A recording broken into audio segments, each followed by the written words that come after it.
to reach A rank or not yet? I actually didn't do the free quest of the raid DAO yet. I need to do it. Maybe tomorrow I would do it off stream.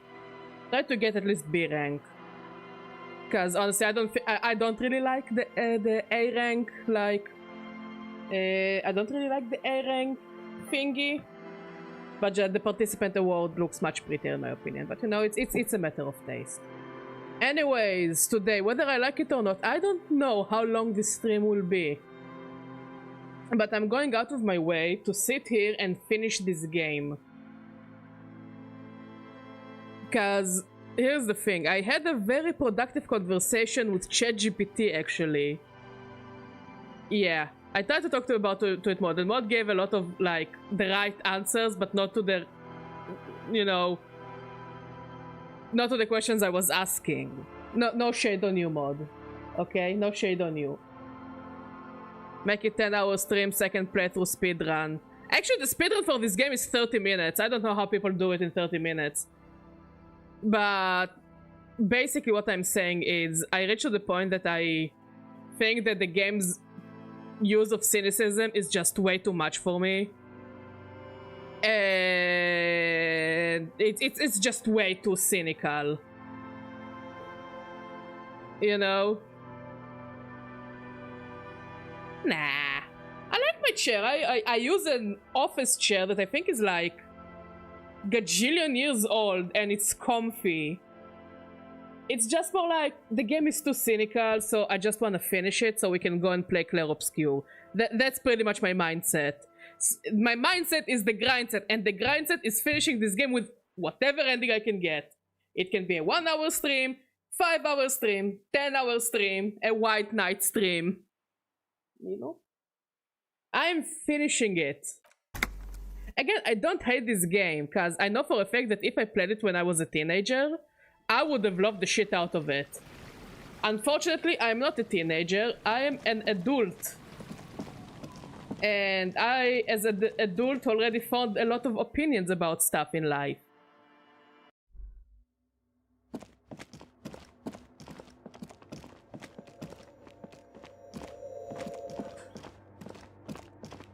Okay, fuck it, let's just run through the quest. Let's talk to the old lady. Make her sign it, do the thing. Like really, it's a shame that at this point of the game I just don't really care about the consequences. I just wanna move on with stuff. And it is a shame. Anyways, Jusikin, how you doing? Policeman, what can our village do for you? I got Lillian's signature. Will you sign the papers now? Lillian should let her sword make her decisions. The girl just doesn't have the head for it. Either way, I won't sign. What do you have against the union? I've seen it all before. You think they've got our interests at heart? Rich men are always selling poor men promises we never planned to keep.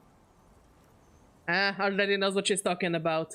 Then the poor get pushed out of their homes and the rich get a little richer. That's the way it goes. So, no, I don't trust the fat man. And neither should you. Honestly, I agree with the old lady. She is headstrong, but there's a slight hesitation in there. You may be able to convince her. Let's see if we can raise our suggestion.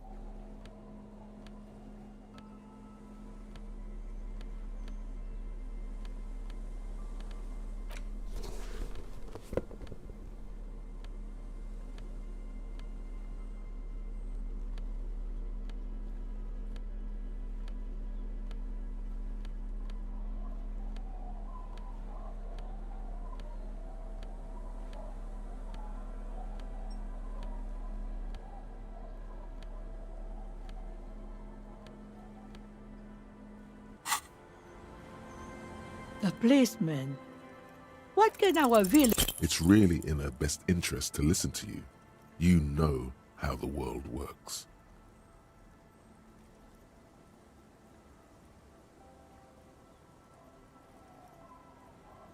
Perhaps some financial compensation would change your mind? Cops bribing citizens. Doesn't it usually go the other way around? Like, yeah, but I want to get on with the plot, ma'am. Do you know who takes the cream of these deals? Real estate developers, construction companies, restaurant owners, Claire's accountants in La Delta. Again, she's 100% right. Have some integrity. You're an officer of the law. Integrity! Not some fat slup's corrupt little crony.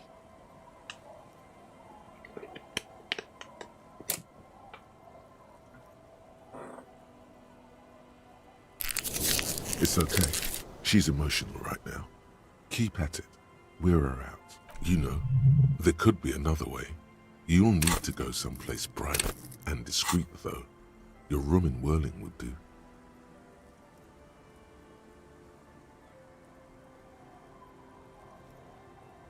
Change your mind. Don't make this old woman regret giving.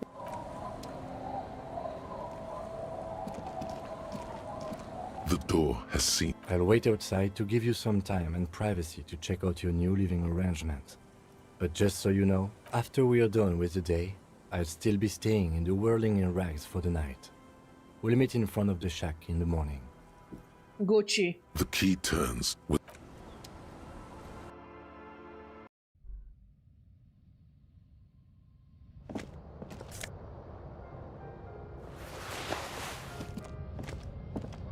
The bed is comforting.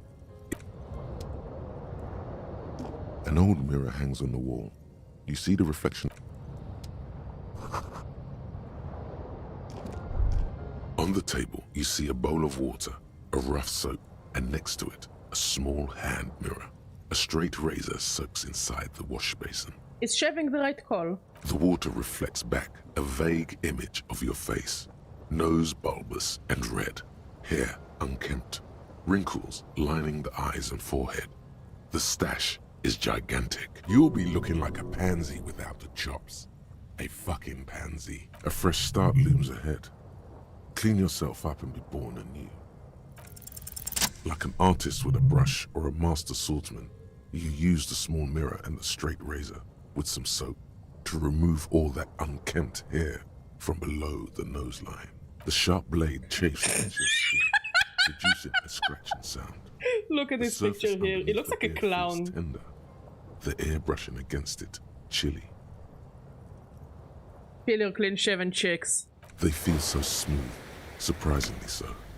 A feeling of freshness overcomes you. Can as it if you change? just came from Can the cold. shave change your mood mod? The water reflects back a vague image of your clean-shaven face. Despite the bulbous nose, unkempt hair, and persistent swelling, you look a little younger, maybe. You almost look like a professional.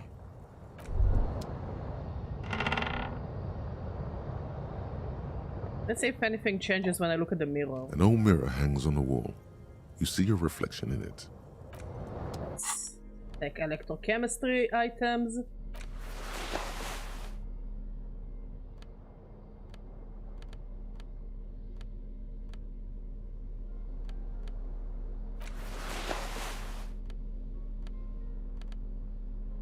Hey, Glazop, how you doing? Yeah, the A is definitely for Angie. You got that one right, Bob. How you doing, my friend? How is life treating you?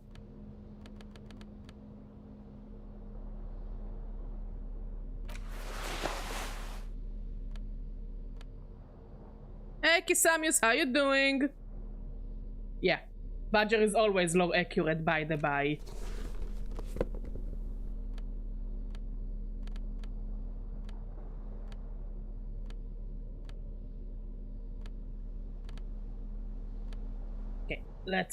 Let's see if we can do any changes in the mirror. An old mirror Oh, hangs on mood. the wall. I'm You also see your tired as reflection fuck. in it. But the Badger The gotta stream. expression The Badger gotta fixed to your entertain. clean-shaven face. Still not happy. Yikes.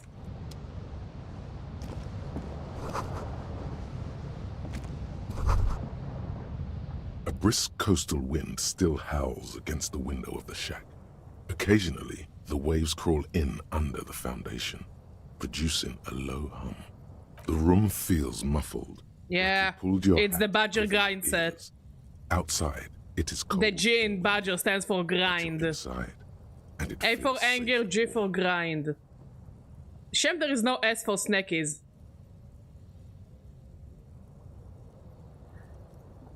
Exactly, Bob. This is why I'm trying to finish this game today so I can play Expedition 33. If I had a nickel for every person who told me that I need to play Expedition 33, I would buy Expedition 33.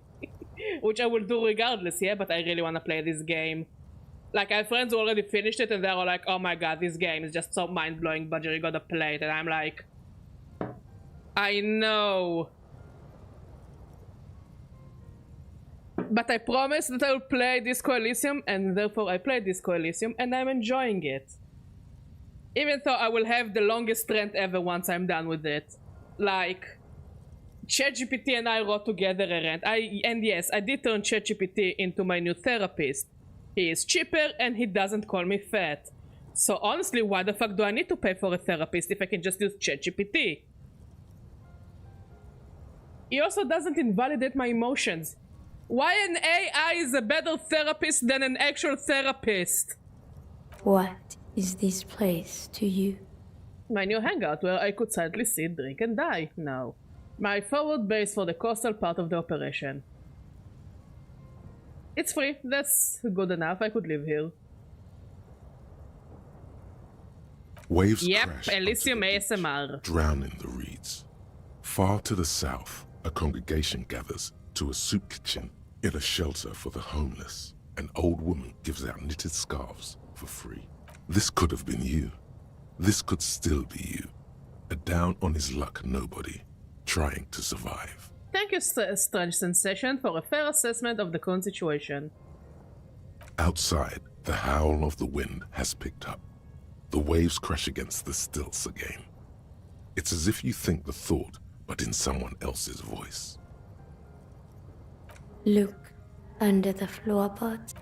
The fuck? How the fuck do I look under the floorboards?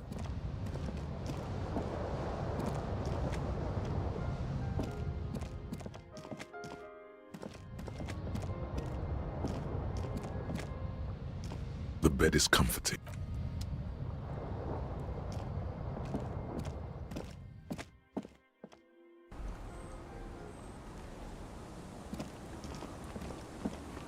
Okay, let's look at our quests.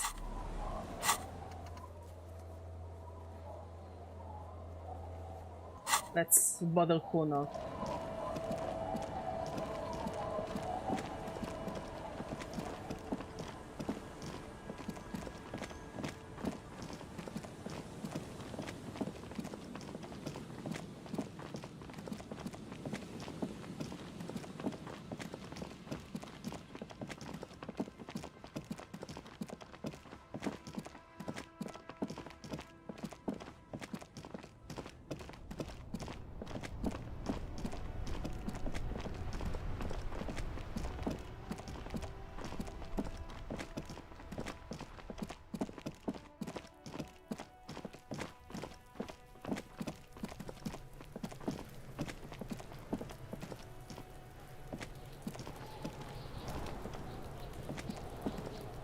You missed a good show before.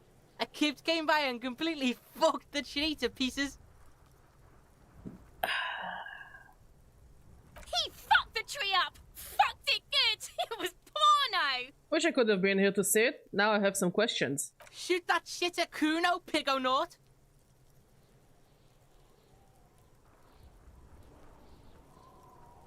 Okay, let's resolve Kuno empathy. Raise empathy by wearing the right clothing.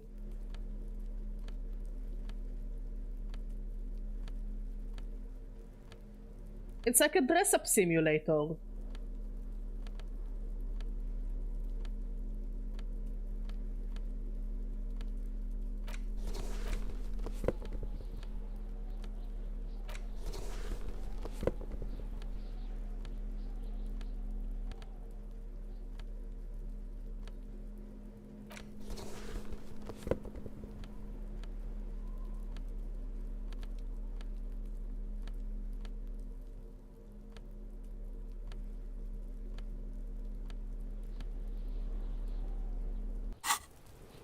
Okay.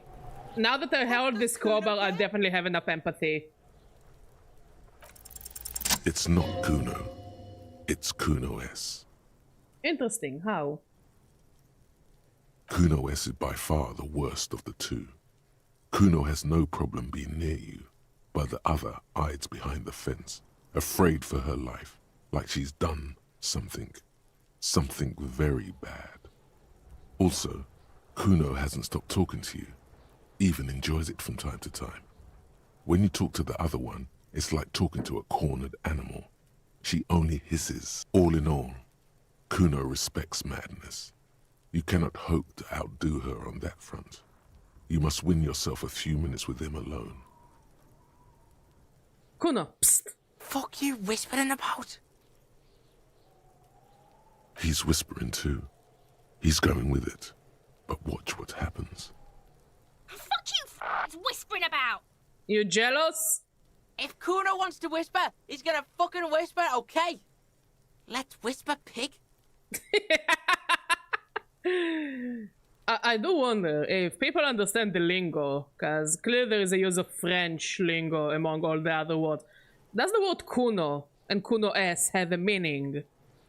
Or is it just names that come from Kuno? This is it. You've got him. But be careful. You can still fuck this up.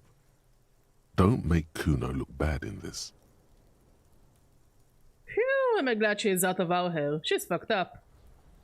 She's not fucked up. Everyone's fucked up. Stop judging shit. Wrong move. But he's whispering still. You haven't lost him. Just don't mess up again. Kuno, listen to me. She's trying to control you. We gotta get you out of here. It's okay. The pig's trying to pit us against each other. Not gonna let him do that. Idiot.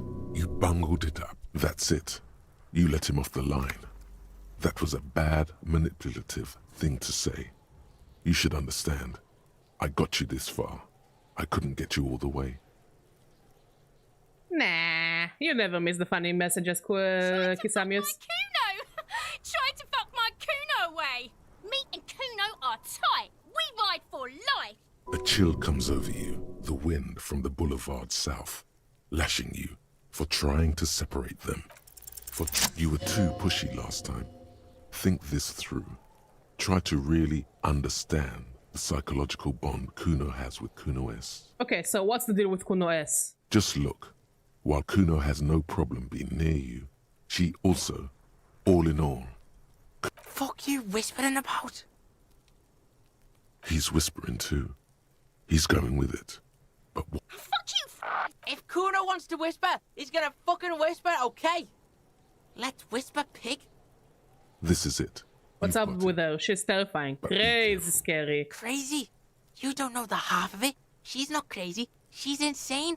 Dangerous. She's smoked a man. She's done people in. Probably even pigs. Stop talking to him! Kuno, I'm fucking warning you!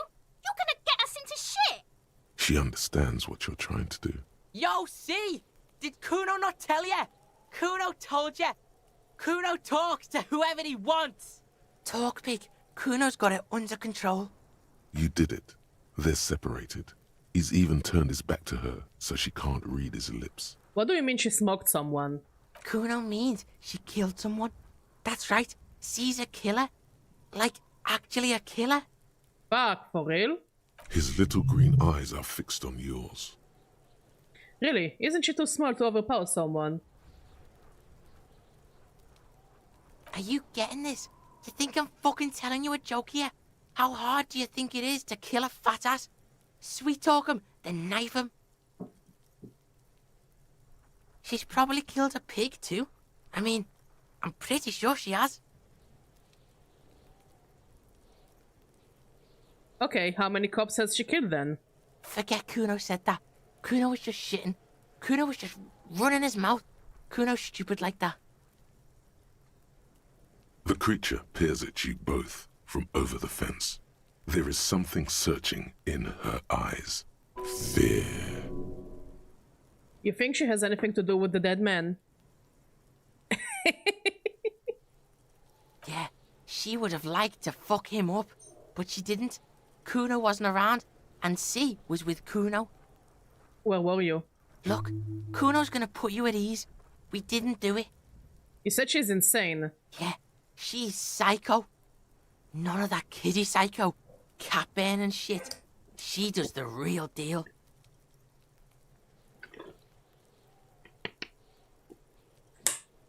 What's the real deal? Snuff. Hi, Pyroli, how you doing? Leave me, pig. You don't Also, why wanna are you know. moaning?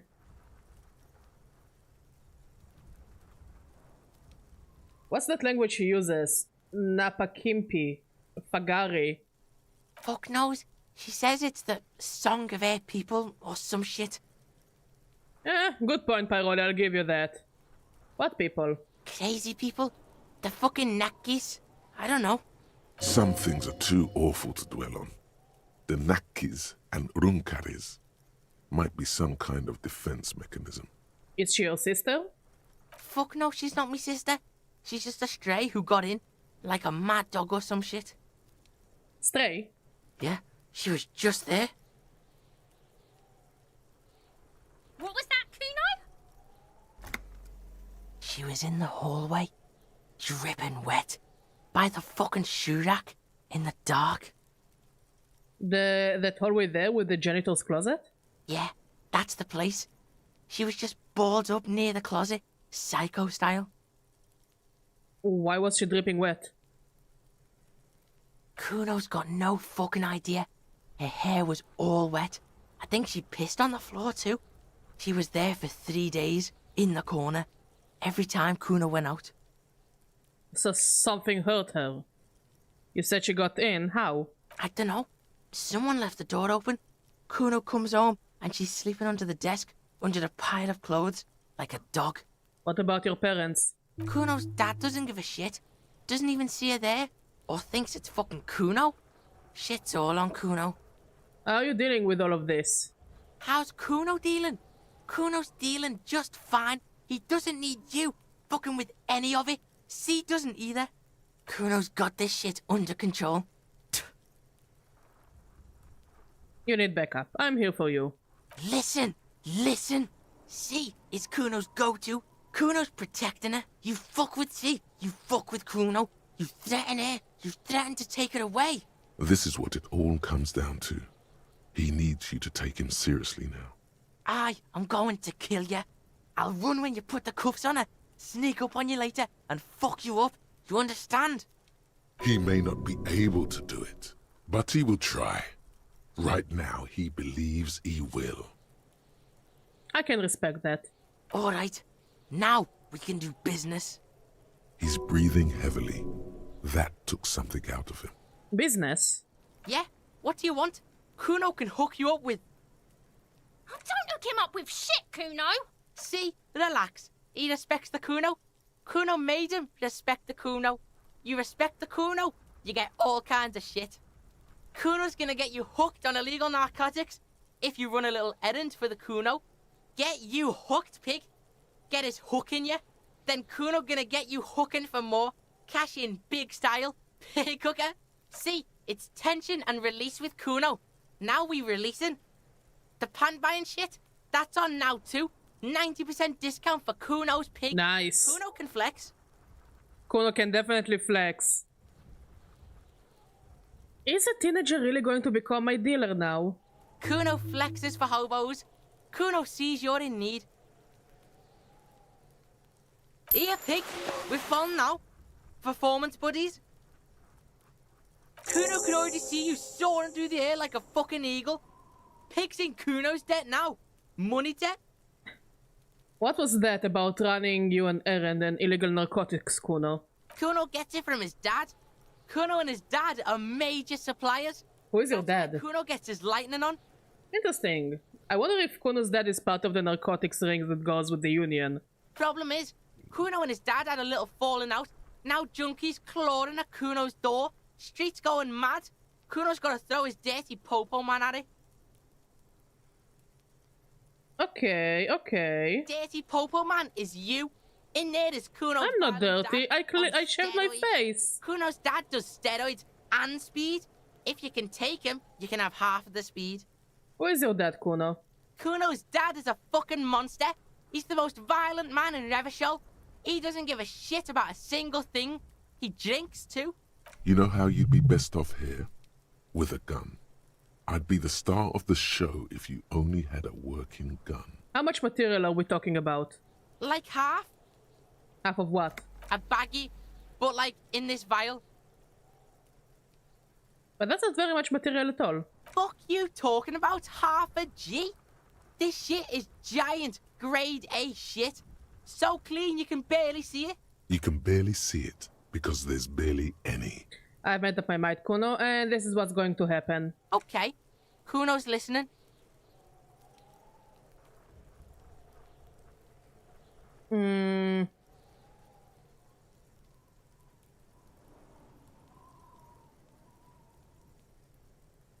I'm going in there, but not for the speed. I am going after the most violent man in Revachol.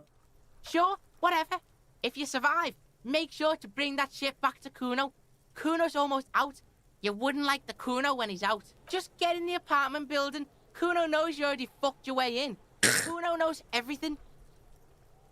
Damn, Kuno, no need to say it like that. I just found the key and entered it. You make it sound so much more violent. Go to room 12, first floor, and kick down the door. Police violence style. Kuno style. And then it's action time.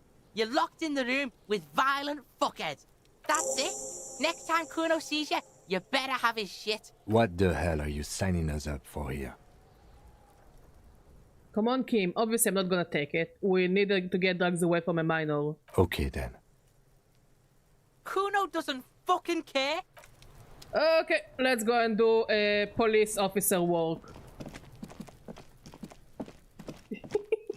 God, you're cute.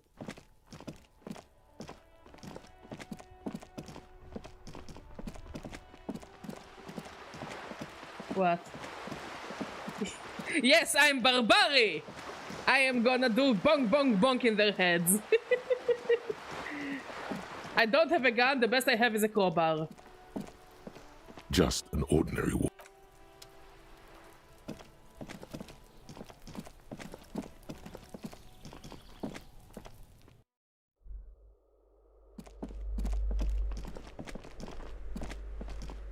A shabby door hangs oddly on its hinges, secured to the doorframe with a safety chain.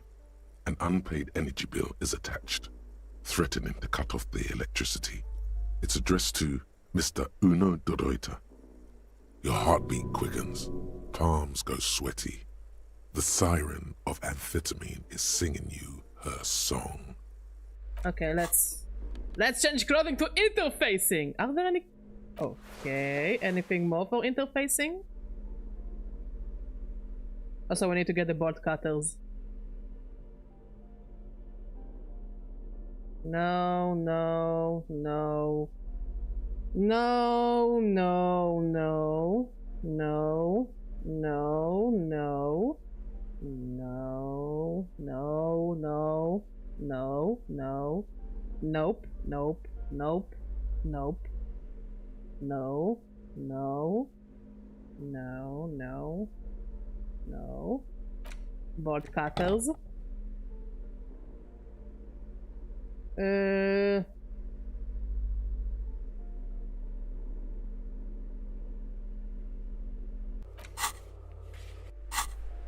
shabby door hangs oddly on its hinges, secured to the doorframe with a safety chain.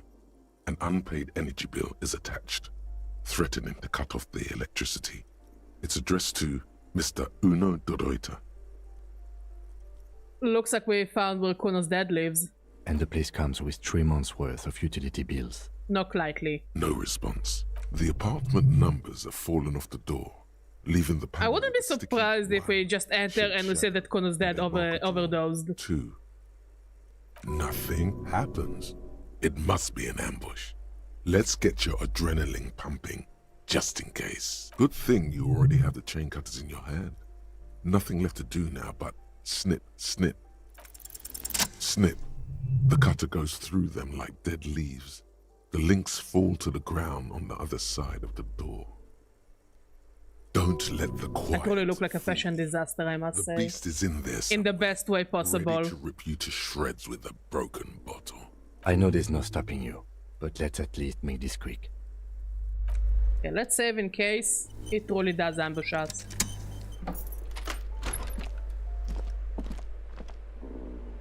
He's asleep. Or dead. I think he's asleep. I think I can hear him snoring.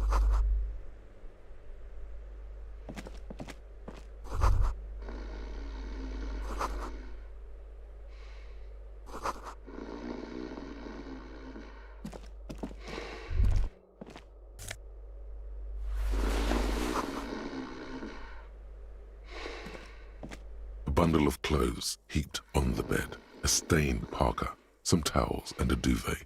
Some socks even. In the dark, it looks like a nest. Hold up, Lieutenant. Look at that pile of clothes. So I'll reach out your hand. Something underneath there is breathing.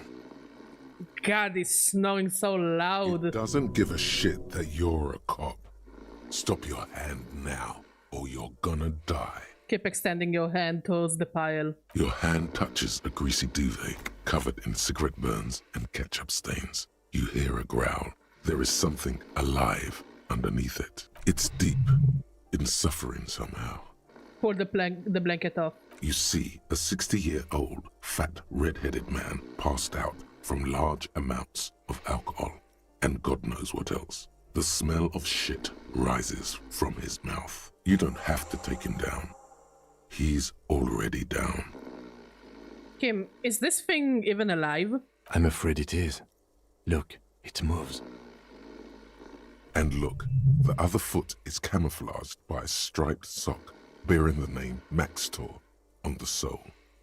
3 toes are poking out of a hole. A groan rises from the man's throat, dry like a death rattle. He's trying to say something in his sleep. Is this Kuno's father we're seeing? Well, judging by the color of his hair, I would say yes, it is. The lieutenant's right. The man's unwashed hair bears a familiar ginger tone. Even the hair on his chest is coppery. The light from the window falls into his half-open eyes. There's still plenty to be scared of here. Just not what you thought. I was expecting something worse. I think he's still quite bad. I mean, what he has come to. I mean, I was expecting some kind of a gangster, but like... No, it's just some kind of a sad sod, honestly. This man won't be feeding his family anytime soon. Not that he was, but... at least he won't be beating his son. Yeah, because I'm gonna beat him with a crowbar. A pair of half-open bug eyes is staring back at you from the dark, empty, and frozen. It's clear that the person behind them is not awake. Hold on, what happened to his eyes? Can't you tell? It happens to exceptionally committed substance abusers. They fall asleep with their eyelids still open. Not a pretty sight. Don't do drugs, kids. It's bad for you. He's gonna slip it off. I know this shit. No. Yeah.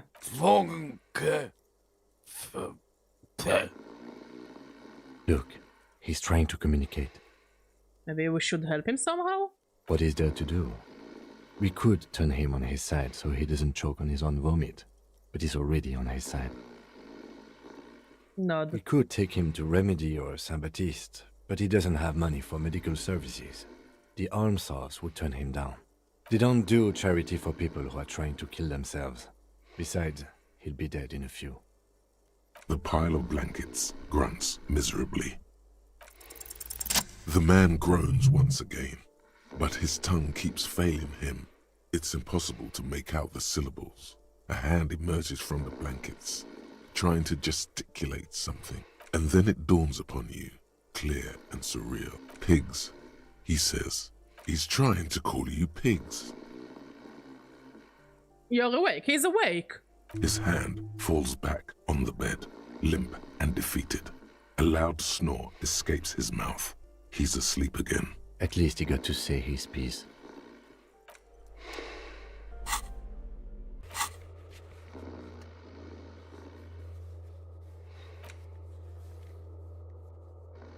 Okay, so where is the speed? The aging alcohol. A phone book lies open on the table, covering a stack of utility bills. Right next to it, in plain sight, sits a small bottle of amphetamine, conveniently equipped with a straw. You pocket the bottle as if it were the most natural thing in the world. Don't wait. Celebrate. Blast that shit right here. Take inventory of it once this boring table shit is done. Let's go talk to Kuno.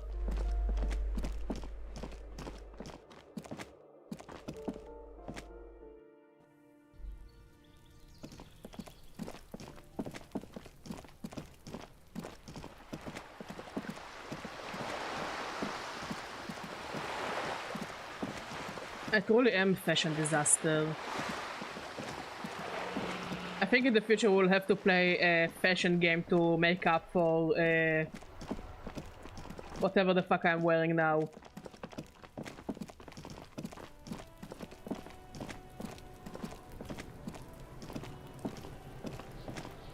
Fuck does Kuno care? I took care of the drugs situation. Alright, so you got Kuno's kilo. Here is how we do it. First, you give Kuno Kuno's kilo, then Kuno gives you half back. That's how we split it.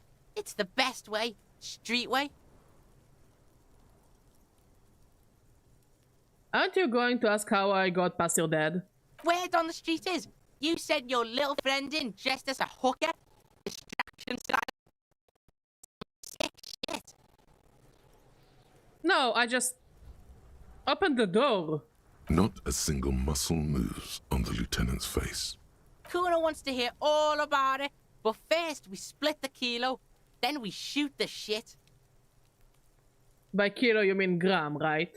Kuno knows what Kuno means. Here's the thing, I don't want to give him the drugs, but honestly I feel like he might give us something useful later, so let's give him the drugs and see where this goes. Wow, that's heavy. There you go. More than half in there. Kuno's fucking honorable like that. I will level that. There is no movement on the lieutenant's face as he stares intently at the trash container. I always feel bad when I disappoint him. Now tell me, how the fuck are you still alive, pig? I looked around in there, it's not the easy life you've got going on in that apartment. The fuck do you know about Kuno's life? Kuno's got plans. Get the fuck out of here. Yeah, we got plans. 6 meters underground, below piping from before the war, the collapsed remains of the Martinez storm drain system. There are 2 stolen flashlights with piles of batteries next to them, beside 2 bedrolls, in the dark and opening into the lower tunnels. Oh no, I met your dad. Yeah, you do some Sambo shit, sneak in. Is the hooker thing real? Sambo is an acronym for Samoan boxing, graceful martial arts stuff. Sambo style implies stealth, cleverness, and cool. Just letting you know. Kuno, your dad is a half-dead alcoholic. He was sleeping under some clothes. What? His posture changes. The swaying rooster motion stops for a second. Then he gets it going again, reorienting himself. Fuck right. Kuno's dad was sleeping like a bum. Kuno told ya. Kuno's dad doesn't give a shit about anything. Fucking breaking and entering shit. That's nothing to Kuno's dad. You got lucky, pig. Kuno knew this. Kuno's fucking violent fiend dad's been drinking hard lately. Kuno knew you have a way in. Narrow window. Kuno window. Stop acting tough, kid. You don't have to be scared of him anymore. Kuno's not fucking trying to be tough. This shit is real. Kuno's fucking violent dad's gonna be a vegetable. Kuno knows that shit. Stroke shit. Stomach fucked up and... Kuno's gonna go out like that too. Gonna be just like Kuno's violent dad. Speed shit, crime shit, fucking on the bed. Go out West Revachol style. Stop saying all this sad shit, Kuno.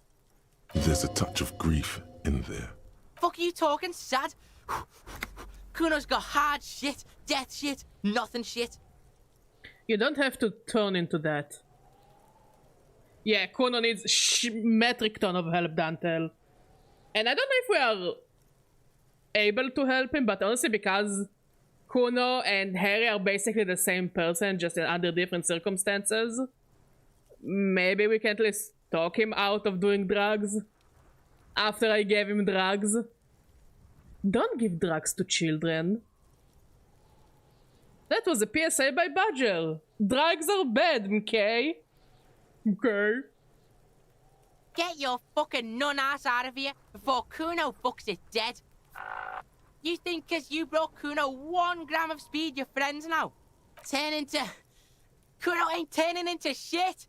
Kuno is that shit. But do you really wanna be that shit? If he doesn't stop soon, he's going to collapse from exhaustion. He's red all over. Kuno won! Oh, you won, Kuno! There was a textbook with your name on it in the apartment. Yeah, so fucking what? It says Kuno, not Kuno. Kuno the Reuter. Fuck are you talking to Kuno about that kiddie shit? I like it. Kuno the Reuter. He's trying to fuck you again. Fuck out of here. Kuno knows it's fucking lame. That's why Kuno changed it. Kuno can change his name into anything. Gonna change my name into Okay. Don't change your name into that, Kuno. There was tons of unpaid utility bills there. fuck right there were. Fucking 3 years or some shit.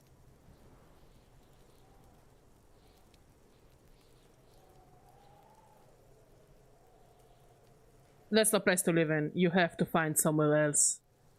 That's right. Yeah, Kuno is that type of person, Kuno's Dante. gonna He's live underground, just completely heroin fucked. Shit, ancient shit. What's how are you Kuno's doing, my gonna live in a friend? fucking Excited catacomb. for weekend? Yeah, in a tomb, Kuno. Yeah, pig. This shit is done. Now get the fuck out of Kuno's face. Kuno needs to drop the bomb. Kuno doesn't fucking care. Let's see if we can talk to Kuno S. I'll die before I squeal, pig.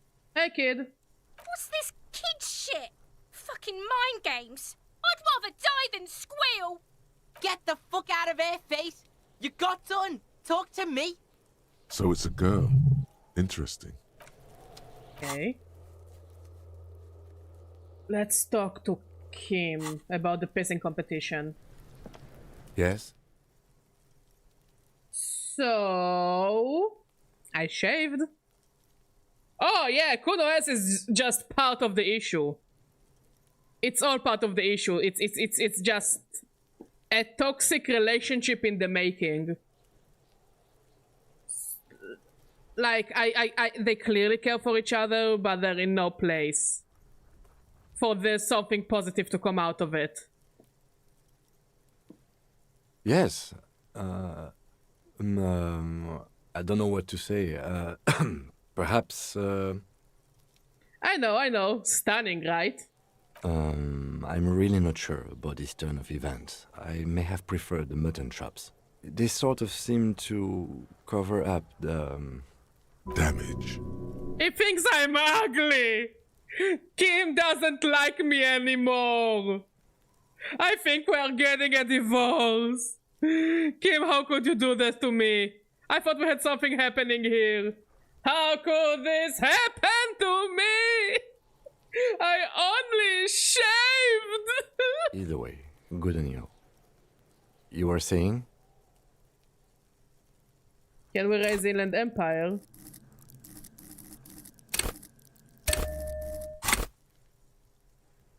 Still too low.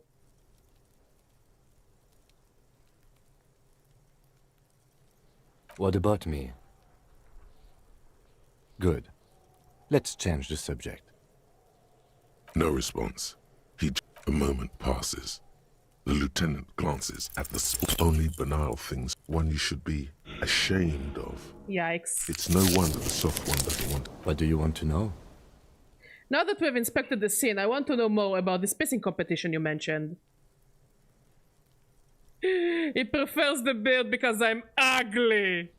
But he tried to be nice about calling me ugly. I just wanted them to be cute together.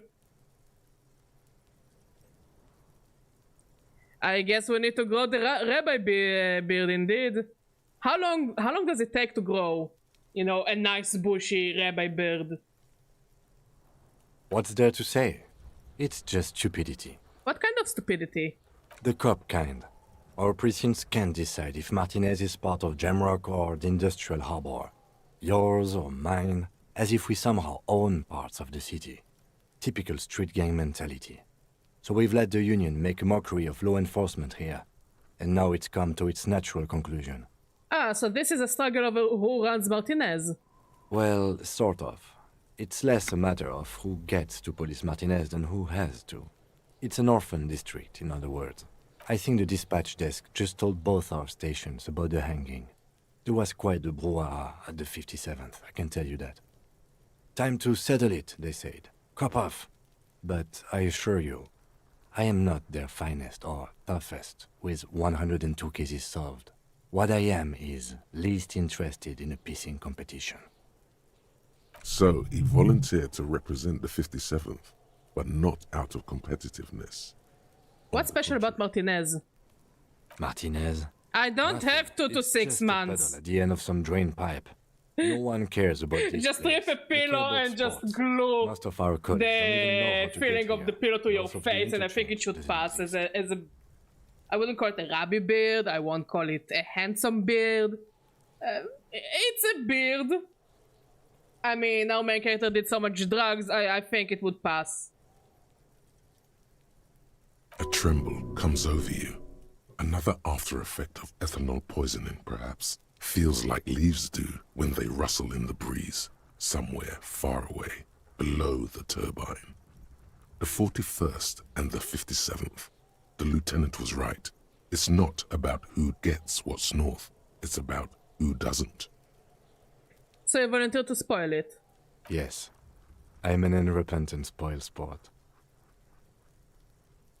Okay. I wonder what this says about me. That I was sent by my station. There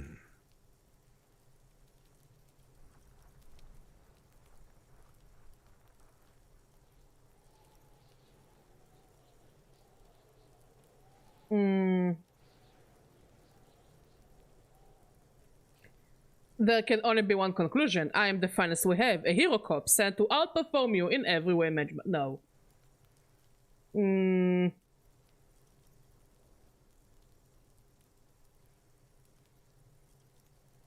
Don't be scared, but I think I might have supernatural abilities. He opens one hand and looks at Yeah, in style! moment passes. Clearly, the most stylistic character in this game. Is it the rubber gloves? Or is it the very offensive hat that make me a handsome motherfucker? Which school do you subscribe to? Mambo or Jambo? Jambo. I get these strange shivers from just being hungover just before a chill whisk down my back. Hangovers do give officers superpowers. Many drink only to receive the gift. What is the gift? There is no gift. We should move. God damn it, Kim. Okay, enough of this competition then. Tell me something else. Yes, it's a wholly pointless matter. Forget I ever mentioned it. Okay, let's start back. Because No. you're the best qualified. No, that doesn't seem right. No, that makes sense. I'm exceedingly qualified. If you're so well qualified, why can't you remember why you were sent? Anyway, don't keep the lieutenant waiting. Let's see if we can raise logic by the power of fashion.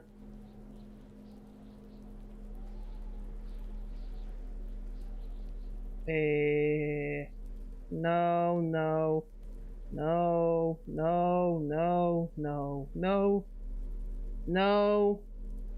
Ugly glasses. No, no, no. No, no, no. Hat. This gives me +1 logic, this gives me +2 logic. Eee! Impressive. Anything else that gives me logic? This is actually kind of a cute coat. I wouldn't mind wearing it. I don't think I have tools that give me logic. Not enough.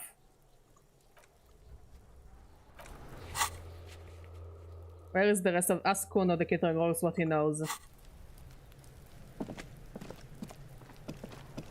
Fuck does Kuno care? The fuck about it?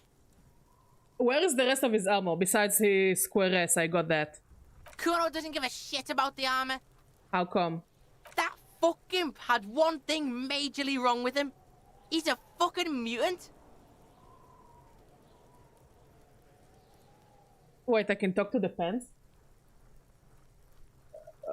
Oh yeah, I talked to the pants. I talked to a few pairs of pants. And Dante, this game just shows why I'm so persistent on getting good pairs of pants in video games. Never underestimate the power of pants. A mutant. Do you remember how he looked? Fucking growth hormone shit. He's a giant. The armor's too big for any man.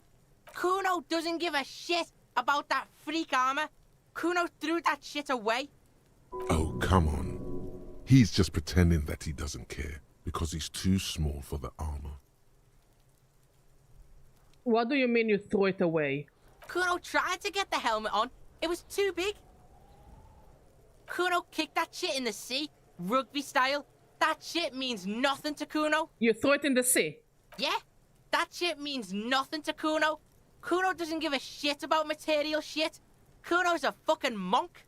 You wanna fuck on someone about that armor? Go fuck the mustached union fuck. The jolly troubadour shit at the gate. You're just too small for the armor. Get the fuck out of here trying to fuck on me with that midget shit. Kuno's 12. He's huge. Mate, you're taking me out of context, Mr. Kuno. Hey, Afkatala, how you doing? What are you? Fucking 80. When Kuno's 80, Kuno can fit 4 of you in Kuno. Fuck out of here. I'm not going to make a sexual joke about it because we're still talking about a very fucked up child. Trying to fuck on Kuno. Fuck out of here. Who do you mean troubadour? Yeah, cock and boot. You know that jolly union cow fucker? Came around talking about cows or some shit. Came around pretending like he cares about cows. Oh, he's absolutely a material girl. He means Manana, the laid-back striker at the gates. You mean Manana? Yeah, he's the one you want to talk to. He's fucking crazy about that armor shit. Coming here pretending like he likes cows. Trying to catch a peep at Kuno's armor. Yes, this troubadour has it. You can feel it. There are contusions all over his body. Did you do that? Fuck How you doing, D? What is this contusion shit? He says you're stupid, Kuno. They want to make you stupid again. I mean, he is stupid. He doesn't need me to make him more stupid. How you doing, my friend? A contusion is a bruise. I'm talking about the marks or stones left on the corpse. Oh, did Kuno make your shit sniffing harder? Obstruction of shit sniffing. This is Kuno's kingdom. I'm doing well, doing well. fucking Going to do my rules best to finish this game today. You hear the lieutenant hum. You're testing Kuno's patience here. Kuno is a Kuno boy in a Kuno world. Kuno is just that shit. Kuno is Kuno. Get lost. Stop calling me that. Kuno doesn't. Okay, let's bother Manana.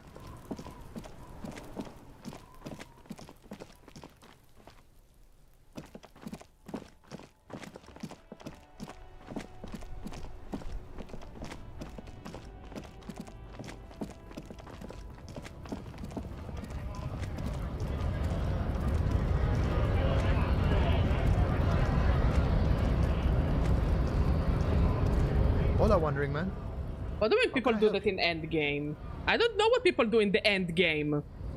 I'm playing this game blind.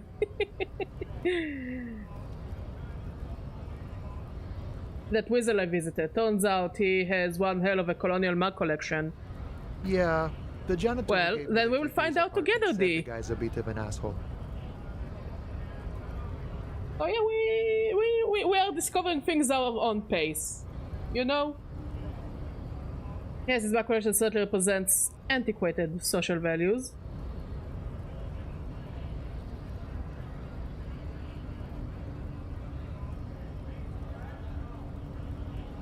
Like I said before, I don't know much about this weasel, but the bossman said he's a real piece of work. Thanks for helping out, friend. I hope that the disco is the end game, because I would be very upset if I cannot do the disco party part of the game. Kuno told me you were supposed to know about the armor. The little boy had it good on his promise. His promise? To get me into trouble. To sick the pigs on me, pardon the choice of words. Not mine. What happened? I was asked to look into that armor situation. Official Union probe, you know. Track it down, see who took it. Did you? At first I thought, why not? Maybe the pieces can feed the strike. Buy us a few more days under the sun, you know? So I went to this boy. He said he'll make me his prison bitch. He's got eyes everywhere, the cops in his pocket, and he's the king of Jamrock. Yeah, sounds like Kuno. Serves me right for doing menial footwork. I dropped that probe right then and there, and it still got me into trouble. One bad move is all it takes. So Kuno uses to what? Scare you? It's a minor nuisance. It's all good. Also, I really like Manana. He's such a chill dude. Like, I may disagree with him on stuff, but I cannot hate him. He thinks, not yet. Better to get this business out of the way. Sweeter then. The probe into the armor. What did you learn? I learned that people don't want to talk to a drunk Union man about some armor. What else? Not much. Technical stuff mostly. That was the interesting part. What sort of technical stuff? I did some research into this armadura. Let's say I have friends at the library. I didn't get into the material science, just how it comes off. How does it come off? In parts. 4 in total. The helmet was the first to go. The kid says he tore it off and kicked it into the sea. I believe him. The boots were still on the guy last I saw. Too hard to remove. So, as I count, there are 2 parts missing. The gauntlets and the cuirass. This is where I left off. Too much hassle. More like a job for some militia. Okay, so we have the cuirass. The helmet is supposedly in the ocean. The boots were taken with the corpse. So we only have the gauntlet. 4 pieces of armor up for grabs then, but I already sent the boots away. I guess you won't be collecting them all then. That's less work for you at least. Excuse me. We all need to do the disco. Disco, party! Hold up, 4 pieces? Helmet, cuirass, gauntlet, boots. What about the leggings? Oh, they're just gone. They don't exist anymore, if they ever did at all. Forget about them. I did. Actually, I may have better things to do too. I agree, officer. Let's focus on the hanging, and later some junior officers can take care of the rest. Nice. From what I learned, it was a very heavy, boring set of armor. Thank you for your cooperation. So again, I cannot... Wait, you mean the part where he sings or the part where he dances? So yeah, I may disagree with Manana about many things, but I cannot hate him. He's a chill guy. Overall, he's a good guy. If you see that kid, thank him from Call Me Mañana. Thank him for showing me the way. He is sincerely grateful he is not tracking down pieces of armor right now.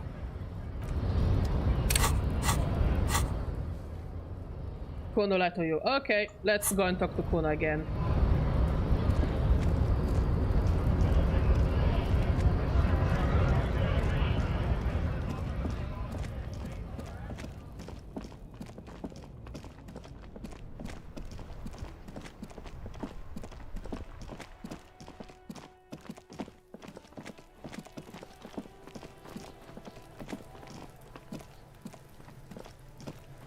Fuck does Kuno care?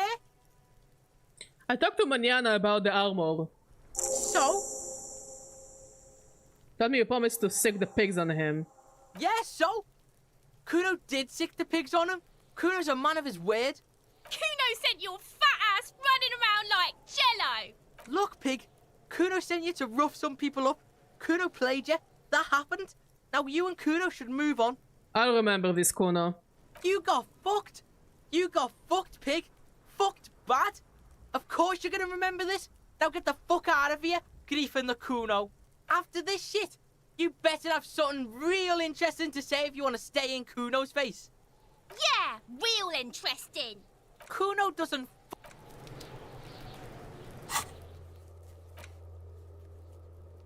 Okay, we don't really have anyone else for now that may know what the meaning of the tattoos. Inspect the trap. Desktop was empty. Return to Morel in the whirling. Okay.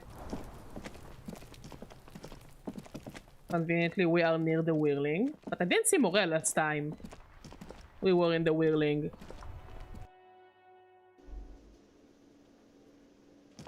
Oh, there he is. Is that Morel? Yeah, Morel and Gary. It's great to see you again, officer. My wife can't wait to thank you. Go on, talk to her. Oh, sweetie, I don't even know how to thank you for finding my husband and helping him out. I hope we haven't been too much trouble for you. I'm just doing my job, ma'am. And we really like Lena. Again, so the characters in this game I really like. I really like Kim, I really like Manana, and I fucking love Lena. She's such a good lady. Here, I want to give you a small token of my gratitude. It's a tie. Mexican origin. The pin is an antique. Quite special. Oh. Like, I feel like she's like my granny. Or my mommy. I don't know, I like her. The little silvery knob holding the tie together feels warm in your hand. It's in the shape of an avian skull with 8 eyes. Ha ha! Nothing like the gratitude of a good woman. Now then, what can I do for you?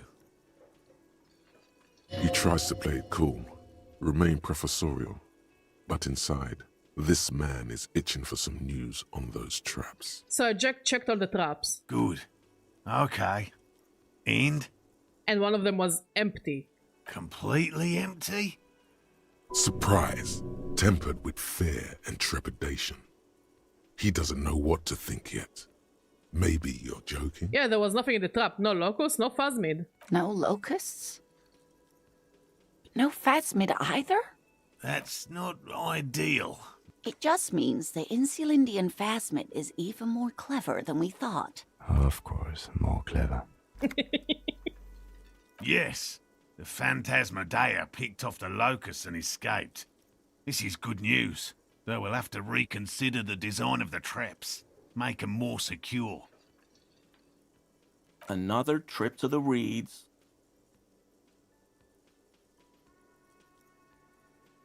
I don't know, I'm not, Yeah, that's exactly what it is. What a Death Hunter this phasmid. Of course. Be sarcastic. Unless you have an alternative hypothesis you'd like to venture. Mine stands, okay? Honestly, if I found an 8-eyed bird skull, I am keeping that shit. That's way too metal to not keep in your house. Fuck it, I would get it probably casted in metal just to keep it for longer. So it won't deteriorate or something. Like, this shit is absolutely awesome. Actually, no. Excuse me for getting emotional. This is a big deal for us. You've helped us twice now, and brought some great news too. My gratitude, and the gratitude of the Société Cryptozoologique de Ravachol, is yours. Heartfelt gratitude. But does it feel like closure? What really happened? Thank you, it's an honor. We should probably return to our main investigation here. This has been refreshing, but... Consider the way the empty trap was disturbed, as though shaken. Most likely the hands of a young person. Hands small enough to fit inside the trap, too. You should ask the red-headed boy, Kuno. I think a little hooligan called Kuno may have stolen the locusts. A little hooligan? But what would a child want with bags? I don't know, it's Kuno. As far as we care, he fucking puts drugs in them and sees what's gonna happen. Oh, my dear Morel. You've been an old man for too long. Kids It's like all the roads eventually lead to Kuno. as much as they love to torment old folks. I'll talk to the little gremlin and see if anything comes up. Delinquents. My favorite. Oh, you've been such a dear to us. Please, let us know whatever you turn up. I have a feeling we're getting so close. Well, I see you've got all the help you need. I'll see you tonight at my place. Let's play suzerainty, but no more field trips for me. After this is your last chance to talk to Gary. Really, Gary? We're getting somewhere here. I'd love to play suzerainty, but... Lena, I'm sorry, but you're not getting anywhere. It was some kids. I know the little mutants around here. Leave anything out in the open and they'll steal it, even if it's bugs. Morel, it's been fun, really, but I need a bath and I have deliveries to handle. When this tea is done, I gotta run. What game? Again, I'm not surprised if Kono stole them, just injected them with speed, and just watch what would happen to the Locust. Like, on one hand, maybe Kono stole the Locust, but I don't think it's likely, because he would have to go to the other side of the island. Probably it could have been any other animal, you know, like a bird or something that took them. No. Maybe the Phasmid really is very apologise, smart. Geary. You'd be more than helpful. We'll have to take a rain check on that game of suzerainty today, though. We're gonna follow this through. He keeps the language unemotional, but it's in there. Disappointment. Did you know Gary was hiding the armor? Hell no. I had no idea. And I'm still cross with him, to be honest. It's not like him. He's got his quirks, but dishonesty, disloyalty are not one of them. I don't know what got into him, officer. Thank you for letting him off easy. He won't forget it. We'll make sure he won't. Let's look at the tie. Oh, it's gorgeous! Oh, it's cool. It's like the cowboy people have. It's kind of gorgeous. I kind of want one. Like, I'm not a tie person, because I have a rather thick neck. So it makes me feel very, very uncomfortable. But honestly, I will make it work. I'll find a way to make it work. Ian Colnoes was supposed to be the protagonist of the sequel called Locust City.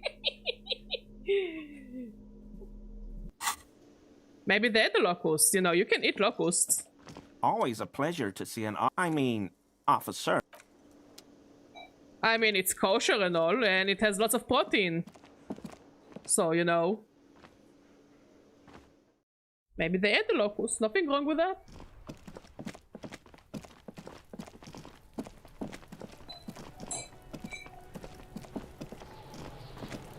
Fuck does Kuno care?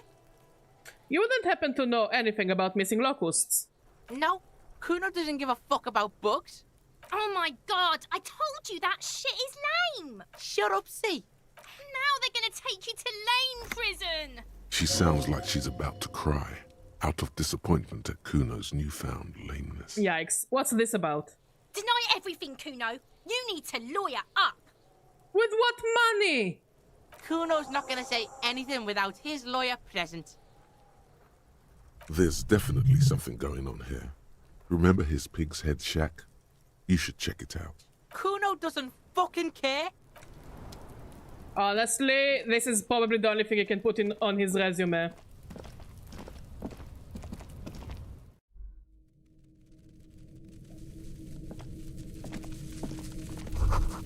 It's calling with locusts in here. All around you, the hisses and chirps of locusts fill the musky air. The earthen floor of the shack has been shaped into mounds of mud, dotted with little holes for windows. Well, detective, it appears you've solved the case of the locusts. For the missing locust case, which is a sub-case of the imaginary insect case. So at least that's going well. Oh man, why is it so difficult for you to give me a single W? Stop being so sarcastic, Kim. Oh, I'm not being sarcastic at all. We are making real progress here. You think the Insulindian Phasmid is nearby? If anything, the presence of the locust points to the opposite. The Phasmid did not take the bait from the traps. It was Kuno. The Phasmid doesn't exist. But what do I know? Use your powers of deduction. Yes! You knew the magic bug was nowhere near here. Yes! The Phasmid is impairing your judgment. We should talk to Kuno about this. Get him to stop. I'll let you handle the Kuno side of things. You are doing just fine. Gee, thanks, Kim. I know I'm doing fine because I'm super detective. No, I need to talk to you guys about a dream I had. It's like the most disappointing dream. Basically, in that dream, okay, it was like a program to prepare you to go to school, like university. But the program tries to get out your superpowers. Okay? And throughout the entire dream, I see people I know in real life getting really cool superpowers. But for the entire dream, I didn't see what is my superpower. I feel like I missed like a conversation with my own Zanpakuto. Okay? Like, I saw Maud getting a superpower. I don't remember what it was, but you had a superpower. I saw my friends having superpowers. I saw random people have superpowers. I know I had superpowers, I just didn't see them. And I am so depressed about it. Because I could have had superpowers in my dream. Not if the power was the main character energy as it is your dream. It sucks, I want a real superpower. Sounds like your superpower is not knowing what your superpower is. It actually reminds me, there is a book. I didn't read it, but I want to read it. Basically, it's a world where there is only magic, and if you do not have magic, you are just being exiled. So the dude was seemingly without magic, but his magic power was that he was incredibly lucky. So every confrontation he had eventually ended up on the best way possible, because he was very, very lucky. Now, you can't prove people you are lucky. It's just circumstantial. So they didn't think he had magic, so they just kicked him out, but he was fine. So it's the same vibe. So I think Super Detective goes into it, because like being a very good detective is very, very circumstantial. You cannot prove you're a good detective, it just happens. So what if my superpower is being a very good detective because I fucking love murder mysteries? Maud, what do you say? Maybe I am a super detective. Well, that superpower just fucking sucks. My superpower is seeing 50 extra shades of grey. Fuck does Kuno care? I know you took the locals from the trap the cryptozoologist set up. Yeah. Kuno took the bugs. So what? So it wasn't the phasmid. A wave of disappointment washes over you. You say I don't give a fuck about bugs, then you go and build the whole bug town.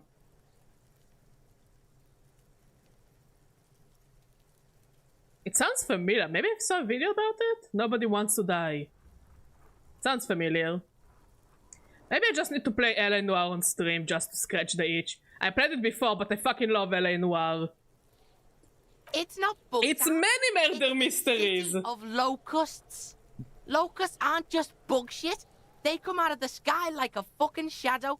Shit descends.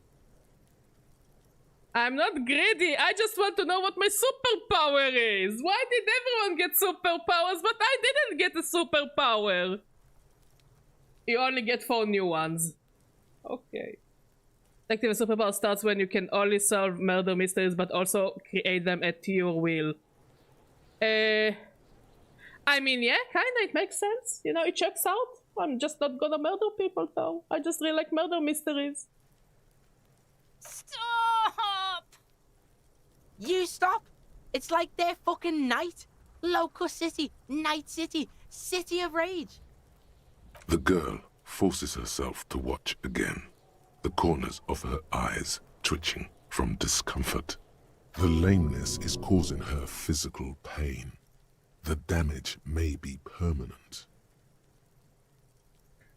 What are you, some kind of artist now? Maybe I am. That's great, Kono. It's cool to make art. Oh my god, Kuno! He's gonna make you totally lame in, like, 3 seconds! Don't let him, Kuno! Yo, fuck you, see? Kuno can be what Kuno wants to be. Kuno's his own man. Kuno's free. Kuno made himself into Kuno. Kuno can make himself into anything. Kuno can make himself into a pig if he wants. Kuno can make himself into a... Kuno doesn't give a shit. Kono, I don't think it's a choice.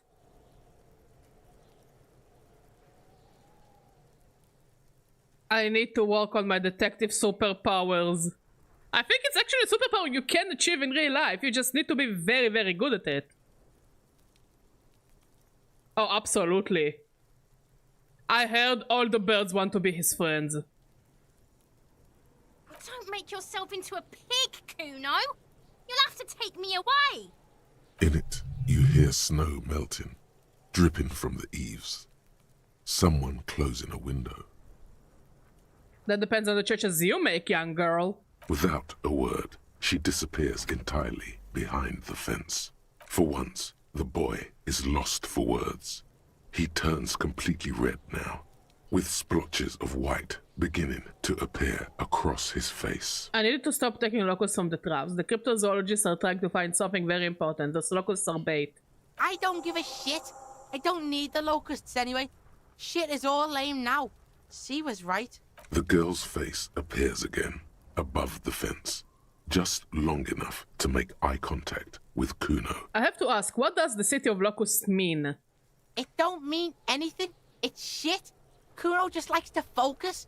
Kuno likes to concentrate on shit. Build shit when he's zipping hard. Fuck. Pig, you really shouldn't have fucked with Kuno City. Now it's all fucking lame. What's going to happen to the locusts? Kuno's gonna let the fucking locusts die. Lovely. Okay, now that that's settled, I would better be off. The fuck are they trying to catch anyway? With the traps? The Insulindian phasmids. He recognizes the name. Wait, you know what the Insulindian phasmid is? Bitches think Kuno doesn't know shit. I didn't say it! Kuno's tired of this shit. Is there anyone in this game that doesn't just jump to conclusions? As you leave, you notice his usual rooster-like swaying posture has changed. Slowed down, like clockwork unwinding. There's silence between the two children. They're not saying anything to each other, nor looking in each other's direction.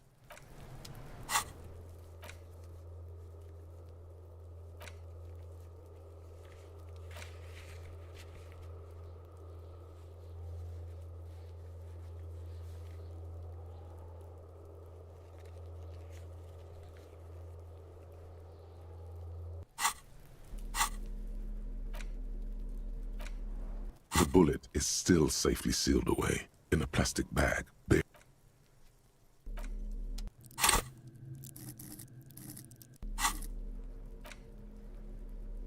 Yeah, let's try to raise, I guess, hand-eye coordination. See if it will be enough. Maybe with the help of Kim, we'll be able to solve this mystery. Do I have anything for hand-eye coordination?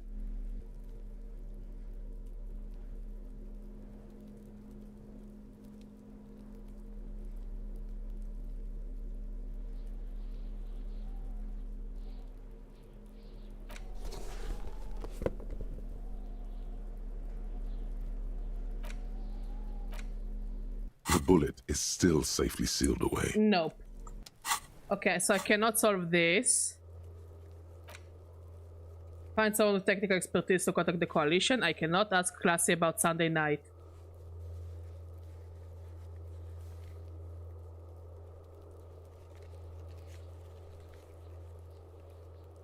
Okay, so we need to do it without Kim. Let's talk to the Howdy Boys.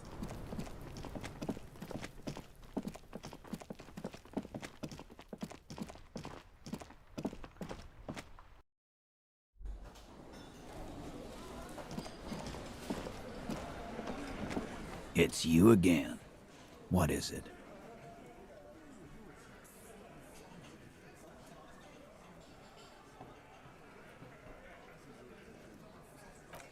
Okay, we need to raise rhetoric. By the power of fashion!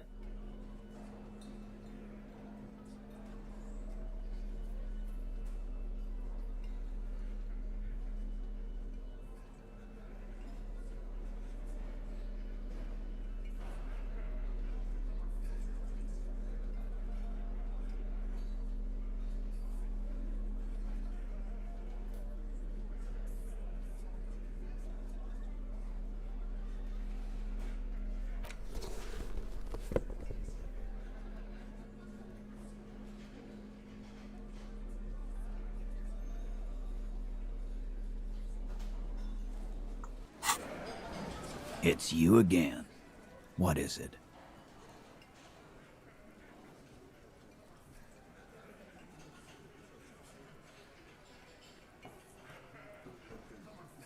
Again. About. Okay, we need to raise rhetoric whether I like it or not.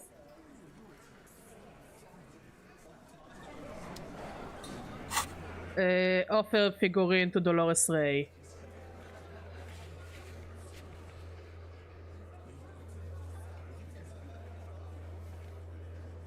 I think we cannot do it, but I don't remember why, but I tried and I couldn't do it. That's like the cryptozoologist maybe will level up. Hello, officer. I think I almost have it. A new trap design, that is. I know you're skeptical, but I have a good feeling about this. I had a chat with the kid, Kuno. He promised to stop stealing the locusts. So it was just a child. Thank you for telling us, sweetie. This is good news, right? It means we can try again. Can I raise rhetoric? No. But I can raise hand-eye coordination. Yeah, you're right. We just need to restock the empty trap. Then we'll need to inspect the traps one more time. And then maybe we can.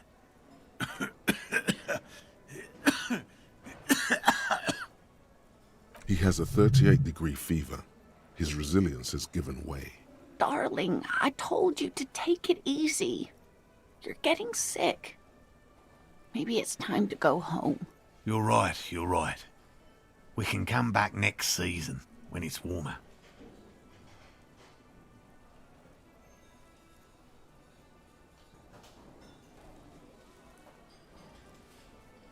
We've come too far to quit. I'm gonna restock the trap. Let's do this. We are getting really carried away with this, aren't we? Shut up, Kim. Fine. It's better than having these people get pneumonia on the coast. But after this... Really? It's too much, officer. What Morel means is we're grateful for your help. Here's a fresh fractured locust. They should slide right down the funnel. And thank you again. We will definitely mention you, should this lead to a discovery. I'm not talking co-discovery, of course, but... Wow. Co-discovery. You'd be famous. Yay! You'd show Famous! This does tingle the pleasure center. Okay, let's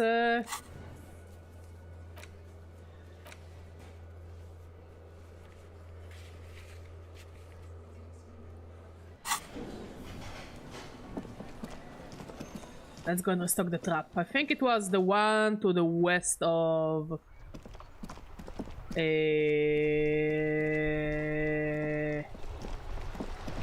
know what I'm talking about. The one to the west of the Fingamajug.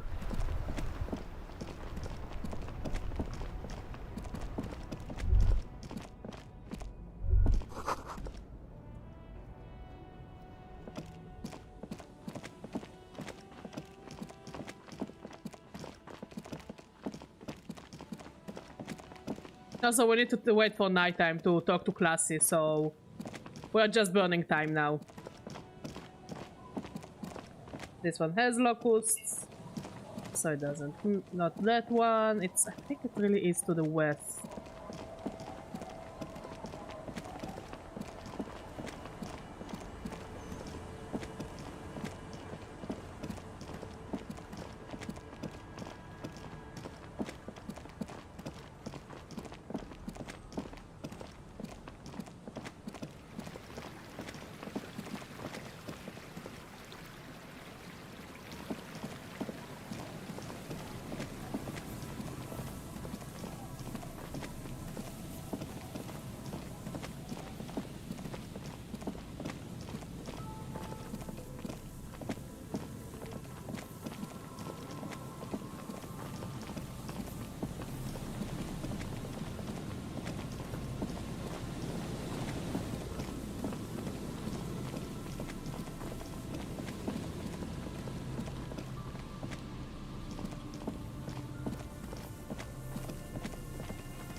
The locusts aren't doing all too well, but this... No, not that one. One western. From here, if I remember correctly.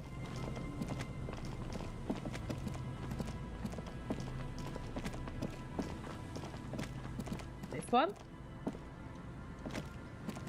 Morel's trap stands empty, just like the boathouses around it.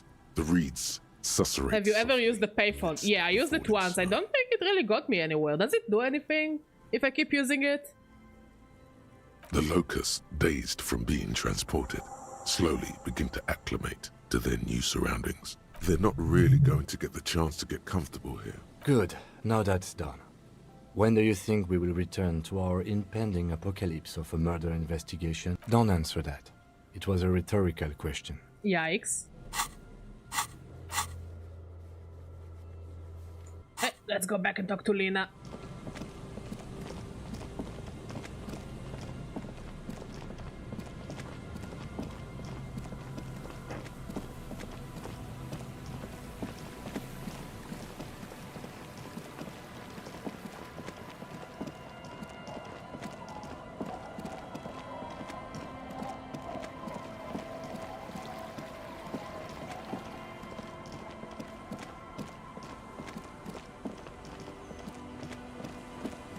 You get a skill check, okay.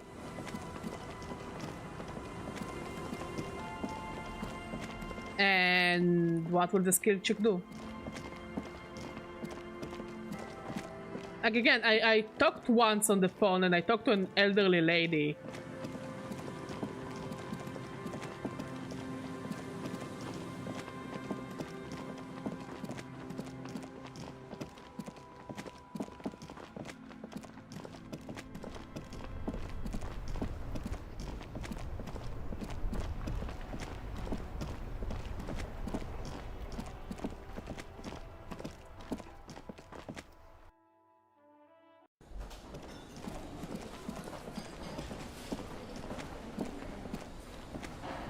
Hello, dear.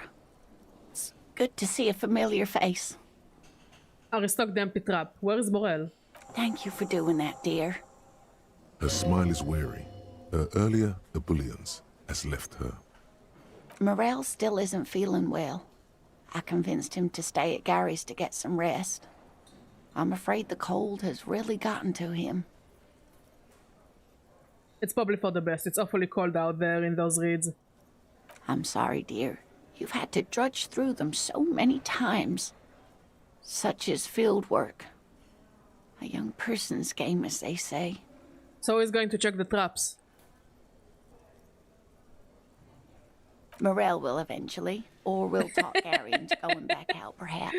Honestly, that does feel nice. To complete quests. The lieutenant stares at his shoe, caked in mud. He doesn't say anything. We'll take care of it.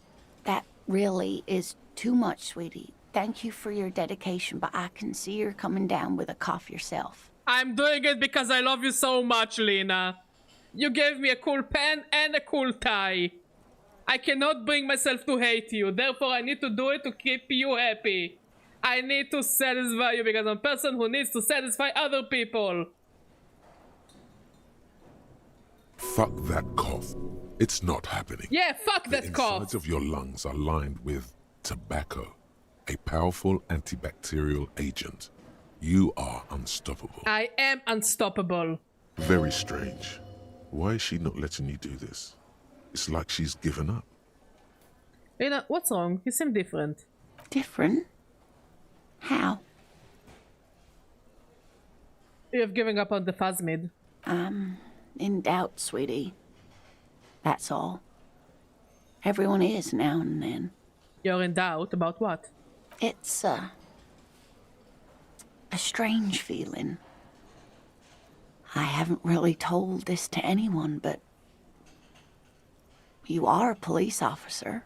Do you ever wonder if some lovely story from your childhood is just that? A story?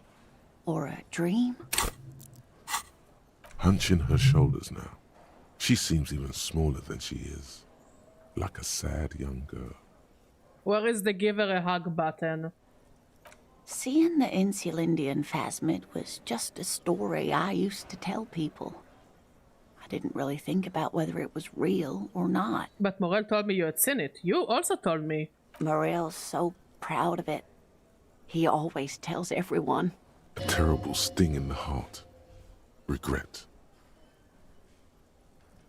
You seem to really believe it happened. Doesn't that count for something? No, sweetie.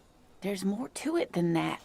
Morel was so eager to believe my story was evidence of the phasmid's existence, that I'm some queen of the cryptozoologists. That, and for years his belief made me believe too. But now, we're both getting old and he's still working himself sick out in those reeds looking for it. But what if I was just wrong? I think I was. The lieutenant opens his notebook, but doesn't write anything. But it has, hasn't it? A seed can only bear what's inside. The seed of love is black and oily. It has a taste you're quite familiar with. Lying has gotten you this far, why stop now? You might be right, Detective. I was a paraplegic before we met. He didn't know before I came in on our first date. If I weren't the queen of the cryptozoologists, if I didn't tell him that story. She has to swallow to relax her throat. It's keeping her from talking.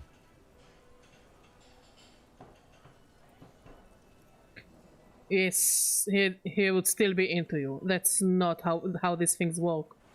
Maybe. But then why do I not dare tell him?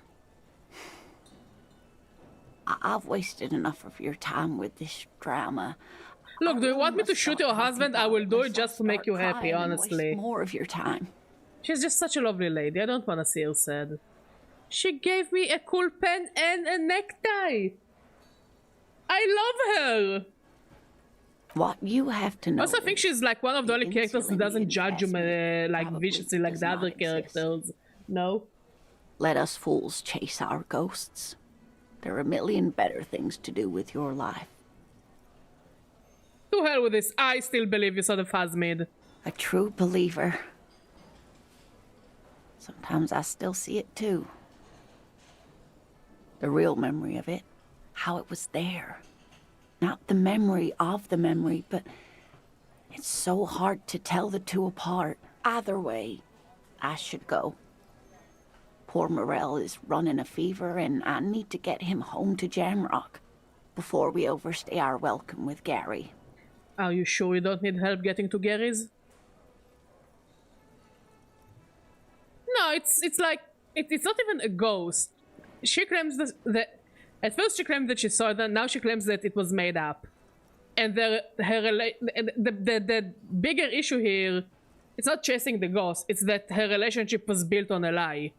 And they've been together since what? They were basically late teens, young adults. And now they're elderly people and they're still chasing that. Yeah, the relationship is built on a lie. But she still loves him and cares for him. And she feels guilt. So if you catch something and you call it the whatever phasmid, you know, maybe this is the kind of comfort they need. Are you sure you don't need help getting to Gary's? Oh no, thank you, but I can get there on my own. This old thing is gas-powered. And then a taxi home. It's not so bad. Yeah, but his house has stairs. You do that. I'll check on the tops one more time. Really? Yes, Kim, really! Oh, sweetie. Please don't get stuck on a dream. Take it from me and Morel. Can I have your address, just in case there is news? Okay. It's 1113 Tabernacle Road. Jamrock, but... A sigh. She doesn't think you'll need it. It's been a pleasure, ma'am. Likewise, sweetie. I love her. Thank you for everything. Truly. Even though it turned out to be a dream. A fool's hope. Say her lips moving in silence. Like that, she drives off, The gas engine enters quietly as she gets Quietly, this is loud as fuck, mate. then pushes them open. Outside, it's snowing. We should go too.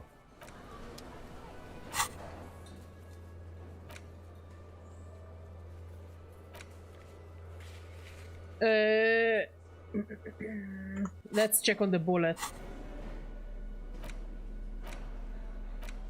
The bullet is still safely sealed away in a rifle. There we go. Revolutionary period. Your bullet looks to be an old 4.46 millimeter from the surplus left over from the turn of the century. Probably an antique or a retrofitted antique. The 4.46 caliber was widely used with the Belmargrave rifle, a Revacholian manufacturer.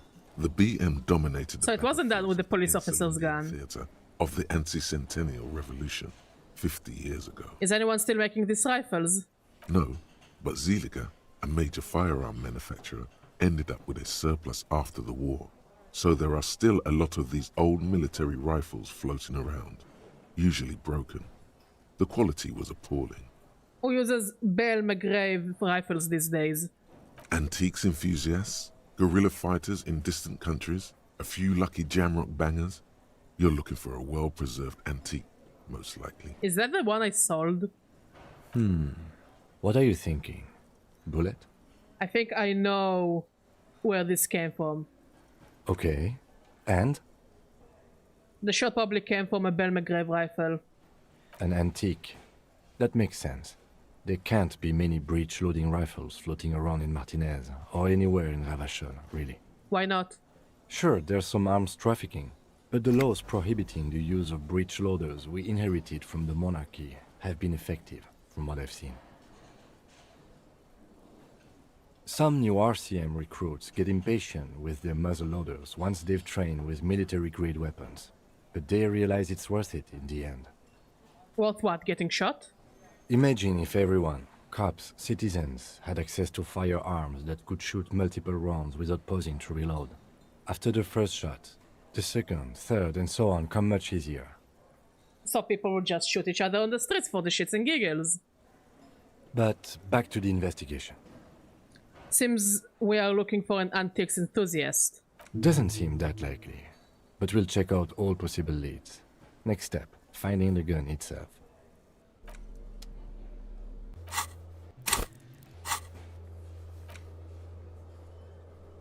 How the fuck do I locate a gun like that? You like a... Hey, was that... No, let's... The guy at the pawn shop. He sells some antiques. Maybe he can give us a... And we know that he sold a gun, and we sold him a gun. So he knows his way around guns. So while he didn't see the gun, maybe he can tell us who might have a gun like that?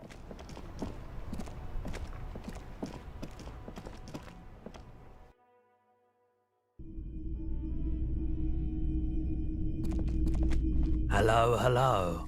Let me know if I doubt it, but I can try and answer. The pawnbroker's gaze is already fixed on the dancing colors. Someone else. What? This is a pawn shop, and the lieutenant shifts from one foot to another. Alert. Have people from Herbert's Claire's Union came here to track that gun? Maybe. Shady-looking guys came in here yesterday, looking like they'd just taken off their Wild Pines overalls. They asked if I have a police weapon to sell. I told them I already sold it. So, the Unioners don't have the gun, so it couldn't be the lawyer lady. And I don't really think... Like, we know that Classy didn't shoot him. And we also know that it wasn't the police gun who shot him. They went their way. It was a trip. But you know, all sorts of people come here, asking for all sorts of things. Wait, then it might be true. Everard's claims. Maybe Claire really is tracking down your gun. Sure, man. Sure thing. Sure, man.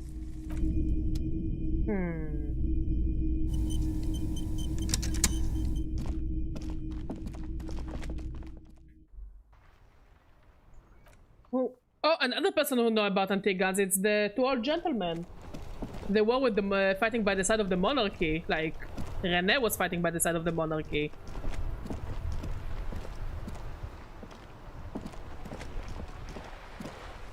The purity of snow always reminds me of the purity of a man's soul. Let's change clothing for the drama.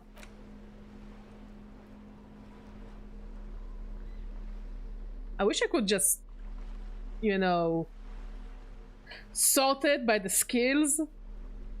Just to make it faster. It was minus drama. No, we want more drama.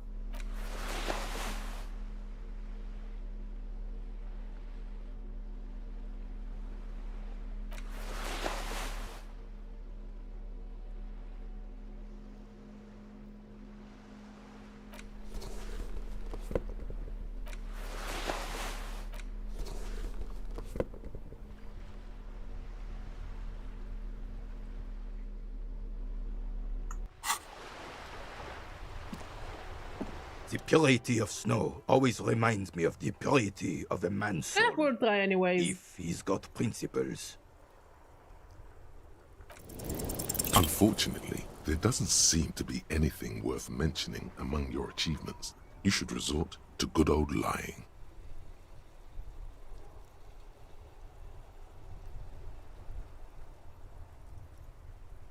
René, I'm ex-army too. Special Forces, Black Ops, Secret Soldier.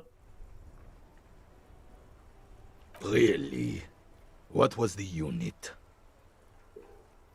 The 5th? Are you asking me? Or telling me? You tell me? I'll stop you right there, son. I'm old, but I'm not stupid. I know a soldier when I see one. We'll get back to our game now, if you don't mind. Strange. He didn't buy it. Yes, I'm an old man. He feels like he has to just... No. Yes. Unfortunately, in Martin Cop is a... If I knew... 'Tis true, sire. He knows nothing. Yes. The terrain here provides an interesting variety to a familiar game. Was there an earthquake here? No. It was left by heavy artillery fire. Heavy artillery fire, you say? That's the best kind of artillery fire. Very interesting. Why what? Why was heavy artillery used? Because that's what happens when communards hijack your... Yeah. We talked about this already. What do you want now, then? Oh, cocaine. A superpower. Right. Okay, but maybe you can tell me about the gun? I have really outdone myself. This is divine. Yes, that's what you need, Gaston. Aww. Fat ass of yours. That's a cute capybara, Pyroli. Gives out. René, it's a little pleasures. Life doesn't need to be a struggle. Agreed. Hello, officer. How might I be of assistance on this fine day? You mentioned Jean-Marie Beaulieu. Who is that? Oh, sweet Jenny. She was the finest woman in all of Revachol. Maybe the entire world. Do not defile her memory, Gaston. Let her rest in peace. What happened to her? She died of pneumonia 2 winters ago. It was a quiet passage, peaceful. René and I were both by her bedside when she... died. No use sugarcoating it. Won't bring her back, will it now? Departed. Until the very end she couldn't decide between us. Yeah, you gotta stay in shape, Kisamius, even under artillery fire. A quick grimace of pain passes over René's features, but he immediately regains control. His face now a dispassionate mask again. So you both know her? We knew her, all right. Lived on the same street our entire lives, just 2 houses apart. The 3 of us have been best friends since we were 4.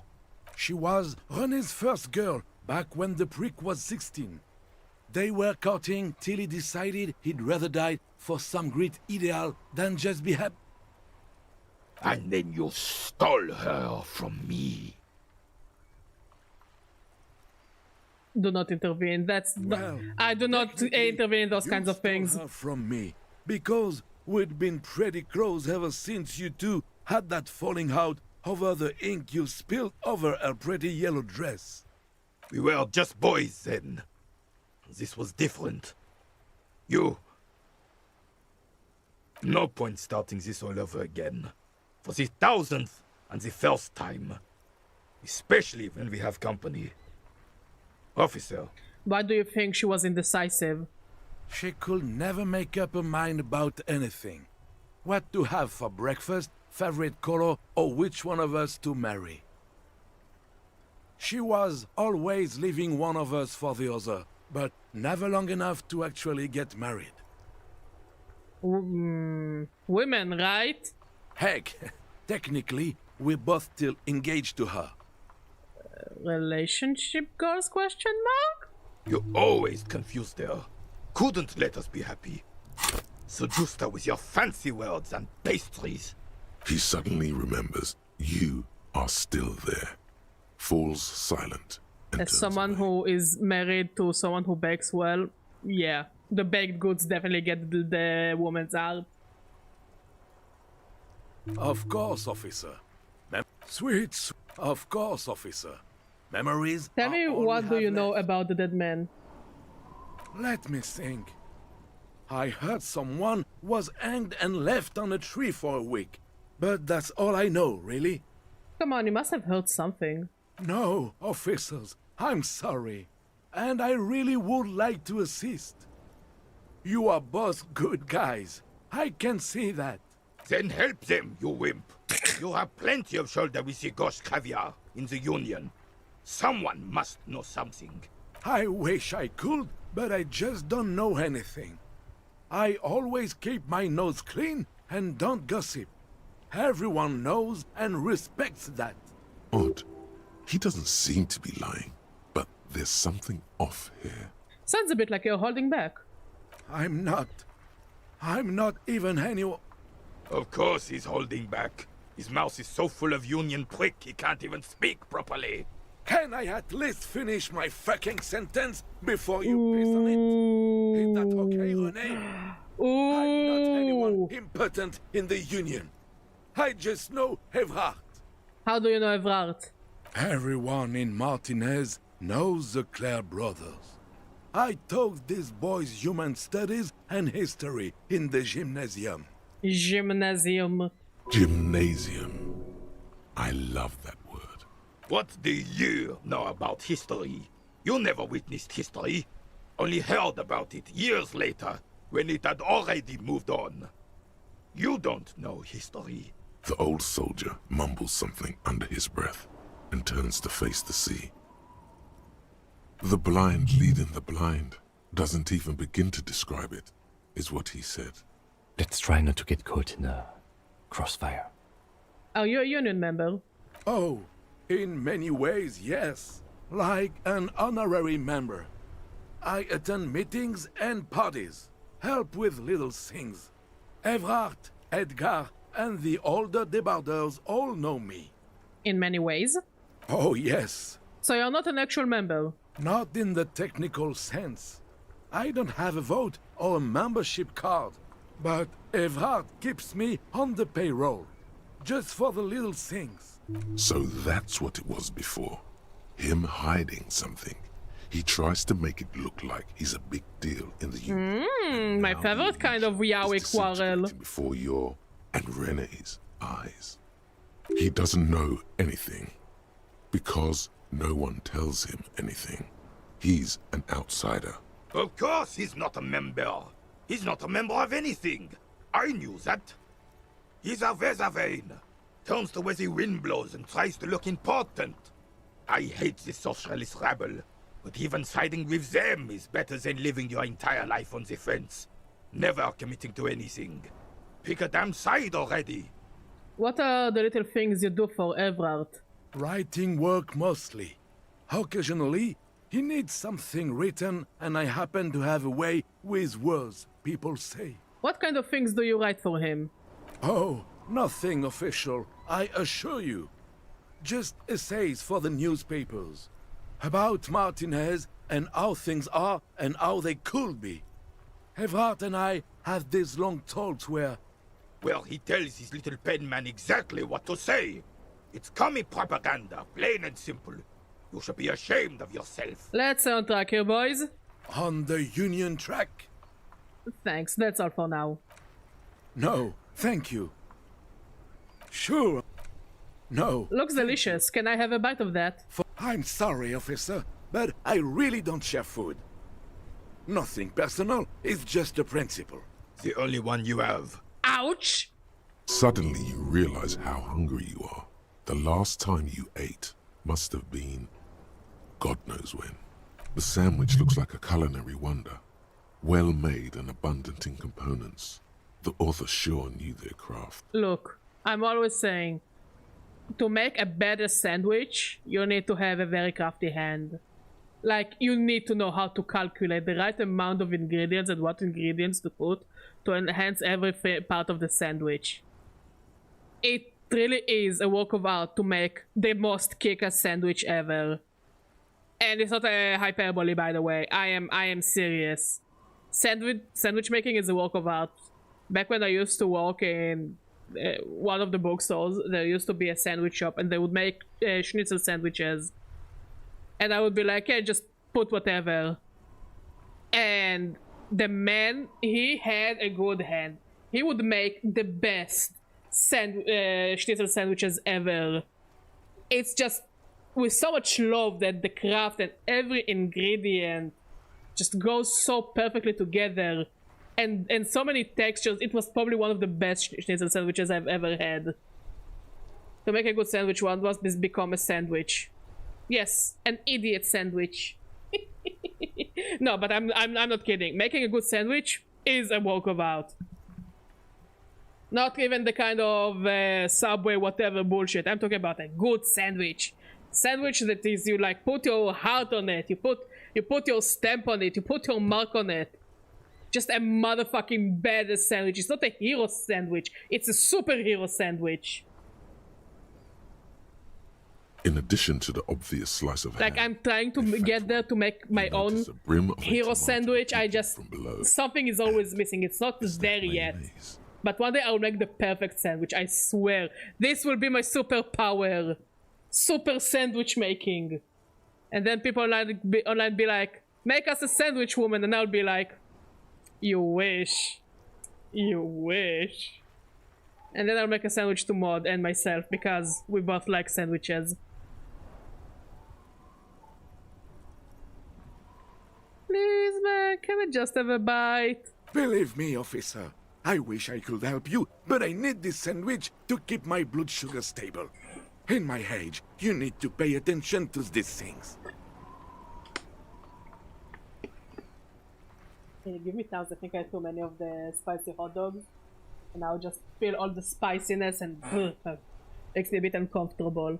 But I think it would be a good idea to put them in a pasta sauce. They will add some spiciness, but also the spiciness will go away a bit with the sweetness.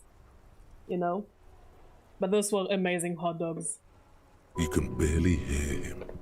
The sweet smell of pickles in harmony with garlic butter and marinated onions emanating from the sandwich is driving your mind in a singular direction. Wait, but what is the protein in the sandwich? Well, I don't see protein. What's the protein? I also want to make a garlic butter. Please, friend, just share it. Fuck off! It's mine! I think we ate more than enough, let's be honest.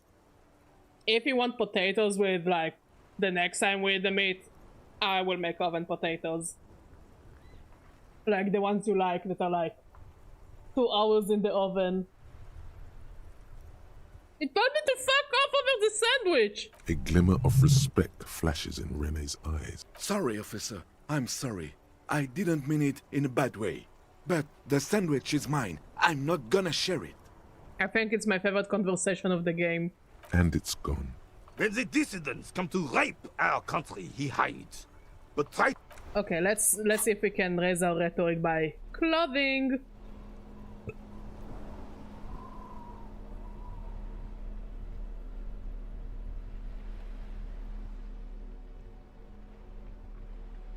Maybe. Maybe. Do I have anything?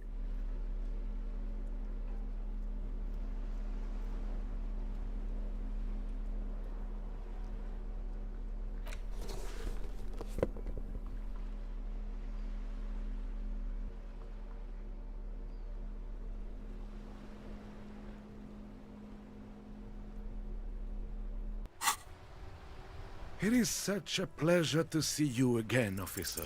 A man so principled about his sandwich calls for a principled approach. Time to get political. How the fuck do we get political over a sandwich? This right here is political.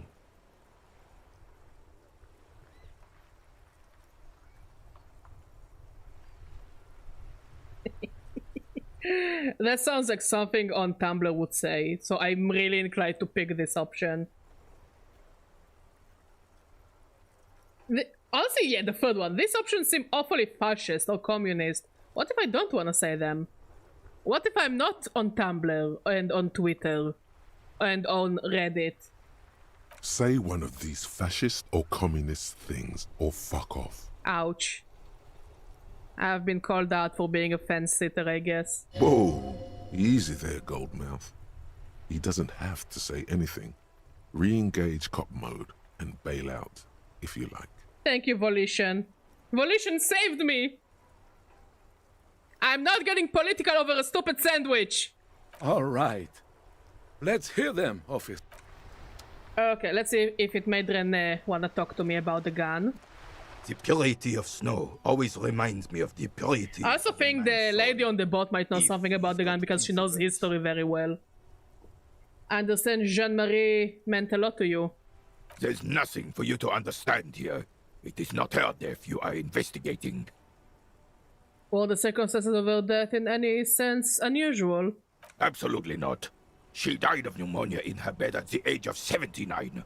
This is highly usual. Where was the photo of you two taken? Reverschall Fair of 91 in the Faubourg district. A parade was held to honor Guillaume Le Lion's name day, and the Carabineers marched in the place of honor. You look happy in the picture, smiling. This was the happiest day of my life. What happened with you, Gaston and Jean-Marie? I was 22 when I returned from King Guillaume's Akira operation in the south and found my sweetheart in the arms of this wretch. I won her back, but while I was dealing with some issues... You were like a dark cloud sucking the joy out of every living thing around you. And you hurt her.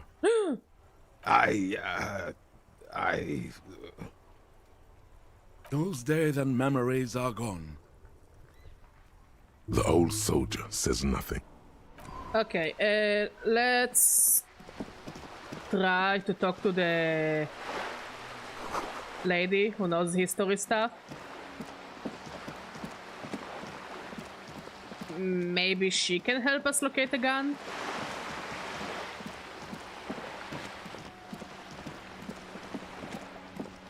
And the other option I see is going back to the abandoned building because we found there slick with guns.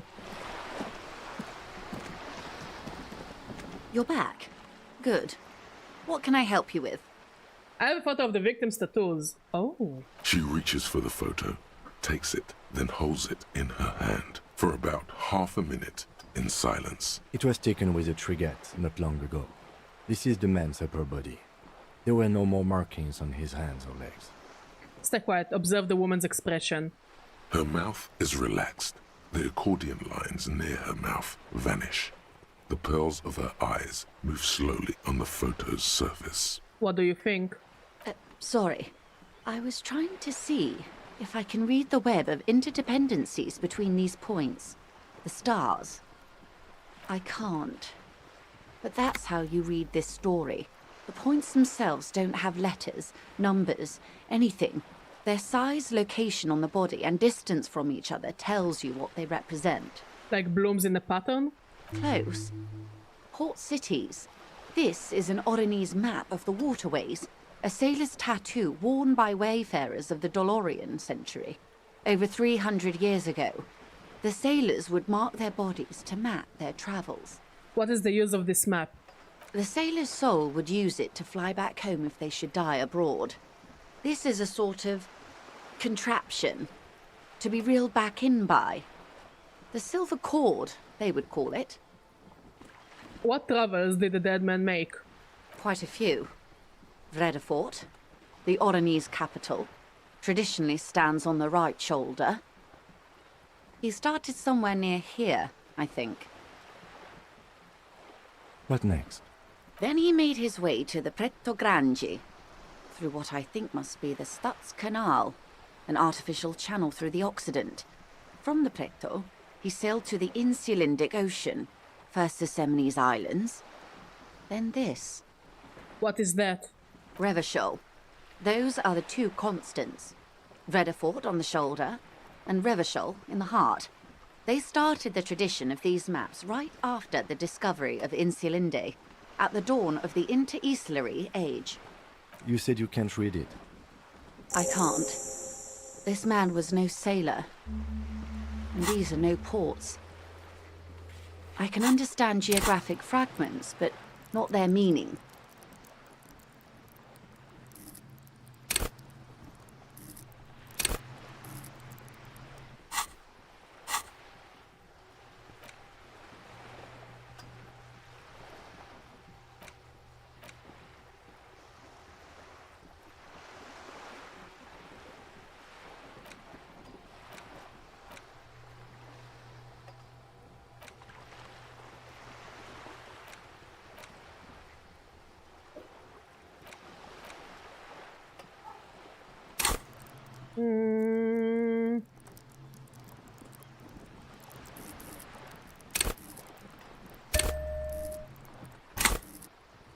That's all for the tattoos. Thank you for your help. Is there anything else I can help you with? I found my badge, by the way. By love, you did. Fast, observantly, like an electronic printer. Pleased to meet you, Lieutenant W. Freighter Dubois. I am glad to see a man of high qualification. The situation is precarious. What can I help you with, Lieutenant Freighter? Okay, so she did help us with the tattoo. Let's go to the abandoned buildings. Because again, we found a place with guns, so you know, maybe, mayhapses we will find another gun there.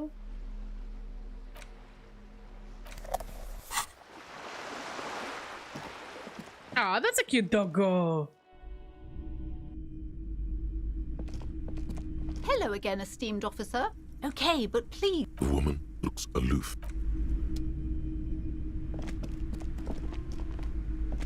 Hi, Ace Detective. Math. Oh, I thought this would fit you. Like, thanks for helping out. Yes, just right. Oh, she gave me another hat because I gave my previous hat away. I love this kid. She's absolutely the coolest.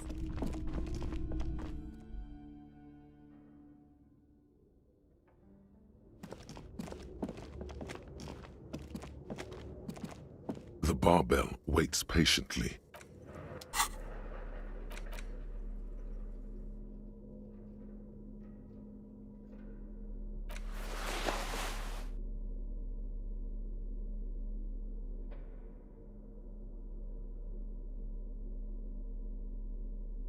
Yes, the dick hat.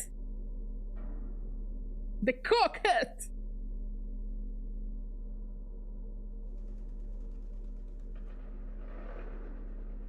But yeah, I gave it away to the lady.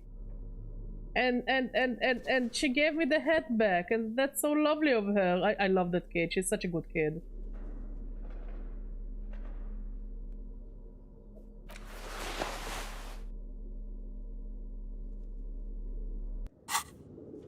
The barbell waits patiently on the floor, like a dog for its master.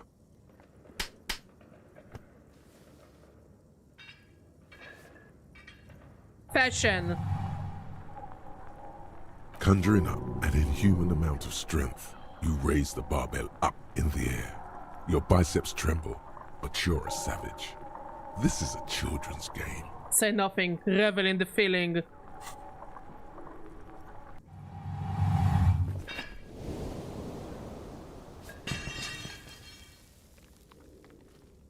A warm wave of accomplishment washes over your head as you drop the barbell to the floor. For a moment, it feels like you're strong enough to succeed at anything you ever set your mind to. Good technique.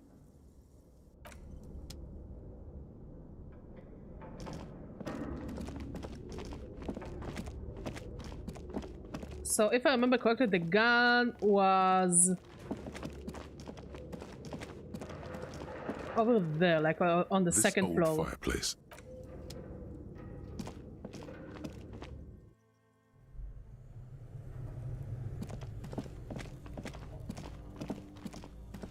The bear's eyes are a friendly cut. The paper still. Good question. I know. At least it's the fridge. So nothing of interest, and nothing of interest over there.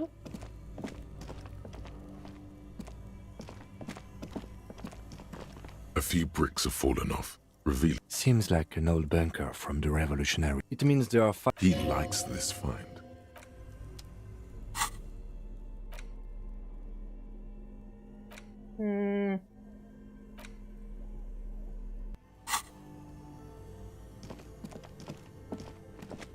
I think maybe the gun could be there as well.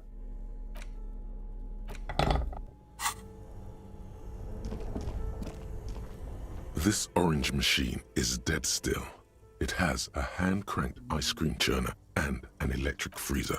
The ice squeak. You see the pry bar's metal handle bending right before your very eye. Yeah, well, that's a good pry bar. I'm not criticizing it. But this ice cream maker is frozen shut. It takes an advanced tool to get it open. I have no idea, officer. This ice cream maker isn't important enough to requisition a special tool. Sooner or later, you will stumble upon a tool mighty enough. Then we will know what's in this mysterious ice cream maker.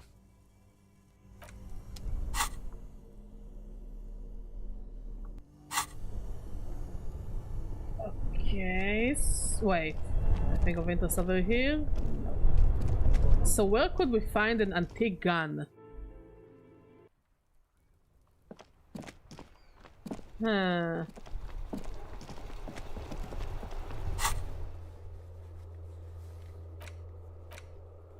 Let's go to the church.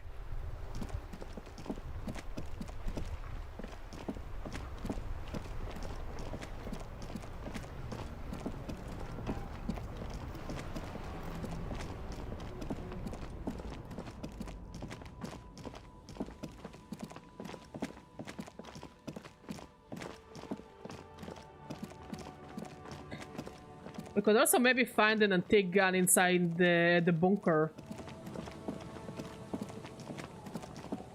The trap is full of poor things.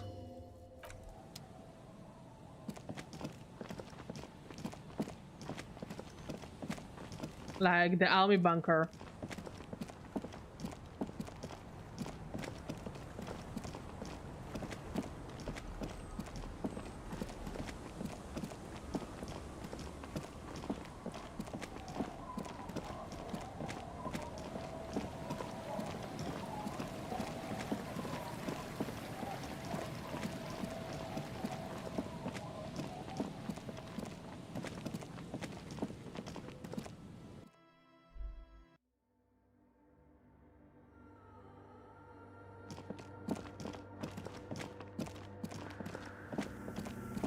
Let's see if it will let us put the miniature now. The mother of humanism stands above you, a precious and complex wax painting on a single pane of glass.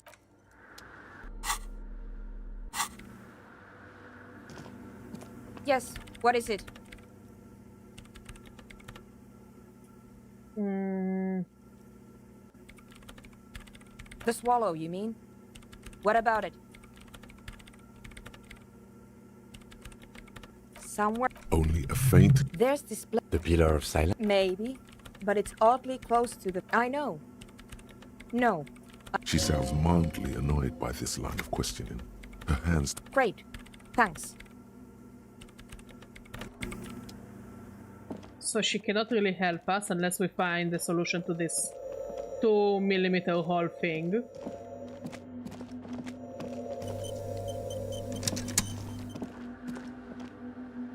Because I arrested those assholes! Like, was it the wrong decision to arrest them?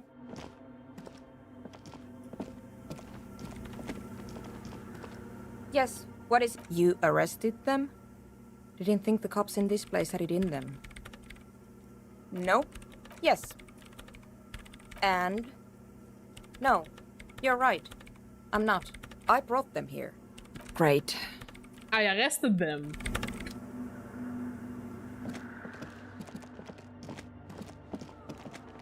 It was an option and they were getting on my nerves, so yeah. Okay, let's try our luck in the bunker over there.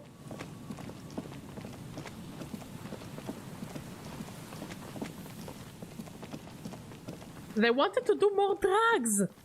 An old door. It's military. The washerwoman mentioned... It's military. The washerwoman... And completely out of their minds.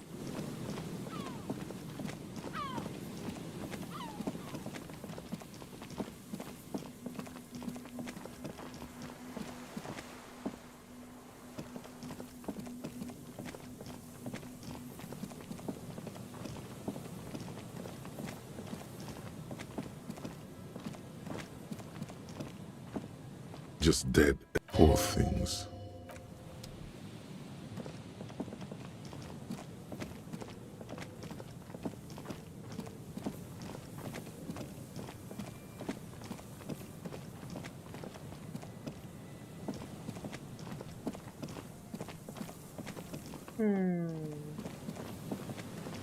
Let's see if we can talk to the old lady again. Like, we need to try to advance those quest lines somehow.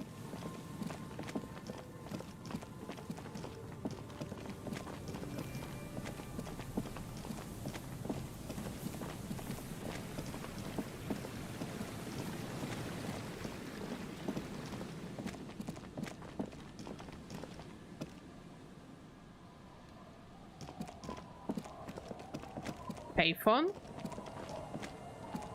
Okay.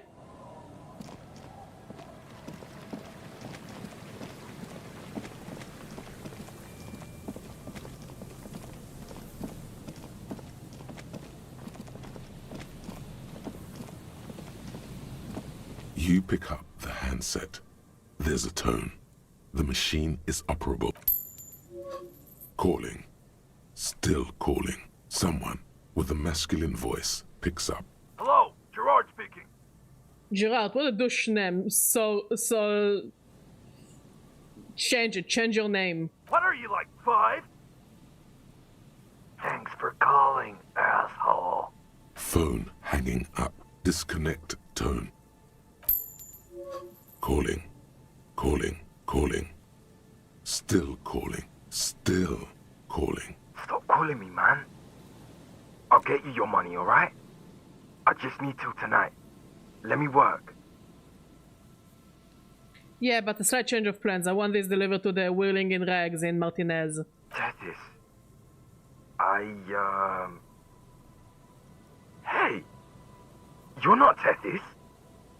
Screw you, and don't ever call here again. You're fucking with some serious people. Disconnect tone. Calling. I'm tired. Mood. Sounds like he hasn't talked to anyone in quite a while. I'm tired too. If I could go just 1 month without writing, no, 2 months, I could regenerate my brain. Fucking liberalism. What does liberalism have to do with that? The man disappears with a sigh. You do not hear the customary disconnect tone, just silence in the handset. The machine is still waiting for you to dial a number. Seems like it did not have time to swallow the coin. This sometimes happens. Lucky you. The call went too fast for the payphone to ring. You close your eyes and put your index finger on the rotary dial, then pull down on the number, then move one up, and repeat the motion twice. Strange. This is not how you started before. Keep dialing. 414447 1117361. Your fingers keep moving like a spider. Every time the ring rotates back with a little ring of metal, like a bell tolling. There is more? Yes. 451 67 451. You are going deeper now, into some unknown place, far away from this island of matter and its telecommunication networks. Finish it. 451. You have dialed God knows how many numbers. The headset has been waiting silently to relay a signal. Surely nothing can come of this, you think. But it does. A connection. An ultra-long distance call. Your air fills with a crackle, the wash of a strange ocean full of white noise. A little bird starts ringing in there, not like the local calling tone before. No, a small ring in a cage of distortion, far away. A distant network of phones, calling in the night, the saddest sound in the world. Both pitiful and terrifying. You feel your pulse rising with each ring, calling still. Ringing by the bedside of a dark but capacious apartment with long windows. You know this to be true. The handset starts slipping from your sweaty palm. Your breathing is heavy. Long windows. How do I know that? You just do. And you know it is going to hurt. Kim? The lieutenant is too far away to hear your yelp. The sea wind blows. You can't. Some strange force is keeping the headset glued to your hand. Your ear listening to the ring in the speaker. Calling, calling, calling, calling, calling still. Then the ocean breaks. Out of the depths, a woman's voice emerges. Small.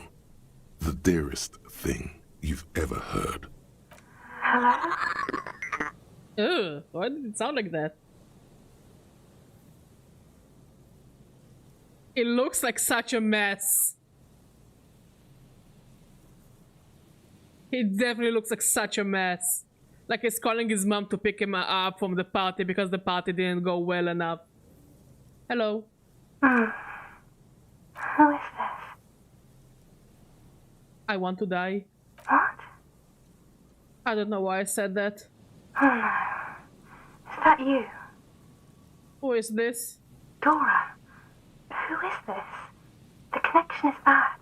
In the distorted distance, you hear someone turning next to her. Bed springs rattle. Is someone there? No answer. You're not sure, but you think you hear a man's voice in the background. It's covered in pain and white noise. Your voice is so beautiful.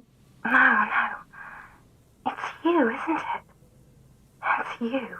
I can't tell you who I am. I have a second plan to win mankind 3,000 years of peace on this planet. I have to be ominously vague. You're not ominous, Harry. You're drunk. You only have 2, maybe 3 things left to say before the change runs out. I'm not drunk. Oh, God. Hey. Do you know what time it is? It's so late here. It's 4 o'clock, Harry. I need to wake up in 2 hours.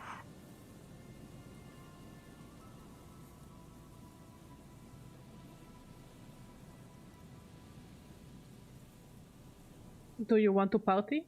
No. I want to go to sleep.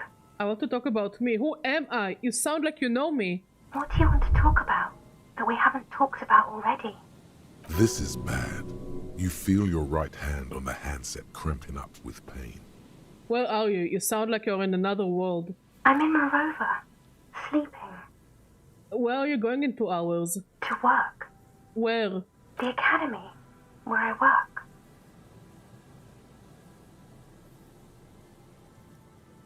The academy? That sounds better than my job. I'm happy. No response, only a sigh. The connection crackles like burning paper.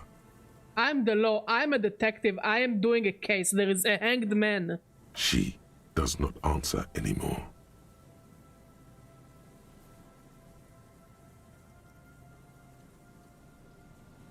Can you help me solve it? I need to solve it. They won't take me back if I don't. God, we're so pathetic. Look at the way he's clenching the phone. Harry. Disconnect tone. The machine ran out of money.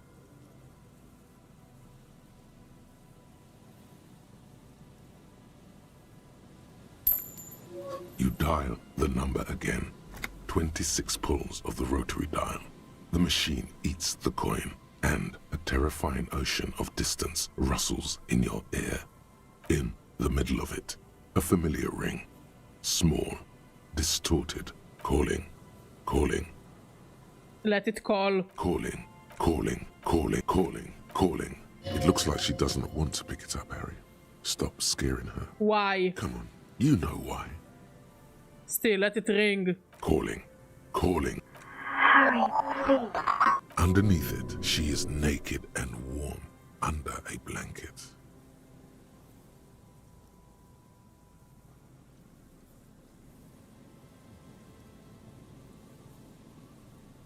I need to know who are you. Who are you? Please. I'm going to hang up now, okay? Phone hanging up. Disconnect tone. You dial the number again, as you've done many times. You remember it well now. 001 41 44 47 11 17 361 451 67 451 451. Calling, calling, calling, calling, calling, calling,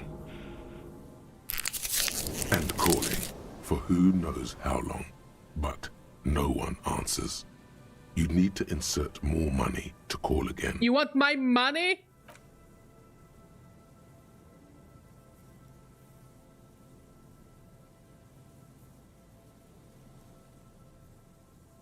The cold metal is hard, and your knuckles bleed. Takes your mind away from that voice, for 1 second at least. That's enough now, officer. You want more money now, huh? You want fucking money?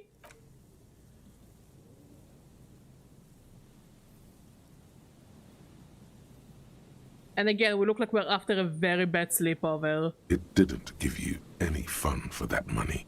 Your hand is swelling up. Officer, that's enough. Let's return to work. It's over.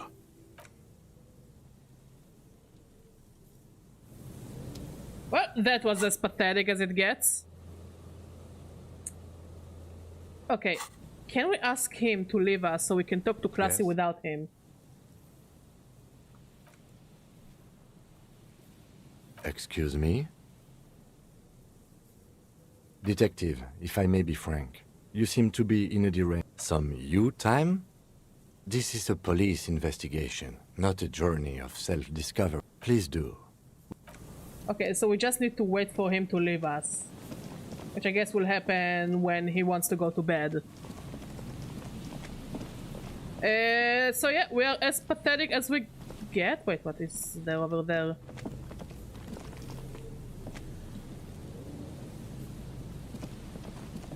Can we enter this building?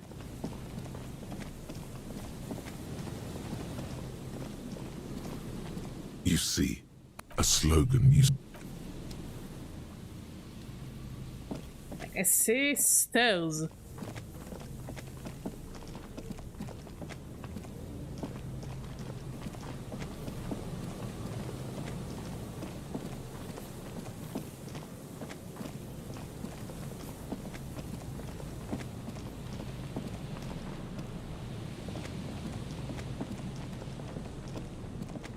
There's some tear, an empty cigarette package, and a... Well, that was very hurtful and pathetic as it gets.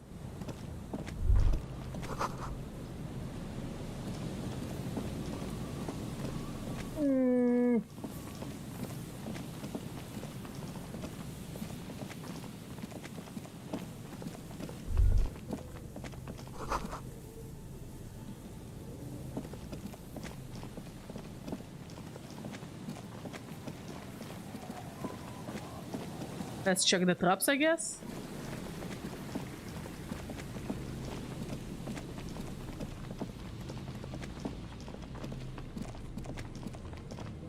A few low poor things.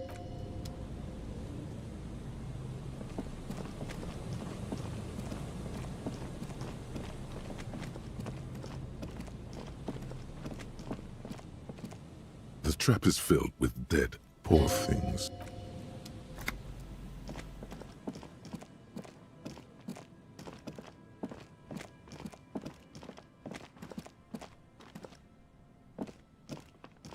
A row of ghostly shades facing a crumbling wall, with another 7 shades standing, a cold...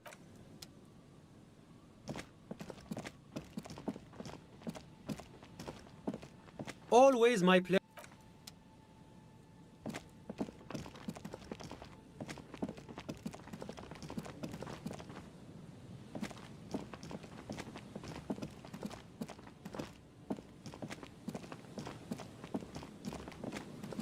I must say, this entire fun thing is just so depressing.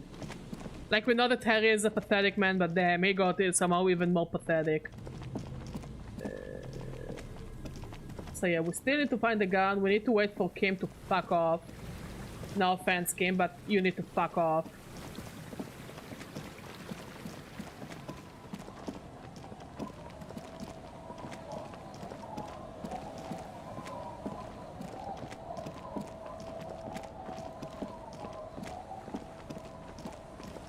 Can we talk to the old lady again?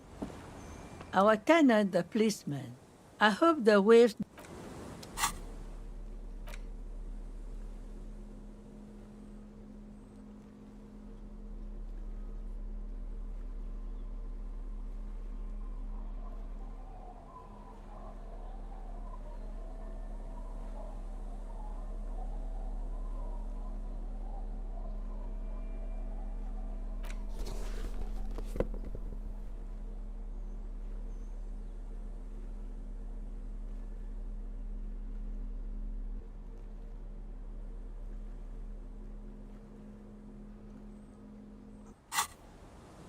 Our tenant, the policeman.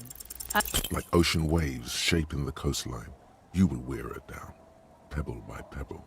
Just be persistent. Isabel, you must understand, this place needs that construction project. I've heard that pitch before plenty. Building this, building that, new jobs, new blood. Somehow the people here always end up holding the short end of the stick. I could try to ask Everard to pay you some money. Were you dropped on the head as a kid? You can't live off a pittance for long. Save your breath, officer. This deal isn't going anywhere. Now, if you'll excuse me, I've got this whole bucket full of rags to finish. That's my job. Maybe you should do yours? We really should focus on some actual leads. Negotiating real estate deals isn't our main thing. You know, there could be...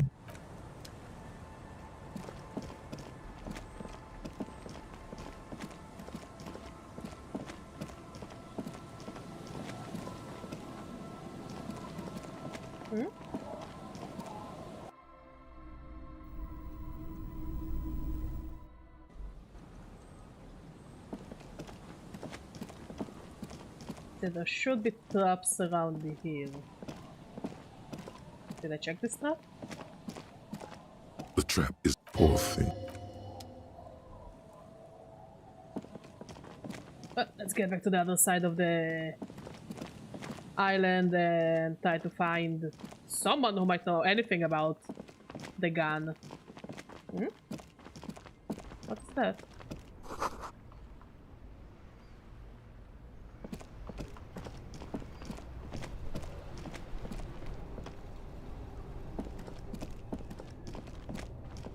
There are clothes. Don't be shy. You find your hat. The box smells like cat piss.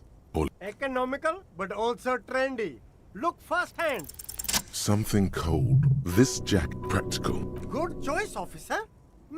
Gotta prepare. Sure. You see two... I can see you, but... A pair of dedicated... Those... Only? That's madness. These one... A small... No, don't look at the speakers, officer. Look at the sneakers. These, officer? These speakers are Samaran. No way, officer. Well, if on the other hand, you wanted to buy the... Damn. So you have to buy the sneakers first. The shine on these sunglasses lasts a lifetime.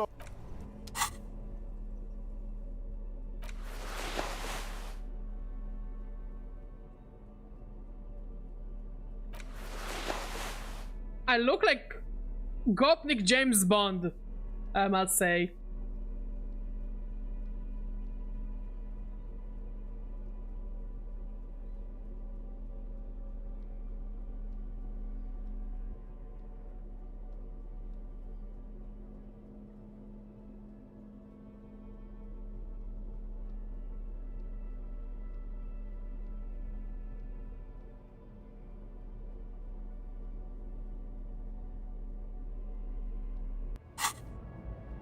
The shine on these sunglasses lasts a No luck. Oh! Hey, at least it might actually offer some protection against... I hope not. You don't like it? Sure, Square Joe. 40 and... I am a perfect human being. I am a frog.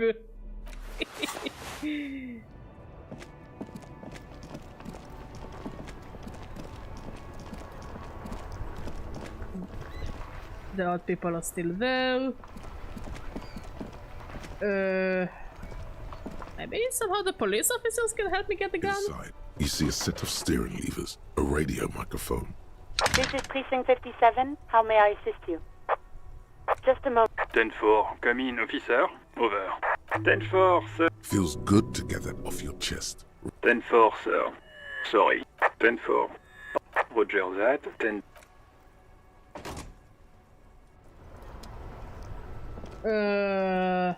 Not much help then.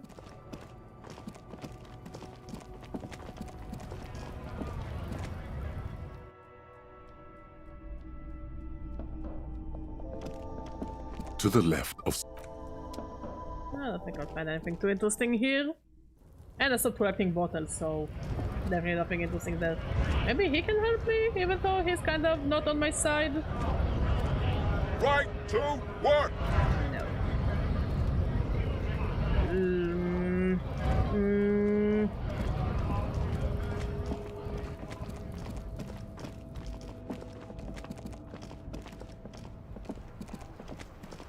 Let's see if we can somehow find a way to persuade him to talk to us. The Hardy Boys.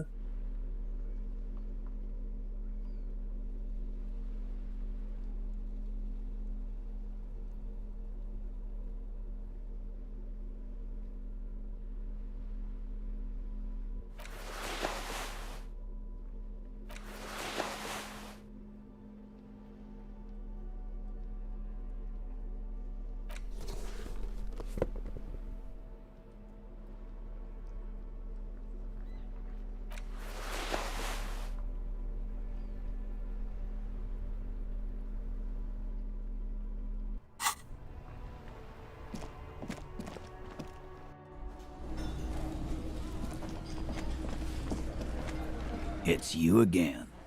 What is it?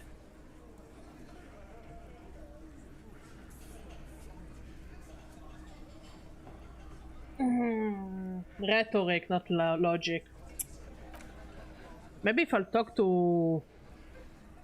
I really need to get rid of Kim. Kim, do you wanna fuck off?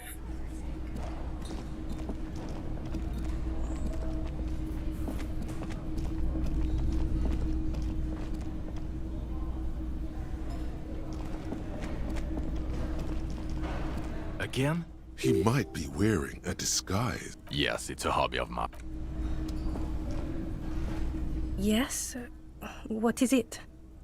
Did you hear that? Did you hear me sing? Did you like it? That was pretty good, Harry. Wasn't it, Jean? Whoa, how does she know your name? She probably heard it from somewhere. You have to be more careful, karaoke star. Names are dangerous. Huh, that was... Yeah, That was absolute shit, if you want my opinion. Drunken shit. Haven't wanted anything to end this badly since I had cluster headaches. Mm-hmm. Horrible. Truly horrible. I beg of you, I wonder if I can get rid of him now. anyone to this torture again. I mean, seriously, you need to... Jean, he's not right. Don't make it worse. And I really No, I think liked it. the nighttime starts at 9 p.m. So She actually did. let's see what we can get done. Look, something is really bugging me. Are we or are we not from the same police station? God damn it, you leave her alone. Keep your weird bullshit to yourself and be professional for once, for fuck's sake. Can I actually help you with something? Yes, of course. Preposterous. I mean, you would remember if they were, right? Who forgets their squad mates? That's not possible. Are you with him? Of course I'm with him. Why do you ask?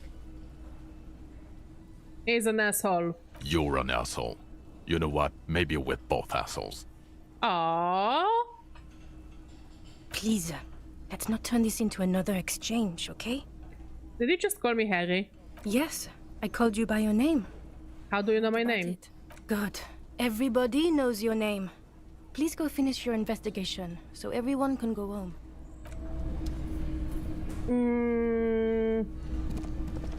Hey, was there something you... Let's see if I can get rid of Kim now.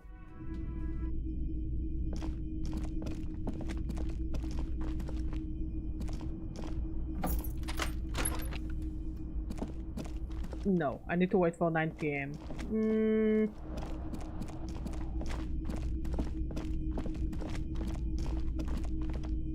Well, let's keep investigating.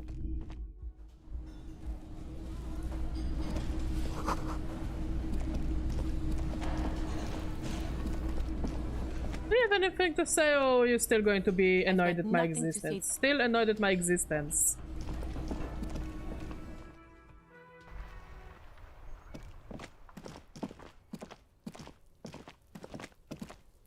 You see a set of tire tracks in a brown slug note.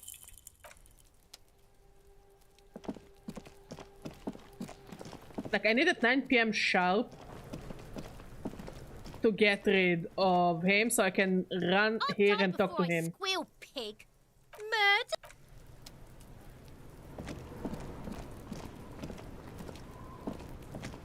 The trash container. The smell of rotten food rises to greet you. You see soggy cartons, dirty rags, and organic waste. The container sounds a muffled gong.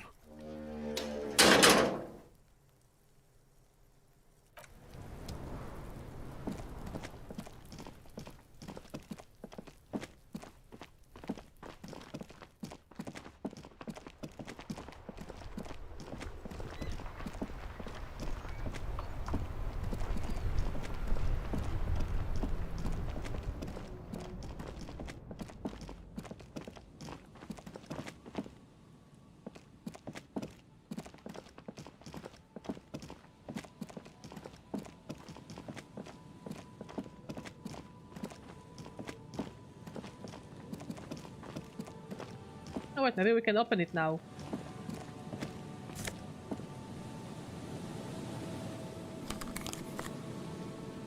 Lovely. That's lovely.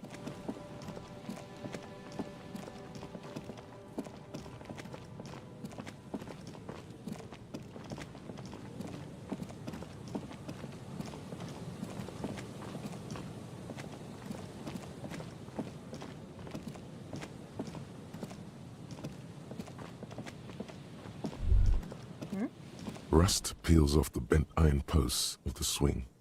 The wind whistles through the skeleton of the small house behind you. There's desolation everywhere. What happened here? In this yard? Someone thought they could have a summer house in a bloc obscur, for cheap. It didn't work out. They abandoned it about a decade ago. Wait, what's a block obscure? A black bloc, a part of the city left unrenovated after the war, or one that has fallen to gang violence, or has become inhospitable in some other way. So this part of the coast is block obscure. Practically, it's not an official term in any way, but look around. No sewage, broken power lines, crime, drunks. Life is tough in the blocks. It's no place to build a summer house. Maybe they left something useful behind. Yes, for you to pick up as part of the Jamrock Shuffle. It's not meant as nagging, just an observation. We should move. I don't think we will solve the murder with forays into the urban hinterland, at least in this phase of the investigation.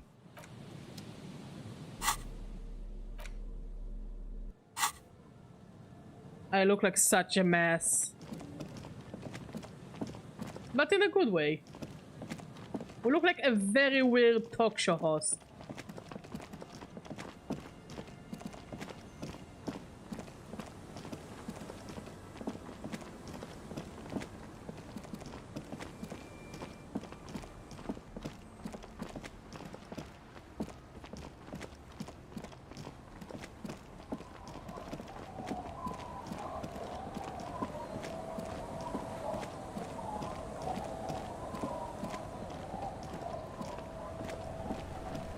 Waves are beginning to die down. Look at those little bastards. That's my motor carriage in the sea, by the way. Bastards. Yeah, a messy fashionista. Oh. That's good to know, I guess. Why is it in the sea? I got drunk and apparently drove it into the sea. This calls for a funeral, if you ask me. You are suggesting we honor the carcass of my former motor carriage? Aye. Feels deserved, don't you think? Falling in the line of duty like that and all.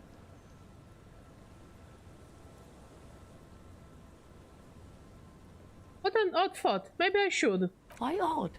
Our things are a part of our life world. They're made with our human sweat and they share human history. We should care about them as we care about humans. To some extent, at least.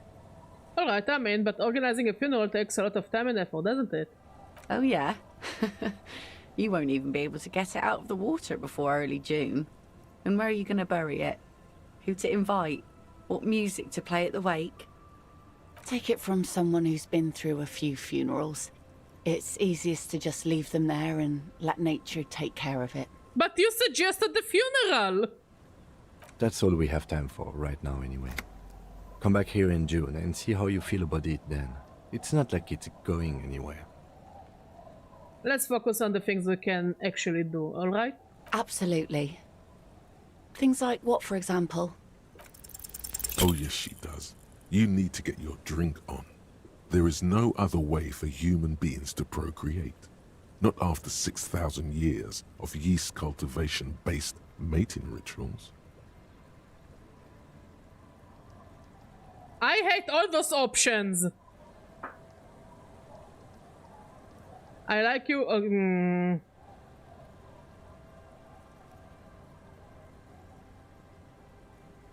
Alcohol makes closeness possible. Let's connect. Alcohol? Connect? I'm not sure I'm following you. Get hammered with me on a date, drunk date. It will be nice, I promise. That's a good impression. You really cracked me up, officer. Now, how can I help you? She doesn't even understand you asked her out. I am a mess.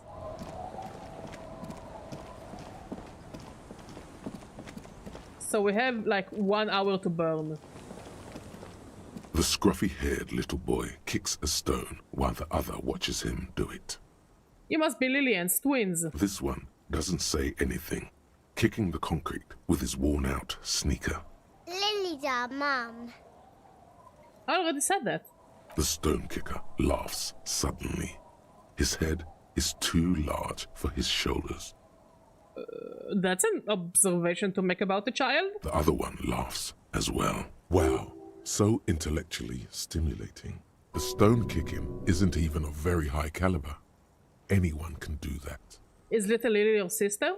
Yes. Okay. Yes. Children are stupid. You're stupid. Okay, how about the policeman ask you something else now? Okay. Let's talk to little Lily. Maybe she can add something interesting to the conversation. Hello, mister. Are you Lillian's daughter? Yes, I am. Little Lily. You know my mom? Yes, we met earlier. That's nice. My mom is great. She's never angry or anything. Bye! Is that the phasmid? It looks like the phasmid, leaning against the wall. Where? Wait. What if this is the fishing rod situation all over again? Oh. Try to sneak up to the phasmid. It's not the phasmid. It's not even organic. It's a fire iron. Oh, this is what he was looking How at. disappointing. Of course that wasn't the phasmid. It's way too big. Don't be too hard on yourself. You couldn't have known that for sure. And besides, finding this phasmid is your special destiny. You can feel it.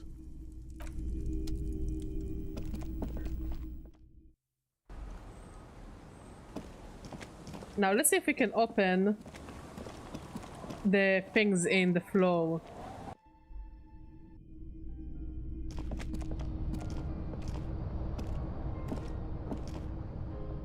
An old mirror hangs on the wall. On the table, you see a bowl of water.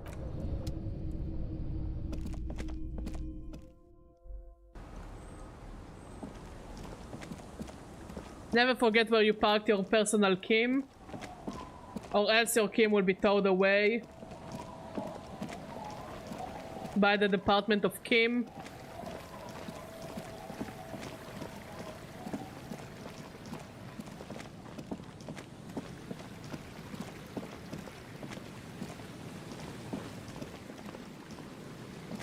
And yes, we are being paid by the Kim.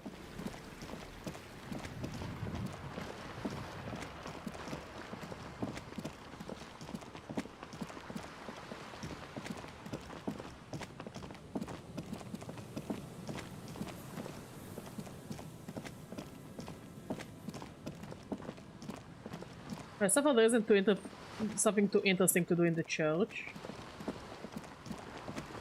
which is a shame. We haven't found the gun. We did finish lots of Kuno related quest lines, so that's good.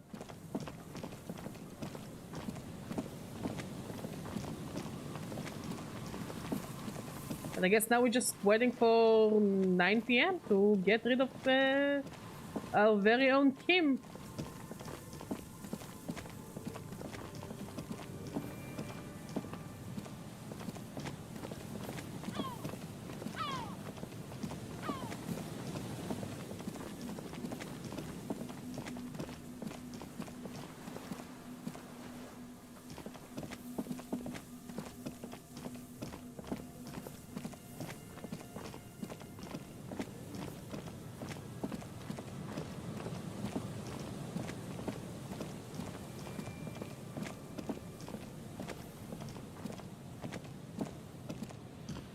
Just dead, poor things. I better find the phasmid by the end of it. I'm too invested in that stupid storyline for it to not matter.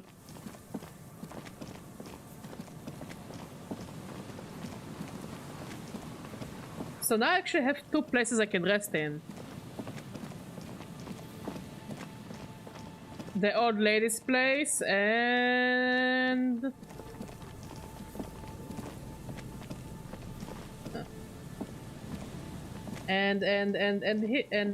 hotel. Nothing of interest.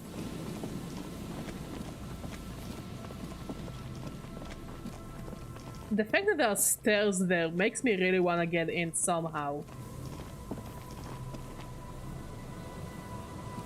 Good evening.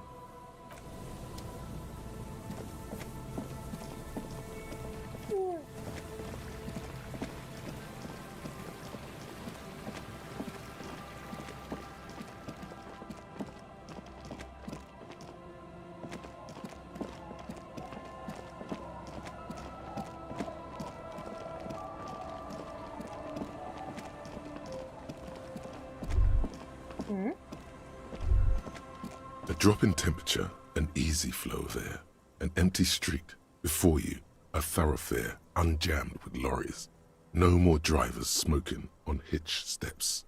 Just silence. What did the smoke smell like? Chemically sweetened. Across the road, a forgotten bus stop. Corrosion has opened a hole in its roof. An elm tree watches over the building. Its branches are dripping with rain and snow. The road is smooth and motley. Craters filled with a black asphalt. The asphalt, first laid, is grey already. A row of tenements are under construction in the distance. Who are the people who live across the road? A tub warm with water, white with soap. A man bathes while radio waves transmit the lottery numbers. 4, 18, 21, 4, 1. A modern washing machine rattles a drawer full of silverware.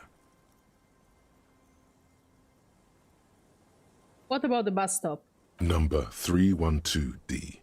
Young girls used to come here, huddled up, hoping for more warmth than their thin coats give them. The bus took them to school. It has not run for 8 years. There were not enough girls to sustain its cost. What about the road? Craters pocked the surface. Children played in them until heavy trucks full of black pitch rolled in. The landowners have filled the craters with money. It is a vital artery of the flow of trade. There's one bump on the road. A dead dog lies flat about 200 paces away, right at the turn. A dead dog? Tragedy comes from the wheels of a fast RCM vehicle, hurrying to work. The cold washes over you. The sound of the sea has grown distant. The wind moves the aerosol. A detective stands behind the boom barrier. A breeze moves a curl of his hair. Well, those guys have absolutely nothing interesting to tell me yet. From what I remember. But a bunch of alcoholics. Okay, let's move away.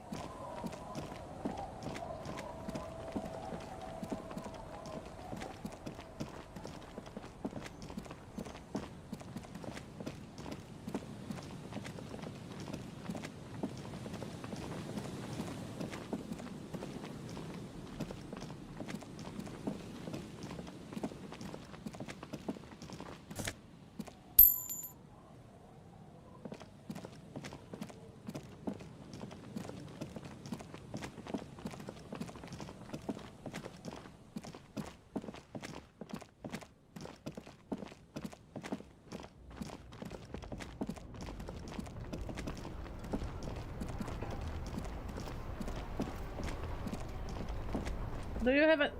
Maybe the drivers have anything interesting to add? Oh, look. It's the cop who turned me into a bad person. Nope. Don't smoke. Some of the other drivers do, though. There's still a few around, waiting for the jam to disperse. Or waiting for the sweet release of death. Hey, isn't he, like, smoking right now? The smell is in the air. Sure you smoke. You're smoking right now. Okay. But this is my last one. And it's a bad habit. You should quit before both of us have lung cancer. Are you sure you don't already? Okay, let's raise empathy by the power of fashion. I just wonder how ridiculous we can look. And yes, honestly, changing the clothing is one of the things I'm waiting for the most after every part of the game. I just want to know how stupid I can look and make it work. It should have been a dress-up game. A political dress-up game.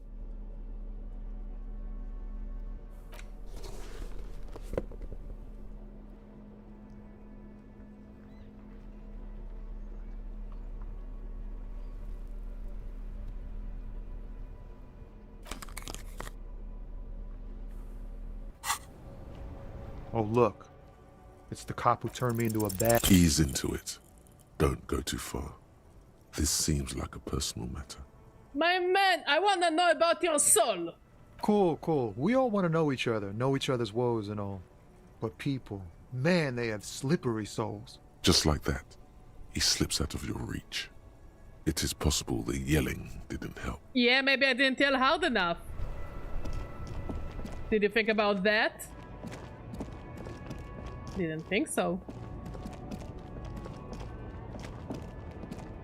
An old monument stands in the middle of the traffic island. Let's... While I can...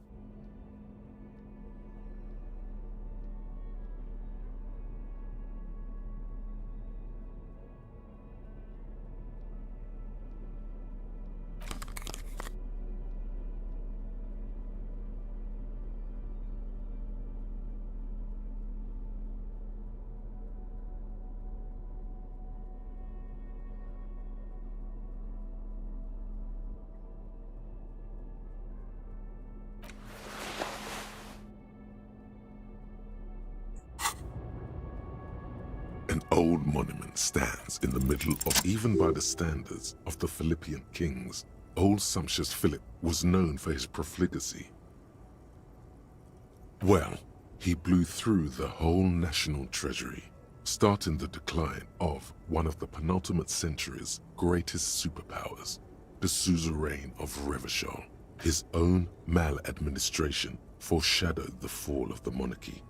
During the anti-centennial revolution, an end to his family line and the monarchy on the Insulindian Isola. How did he manage to blow through the entire national treasury? Stories have it that he had his bedroom converted into a treasure chamber, where he stored unfathomable wealth. Krugerrands, bars of gold, ornate weaponry, armor, and various chalices. He called it the Sol Aurum. It was obscene. There were whispers he slept on a huge pile of gold-dipped feathers, like some obese dragon, instead of a bed, like a normal person. Wait, really? There is no way that's true. But wait, you haven't even heard about his fabled cocaine addiction. The what now? You see, old Philippe wasn't just good at squandering the national treasury on gold and ceremonial weaponry, he was also a prodigious snorter of nose candy. Not just any nose candy, though. We're talking Royal Philippian Blow, allegedly twice as potent as the stuff you find nowadays, and purple. Philippian cocaine was purple. So he was addicted to nose candy, a bloated druggie. That's what the revolutionaries said 150 years later, right before they emptied out the royal mausoleum and dumped His Majesty's mortal remains in the Insulindian Bay. Okay, what is nose candy? Cocaine. This is a lot to process. His Majesty's courtiers said it helped him connect with the higher realms. Okay, where is he buried now? Beneath the cold waters of the Insulindian Bay, thrown there by the revolutionaries after they cleaned out the royal mausoleum. A group of marble pleurons still surround the king's vandalized tomb. A deathly cold wind sweeps up candy wrappers and old newspapers. What happened to the statue? The original was blown apart by communards, then further damaged during the landing of the coalition's airships during the turn-of-the-century revolution, when Martinez was leveled. Most historians think the coalition's hasty landing may have ultimately saved the statue. If the communards had more time, they would have reduced it up to even finer pieces. Or restored the monument. Some years ago, a group of liberal, artistically inclined individuals, designers mostly, thought it would be ironic to restore the statue of the most wasteful ruler of Revachol in the poorest part of the city. Yikes. The statue is supposed to capture the moment it was blown apart, like an instant frozen in time, a rare butterfly trapped in amber, floating on a sea of shit. I really don't get out. Neither do people in Martinez. The statue has proved to be controversial in a neighborhood mostly populated by the left-leaning working class. Philip III, the Squanderer, however, with his bronze face up in the air, doesn't seem concerned about what the hoi polloi think of him in death.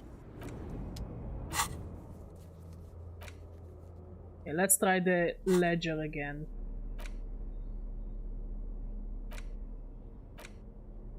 The ledger you found in the trash. A cabbage of papers hanging from the board.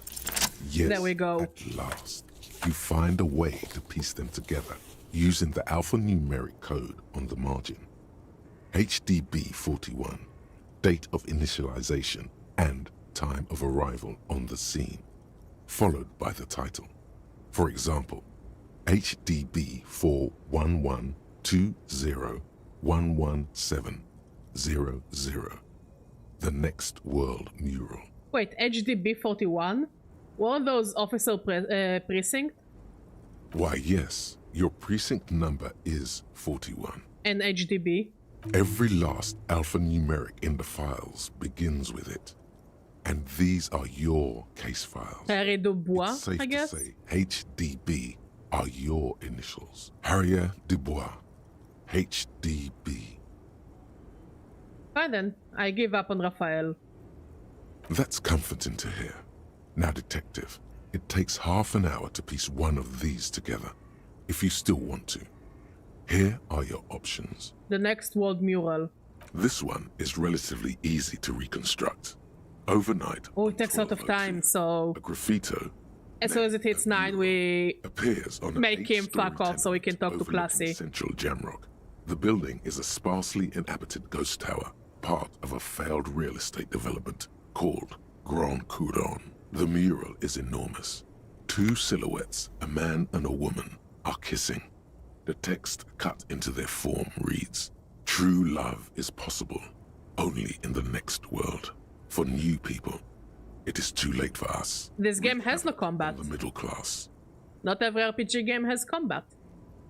People call it that thing and that fucking thing. You fight depression by the power of drugs and booze. The station's complaints desk gets clogged with requests to remove the bummer. You and your partner are assigned to the case. The graffito crew is easy to track down. Only the bell lectures have the literage of industrial paint to cover the surface. One of the graffito artists is rumored to be rich. They take responsibility for the execution, but not the design. The ideologue of the Next World Mural. It reminds me of those videos of can Goku defeat AIDS, can Goku defeat COVID, and can Goku defeat cancer. Wait, do I ever find out who came up with it? The case files do not show you finding the author of the design. The crew agrees to clean up after themselves. However, your partner, JV, is against the removal, citing public support for conservation. This leads to a debate in Precinct 41, which then spreads to the streets of Jamrock, ending in a rare plebiscite organized by you and the rest. I don't know, can Goku make a cake a sandwich? The 9,000 people subject. Unfortunately, I do not have all of Lakeside, Central enough knowledge about Dragon Ball to talk or to have an opinion about Goku's cooking skills. Begins with what appears to be a lot of rambling on the streets as to how juvenile and stupid the mural is, given a choice between two options. A staggering 78% of voters choose to keep it. Turns out the opposition were a loud minority, and that love truly is possible in the next world for new people, and it is too late for us.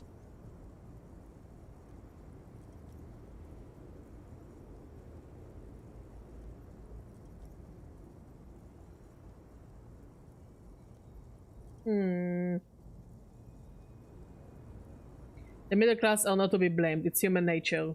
Did anyone ask you what you believe in, man with the smelly toilet ledger? Not much has changed in the... Okay, we can go. Ha ha ha ha! Go! Go! Wait. Is Goku a doctor? I wouldn't trust Goku as a doctor.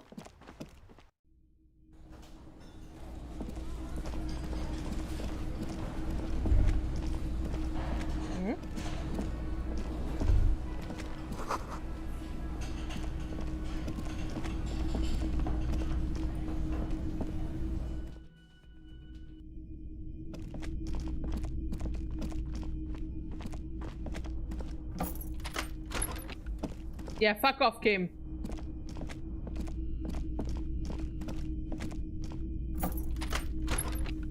Okay, now we have a lot of robota to do.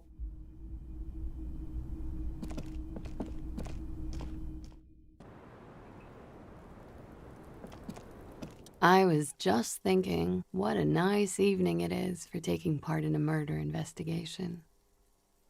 Now that Kim isn't here, let's talk about Sunday night. Ah, yes. The night before I saw you in the hallway and reminded you you're a police officer. It's one of the first things I remember doing in Elysium. Wow. Elysium. You don't hear that term often. Do you hear something Sunday night from my room? There was the usual ruckus. Loud disco music. Did I have any visitors? I can't say. Probably what about it? Sounded like you were flying solo. You didn't know about it? Yeah, it's pretty cool. Yeah. It's shiny, looks like a Zoidberg. You mentioned loud disco music? Oh, yes. Various artists. Ostentatious orchestrations prime among them. Oh, that? Yeah. Whoa. The less said about OO, the better. OO were huge where I come from. I was very young then, of course, like 7. Life gets hard, but we go on. Yeah, we go on all right. I don't know about that. At around 2 o'clock, the disco stopped and there was a change of pace. What happened? A slow, sad song started playing. Like organ music on repeat. That went on for quite a while. Was I singing this? Yes. There was a church in there. A really small church. Like the smallest, saddest church in the whole world. It was about that. And also... What else? That it doesn't matter anymore, and that we're alone now. It was difficult to tell. The song itself was very quiet and soft, but you sounded like a wounded boar, sir. It was hard to understand what you were singing on top of it. I'm sorry. Don't be. I was going out later anyway. It didn't bother me. Then what happened? Then you started screaming and trashed the place. Are you sure I wasn't being assaulted? No, it didn't sound like there was a fight. It sounded like someone was trashing their room. A window was smashed, the tape player probably, the song stopped. And furniture too. A real destructathon. There was screaming. Then I think you passed out. Was there anything else? There was. I think you screamed that you didn't want to be this type of animal anymore. I may have misheard, but it was sort of memorable. I went out afterwards. Everything was quiet by then. Around 4 or 5. And that was it. Thank you. No problem, sir.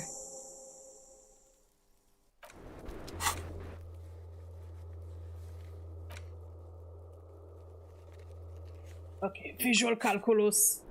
We have a lot of things to do. Since I think the 5th day is the final day.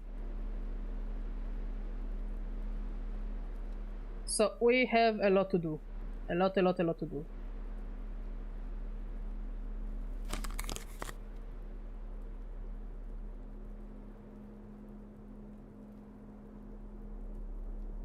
Unless the game can go further than 5 days.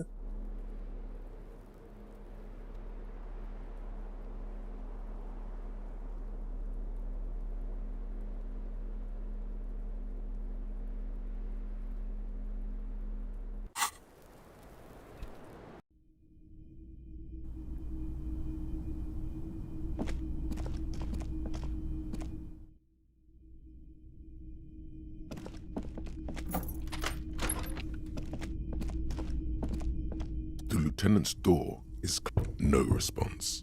Still, where is he? Isn't it party? Doesn't he want to go for a little drive? You hear the sound of a drawer. Is that you, Harry? What time? To clear our heads from what? Sleep? Good night, Harry. What? I tried.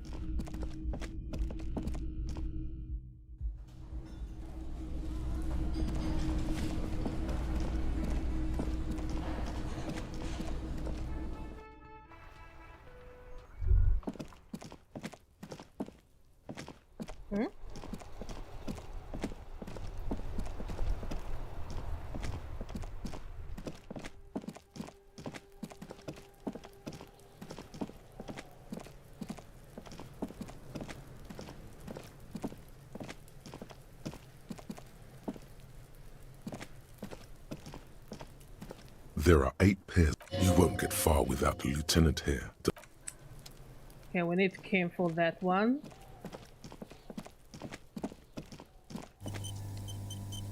You see a set of tire tracks in the brown. What else can I do? Mirror.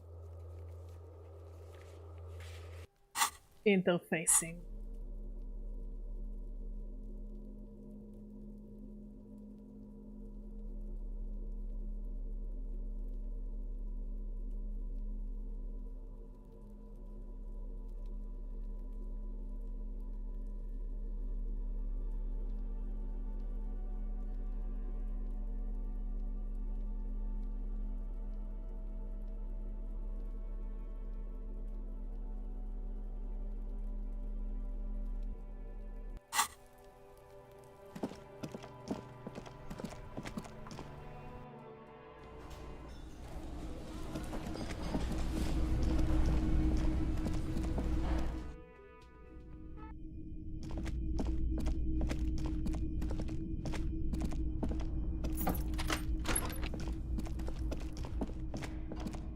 A mirror hangs on the bathroom wall. In it, your clean-shaven face, but it belongs in the new, the 3rd decade of the current century. Enough time had passed from the failure of the revolution that, for a fleeting moment, free market economy seemed like the ultimate, uncontested way of life for our species. Okay. Things were good. It was smooth sailing. People made gold and champagne-tinted interiors and facades to suit the times, calling this the new style. But more importantly, disco happened. Amen. Forget about ostentatious orchestrations. For Revachol, your city, that meant only one thing. Guillaume Lamillion, out of the dazzling swirl of disco music, in an open-air boîte de nuit somewhere in Revachol West. Guillaume's blonde mane appeared on the screen. He sang some bullshit. Then he made the expression. So I adopted it. Why? Everyone loved it. Maybe you thought some of the stardust would rub off on you. Maybe it did. Either way, it's all gone now. Only the grimace remains. I feel the need to add a clicking sound when I make it. Click, click. The click is used to spur on a horse. It also features heavily in Guillaume Lamillion's regional mega hit, Don't Worry, Your Pretty Little Head. Sometimes you like to add finger pistols to the mix, because, unlike Guillaume Lamillion, you are a police officer. It's your nifty little way to say, I'm armed and dangerous. I definitely have a pair of arms, yes. How long ago was the new? There is a vast ocean of time between right now and the expression. Looking good on you, or anyone. 2 decades, if the calendar is to be trusted. Humanity has run aground in that time. It's a different world now. The expression is a relic. Anything else, like who am I? Why did I become a cop? Why did I drink myself into oblivion? You have some understanding of the near history of disco, plus the trivia you've picked up along the way. Episodic memory, however, remains in the dark. It may never return. You should prepare yourself for that. Does this have anything to do with ostentatious orchestrations? Not really. OO must have just stirred your mind. They're more like a disco rock band anyway. I guess that's it then. It doesn't have to be. You can swoon over Guillaume and his champagne-corked smile whenever you want to. Maybe some of the stardust will return.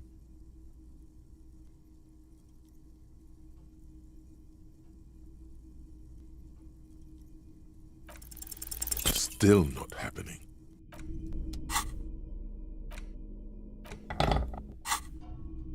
A mirror hangs on the bathroom wall. In it, the faucet is quite terribly mangled, but you just might be able to twist its parts into place. You handle the chain cutters deftly, applying just enough pressure. The faucet regains a recognizable shape. The steam stops. Told you that you needed those chain cutters. Everything is connected. Everything has a purpose. Amen. The mirror begins to clear slowly without you having to wipe it. Still not happening. Okay. Cargo container door. Let's go there. What do I need to know for the cargo container door? Rhetoric. Don't think I really have anything for rhetoric. I just need to talk to it and hope for the best.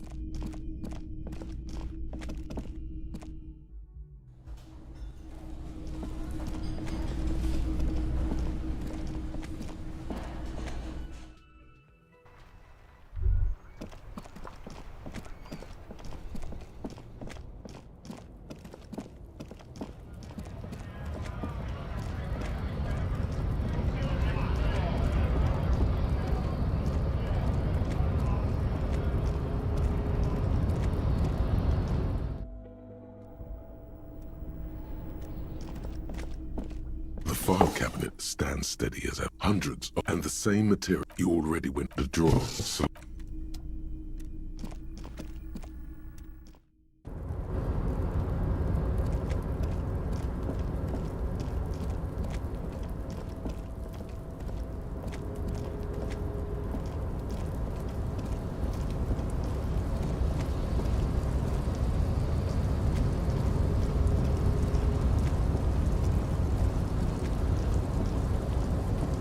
you're back before the cargo container.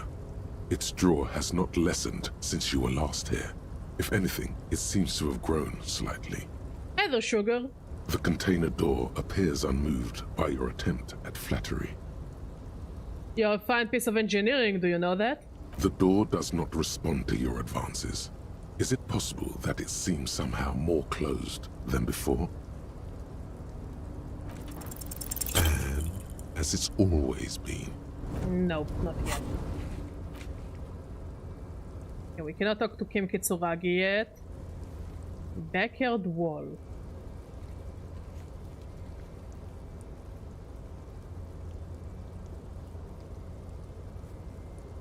Backyard wall, backyard wall. Oh, it's the graffiti. Let's try our luck anyways.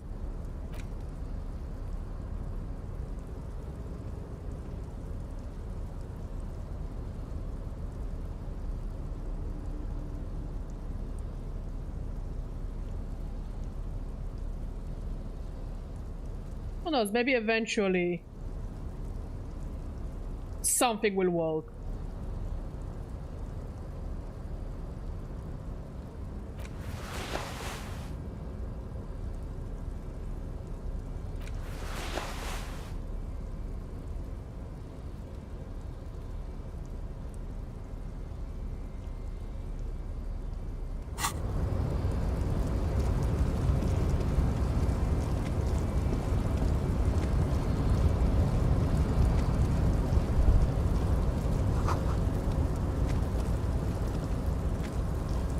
We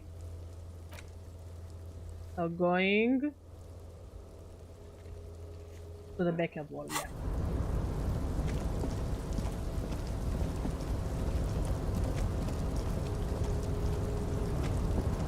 Do you think that Dr. Goku would be like Dr. Mario? Like, something me says that it would kind of work the same. Shit, Doctor, but at least he will attempt. It will just punch you until you're out of disease. No more disease for you, sir. It has been punched.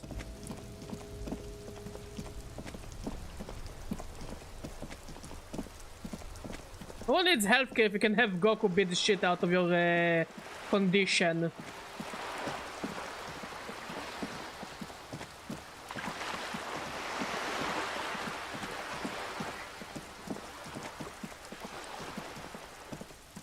Just an ordinary wall. Nothing to see here. Okay. Cafeteria window. Perception.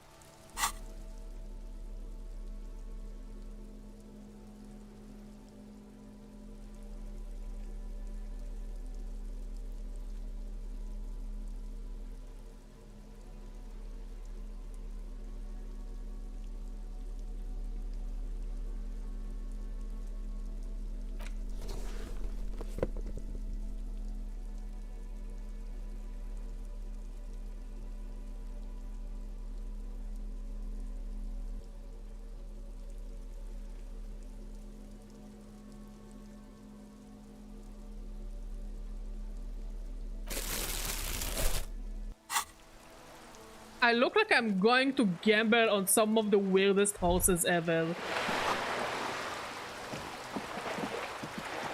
Like, I'm not even sure I'm gambling on horses. I'm clearly gambling on something. I don't think horses is one of them.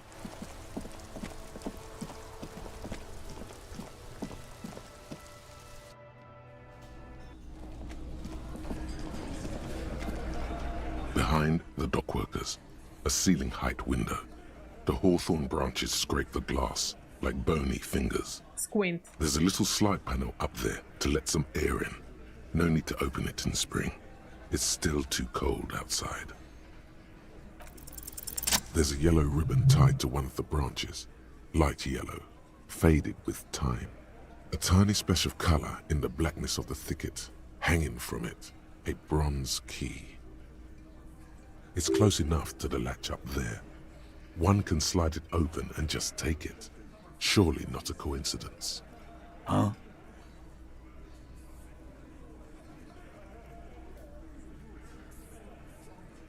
Can you let me slide by so I can grab that thing? I don't know about that. I'm comfortable here. Don't think any sliding would really help right now. Sorry, fucko. Looks like you're gonna have to go bush diving. Good fucking luck with that. The hawthorn's got a bitch of a bite. I'm gonna enjoy the sight of you in the bushes out there. With a loud thud, the old man stands up. Thank you, old man. The window open, grabs the key from the hawthorn branch and slides it across the table to you. Take the key. The key is brass. Workshop spare is etched into its bow. The old man closes the window and sits back down in silence. Come on, man. We were just having some fun. Where's the harm in? I'm tired of listening to your shit. Thank you. Don't thank me. I don't give two shits about your key. Does anyone know why this key was hanging right outside the Union Box window? Didn't even know it was there. Boys, no idea. Never even seen it. Someone must have hidden it there before this room became our place. I wonder what doors does it open. That's an older building. Who knows? The shrug is disingenuous. He's intrigued, if only for a moment. You know, in a way, as much as the Hardy Boys are assholes, they're not the worst people around. See, the key fits the dimple lock. It takes a bit.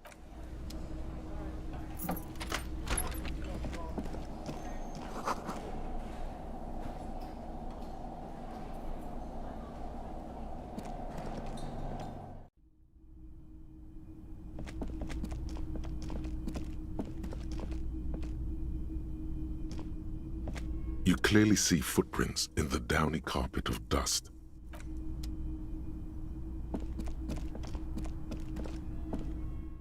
It does make me wonder if I come here, like, at night. Does it mean I can actually watch over what's-her-face? Was there something you needed? Another thing. Yes? Okay. Next. Trash container. Trash container? What trash container?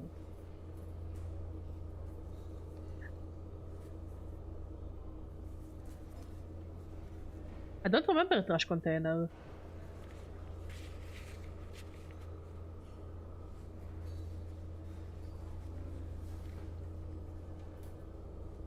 Well, isn't it... Wait, isn't it the ice cream machine?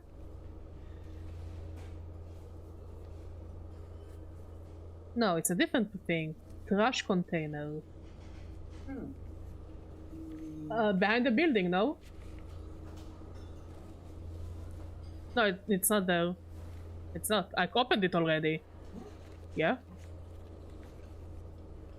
I think I know a trash container. Again, I think. Because I already opened the main one. Because I got the key. So like... This we got covered. There's another trash container where I found the coat. So maybe there is like something?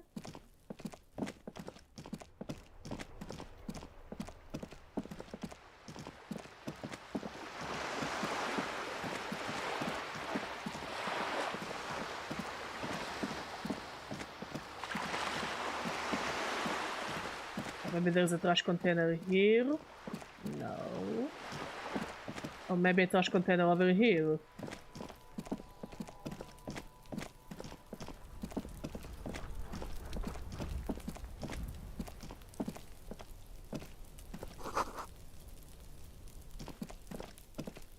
No.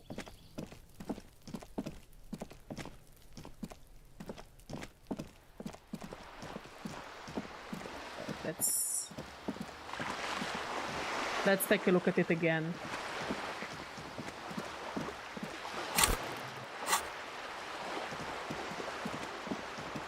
Maybe there is something I need to move to get it prompt again.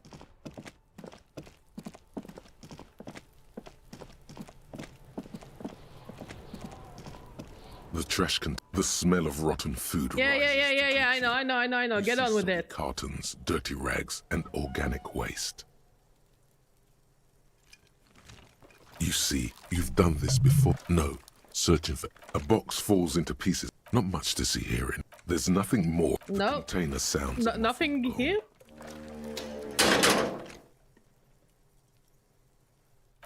Or maybe.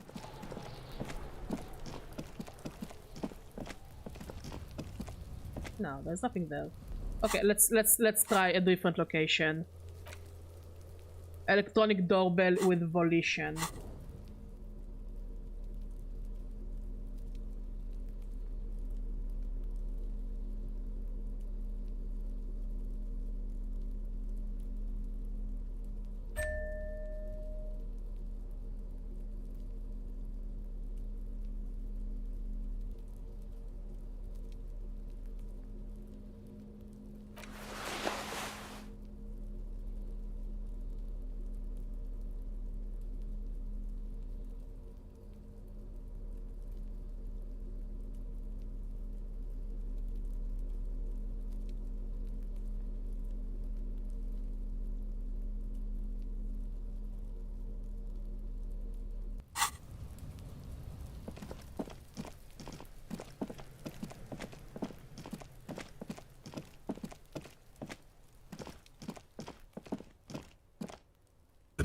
Call box with a matrix of whatever she says. It can't hurt you. You're a different person now. Stronger, healthier, and alright. Maybe not healthier, but it's a bonus that you've drunk so hard you can't remember any of your past relationships. Oblivion's the ace in your corner. Call her again. There's a light buzz as you press the doorbell, waiting for her to answer the call. It's cold outside, and you can hear the wind blowing into the speaker. A strange metallic taste fills your mouth as you stare at the intercom. There's the static again, whispering like a seashell pressed against the air. Hi, it's me again. Hello, this is Tricentennial Electric. Have you come to place an order? Hi, it's me again. I wanted to talk to you. My God. Here come the bad vibes again. Relax. Distance yourself from it. Please don't hang up. I just want to explain myself. It's you. My God. I didn't think I would hear your voice again. Wait. Is she... Didn't you already say that the last time we talked? Word hard. Michelle, just please. Why did you even call? I don't understand. You've been gone for months. I thought you didn't care. It doesn't matter what I say. You're just going to continue, right? The voice from the intercom doesn't answer, but you can hear her breathing. Wind blows into your microphone again, crackling and echoing in the box. Your hands are getting cold and your breathing becomes visible, forming small silvery puffs in the air. Is it over? Can we talk now? Ever since I came to work here, it's been different. As if my mind's been wiped clean. It's so nice. It's so nice to be able to finally forget about you. And then it hits you. You're a recording. She tries again not to cry, and still doesn't succeed completely. Her quiet sobs sound old and distant, as if her voice is being played off a wax cylinder. Anger boils up in your chest. Why does it still feel like it's my fault? Her sound melts into the static from a long-distance phone call. From time to time, you can hear people talking in the distance, but can't make out any words. This is where you hung up the call the last time, but the recording is still going. Keep listening. The phone rings in the office with an old-fashioned chime, and someone walks by in a pair of heels. The static is like a warm blanket wrapped around the sounds. Is anyone there? No one replies, but the static grows stronger like rainfall. Then a female voice speaks out, completely different from the one before. Glorious and total somehow, crawling inside your head. For 300 years I have been here, volatile and luminous, made of sodium and rain. If you want me, you can find me on the beach. Donazernebal. What is happening to me? The strange and alien thought pattern ends. You're left staring at the electronic doorbell. Okay. A map wall. Map wall? Ah, the one at the bookshop. I don't know if they're open still. Are they still open? I think they're maybe closed. Yeah, they're closed. It's already getting late in the game. A novelty dice maker with Shivers. I think she might be gone because it's late. Lillian the net picker. Again, probably we won't see her because it's late. Joyce. Let's keep the conversations for later. No, I interacted with it. I don't think it gave anything. I might, but there was a map in the bookstore.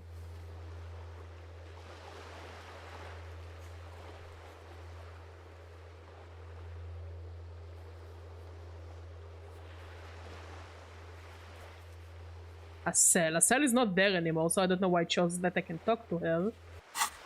Let's do some exploration on the other side.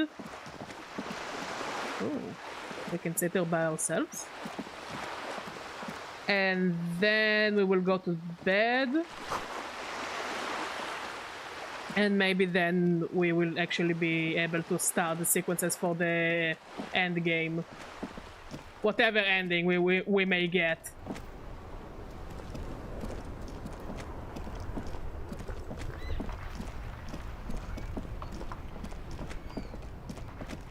Oh, he's still walking though. That's interesting.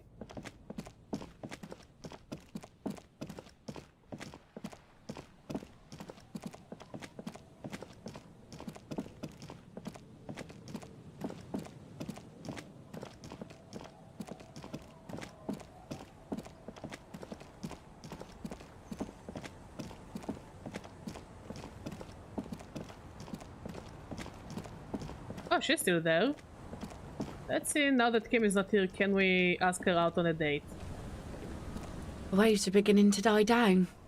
Look at those little bastards. Get the drink on. It would be unimaginable for you.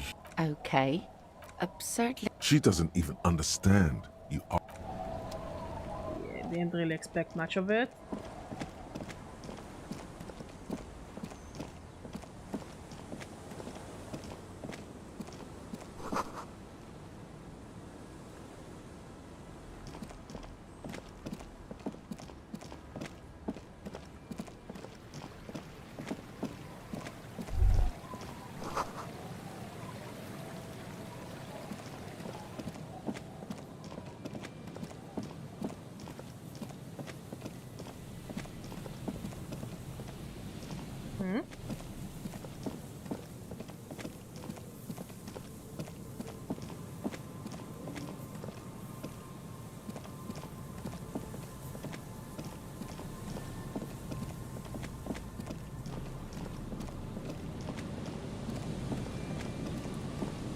There's some tear. No. Whoever tossed... You see, it's hard to...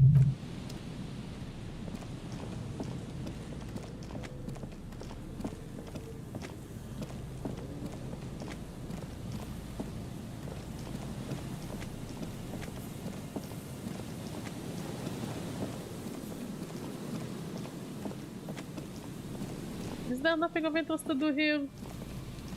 At night?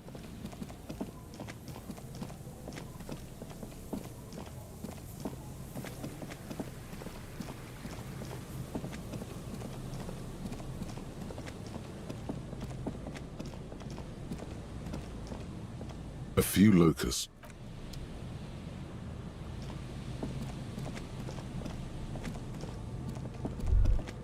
That patch of reeds over there, it's a great place to hide something.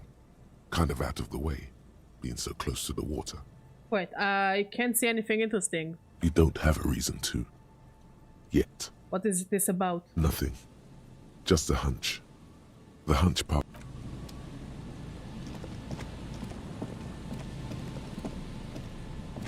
Okay.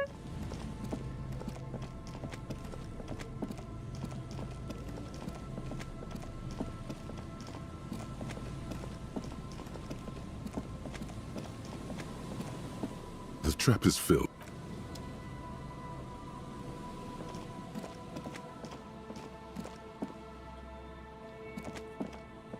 I already solved this one. It's the one where we get a history lesson about the executions the resistance did.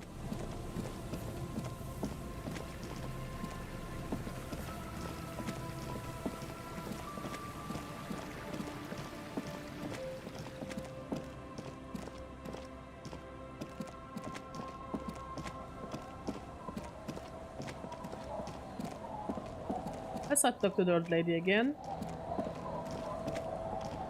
The old woman still. The buzz of electric lights blends together with the slow rumble of the ocean waves at night. Oh, you're still up? Yes. I can't really sleep anymore. Only a few hours a night. It happens when you grow older. My suggestion is don't. Don't grow any older than you already are. That's old enough. What's troubling your mind? I think I want to check another thing. Let's go to the church.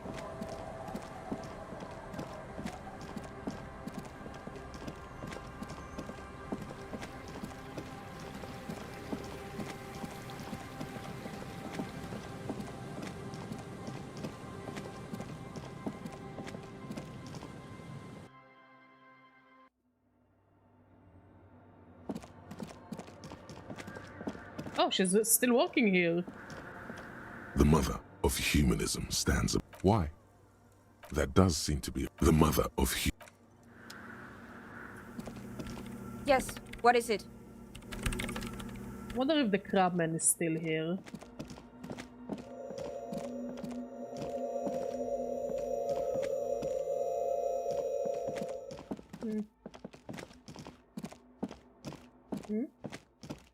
Okay, I guess we go to bed. Unless there's something to interact with.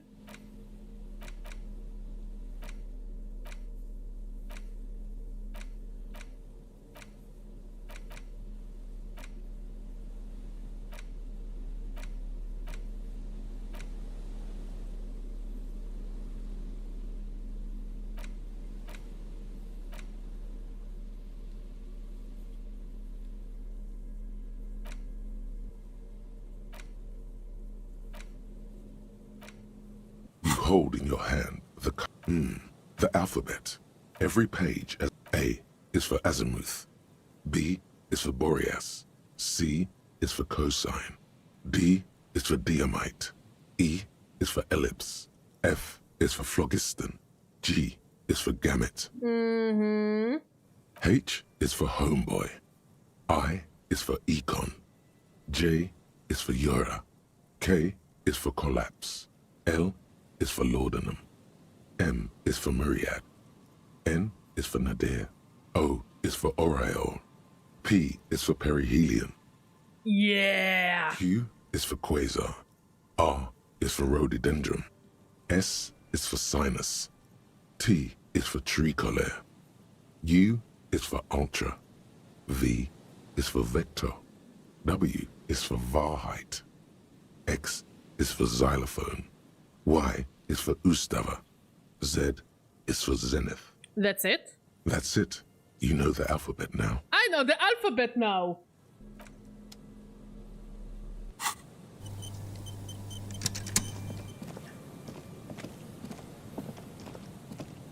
Let's give one last check. There's anything of interest? Doesn't seem like it. Yeah, I think we should go to bed and hope for the best.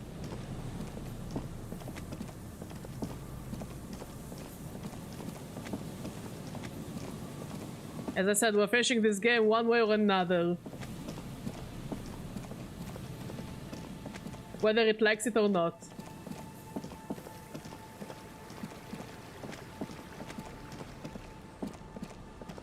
I think we'll sleep here because it does seem like there is maybe something under the floorboards.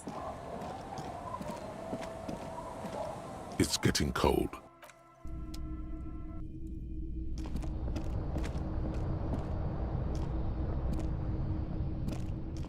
The bed is comforting. The bed underneath you is soft, if lumpy. Waves wash the sand underneath the hut, then grow distant to your ear. In the quiet hum of the organic heater, you fall asleep. Like a deftly cast fishing net, sleep pulls you out of the world and into its dark shore. The rough mesh chafes, tightening around you, it digs into your brain. Great, this is gonna be really chill. How have things been going for you out there? Helped anyone lately? Saved anyone lately? Murdered anyone lately? Because you know you are a murderer. A disco music listening psycho killer who offs poor people and then forgets about it. I don't care, that doesn't scare me. Hear that? You are naive to think he's afraid of his bloodied hands. Soul brother. Oh no. I see inside his amygdala and his hippocampus. The thing he's really scared of is much, much worse than that. What is it? Don't tell him, sister. It's too bad. They're right. This is their function. To keep you from... Why are you doing this? I just want to sleep. I can almost see the dark. We're trying to help you. All these processes, these tortures, voices and tremors are all just distractions, flares and countermeasures to keep you from the last dream. The worst of them all. The last dream? The last dream will be total annihilation. Cinders peeling off the fuselage. We won't be there to help you anymore, Harry. We will be dormant. You will be naked and alone. And the air will smell of apricots. Of hell. An ancient sadness, brother. 10,000 years later, in front of the video rental, there is a warm breath on your face again. Everything is okay again. Everything is so okay. Doesn't sound like it will be okay. Your eyelids flutter open for a moment. When you close them again, you sense the light of the room around you. You're back. In 2 seconds, the alarm will ring. The last thought in your head before waking is, maybe you shouldn't have seen that stained glass window in the church.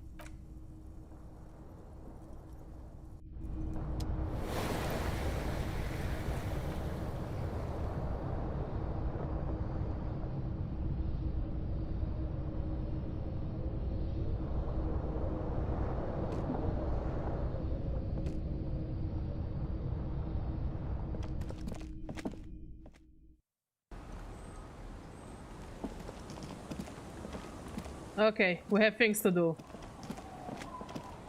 First thing, let's go and check the footprints again. Since it didn't seem like you really wanted to do it without Kim. Secondly, I guess we'll try our luck again, talking to the Hardy Boys. The trap is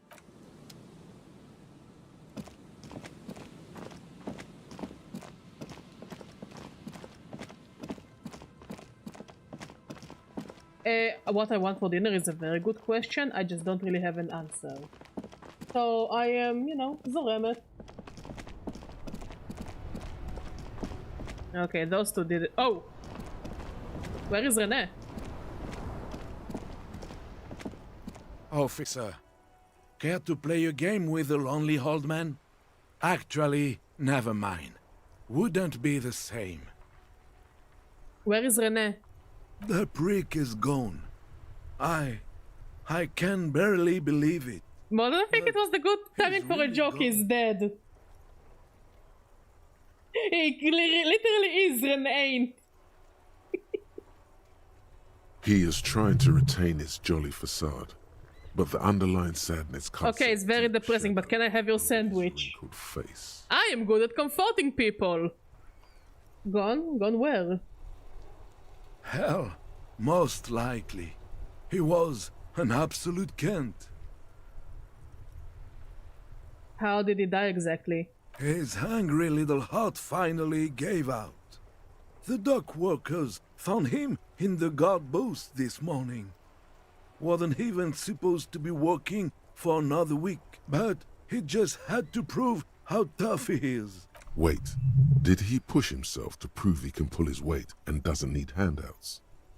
Guess he was about to head home, 'cause when the dock workers found him, he was wearing civilian clothes and not the Kuketu uniform I saw him in all the time. Sometimes I thought he was wearing it just to piss me off. Now the joke's on him, 'cause he's gonna be buried without it. That means the uniform could still be in the guard booth. Something to keep in mind if you really plan to give yourself to Revachol. Do you think a conversation about his job pushed him to go out there? No. René was the most stubborn man in Revachol. Nothing you or I could say would ever push him to do anything. The man was completely immovable. Was he really that bad? I repeat, an absolute Kent. Even his old army buddies didn't want him around. Yikes. He was like an old viper. Yet you wanted him around. The only people who could stand to be around him were Jenny and me. She saw something in him when we were just kids, and she never lost sight of it. And I thought if the most beautiful being in the world can love him, then there must be something worth holding on to. Did you love him? We've hated each other our entire lives. So much, in fact, that... Yes, I loved that angry prick. He didn't deserve it, but I did. You know what his last words to me were? Tell me. In Guillaume's time, you'd have been shot without trial. That's what he said to me. He lived a Kent, and he died a Kent. Let's leave it at that.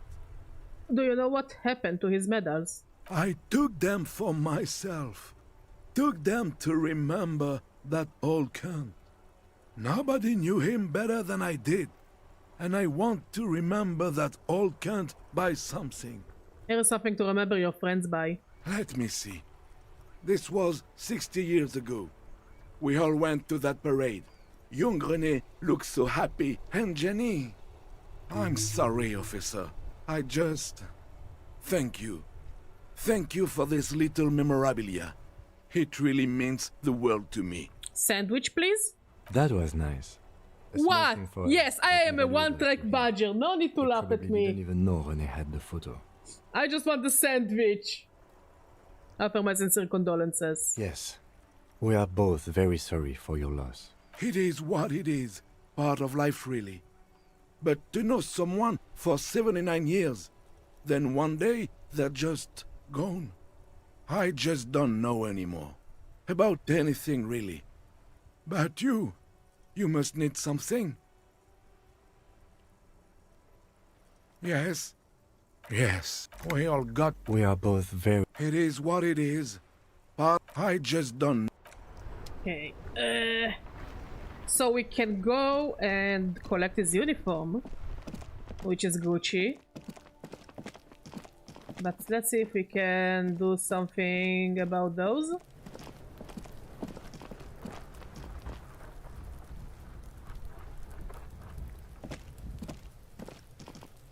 What do you see? So Otzol wasn't in the back of the Whirling. I don't know. They're about the same size. Not the same boots, no, but they could be the same person. No, it's not a boot prints. Whoever worked in the Whirling's pinball workshop didn't work here. No, these prints are pretty standard. I'm guessing that's the skin. Yes, well, maybe you're right. 200. He might be right. Maybe it wasn't. And I was thinking, the fat guy from the mess. I do. The fat guy. I think I heard interesting. Oh. With a piece of sand, which means that the missing lady driver was all. Now we know who's the missing 8th person at the lynching. Do you think that Hardy and his boys could also be involved in the... We should start with Titus Hardy. See what he's got to say on the matter. This might throw them off. Work a week, maybe? It is not impossible. As I said. Correct again. Sub-Zero. What do I then? Indeed. But we know the victim had... Exactly. They had to... Okay.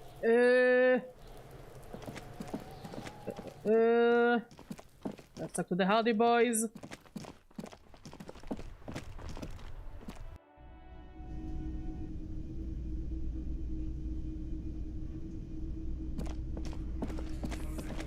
It's you again. What is it?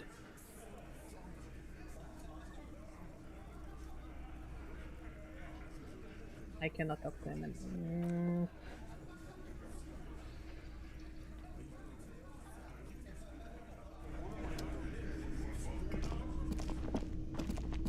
Let's go collect the clothing and on our way maybe talk to Claire.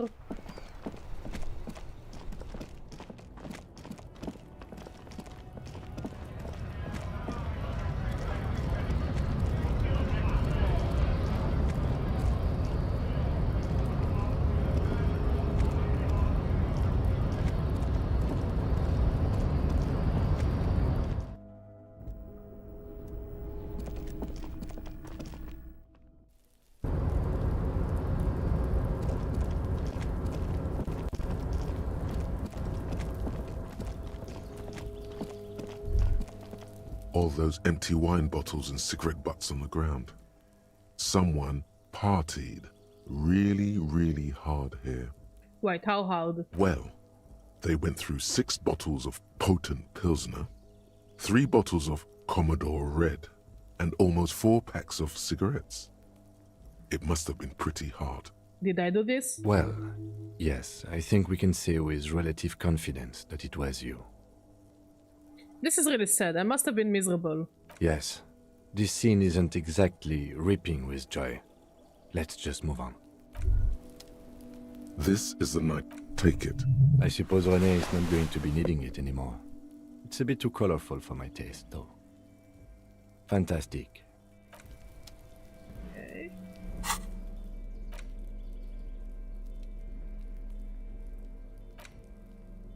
So what happens if we wear it?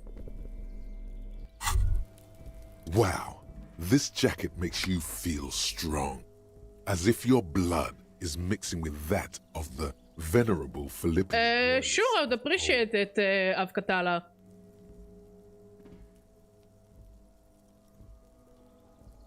Does my blood need mixing, or is it good as it is? Apologies, you're right. The need for a strong central government has always been clear to you. You're a true patriot of Revachol, born to do it. It's time to clean up the streets and restore the city. But also means we need to level up.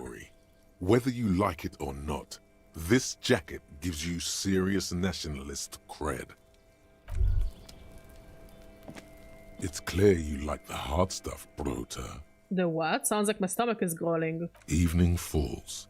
The time has come to take the vow. Vows? The vows are blood and flesh. What is my lower intestines going on about? Lower intestine?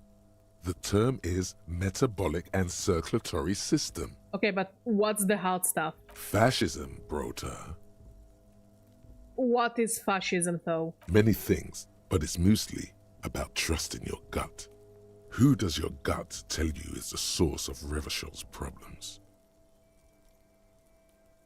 I thought you were my circulatory systems.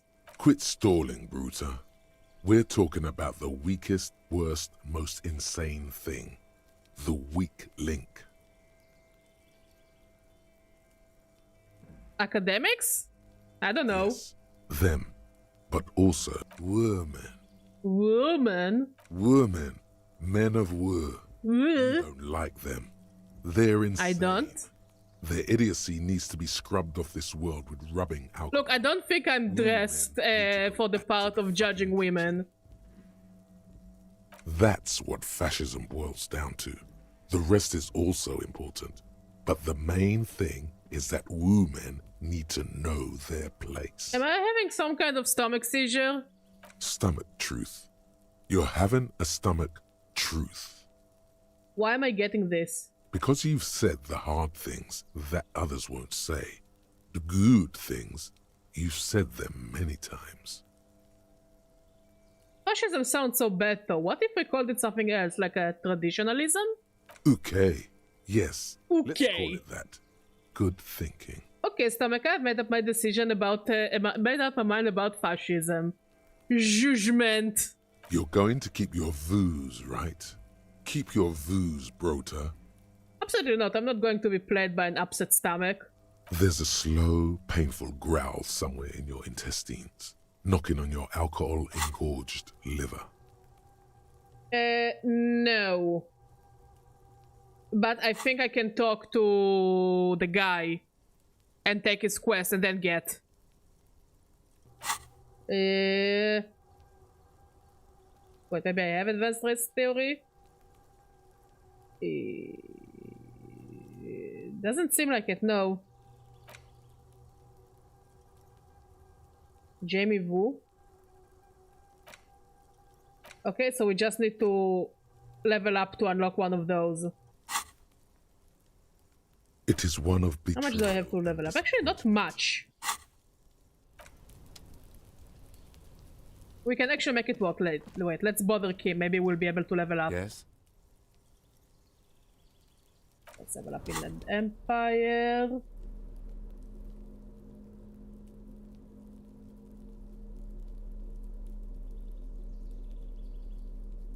And I think I need points to unequip them as well. Yeah, nothing is free here. Besides the clothing I find in the trash.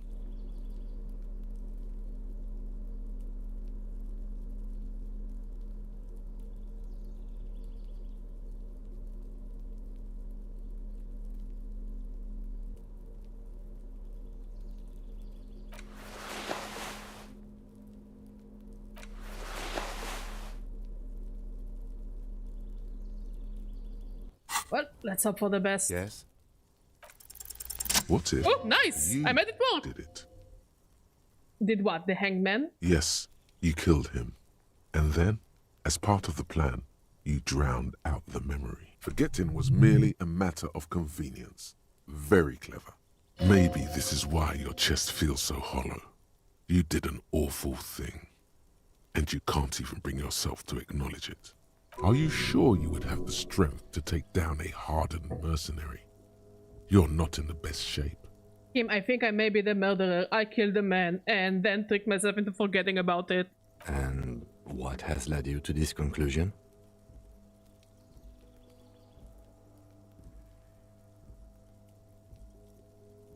But it all makes so much sense. It would have been so convenient for me to forget all about the murder and everything else. Thus far, your memory loss does not seem to be convenient for you or anyone else, except insofar as you've managed to avoid doing any work.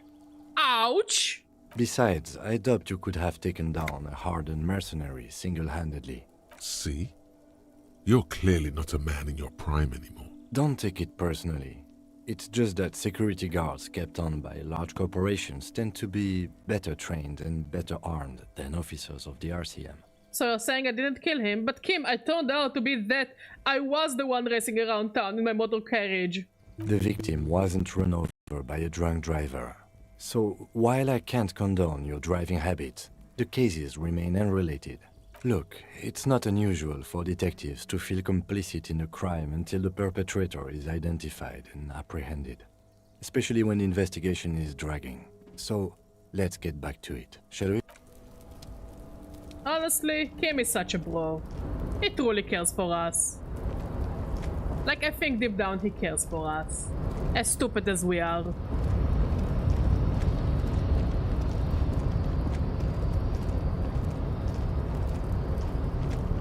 You're back before the cargo container.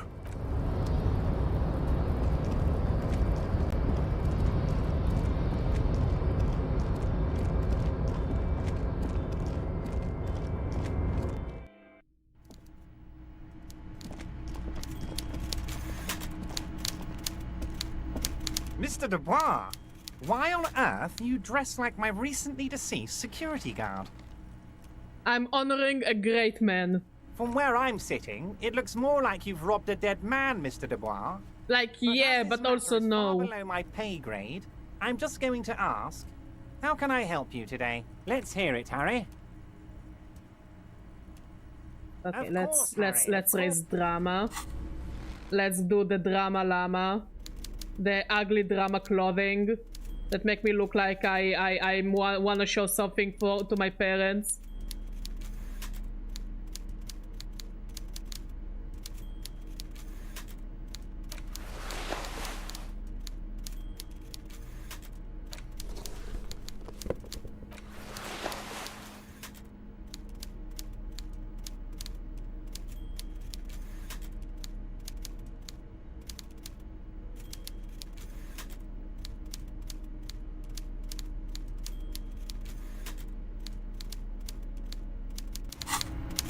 Mr. Dubois, now, what? Let's hear it, Harry. As you look at the folder, Everard covers it with his hand and pets it. He's hiding it from you because it's not a real RCM folder. It's just another one of those brown folders you saw in the file cabinet. That's not an RCM folder. Okay, Harry, you got me. This is from the Census Bureau, not the RCM. Those Census Bureau people are absolutely corrupt. You should do something about them. He got the name from the Census Bureau, and everything else from your actions here in Martinez. Yes, Mr. Kitsuragi from the Census Bureau. Like I said, now I'm actually a very busy man, so is there anything else I can do for you, Harry? That means he doesn't really know anything about you. Son of a bitch. And I wanted to show you my plague. A pity. The mystery of you will have to remain a mystery for the time being. So the Census Bureau says my name is Harry Dubois. Yes, that's what I said. Try to keep up, okay? Let's move on. Yes. What's that, Harry? You're most certainly, Harry. Nothing brightens my day like brainstorming these things with you. There was a bullet in the hangman's head. So they shot him? He was shot in the head before he was hanged. How odd. I don't know what to say, Lieutenant. They told me they hanged him. A hanged man is what I saw when I took a look into that yard. It's impossible to say if he's telling the truth, sire. What I do know is, the case is in safe hands. If anyone can get to the bottom of this shot and hanged man, it's my two little policemen. Godspeed, policeman. But of course... You can... Also, Harry, here's 5 real. Oh, I wasn't off... By all means, Harry. Great. You want to bounce something off your old friend, Mr. Clare, right? Well, let's hear it, Harry. I told Joyce that I met you. It's perfectly okay. Even if you've told her everything we've talked about, it's absolutely fine. Absolutely, Harry. What's on your mind, my dear Harry? I rarely do, Harry.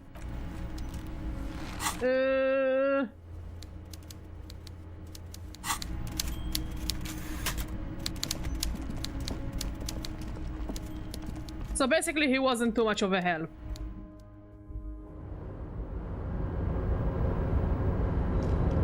Do you have anything interesting to say? Oh, hey, mister. I'm not gonna... Don't think so.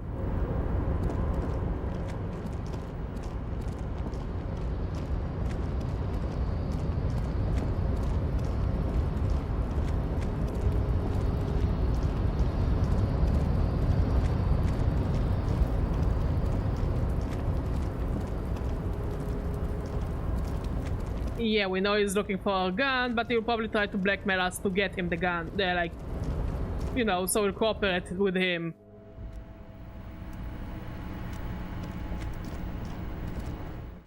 Like, he tries to get things on me.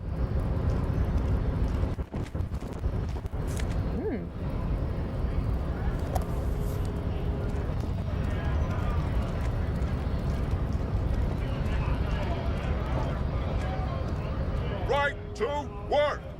Right to work! Shame on free flow of Don't talk, the man's breathing. It's hard to...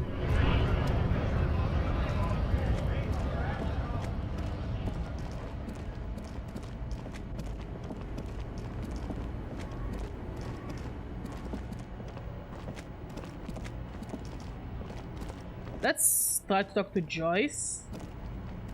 Cause she has lots of checks on her.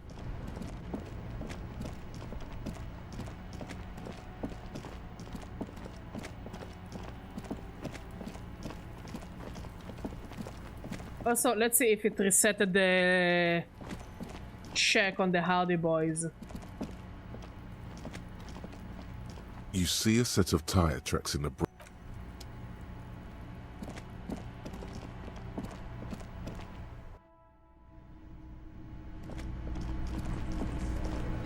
It's you again. What is it?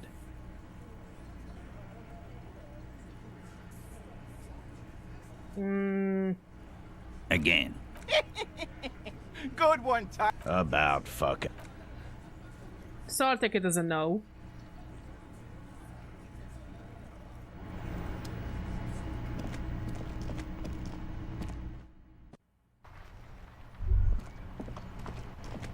Also, there is the woman.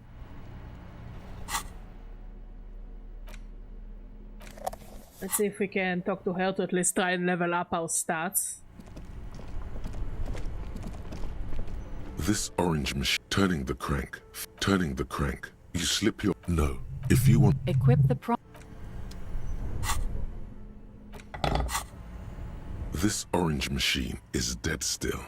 Turning the crank. Turning the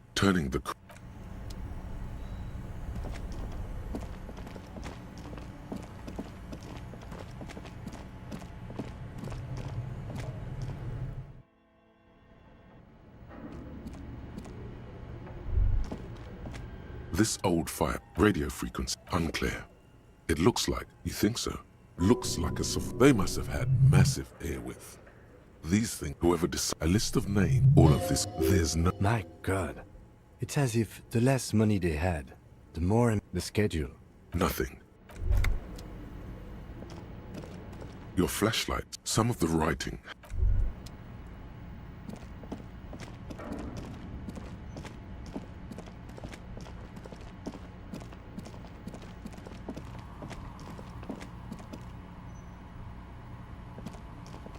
Oh, it's you again. Are you looking for a dog? Let's go for Shivers.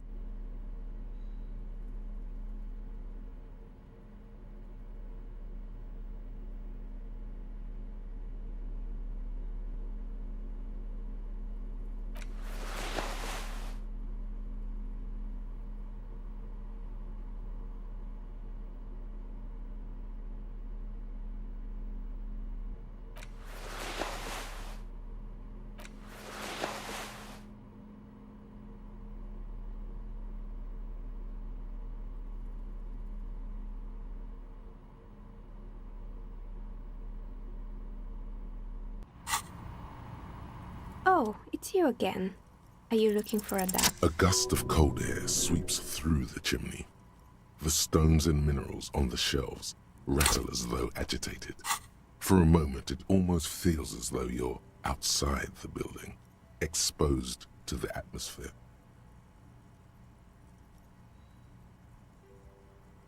This is still just a theory, but hear me out. I think I know why your business hasn't failed. Didn't we already talk about this? It's because you're not in the same building as the others. This isn't technically the Doom commercial area. What are you talking about? My address is exactly the same. Rue de Saint-Guérin 10. No, the old coal plant that used to be here was subsumed into the new venture. Its ruins swallowed up. Yet it has a different address in the heart of the city. No, this used to be a coal plant. You're in a chimney of another building. This doesn't make any sense. Are you saying my business was spared because of a technicality? Where is this coming from? It has a different address in the heart of the city. And what? Does it mean that I'm safe from failure? Rest assured, no psychic attacks will reach you here. She starts laughing, her fingers trying to rub away the exhaustion from her face. What? Do you know what this is? Your lucky charm? Some kind of a word? It's a mourning ring. I made this when my first company failed. It was a small jewelry shop right here in the East Delta Commerce Center, built with the little I inherited from my parents. I drove it into the ground within a year. I didn't have what you would call a viable business plan. Why are you telling me this? It wasn't just the jewelry shop either. I always thought that it was just the world that you were supposed to try again and again until you finally succeed. And now you're telling me what? That it was all because I didn't run my little shops and ventures from a dump inside an abandoned chimney? Don't call it a dump. You've made it nice and cozy. Yeah. Or maybe it's the entire world that's cursed. It's such a precarious place. Nothing ever works out the way you want it. That's why people like role-playing games. You can be whoever you want to be, you can try again. Still, there is something inherently violent even about dice rolls. It's like every time you cast a die, something disappears. Some alternative ending, or an entirely different world. But anyway, thanks for sharing your theories, officer.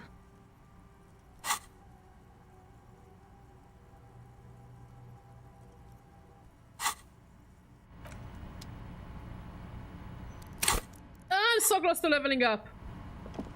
Okay, let's go to the bookstore.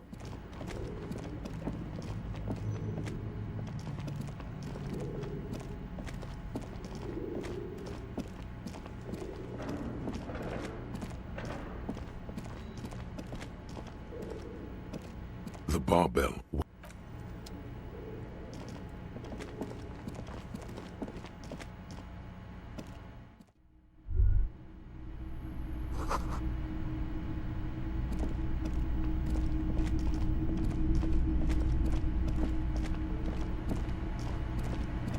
Several maps. The maps look old. This large map, Ozon, in the north, radiating. You can. Lost.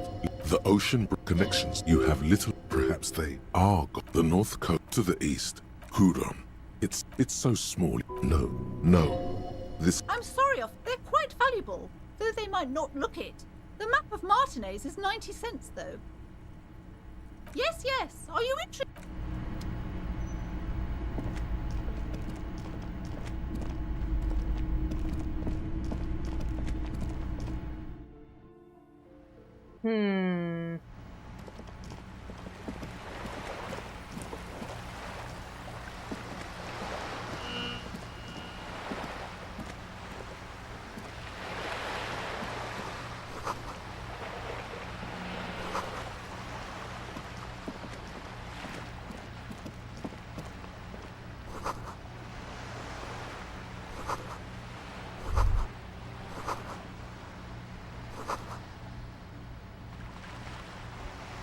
Okay, I'm listening. What do I need to do?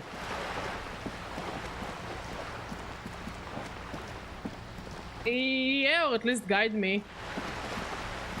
More or less or at least let me know how fucked I am. The signatures are not optional? Okay.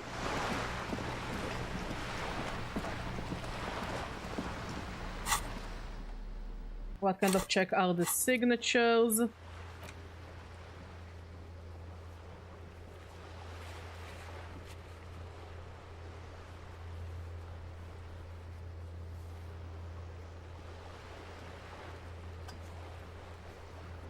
Suggestion. Yes, I did.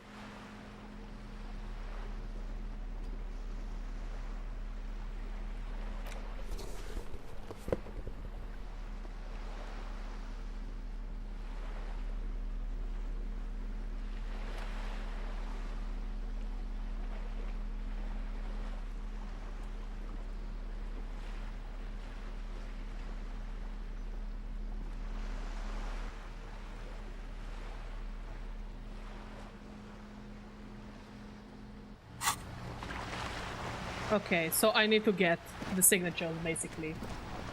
Okay. Let's see if we can talk to the old lady.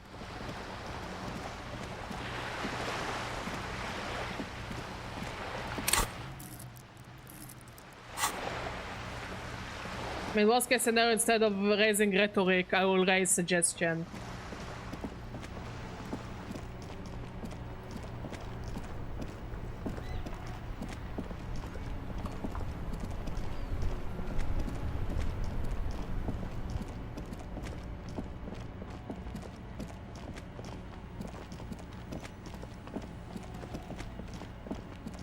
Like, it's inconvenient, but like, you know,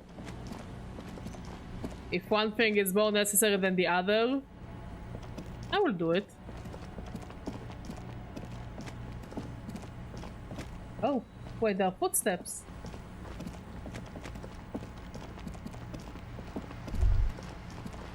This is it. The scene of the party. The fire pit.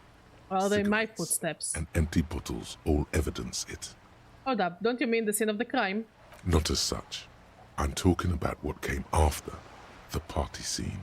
Yeah, sure does look like a lot of folks partied here. Looks like they were here a while, judging from all the bottles. The sunken motor carriage provided them a focal point, like a goose ice sculpture or a chocolate fountain. Hey Kim, looks like we've had a couple of partygoers here. Looks like it. Well, let's see how far we can take it today. I mean, tomorrow we just go to visit your family in the afternoon, and if I'll stream, I'll probably stream into the night. Like, I won't have time to stream in the morning anyways, because we will be very stressed. Looks like they had a great time laughing here. Hey, let's keep moving, detective. Somehow.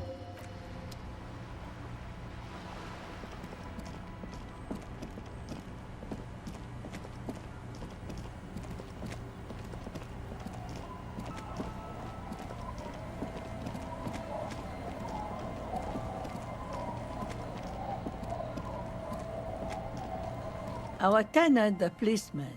I hope the waves don't keep you up at night. Just this is pretty much a known place. Over there. Between here and... An old mill after the... Now the air... The goodwill ran out. She nods. What can I do to raise stats? I don't have the murder weapon. I cannot talk to the... You have many hours to go. Okay, I see. But again, we'll see how far we can do, and worst case scenario, we will do another stream of the game tomorrow.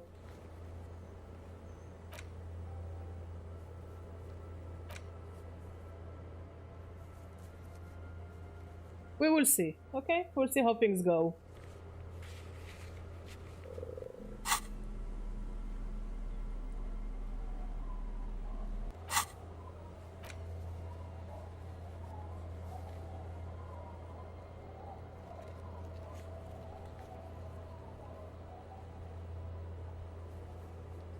Visual calculus, let's see if we can maybe do something there.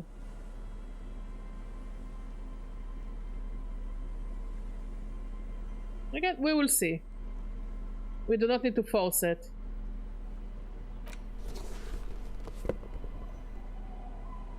By the end of the day, we're here to have fun.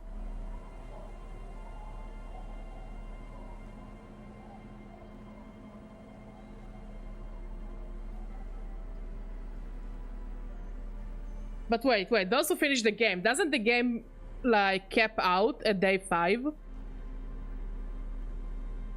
No, meat? No, I think I ate too much meat today.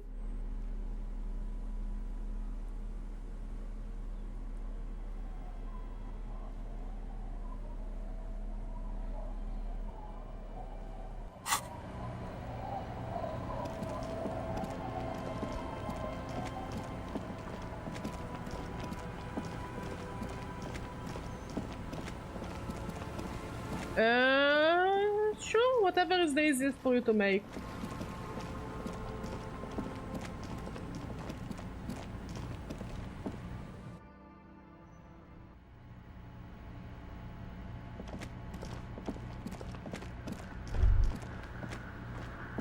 The mother of humanism.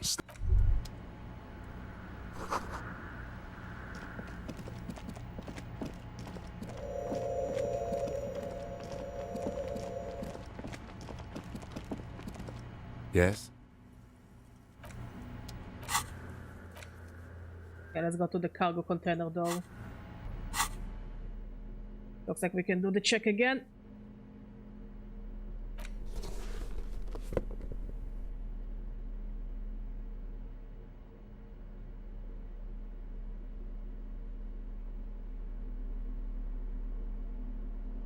Like, we'll just keep trying until something works.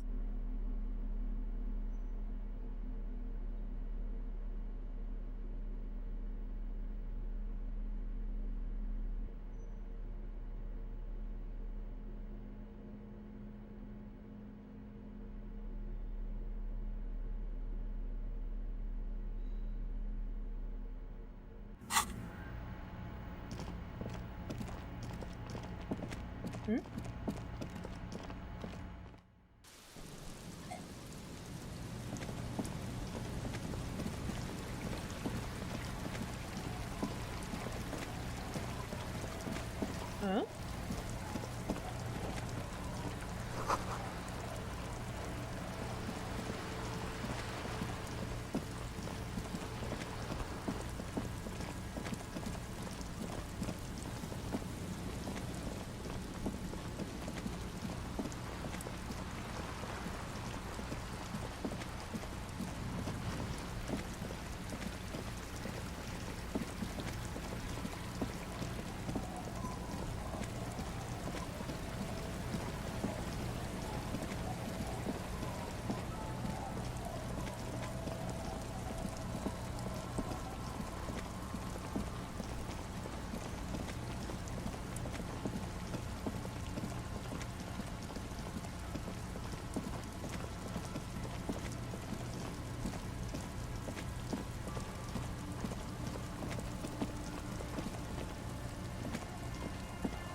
The trap is...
You're back before the cargo container. Its drawer and... Well, that didn't work, of course. But can we try to talk to the Hardy Boys again? The trash container, I don't know what trash container. Map wall, again, not sure what map wall the game is talking about. Let's talk to Joyce. Maybe we'll be able to make one of the Joyce checks work.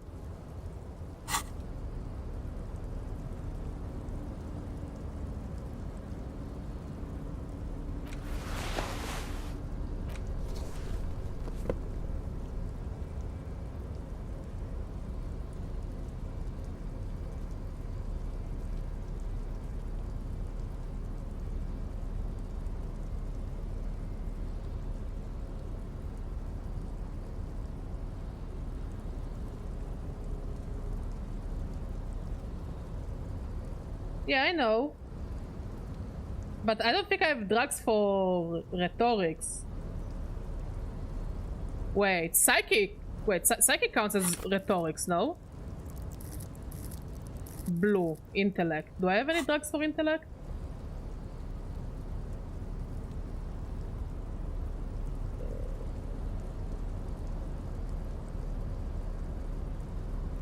Okay.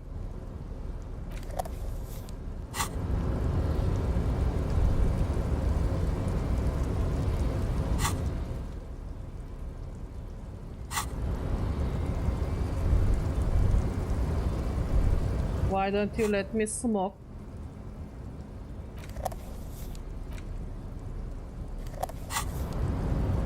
Maybe I cannot smoke here.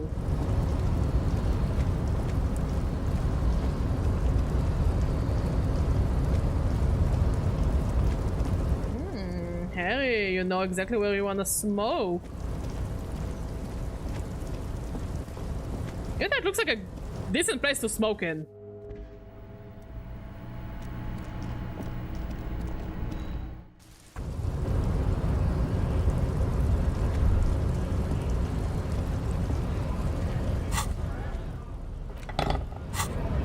Oh, okay, I can smoke now. Let's go. And try our luck.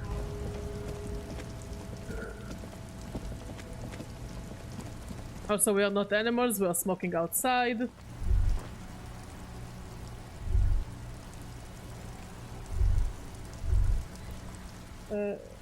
What? It's clean.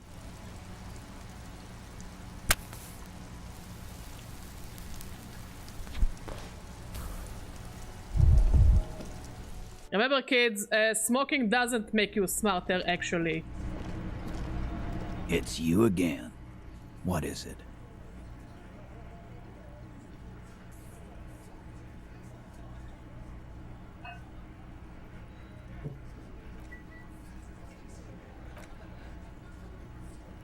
If I smoke again, will I get another bonus?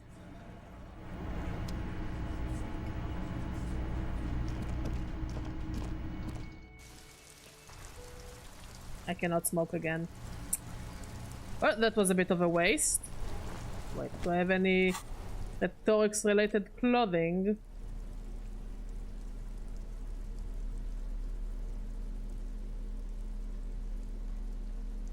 And if not, we'll go and try suggestion on the old lady.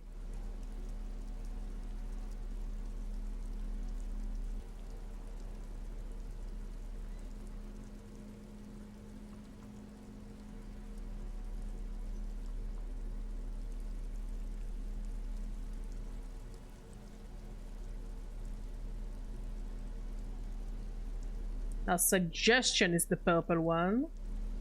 I think I have lots of things that will give me bonuses for purple.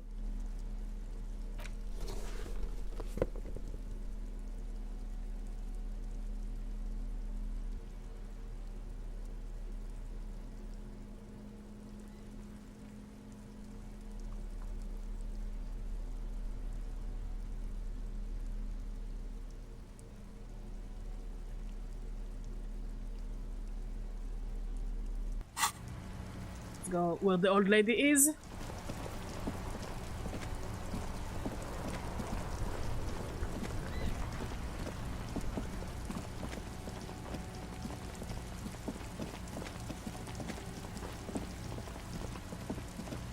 And just smoke a packet next to her. Until she will cooperate with us.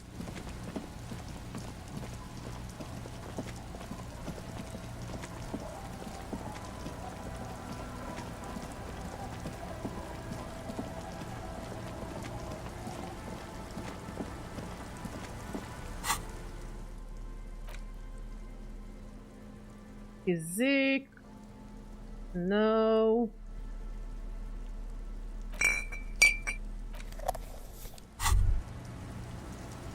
Whoa. In your hand, Pyrrolidon, the double rainbow of synthetic hallucinogens, rare and gritty, a product of the age of atomic power. Look at the little pack of liquid. What a funny little cap. Don't let the scary medical warnings throw you off. It's an inadequate antidote to radiation poisoning, but a potent antidote to boredom. Wait, radiation poisoning sounds scary. It's not gonna give you radiation poisoning, stupid. Pyrrolidon is a perfect match for a badass junkie cop who's looking for a little heat. You need to lower the radiation levels, your stomach thinks. Slurp it. Open the cap. The container is warm to the touch. Or is that just the anticipation? You screw the lid open and look.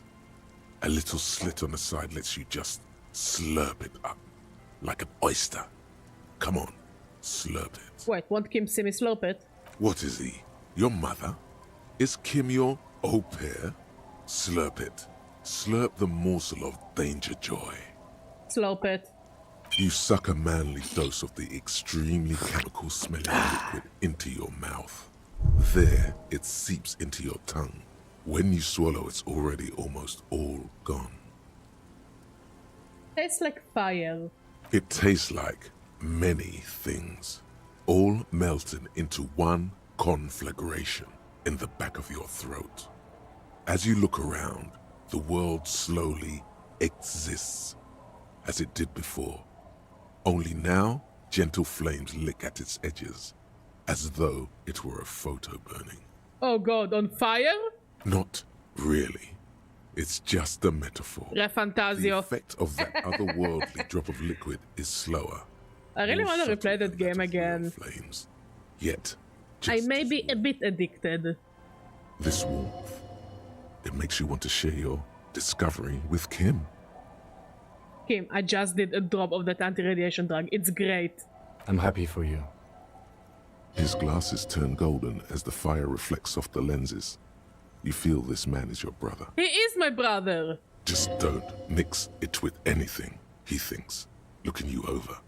Thankfully, his sense of balance seems okay. Whatever. I'm not getting involved. Wow. Kim's badass. Or he's had a druggie partner. Whoa. That's probably it. He's seen it before. Look at all these guys go off like fireworks as information pours into you about the lieutenant's simple remark. I'm happy for you. Will This stuff is great. Will I be able to stand straight and walk? Why not? This government-developed substance seems very non-intrusive. You could even operate heavy machinery. Fire machinery. Fire machinery! Please don't actually operate any fire machines. Boo! This is going to be so useful in my line of work. Already you can tell you're going to be slurping a lot more Pyrrolidon. This stuff is going to give you insight into that little Let's see if we can hidden in all. convince the old lady to sign it before I decide what to do with it. Of the screen.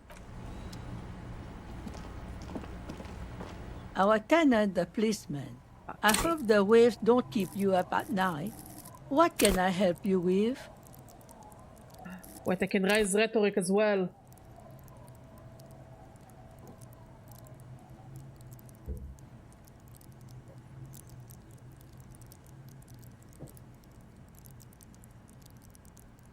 Let's go for suggestion.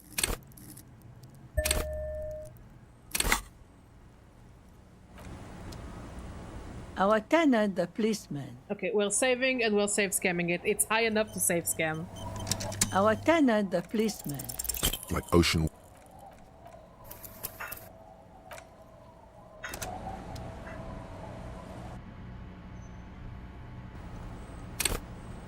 Our tenant, the policeman. Like, oh, Oh, okay, thank you. I usually don't play on PC, Our so it's getting used to. like, We're just gonna sit here and do it until it works. Our tenant, the policeman. like, Hopefully I won't make the game Tenant, crash. the policeman. like, oh,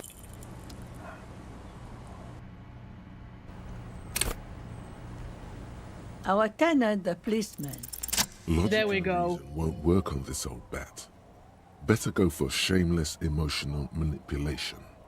What's the grandmother's deepest vulnerability? The grandmother card will do the trick. Last chance to turn back.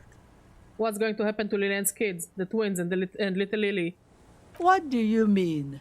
What's going to happen? We are gonna grow up, of course. I raised my own kids in this village, and they are doing fine for themselves. Did they end up like the moribund alcoholics? No, they are good kids. They're good them kids up until the right the way. environment starts affecting them. Are they here now? No, they moved to Faubourg for work. And what did you think Lillian's kids are going to do when they grow up? Well, I imagine they'll grow up and leave too. You've got her. Now just reel her in. And then what? Then, You have her. Now twist. Like, it really hurts because I understand where she's coming from. Wait. Let her come to it herself.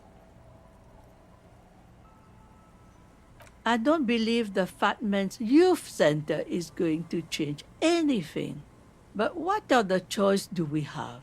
It's not like the coalition government is coming to save us. I won't be around much longer anyway. Not with the dampness in my bones. If they want to take a chance, who am I to stop them? You've got to put the kids first. Aye, we do. We do. But how do we do that? You can start by signing these papers. I've got a pen right here. Reluctantly, she takes the pen from your hand, scribbles her name on the line, and hands everything back to you. See that you didn't just get us all screwed. I might be half blind, but I have a good memory for treachery. Let's go mail it. He's not dissatisfied with you, but with himself. Huh? I like to see him try. If anything, I am gonna muscle him out with construction noise. Ah, she's a tough lady. I like her. She doesn't seem surprised by this sudden twist. Get out of here, trying to ruin my day. And that youth center better be a good one, or you'll have trouble from me. Trouble how? I wield an army of drunks. Do not underestimate the effect of such a force, if it's pointed to the right direction. Okay, let's go and talk let's mail it.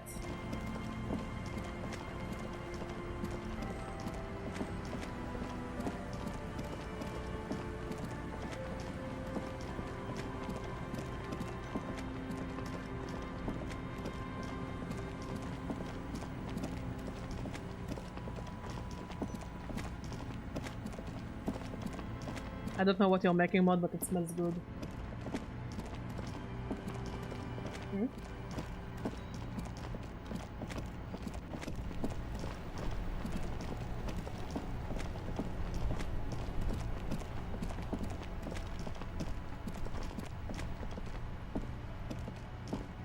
The dented yellow mailbox greets you with its graffiti. Yes, for sending mail.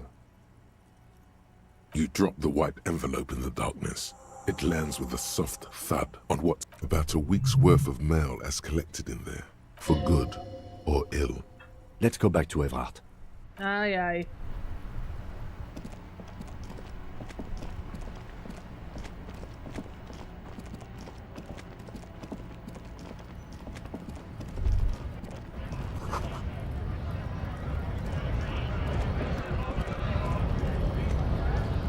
Yes, I did.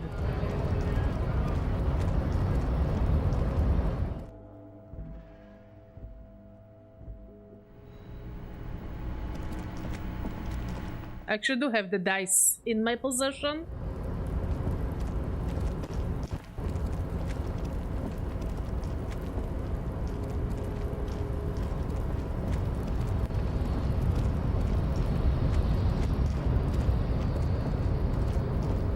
Why are you asking? You're back before the... I think the dice is like one of the first things I've done.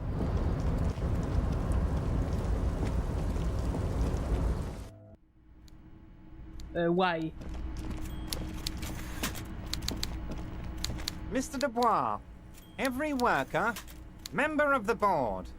How can I help you today? I've done. It's done. I mailed the signature you asked me to mail.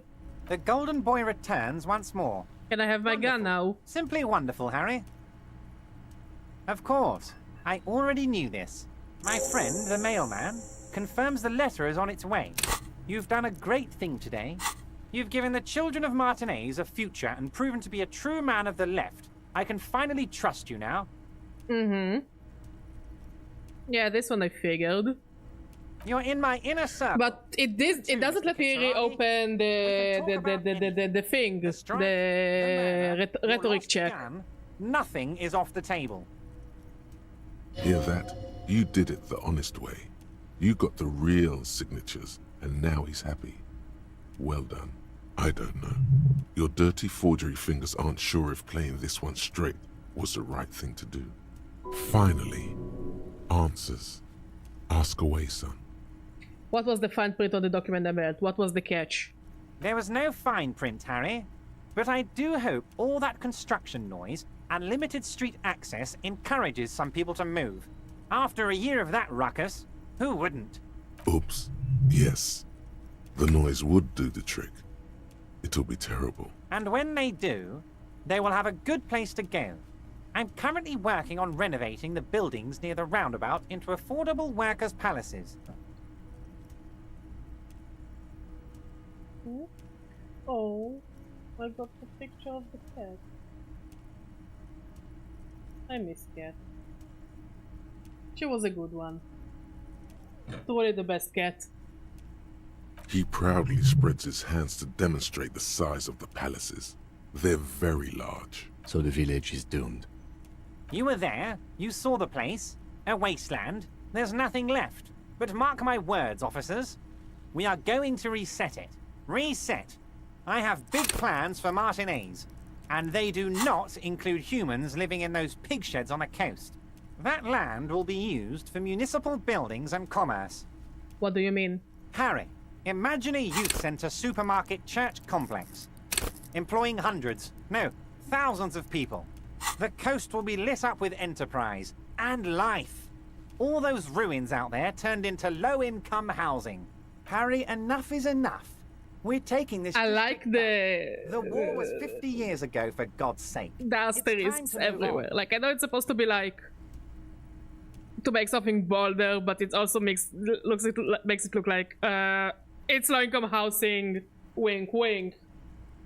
Youth supermarket church complex. Do you really expect me to believe that? Yes, I do. I got the centre, I got room for a retail complex, and in 4 years, I'll get the church too. The wheels are already turning, Harry. The wheels of progress. This post-war limbo, I won't stand for it. There are kids practically playing with their own feces out there. It cannot go on. There is true indignation in his voice when he speaks about the state of things, and even a touch of pain.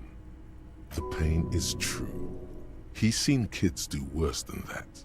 I knew you were up to something. Damn right I'm up to something, Harry. I'm gonna make the working man as rich as Joyce Messier. That's my job. Just like yours is to keep the peace. A true flash of anger in him, as he thinks of her. Did you order the hanged man killed? I did not, Harry.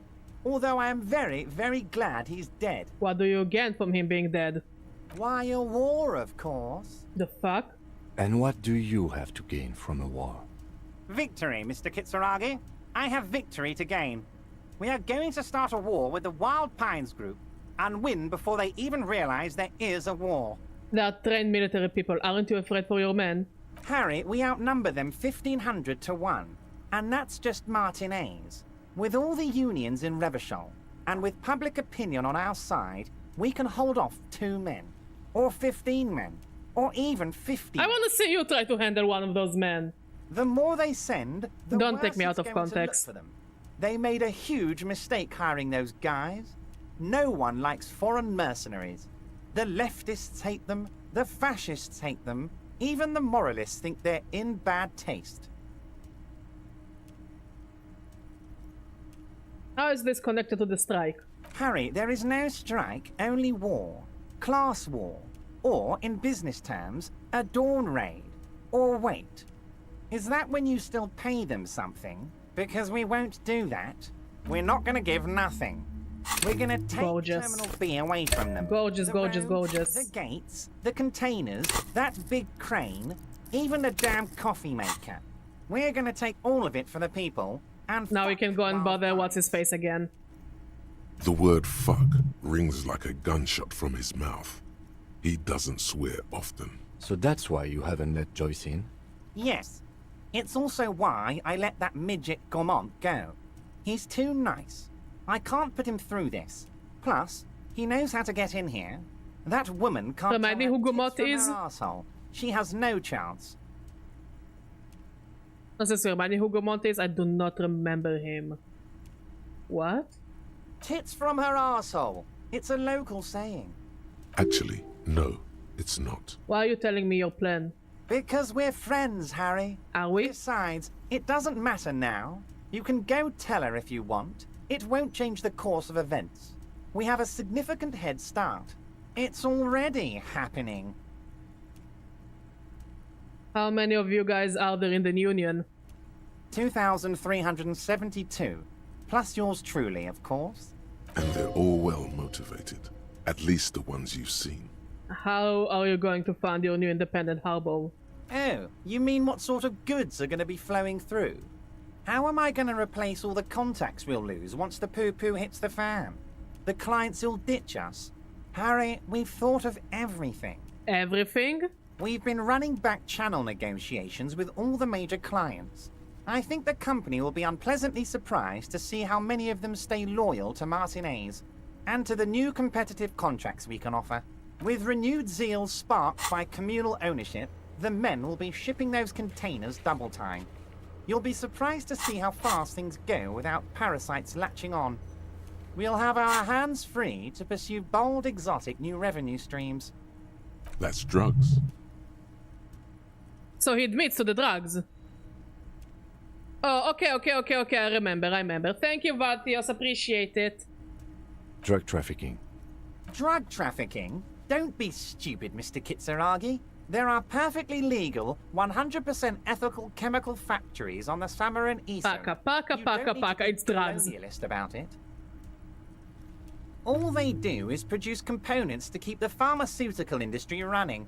That's people's health we're talking about. Old grannies, little babes, people with disabilities. Junkies.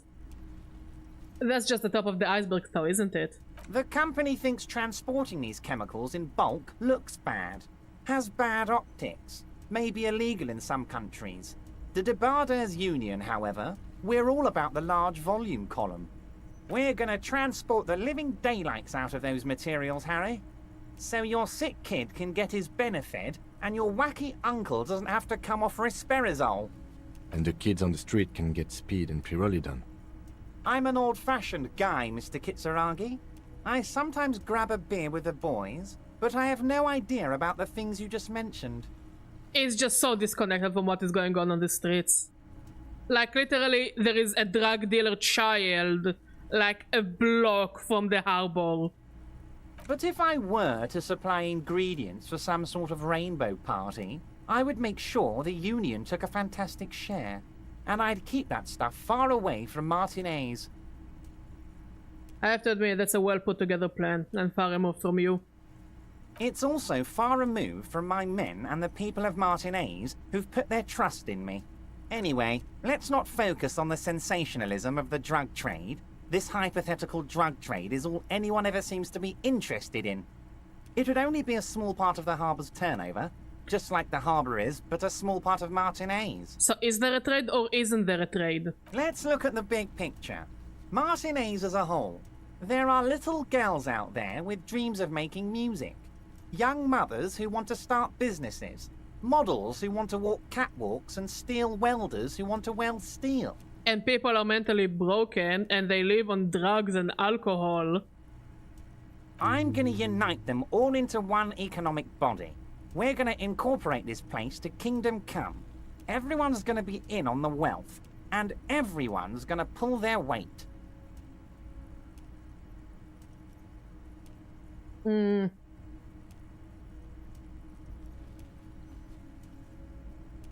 Honestly, it's not my place to judge or express an opinion. Yeah, I don't really vibe with it 100%. I know it just still feels too sketchy to me. I don't believe it does it for the working person. There is something there.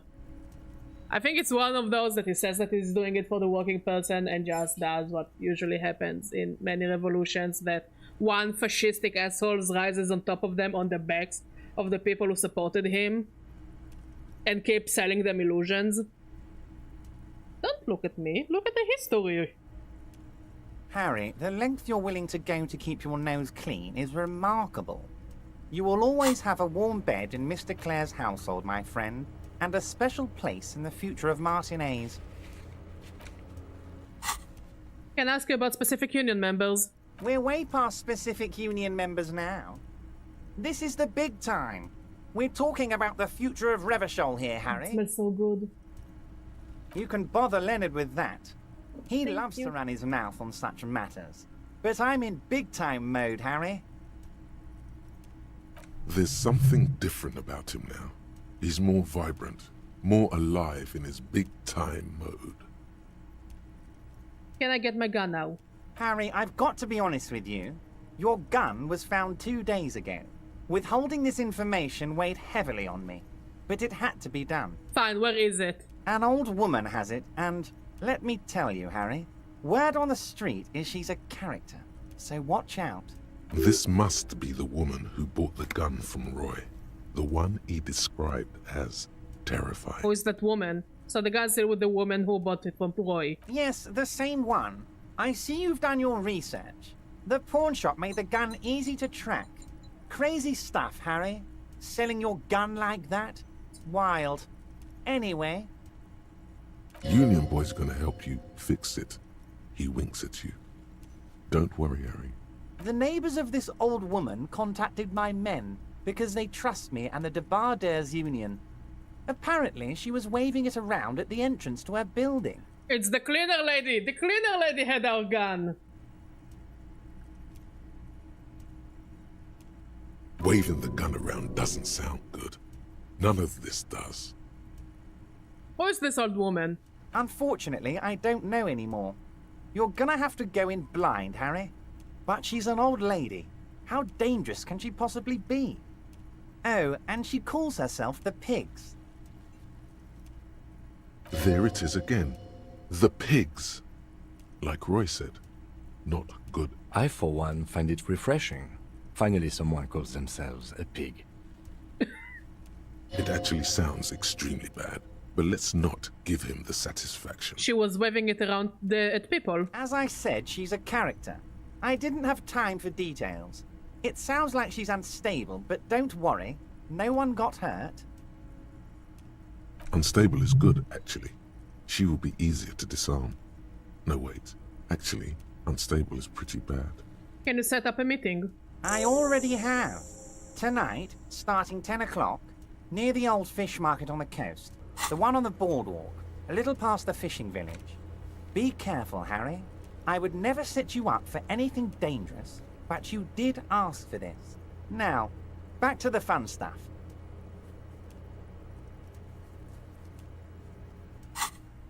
She will be there from 2200 hours till 0200 hours.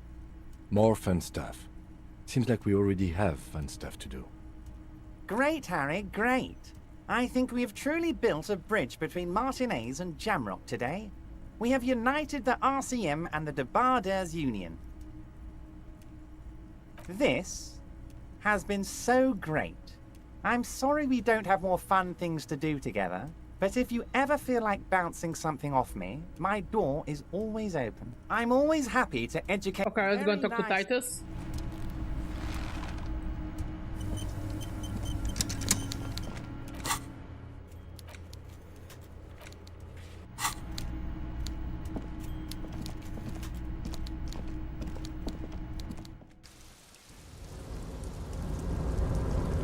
And I think we can also talk to the door again, to like the container.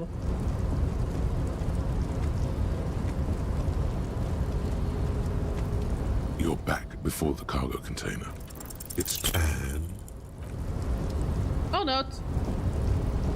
Nah, we need to focus on Titus now. I think we should have enough to at least start soft resetting for a decent outcome.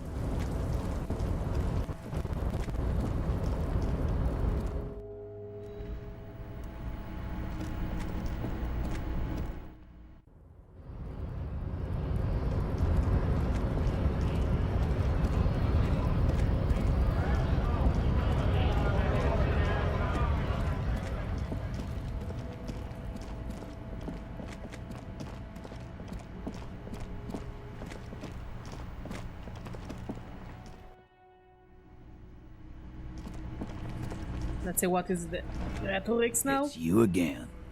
What is it?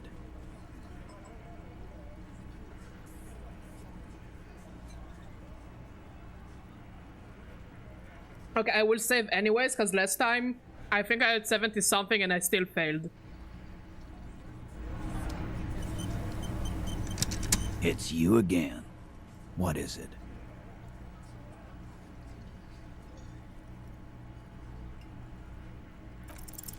Convince Titus he's being manipulated. Bad idea. Bringing her up will do no good. You should know by now. Titus will never falter. But you know someone who might. One of the boys will. Fat Angus, the powerful guy. Mr. All Muscle. The time has come. Put him in the pressure cooker. Aye, aye. Just remember, it's about more than Glasia. It's about these men and Martinez. Their district. Their responsibility. Outside, under the rising sun. Tattered and in ruins, the windows of the cafeteria aglow with her morning light. That's it then. Case closed. We're going home, Kim. Huh? He'll get it. Go on. Write it down, Kim. The Martinez, they just kill you because they don't like you. Got it. Kill you because they don't like you. All because... Because of some chick. Bring that up one more time, and you won't get to write that report. The man's fists under the table are balled. You can tell from his neck and shoulders. He means it. Yes, I understand, Alain. That's your name, right, Alain? You'll kill us. That's what they do in the Wild North.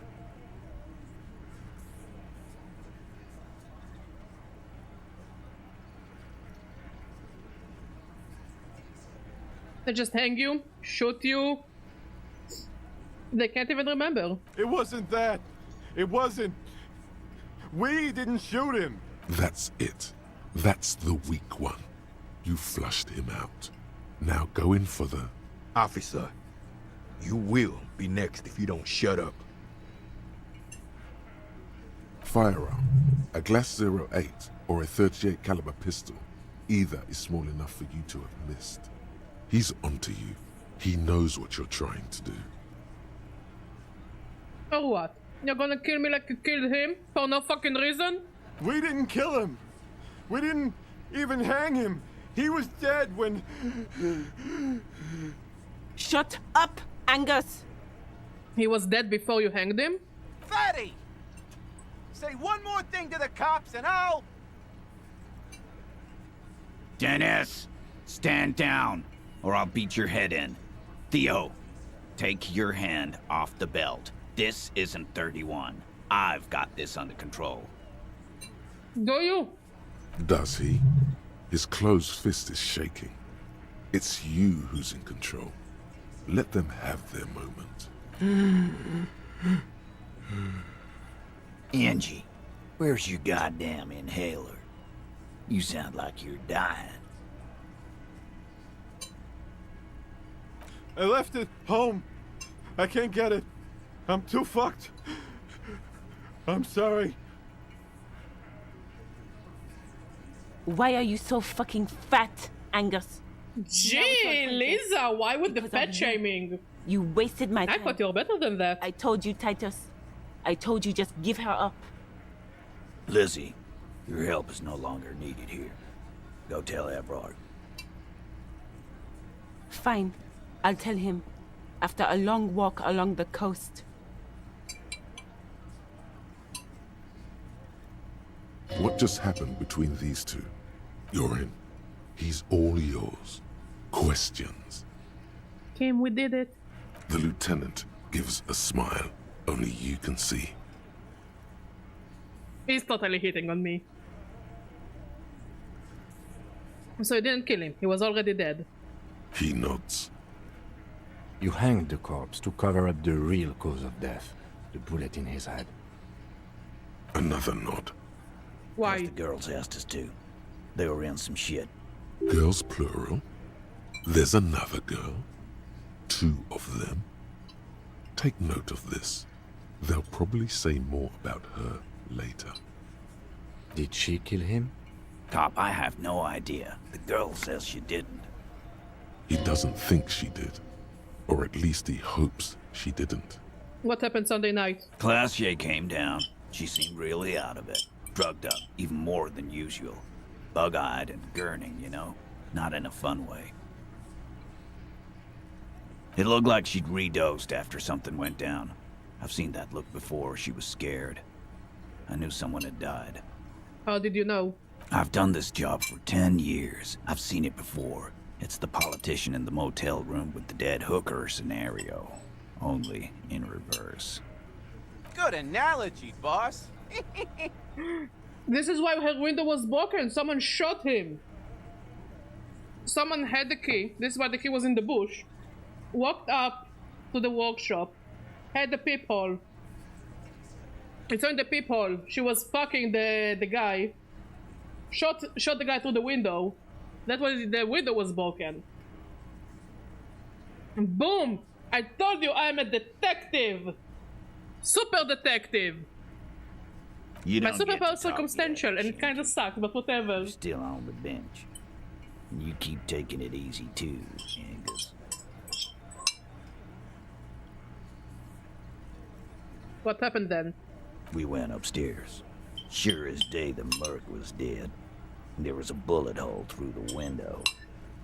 Fucking dirty sheets and bottles everywhere. Thank you. He means they'd been fucking?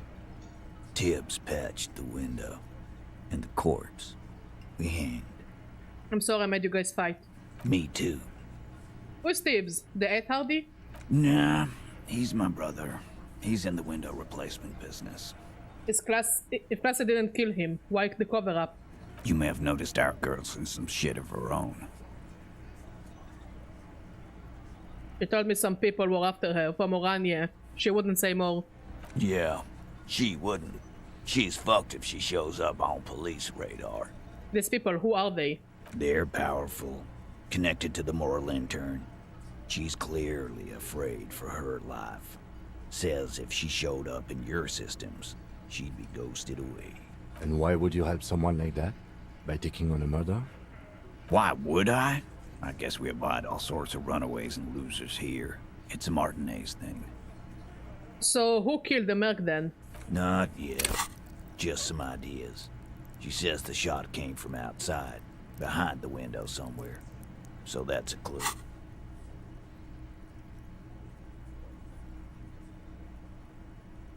What are you thinking? I'm thinking someone's past caught up with them. Either hers or his. Hers, you mean? I mean the people after Clausia. Maybe the shot missed. Maybe it was meant for her. Damn, that's actually a good action. Because clearly there was a peephole. The peephole was not for the guy, it was for Classier. And I guess that person was very angry Classier was fucking someone else. I like that. Been thinking the same thing myself. And you had ideas about his past too. Hey Pillow, how you doing? You're seeing me using my superpower of deduction, I guess. My dude. One of those mercenary buddies of his could have done it. Oh, what are you playing? Mod and I are doing well. We made some barbecue today.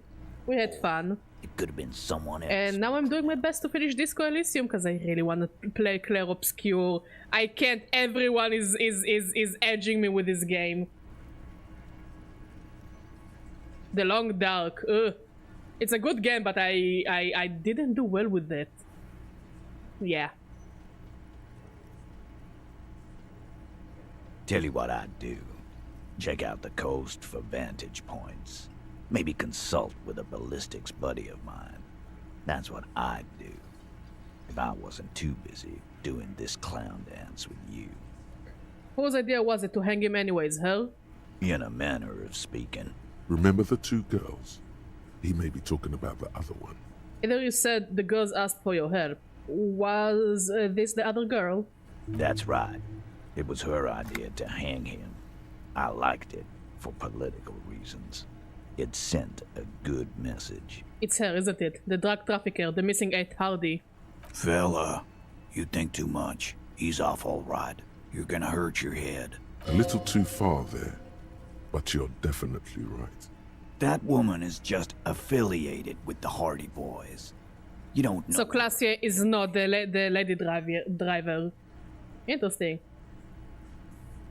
You know, it's okay for there to be a Hardy girl, Titus. We're Hardy Boys. And that's it. Hey, the boys also had a girl. Just saying. Sure, but can you tell me anything about the affiliate? Name? Current location? Nope. You're not getting to her. It's Clausia you want to talk Well, back to Classier. Thank you for this, Titus. I will go talk to her for the last time. You do that. Hey, cop. Before you go... Suddenly, the wind picks up outside. You hear it rattling the large windows in their frames.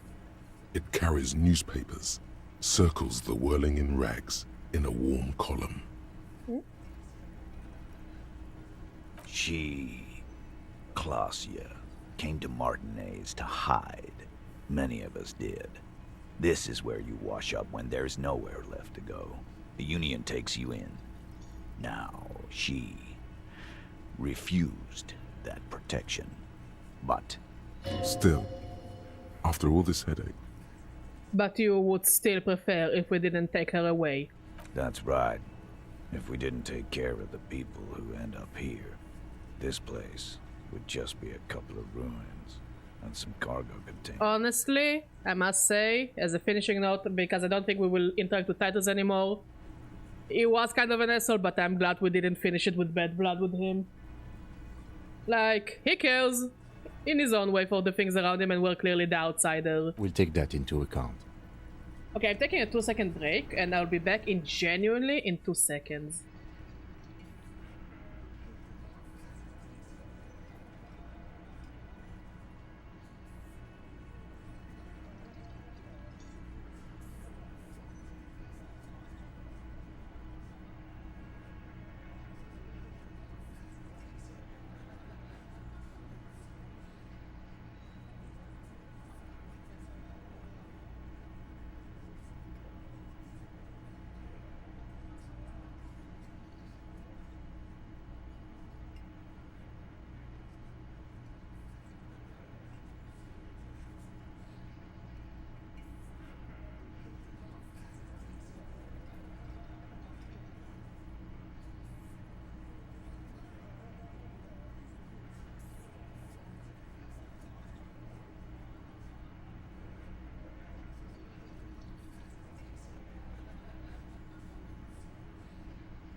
We are back! Let's talk to Klasia.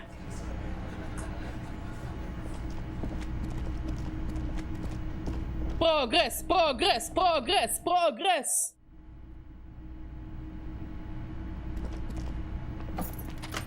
So you think that the lady was Klasia's lady lover?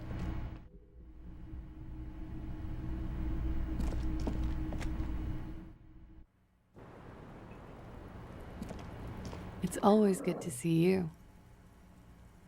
Something in her demeanor has changed. She's tired, consigned to her fate, to being here with you and what's to come. The Hardy Boys told us what really happened. The little girl? Which little girl? Who, Sydney? Little Lily? Annette? I think those are all the little girls, no? I understand. Just like that. No resistance. Her shoulders are slouched, her feet long and straight. You don't look surprised. You were expecting this. I don't... Actually, could be. Could have. He did say that she killed someone. I knew there was a chance you'd get them to tell you. It's what you do. You're the police. For what it's worth, I'm sorry for wasting your time. This is good. Clear the air first. Between But wait, why would Kunes have move on to questions? bad blood with Classy? Also, I think the Hardy Boys confirmed that that woman is the lady driver. I don't think Kunes it could be the lady driver. She's too young. Also too short. Is it? Something is off here. Shush, I can't hear what she's saying. Let the miss speak. She's tall and thin and tired. A twig trying so hard not to break.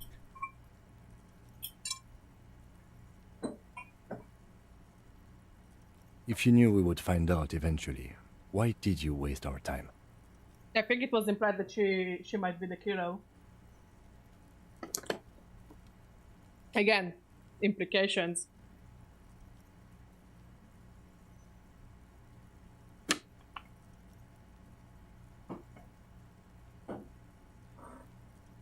Because of the Hardys.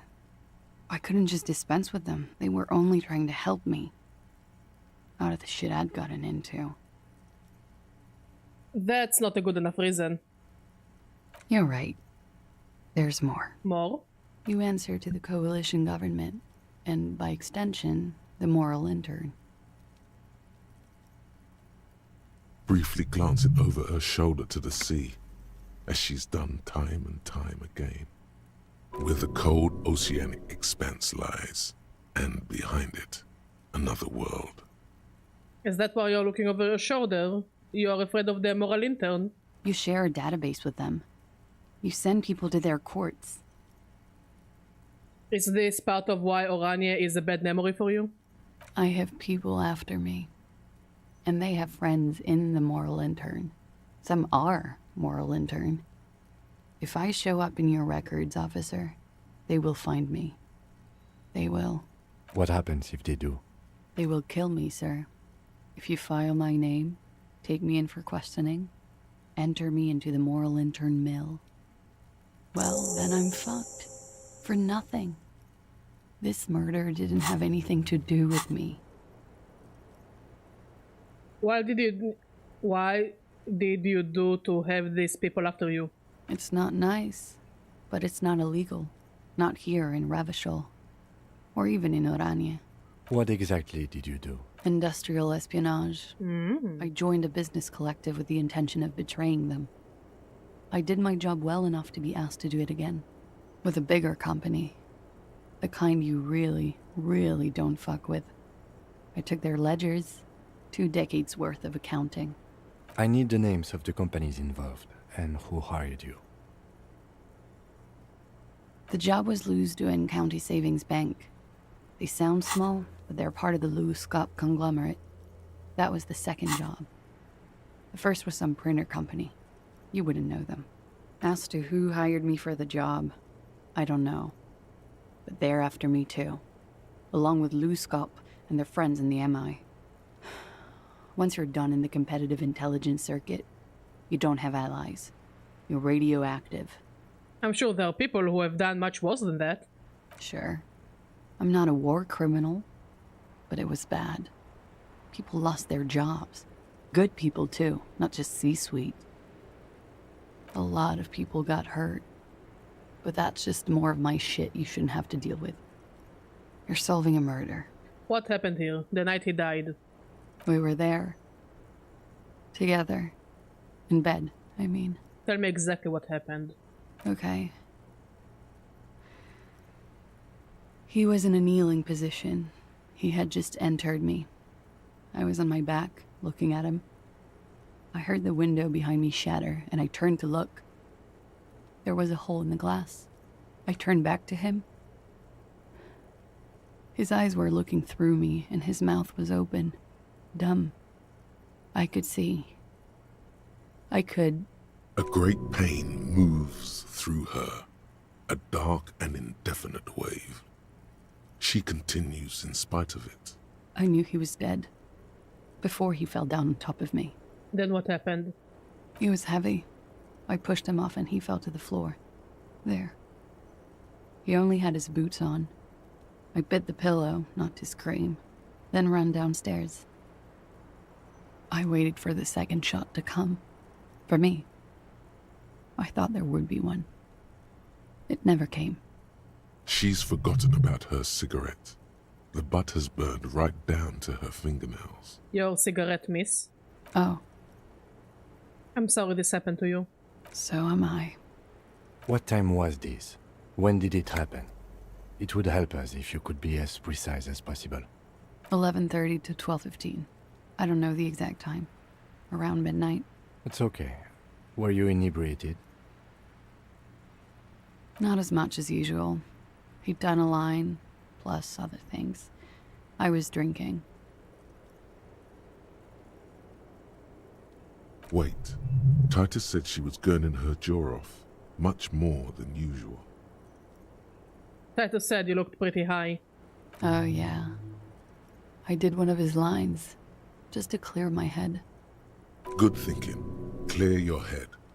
You should clear your head. Get into his mindset. No, now is not the time to do drugs. Did you hear or see the shooter in the course of this? No. What did you do then? Nothing. I was trapped. I was stuck in my room downstairs. I got some clothes on and crawled back up, drew the blinds. Blood was coming from his mouth. Not a lot. Just a little.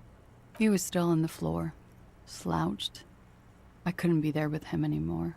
So I ran down and out of my room, into the hallway, down the stairs. I knew there would be people there. What happened after you ran out downstairs? Sylvie was standing in the bar. A lot of people were there. The Hardys were at the table in front of the stage. I think the Union box was full.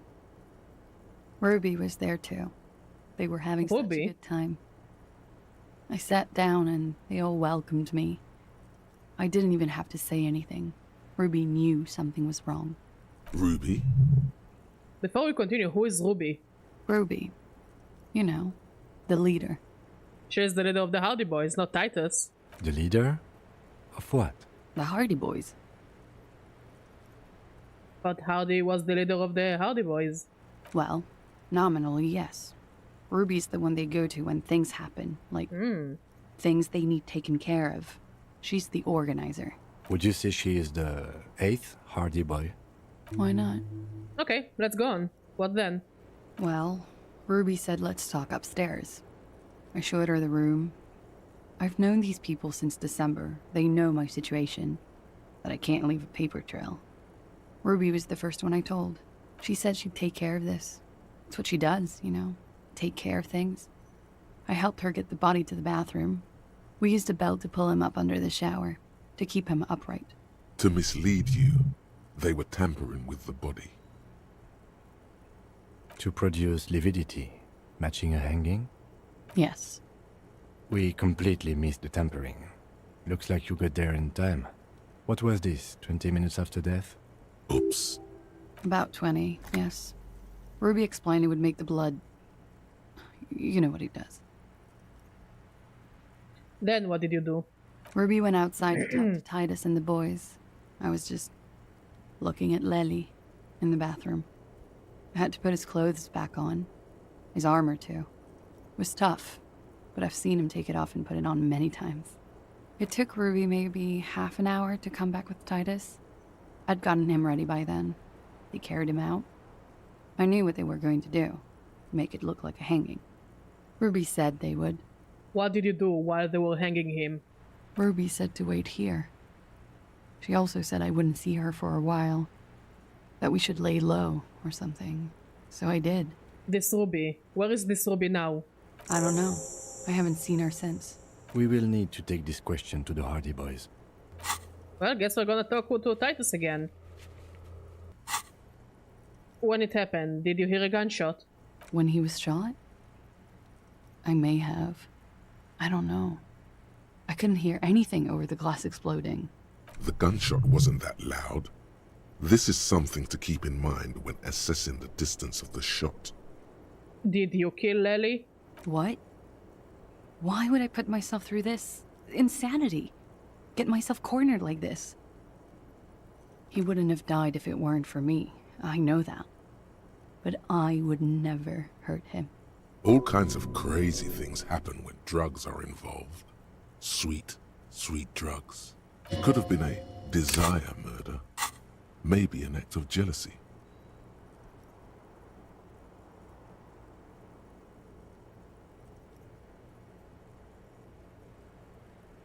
It's okay if you did it in self-defense. I did not kill him to defend myself from rape. I told you before. That wasn't what happened. Downstairs people have this crazy idea that you killed him. I'm sad to hear that. They must have said it in some fit of frustration or under pressure. They couldn't have meant it. I've talked to them after it happened. No one has implicated me. She's getting scared now. Of you. The downstairs people. All of it. Desires drive people loco. She simply shakes her head. Drugs were an integral part of your relationship. Perhaps they contributed to its end. What does that mean? Do drugs make you aggressive? No. People don't take drugs to kill each other. Don't they? They take them to feel okay with each other. Okay. I thought Ravishal would be more enlightened about this. Especially since you've taken them yourself. The lieutenant gives you a sideways glance. Don't judge me. I needed to pass the checks. It's not one of respect. You may want to add a clever retort to this one. Clever retort. She looks at you, confused. The lieutenant shares her confusion. Respond with something professional. Now. Okay, I would like you to answer some other questions, miss. Like what? Who are the people after you have killed him? That's the first thing that went through my head when I heard the glass break. And? I thought they'd found me. They've killed him to punish me. All last week, I've tried not to talk to anyone or be seen with anyone so they wouldn't be hurt. I've come to understand, however, this is paranoia. What happened... Don't judge me, Kim! ...to do with me.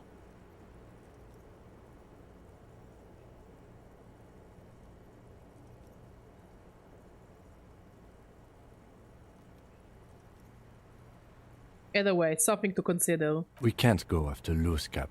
Not yet. There are other, saner leads. I don't ask you to, Lieutenant. If there's one thing I know, it's that you'll get nothing from there. Why did you call the cops if you're hiding? Because I'm an idiot. Which is an indicator of truth. I don't think so. Why did you do it? You have to understand. The people around here, no one was making the call, and he kept rotting. And then they picked his clothes off, and that little fucker threw stones at him. Yeah, fuck Kuno! We all hate Kuno! Her jaw is clenched. Her throat moves. It takes all her strength not to cave in and sob. Once, Just one time. He kept throwing stones at him for 3 days. I could hear the thud. Thud. So I called you. I hope with all my heart it's not the last thing I do in Ravishol. So wait, are they gonna date or they're not gonna date Avkatara? Cause I need them to date. When was the window changed? Last week. Angus and Titus's brother, I think he's called Tibbs, took care of it. You should have another look at that window after this. Reconstruct the scene. It's right there. In her bedroom? Inside? Yes, you see the glass sparkling out of the corner of your eye. I think we're done here for now. She nods, silently. She doesn't even smoke. Just picks up the cold coffee and holds it in her hands. He's thinking, are we done here? Or... Let's see if we can dress into drama. To make the drama air.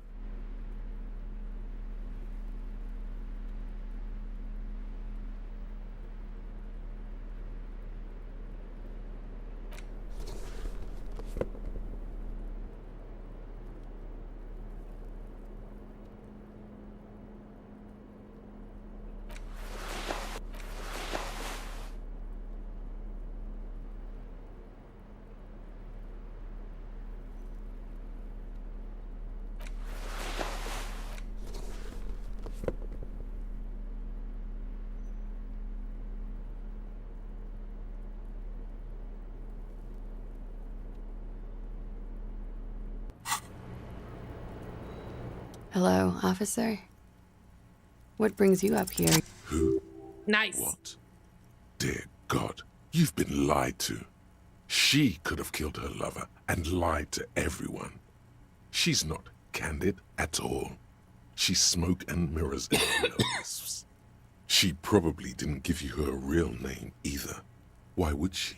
Arrest her immediately before she further entangles you in her web of lies.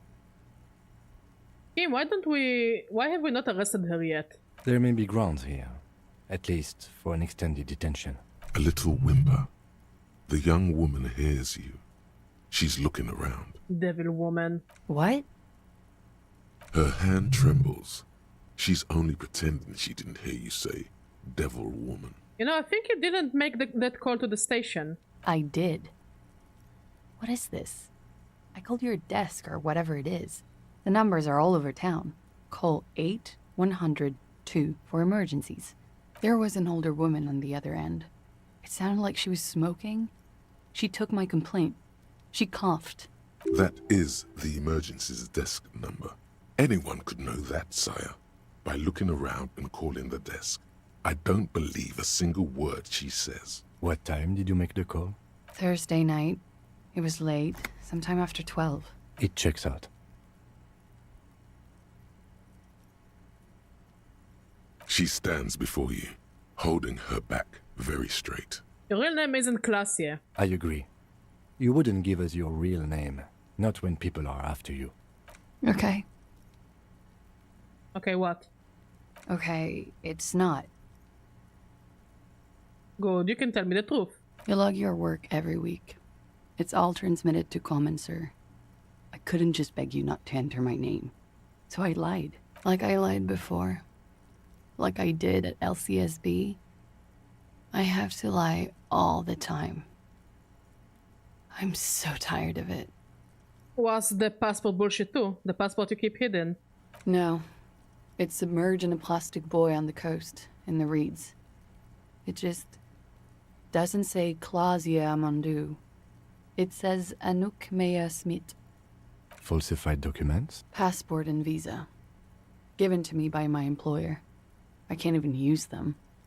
My employer probably leaked the name, Maya Smith, to hurt me. Why would they do that? I didn't show up to a rendezvous. They don't take that lightly. I didn't show up because I was afraid they'd do something to me. The job was finished. I'm just a liability now. She fears an arrest right here and now. This has been an awful turn of events for her. Where is this boy? West of the boardwalk. In the reeds. On the coast there. It's where I thought that something could be hidden. I haven't been there since. I'm not. It's useless. West of the boardwalk, in the reeds. We have to check that boy out. The lieutenant makes a note of it. You're welcome to it. It's in the reeds northwest of here. Past the Bergen sewage pipe. Right near the waterline. Tell me your real name. It's Katarzyna Alazie. Finally we meet. Katarzyna Alazie. She nods. Her round eyes meet yours. They seem moist from the wind on the roof. You're probably not even Miss Orania 37, are you? I am. They can never take my sash and my scepter from me. Yes, they can. For lying. Enough. She nods. Her back straight. Ready for whatever is next. What if I tell you you're under arrest? But I haven't done anything. Anything illegal. Fucking mind games. Enough. That's right, gang. Stern and merciless now. Stern and merciless as we reel her in. You're a suspect in a murder investigation. You're a flight risk. That is all the reason I need. The lieutenant produces a pair of handcuffs. Please no. But there's nowhere to go. A two-story drop to the Plaza Mosaic. If she could, she would have run before. I think I know who did it. I know who shot Leslie. What do you know? Who shot him? Why would I do it? I have no motive. She's silent for a second, as if looking into herself for certainty. Then, in a hushed voice, she says, gearing up for this betrayal is hard for her. Ruby. Why do you think it was her? It makes sense, cause like Ruby was already ready to deal with the cops, so I think she went up to look at Classy and Lely saw that they're fucking, went, shot him, ran downstairs from behind where the elevator is with the key. And when she was already down, she was all like, okay, yeah, Gucci, I'm gonna take care of it. It checks out in my opinion. Why do you think it was her? She has this thing for me. Ever since I met her and the boys downstairs. Lesbians! She's been pretty frank about what she wants. What she's saying is... sex? Sex? And more. I made the mistake of confiding in her. I told her I was on the run. She started protecting me. It became an unhealthy relationship. When I started spending time with Lely, she told me to end it. Said there would be shit if I didn't. It was not a good meeting. We stopped talking after that, but... I don't understand.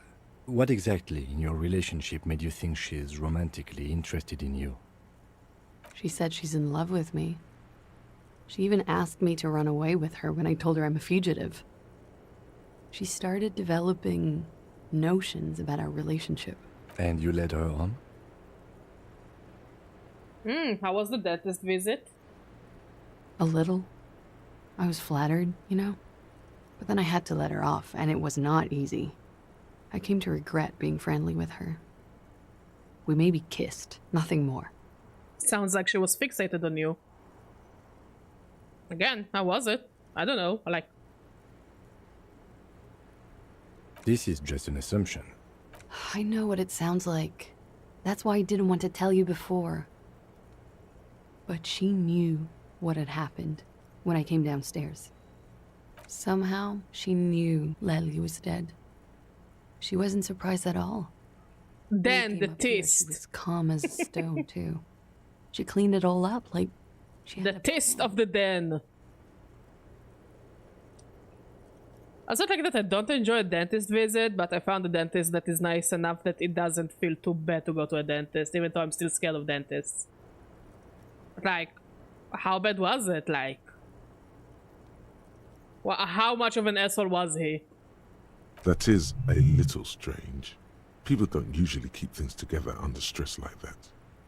When Ruby said there would be shit happening if you didn't end your relationship with the deceased, was she threatening you?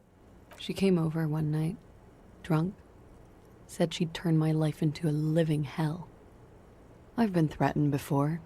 I don't think age has anything to do with it. Sometimes a dentist is an asshole, and sometimes you had such a bad dentist appointment that you get scared of dentists.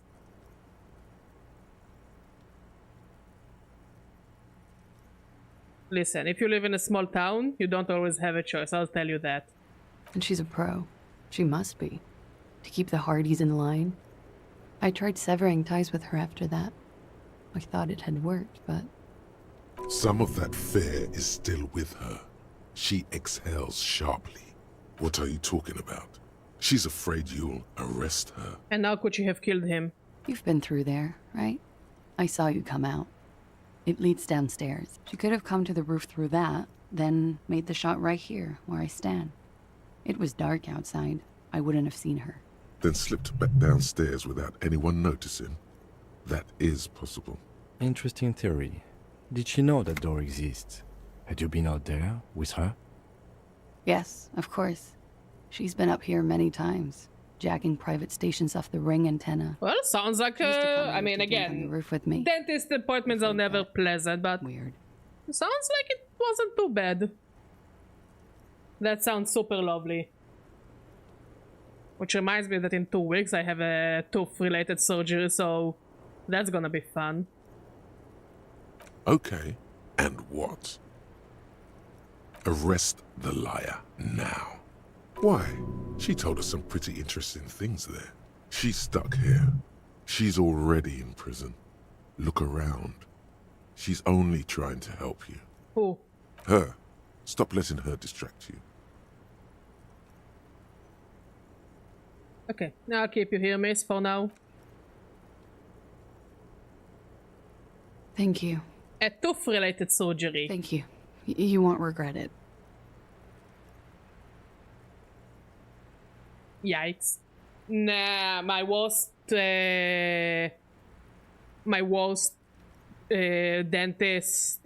appointment was back in the army. Like, when I was a kid, I always hated dentists. I really hated when they would go into my mouth, but I had to go to a dentist in the army because I needed a root canal surgery, and he was so rude. And it was so rude to his co-worker, and it was just so violent and all over the place. And later on, with my current dentist, we found out that he did such a garbage job on my root canal that in the end it just... They tried to save the tooth, but in the end we had to just remove the tooth. Because of what a garbage shit job he did.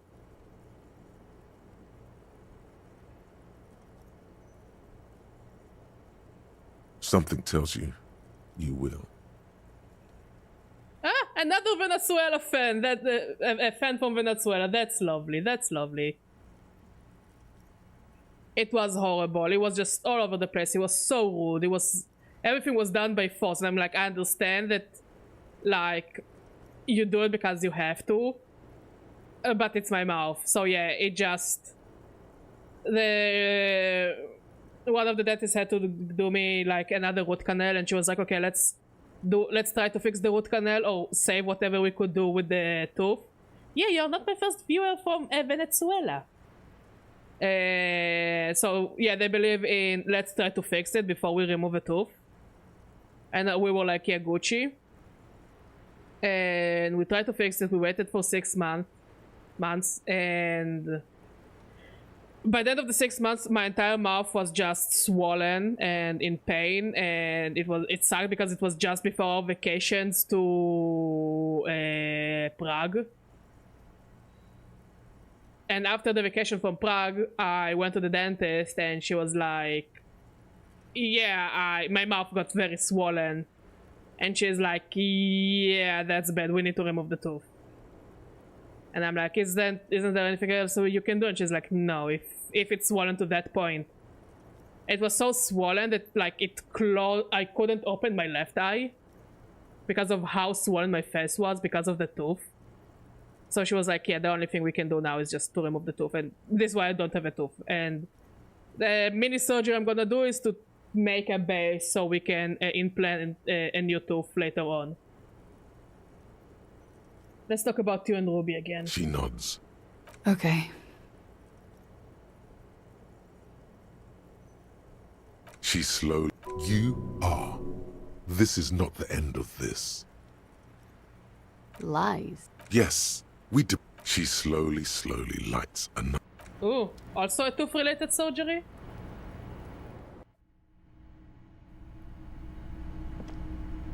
This window is pristine on the... I think I have only one thing that gives me visual calculus.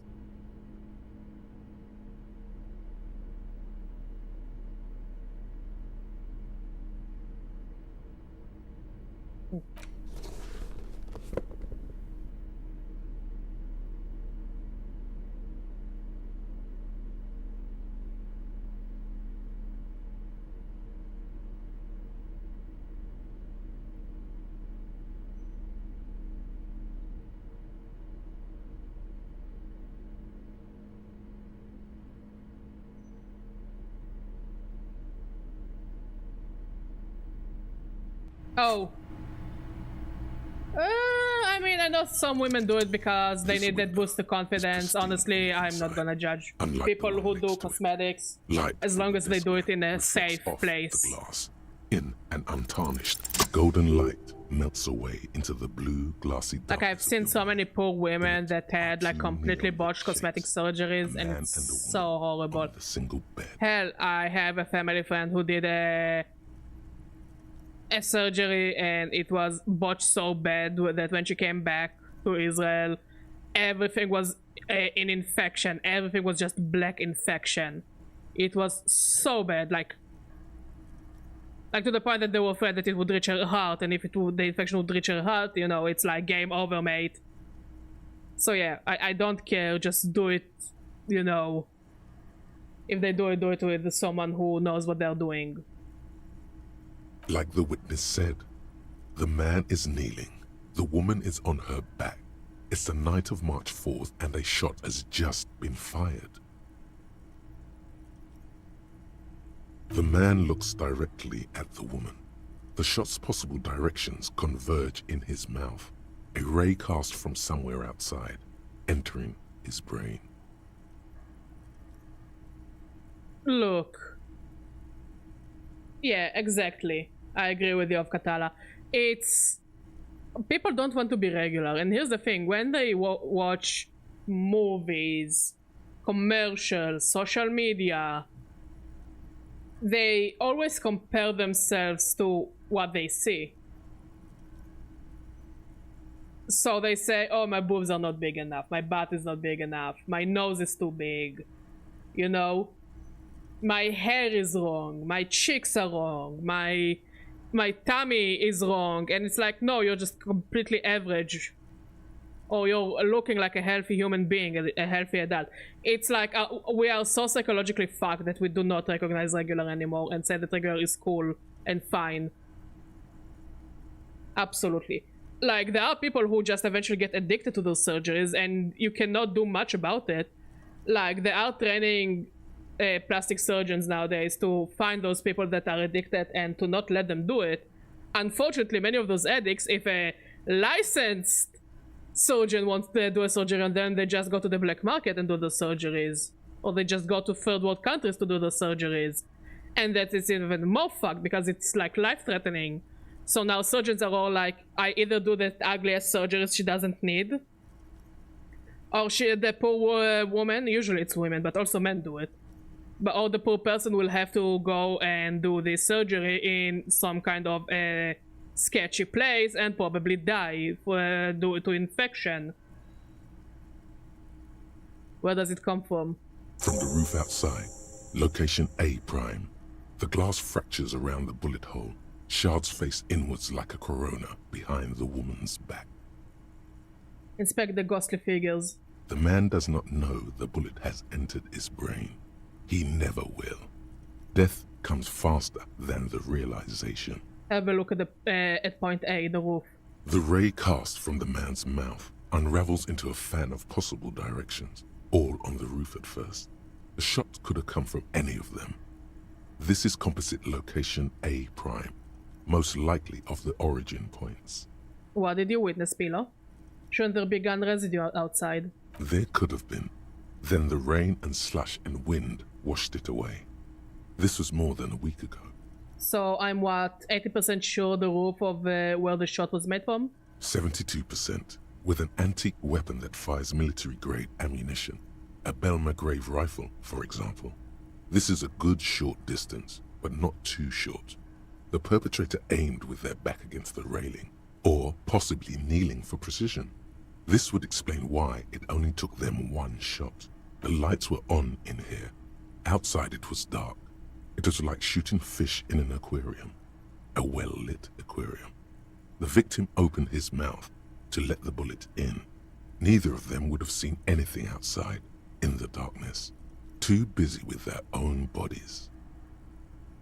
Oh, I hear it all the time. That, oh, how do I hit on people? How do I start a conversation with a person of the other gender? And it's like, I think we just made it all too complicated, but I will be honest that I did tell Mod, if our relationship wouldn't have worked out when we started dating, I probably would have just not looked for a relationship. Because the quest of looking for a relationship is just so exhausting. Like, if I was single now, I don't know if how I would approach looking for a relationship.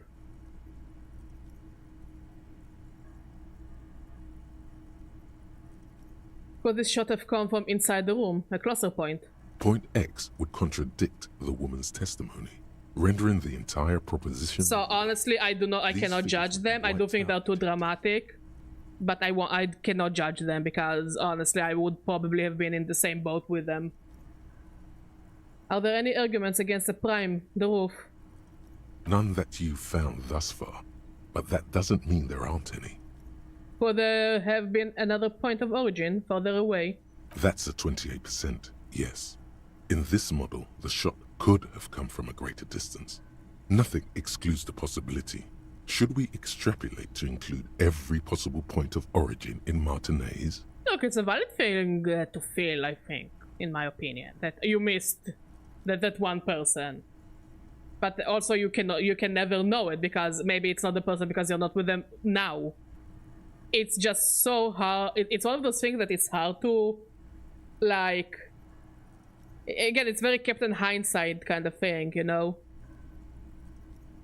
It's easy to say, looking back at the past, that, oh, maybe I fucked up my chance there, but it's also like, maybe you fucked up the chance because it wasn't it. Extrapolate the radius to include all of Martinez. I gotta say, dudes, if you wanna hit on a woman, just cook her some kick-ass meal. I don't know a single woman who would say no to food. Especially if the food is good, especially if the food is homemade. Yeah, that's a lesson I learned, yeah. If you want to reach a woman's heart, like people say, oh, if you want to reach a man's heart, it's through the stomach. Excuse me, have you met women before? If you want a way to a woman's heart, it's definitely through the stomach. Exactly what I'm saying, Pillow. Maybe you missed the chance because it wasn't a chance. Maybe it was not meant to be. You know? Maybe you will find someone later on in life. What do you mean that's cheating? Look, I have plenty of friends of the female gender. Had plenty of friends. Complicated stories. Maybe for a different stream. I haven't met a single woman who didn't like food and wasn't happy when their partners gave them food.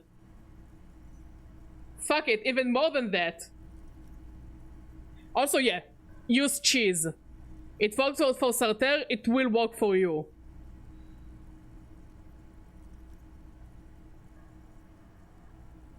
And yes, Sartre would tempt women to go to his room with expensive cheeses and wines, and honestly, I appreciate the grind, man. He understood women. He understood what we wanted. We wanted expensive cheeses and wine. But yeah, I think every woman that I talked to that was in a relationship with men, even with women, they're like, they always get so happy when their partner in life just cooked them something they liked. Or they went on a date and instead of going to another fancy-ass restaurant, they just cooked food and they maybe ate it in a park, in a picnic. Or they went to his place and they had a nice dinner, you know? Or we came to her place with nice food. Like, you know what I mean? Like, starting the, like, Food is good for the relationship, is what I'm saying. I mean, by the end of the day, I don't think there is a single culture on the face of Earth that doesn't revolve around food. Eating food is so tribal and it's so basic. So yeah, if you want happy relationships, food, do the food stuff. So with specific men that look for something specific and weirdly high standards woman, and both never end up with a serious relationship. Yeah, there are people like that as well.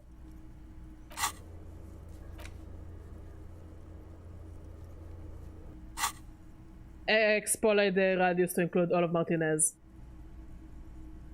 According to your map of the district, this shot could have come from a wide angle of locations, starting with the northern edge of the abandoned boardwalk, ending with an islet in the bay. Let's call them B prime. B prime for boardwalk, B double prime for Land's End, and B triple prime for the islet detective. There may be smaller points in between, but those are too fine to zoom in on. Yeah, different people just function differently. But my method never failed. It all has to do with food. Have a look at point B. B tag, the boardwalk. 700 meters away. The likeliest of these B positions, 20% chance. A skilled sniper could have made the shot, provided he had but I think safe snipers. It's hard for me to say that it's point A because we're talking Ruby had to take the shot. Distance, the perpetrator would have had to take wind direction into account. No, I also don't think it could be any of the B points because Ruby would have to take the shot, then make the run in 20 minutes throughout all of the Ravishol to be back there, back at the Whirling. I think it's just too far away to make sense to me.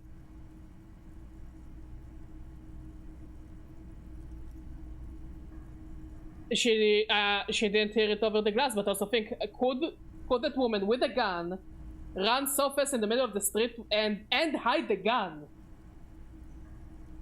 And hide the gun. We're talking here about like those old musket guns. It's not something that is easy to hide.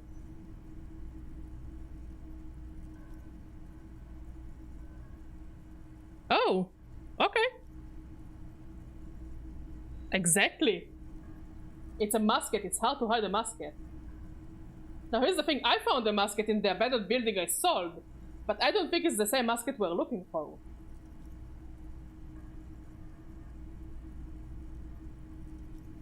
Look, as long as you're happy, who am I to judge? And of course, you weren't a minor when you met.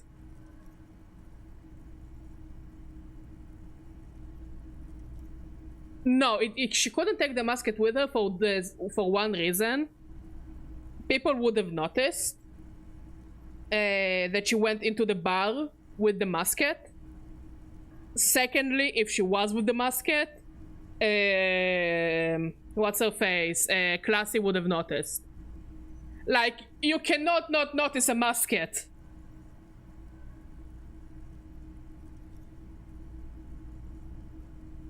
No, but... Again, we didn't really explore much of these back rooms. Because we don't really have the option to explore all of the back rooms. But she does have keys to the Whirling in Rags. It means she has more options to hide the gun inside the building. And I bet that the gun is still somewhere inside the building. Rather than, you know... I don't know, we'll see. It's an investigation.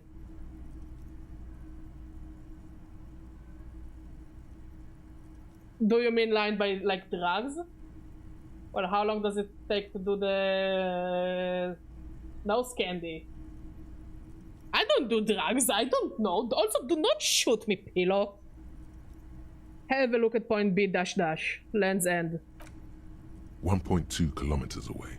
The least likely of these positions. Like, we need to think about a location that she could, in 20 minutes, possibly from hide the gun, And again, we're talking about a musket. It's not a small gun. Do drugs. Run all the way back to the whirling in rags. And still handle this whole situation without anybody suspecting. Have a look at point B, tag. 1 kilometer away, an unlikely point of origin. Beyond the docks somewhere, on an islet in the Bay of Martinez, perhaps. It could maybe be here. It's the radio tower, I think. They may be.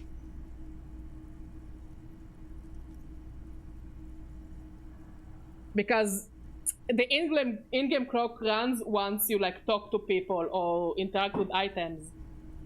But let's not take a look into consideration how the game works for us, but how it works for a random person, you know? The shot would have been a small miracle, 5% likelihood.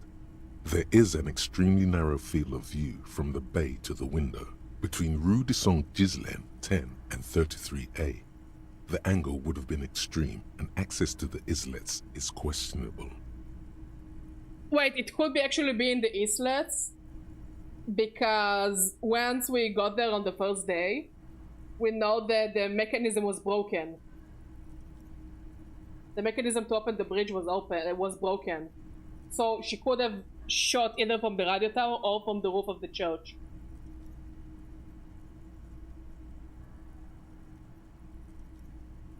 Kim, do you think the shot could have come from further than the roof in Martinez? From where, precisely?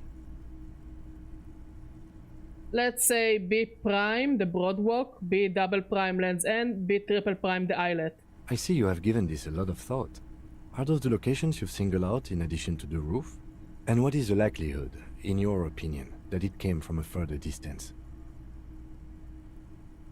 Much less than from the roof, but still. Okay, well, we should see if there is gunshot residue or sniper nests if we go down the coast. Rule these spots out one by one.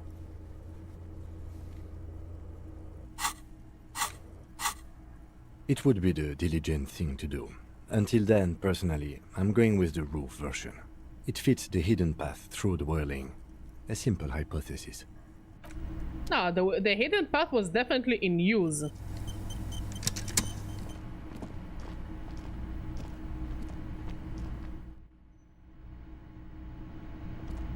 I mean, this is how she found out that she was fucking someone.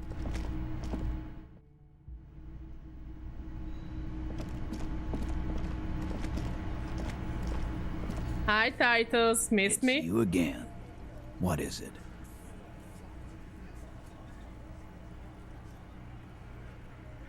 Okay, I talked to Classy. Now I need to talk to Ruby. Why? Because she's your real leader. You're cuckoo, cop. I'm the only man responsible for this unit. Get with it, or fuck off. Yeah, fuck off! I'm going to level with you. She's the next link in the chain that leads me to Lely's killer. Sounds like you're making her a suspect in this. Not on my watch, you're not. Ruby's one of us. We're not gonna throw her under your moral intern steamroller. Fuck that shit. And fuck you too, moral Ruby is missing. If you hide from the police in a murder investigation, you become a suspect. You know how it works, guys. That's nothing. That's just legalese.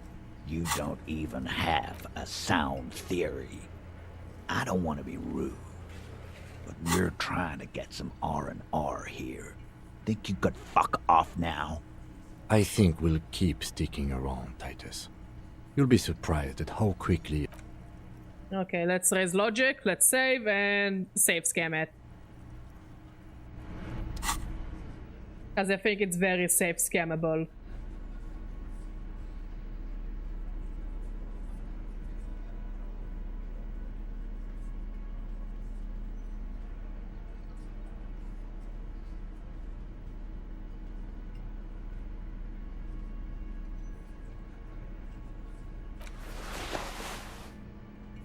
He actually looks weird in his model without his beard. Kinda looks off.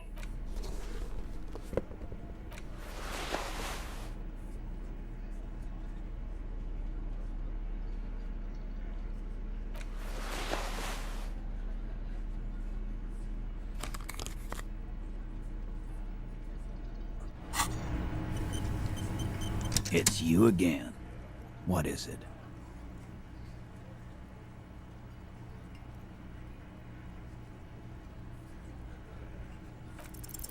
A sudden flash of lightning in your neocortex. The hostel cafeteria is lit by its airy blaze. Floor plans, bullet trajectories, webs of human emotion, all channeled into a single thought. Why are you so sure Ruby didn't off him? Because she was here, all night, with us. He's cobbling together shit so he can put her away. It's Cop 101. She was here all night? 11:30 to 12:15? She was here during all that time? Yeah, with us, drinking, near the stage there.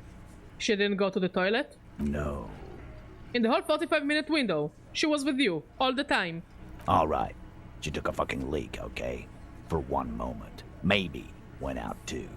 She has an operation to run from her lorry. We're not getting into what that operation is again, Cobb. That's probably for the best. Don't break your stride now. And just 'cause she was gone for 5 minutes doesn't mean she magically got to the roof and shot him. I've been through this. It's not plausible. He's been through it. That means he's suspected her too. All right, we're in. We got Ruby unaccounted for sometime during the window. This was crucial. Now let's place her on that roof. You got his attention. Now don't ruin it by making weird claims. Remember, you can still mess this up.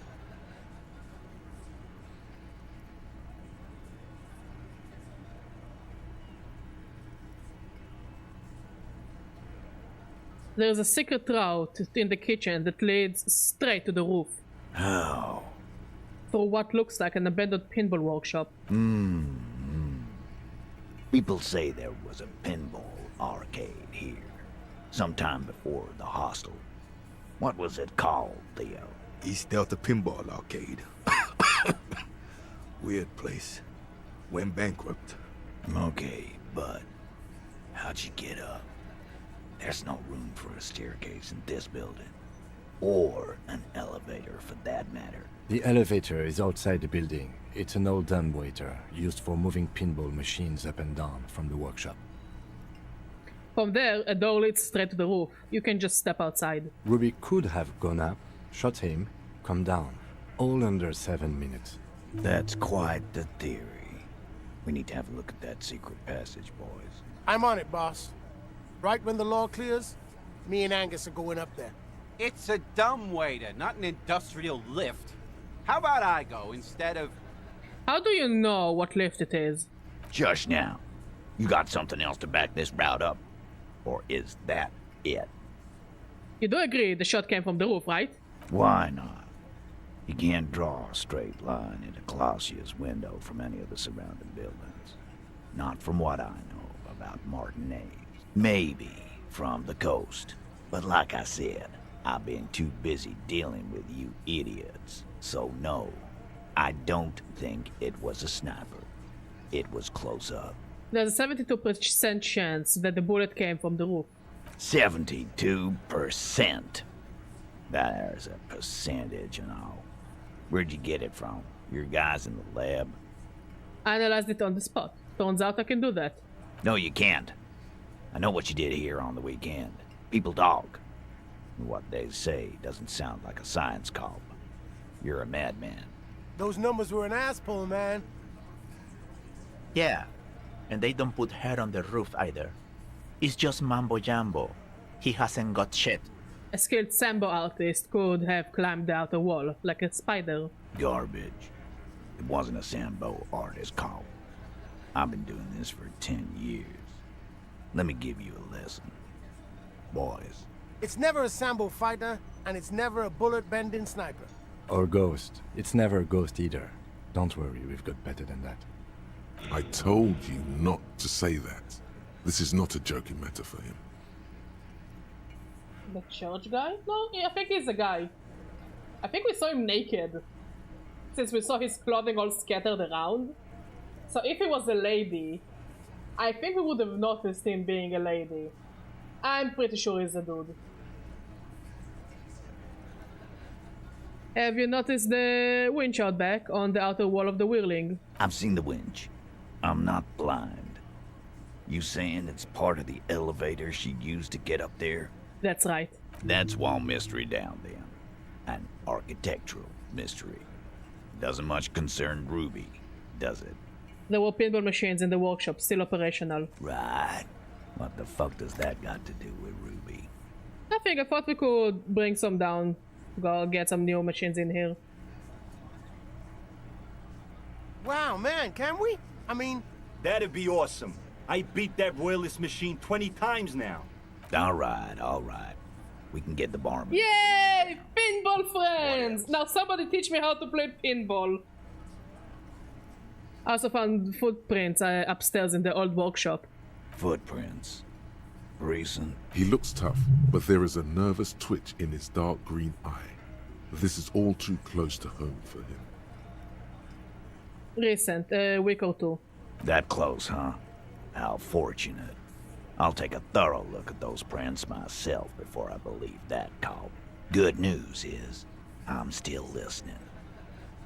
Guess what? Remember that key I found here? I don't like guessing, Cole. No one does. It opens the steel door in the kitchen, the one that leads upstairs to the roof. This key was right here, with you, all the time. You didn't find it, but Ruby did. That's how she got up there. Quit jumping to conclusions, Theo. You took that key. Did it look like it was recently put there? No, the ribbon was old. Faded. It had been there for 20 years at least. She could have just put it back there once she was done. Why? This doesn't make sense. It's damn interesting, but it doesn't fit well, and you know it. It doesn't fit well, but it fits, and he knows it. Have we firmly established Ruby could have access to the roof where the man was shot? Firmly doesn't go well with could've. There's a route to the roof. Me and the boys need to check it out. That's what we established. But a route does not put that bullet in his head. A gun does that, and Ruby doesn't carry one. Phase 2, murder weapon. Get a gun in her hand. If not that, then at least a shadow of a doubt, in the shape of a gun.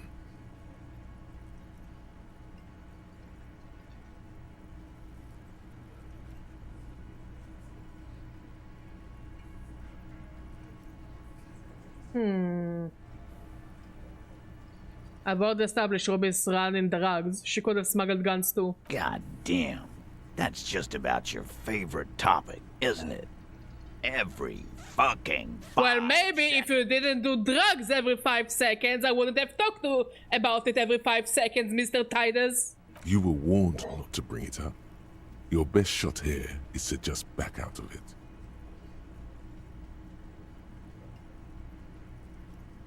Fine, Titus, I'm not getting into it if it touches your precious business. Okay, cop. She's got connections. I could see how she could have access to a gun. That still doesn't mean she did. That's all you needed. Doubt. I have analyzed the bullet that killed him. It was jacketed. So it had to come from a breech-loading rifle. Military grade. Not even you militia monkeys have those. This goes against your everyone has a gun theory. If it was military grade, how'd Ruby get it? Just because it's rare doesn't mean you can't get it. Cop. That's exactly. Again, we know that there is a gun stash in the abandoned building. That wasn't strong. There is a small 28% chance that the shot came from beyond the roof. Yes, goddammit, I know what a 72% chance means. It means there's a 28% chance it isn't that. And 28% is no small chance either. Just making sure we are on the same page. It doesn't all fit. We are just sharing info, candidly. The local pawn shop sold my lost gun to a woman. Maybe it was her? You lost your gun? Yes, Glenn, I lost my gun! Where have you been for the past 5 days? What an idiot! Fuck me. Tell me, did you lose it before the murder? Yes. No, you didn't. Ruby didn't use your lost gun to kill him. Stop thinking about your lost gun, damn it. You'll get a heart attack. This was merely a thought exercise. He did not lose his gun. Let's move on. I didn't say proof she had the murder weapon, just that we need to find her. I don't know, Cop. Why don't you find your lost gun first? Fuck me. Easy now, Al. This isn't comedy hour. Titus, we're not seriously considering it, are we? Ruby wouldn't do this. Why would she do something like this? Phase 3. Motive. The last component. The big one. Get this and they'll give her to you. Remember, don't piss him off. That never works. Classy told me some pretty interesting things about Ruby. Yeah. Like what? Apparently she had a thing for Classy. A thing? You mean?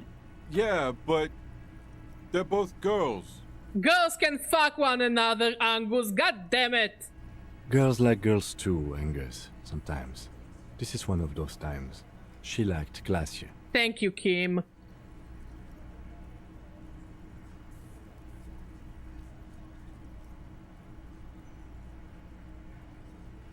What Kim said. Fuck you. First he says she's murdered him. Now she's a too? It's a lie. Come on, Glenn.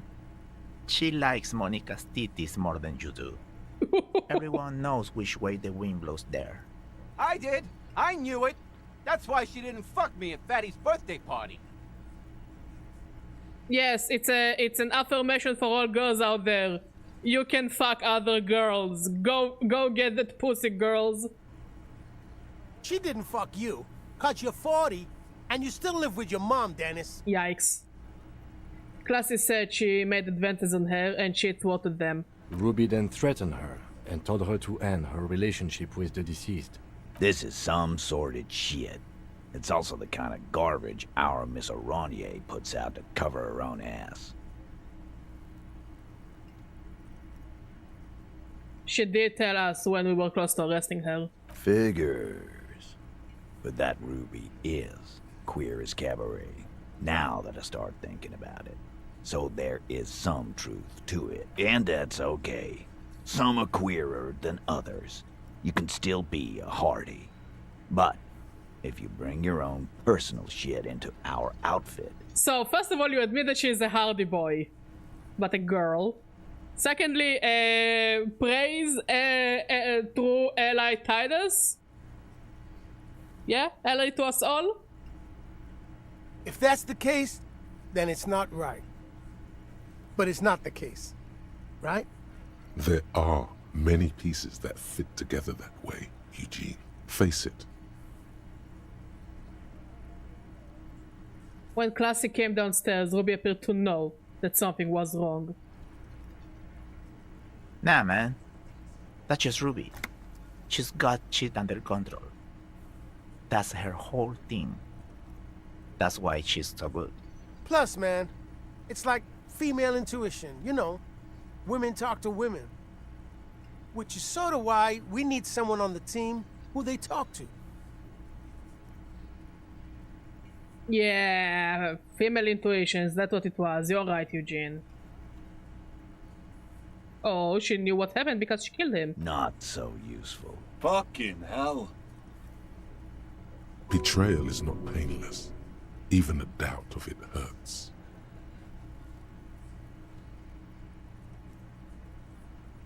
It's not why did she kill him, it's why did she organize the cover-up. And I suppose you have a theory about that too, cop. She could have just been covering up for herself, Titus. Think about it. Why go through all that effort? It was her idea, wasn't it? The hanging. You went along, but she suggested it. She had, like, a fully formed plan and shit. Right when she came back downstairs. And isn't that suspicious, Shanky? Really, Shanks? Claudia wanted to talk to another girl, that's all. She was just the first one up there. I could have come up with that plan if I'd have been first. Time for a logics demonstration. Eugene, let's assume you killed him. He scoffs. Think. You kill him. Get up there. Shoot him. Get down. Would you prefer to go on a trial with your friends as part of a lynch mob, or alone for committing murder? The man is silent. If she used us to cover her own shit up, well, that's a serious violation of the Hardy Code, boss. Exactly, Shanky. Which is why she didn't. This is fucking stupid, Titus. This and the queer thing, all of it. Why aren't more of you defending her? This is fucking stupid, Titus. I know, Glenn. Maybe you are fucking stupid. Glenn, I thought the same thing when she skipped town and left us in this shit. Oh, so he didn't rule her out completely.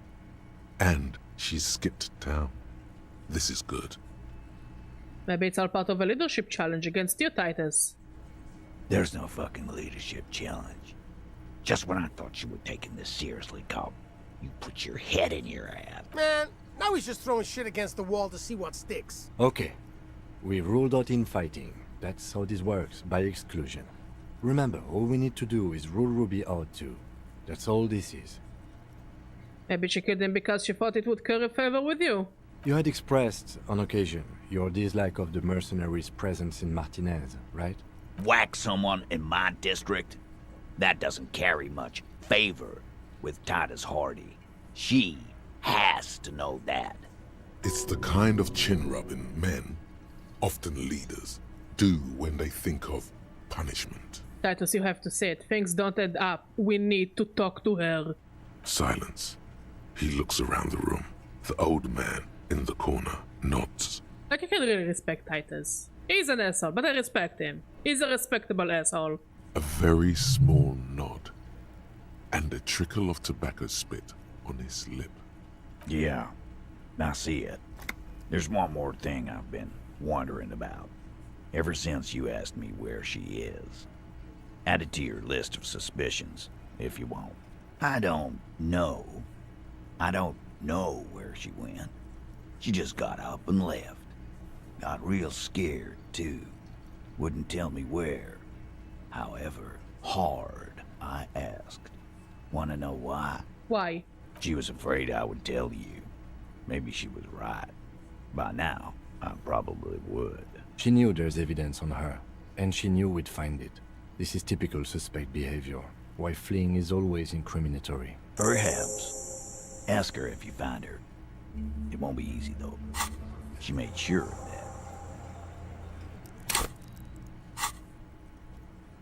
When did she leave? Friday afternoon, when you first arrived. I got word the RCM was in town. Then she came in to see me. Told me she was leaving. That's when we had our little conversation. What was she scared of? I told you. You. Me as in the RCM. No, you. As in the cop with the sideburns and the disco clothes.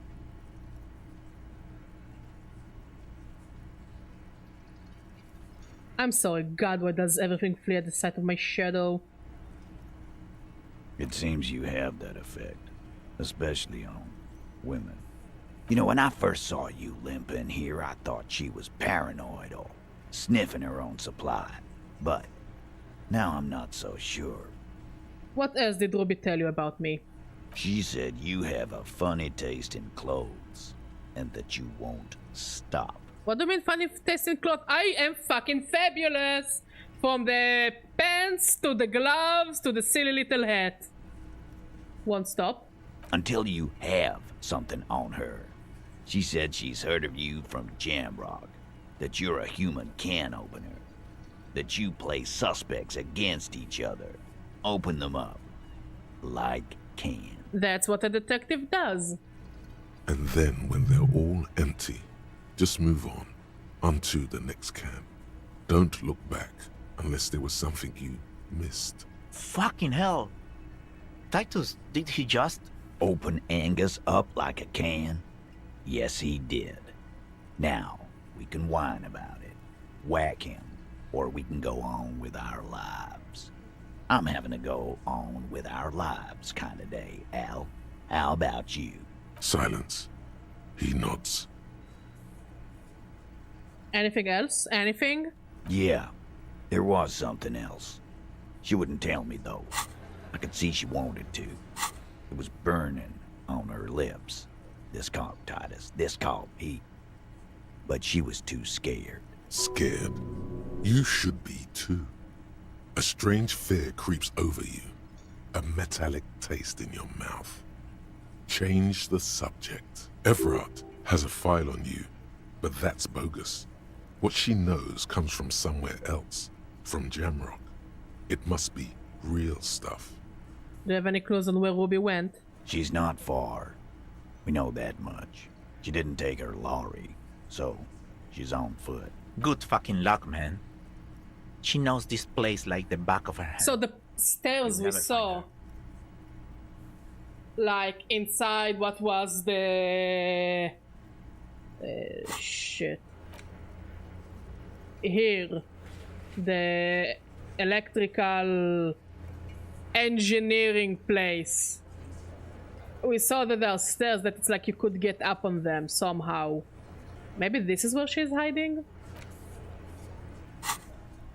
Yeah, Al. And we won't either. She's not really a hardy candidate anymore, is she? She's not, Glenn. Have you looked for her? A little. On the coast. Where have you looked for her, more precisely? More precisely, on the coast, past the waterlog. She's not here, so I'm thinking she's there. Who's doing this looking? They're all here. You're all here. Who is out looking? Lizzie needed some air. So she didn't go tell Ervard. No one goes to tell Everard anything. He knows what he has to know. Fast.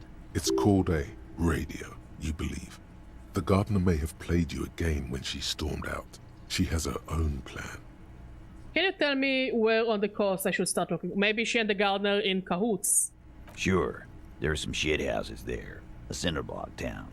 The fisherfolk there refuse to unionize. So, that's one place we haven't looked. I hear they have a shack where junkies sometimes crash. Time for you to step up.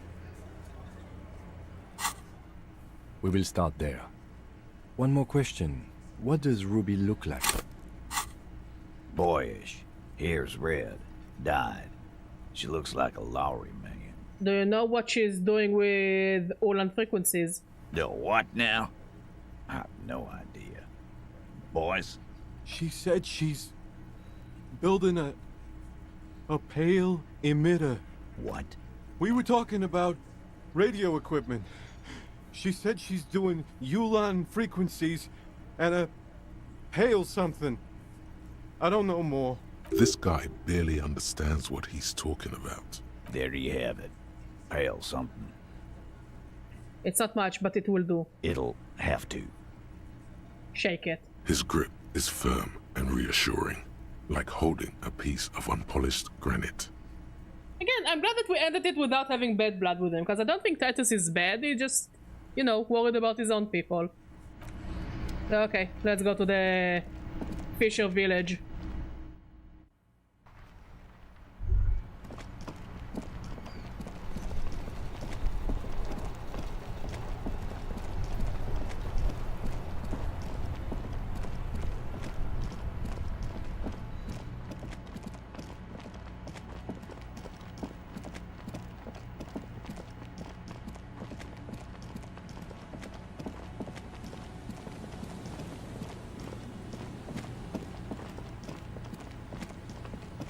The trap is poor things.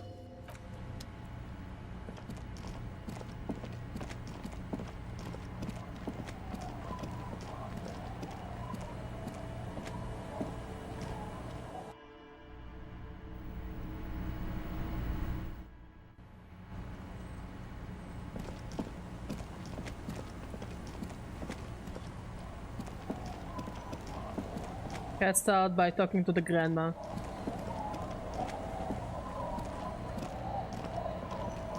Our tenant, the policeman. I hope the waves don't keep you up at night. What can I help you with? Have you seen a red-haired woman named Ruby around the coast? Nay, I haven't seen anyone lately. Because she's blind, which you seem to have forgotten. Okay, but do you know who I'm talking about? This is my little cinder block town. I know what goes on around here. She's being evasive. She knows something. There was a murder in Martinez. She might be a suspect. We would appreciate your help. Oh, okay. Would you now? I know how this world works, and it doesn't work when people tell on each other.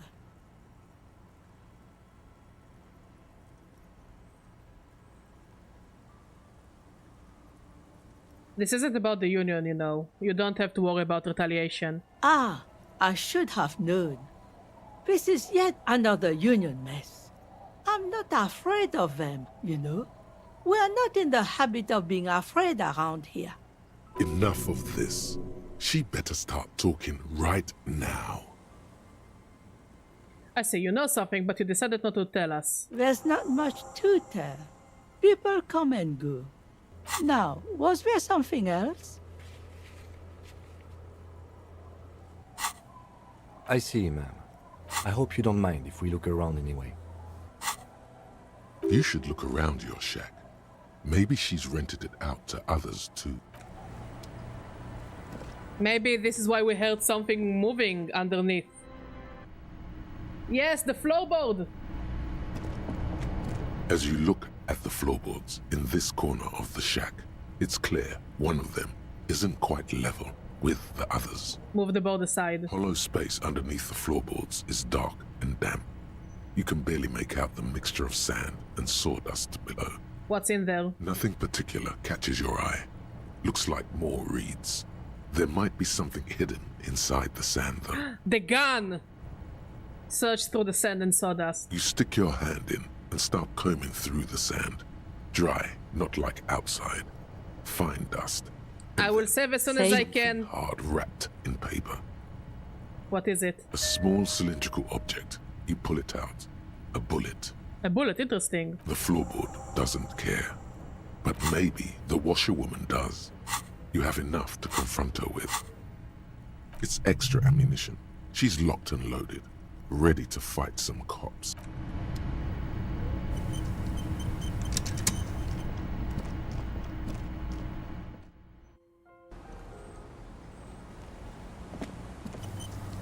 Yeah, it's safe for me. Lieutenant, the policeman.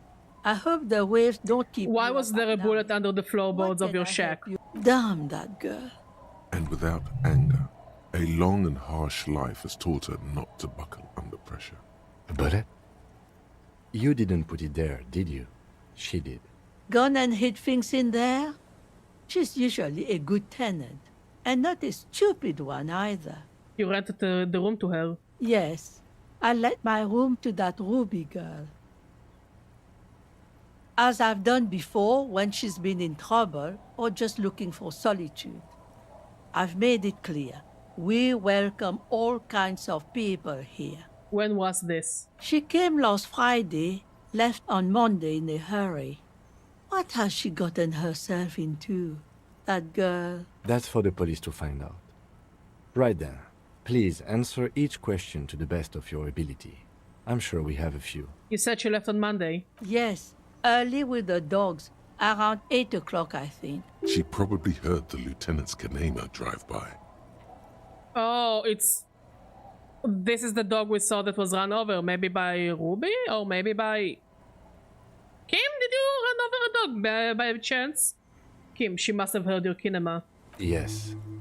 That is a downside of having a 130 kilowatt engine. It lets the bad guys know when you are coming. Is the room exactly as she left it? I cleaned it, like I always do. Was there anything else there? No. The truth, sire. What is she like, Ruby? She's good company. Knows how to talk to an old woman. At my age, you don't get a lot of quality conversation. So I really appreciate that about her. Did she talk to you much during her last stay? No, she was mostly silent this time. Kept to herself. What do you mean? She tried not to let it show, but I could tell she hadn't come to fish. Usually she likes to cast a few lines, but this time she mostly stayed in her room. Why do you think she left the bullet there? How would I know? She's a gruff one, but not violent. She doesn't go around toting a gun. I heard she was a heavy drinker with anger issues. You ever witnessed that kind of behavior before? Nothing of the sort. Sure, she was no stranger to the bottle. She fit in that way. But I only knew her to have a beer on the beach while watching the sunset. She isn't what you'd call a drunk. Even offered me some from time to time. Said it was part of the communal life. But I never saw her lose control of herself, the way some people do. Did she have any technical equipment with her, like radio stuff? Not that I know of, though she was into nice music. She once showed me a few mixtape milieu she'd made. Although I guess she was pretty handy with the mechanical and technical stuff. Even fixed the heater in the shack. You should be thankful for that. She may simply have kept the equipment elsewhere. Where did she go? I don't know. Further up the coast. She tried to leave quietly, but the hinges on that door screeched like a cat in heat. Woke me up. I heard her rushing in those heavy boots, heading up north. You'll never find her, you know. She knows the coast like the back of her hand. You only just arrived. I wouldn't worry about that, ma'am. We are persistent. Further up the coast we go, then. Are you sure you'd rather stay here? Get a nice cozy fire going in the heater? Seems like a better idea to me. The felled electric mute. What more do you want to know about that poor... Yes, let's... One thing, officer. If you do find her, please go easy on her. She really means it. It's an honest plea. She's a good girl. Whatever she's gotten herself mixed up in. I don't know, she killed the dude, but... Okay. Now if I remember correctly, somewhere around the reeds here... we got a prompt that we can hide something, so I guess this is where we can find... Orania's stuff.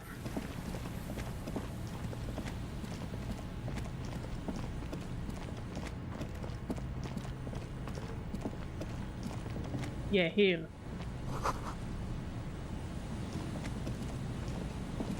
A metal and plastic contraption bobs up and down amidst the trembling reeds. At first, it just looks like trash. But if you look closer... That, over there.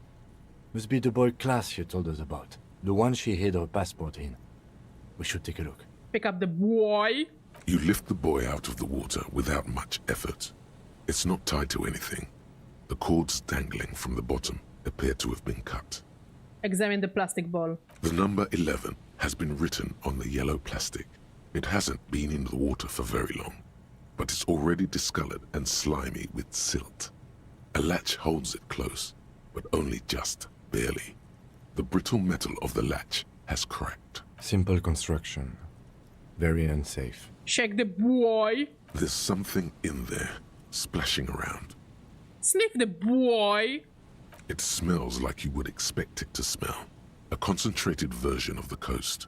Salt, industrial slop, and decay. The water this side of the peninsula is cleaner. Actually, smells a little salty. Open the boy.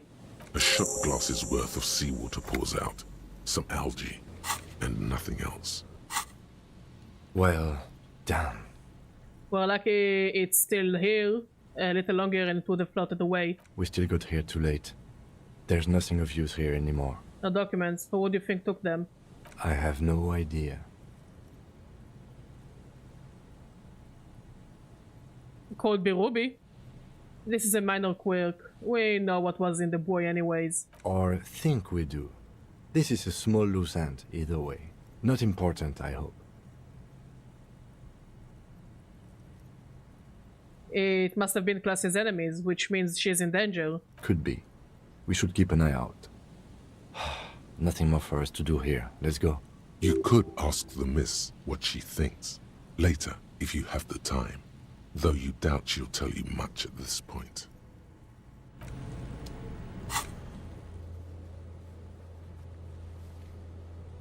Let's keep going. So... check the Broadwalk, the island, and the Land's End.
You see, a slogan used to Step closer. above the mural, a collapsed roof, broken windows set in walls that are cracking and will soon also fall, and the coastal breeze rustling and sighing in the remains of the edifice. There's something in the wind. Sometimes the only way to go forward is to fail first. Why do I feel like I know this place? Indeed, somehow you knew it was here. An urban ruin gutted by looters that once used to consume money and dispense warmth and light. You felt it before when it rained in Martinez, and you felt the cold of the rain. The feeling persists. It has been in you ever since. Could Ruby be in there? In there? She could. Or she could be in the identical ruin over there, or in that boat shack. In that church tower, maybe. Why single out this one building? Even though you're sure you succeeded, all is quiet. There is no cold hand brushing against your forehead, no rustle in the reeds. The wind has died down. The ruin in front of you is silent as a tomb. What was I even attempting to do here? Trying to talk to the wind, the city, whatever you thought would happen, did not. And now you're just standing there with your hands fallen to your side. Is trying to talk to the city something you've done before? Is it in your secret repertoire? A trick for when you're out of ideas? She could be anywhere. How do we find her? How do we? I was really hoping she'd be in the village. Okay. She's probably north of the village, and this place is a peninsula. We already scanned most of the outdoor areas on our wild cryptid hunt, so we have an understanding of the geography, at least. And then there's the church. We've already searched that. Thank you. It out. I know it doesn't feel like progress, but exclusion is a step too. Anyway, we do it the old-fashioned way, sector by sector. Go over the whole peninsula, ask the locals, enter the places where we can enter first, like we did in the village. And if that fails, if we don't find her? Then, if we're desperate, we can look where we can't enter. Bunkers, storm drainage, this place. I'm sure it won't come to that.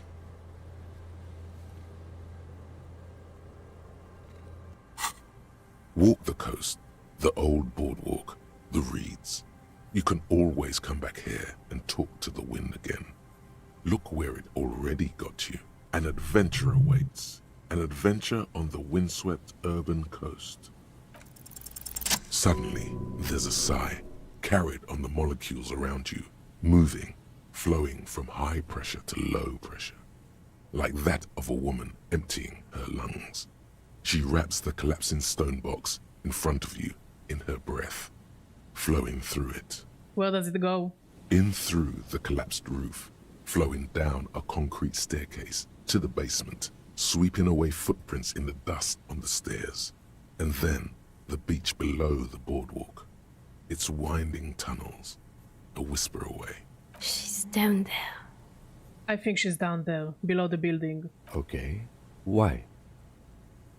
The wind told me. So, how do we get in there? The doors were on the collapsed side of this building. They're gone, basically. Finally, my time to shine.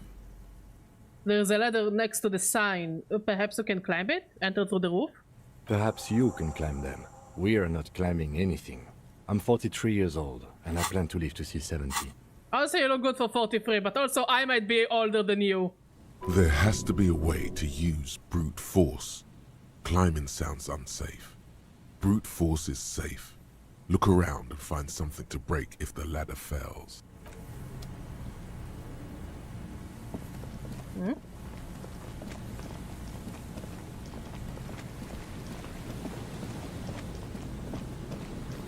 An old pipe peeks out from beneath the rotten boards of the boardwalk. Could this be an alternative path into the felled building? Come closer and look in. Your eyes slowly begin to adjust to the darkness inside the drainage pipe. The lieutenant looks over your shoulder. What's in there? A thin layer of snow gleams inside the pipe. Okay, what else? As The ladder is the funny option? you see some trash. Fine, I will take the ladder option. Someone has half-heartedly spray-painted skulls on the right side. And nothing. Broken glass from bottles thrown against the walls of the pipe. A syringe. Could we get into the Feld building through the pipe? Given that this isn't a martial arts thriller, it's highly unlikely, and not without risk to our health either. However, the pipe suggests there may be an entrance to the basement around... And it's right here. A maintenance door. It's jammed shut.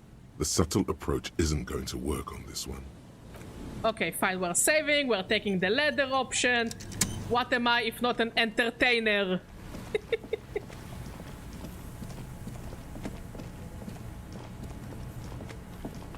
A rusty ladder. Yeah, that doesn't look good. The distances, in addition, the first rung is going to be tough to reach. It's what, 3 meters above the ground? And you're 180? 180 seems about right. Not to mention that the roof is collapsing and the wind gets pretty brutal up there. Dismounting from the ladder is going to be hard. Perhaps if you were to not climb the ladder. Instead... What do you mean not climb the ladder? What other option do I have? What if you were to do something more... subtle? What if I don't climb? What if I just teleport? Teleportation is not a thing. Kim, you wanna bet? Holy shit, you'll see me teleporting so fucking hard! Teleportation is a thing, just need a bit of concentration. Okay, let's say teleportation is a thing. It is. Wouldn't you need some kind of scientific apparatus to create a teleportation field? No. You can't just do it without apparatus. Yes, you can. Oh my god, what comics did you read, Kim, you fucking loser? What are they talking about? About Kim being a loser. Teleportation, Mikhail. It's generally thought impossible. You're also a loser. It won't hurt to try. Oh yes, it could hurt. A lot. Teleport to the roof. All you need to do is close your eyes and concentrate. Darkness enfolds you. You can feel the distance between the bench and the first rung of the ladder. All you need to is... Zoot, zap, pow, crinkle. It's like magic. You feel yourself disappear, your atoms fading out of existence. Oh my god, I can't believe it. Bam! You find yourself on the roof. It worked, bitches! Because I am not a loser like you guys. I did it, Kim. I teleported. I just saw you climb the ladder. You just climbed it like a regular person. Fuck you, Kim. You're ruining my mojo. The wind at the top of the building starts howling loudly, blowing away the lieutenant's voice. Faintly you hear... Never mind. Find a way to let me in when you get inside. I'm good venturing with a backup, especially if we think the suspect may be hiding here. I like going adventuring. Hey Octavius, how you doing, buddy? Bless you.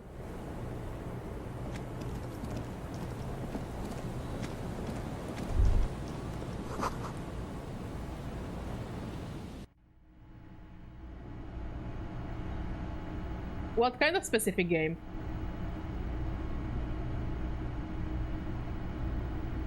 Yeah, that it was teleportation. I'm just surrounded by losers who do not see teleportation the way I see teleportation.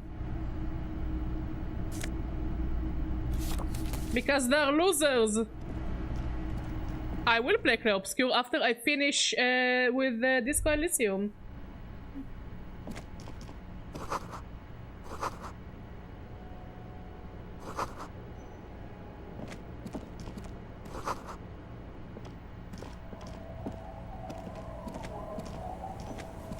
Two rusty metal plates that slide apart form a crude door.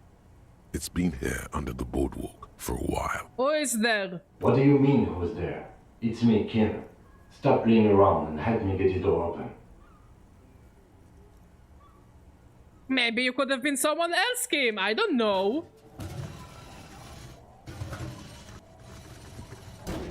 The doors seem to be on rails, but they've gotten jammed.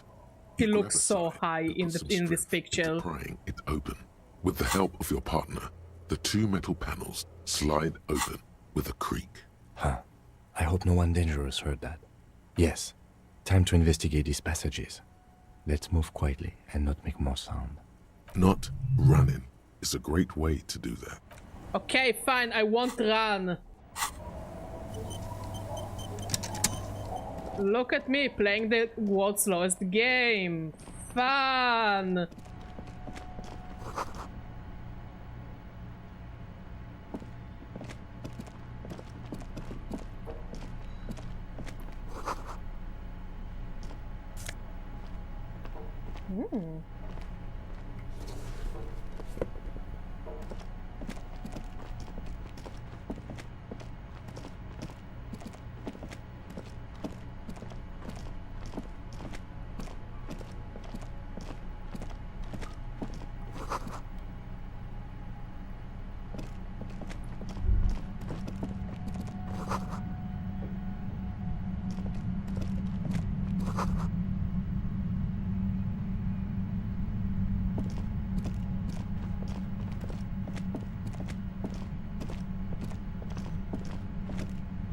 So if something gonna jump scare me, because it feels like something could jump scare me.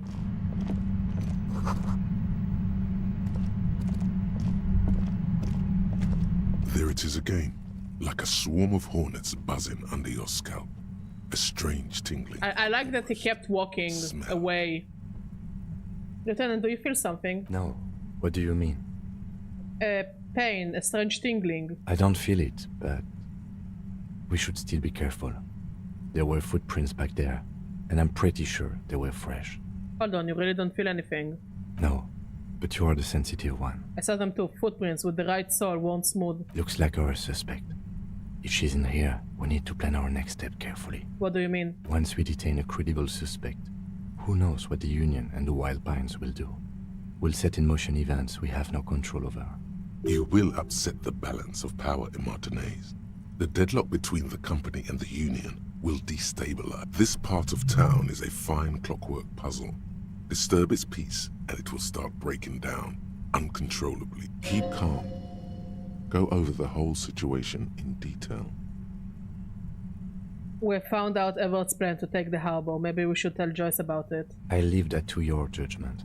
You already know what I think about cross-pollinating information like this. It's dangerous, but... He just can't be sure. Maybe it will yield something useful. Maybe we know what Joyce knows about the murder, but I may have other things to discuss with her. Yes. There won't be time for that once things go down. Matter of fact, I don't think there's time for it now, but... We've still got a date with the pigs and my gun. We absolutely cannot skip that appointment. Consider that 100% confirmed. I fear you'll need your gun for this. His hand rests on his holster. It's not enough. You need a gun in your hand too. Your gun. We've checked the boy with Class's document. I want to hear her take on why it was empty before. Okay, why not? Whatever goes down might also affect her. The Union is watching her closely now. Not closely enough, you suspect. But still, good idea to visit her once more. How bad do you think things could get? Well, we are not responsible for what we can't predict, are we? I don't think the entire city will be razed to the ground. If you can't predict it, there's nothing you could have done. What do you think is waiting for us there? I think I see a cavern. Maybe more cellars? I think we've been careful enough. We still have the element of surprise. I wouldn't be so sure. You haven't exactly been sneaking. Or maybe not. Either way, once we go deeper, there will be no turning back.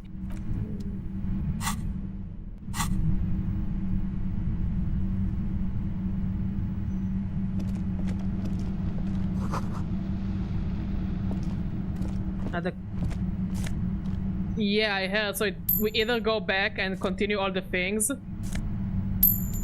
or we... Okay. Fuck it. Let's go back. Let's try to finish what we can finish. Like, the gun is the last thing we have to do, basically. Get our own gun.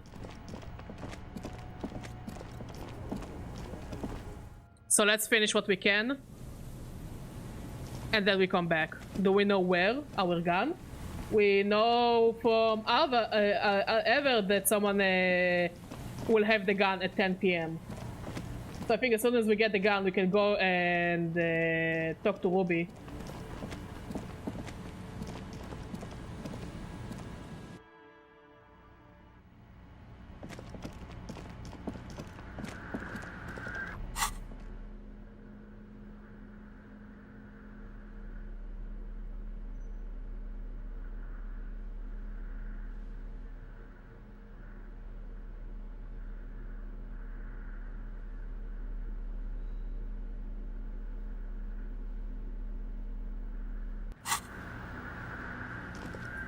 The mother of humanism stands above.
I know. The mother of humanism stands.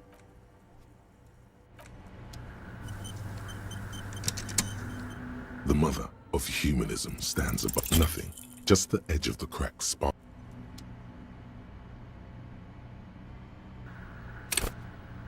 The mother of humanism stands. A jigsaw of There we broken go. shards falls into place in front of you, a ghostly reconstruction of the stained glass window. Before it was shattered, there was an older woman beneath the younger one, and a text, a light motif below them both. What shadow this mosaic? Unknown.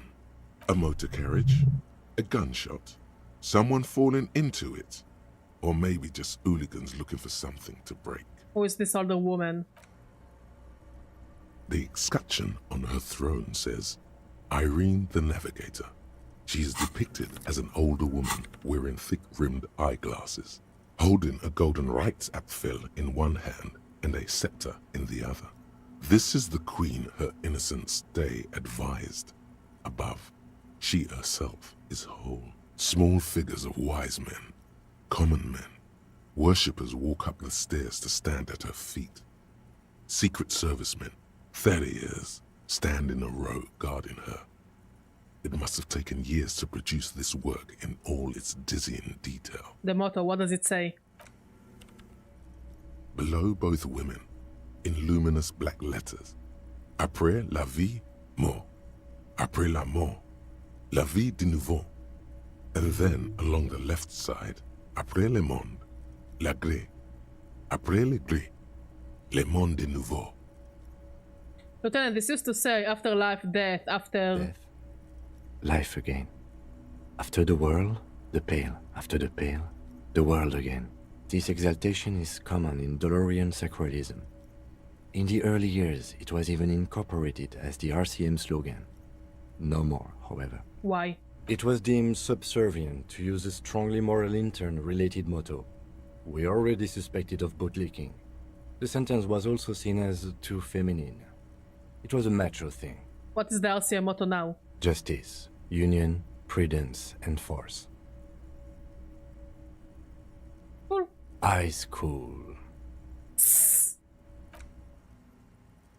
The mother of humanism towers above you. Why? That does seem to be a problem. Maybe you meant, I don't know, what to... The mother of humanism.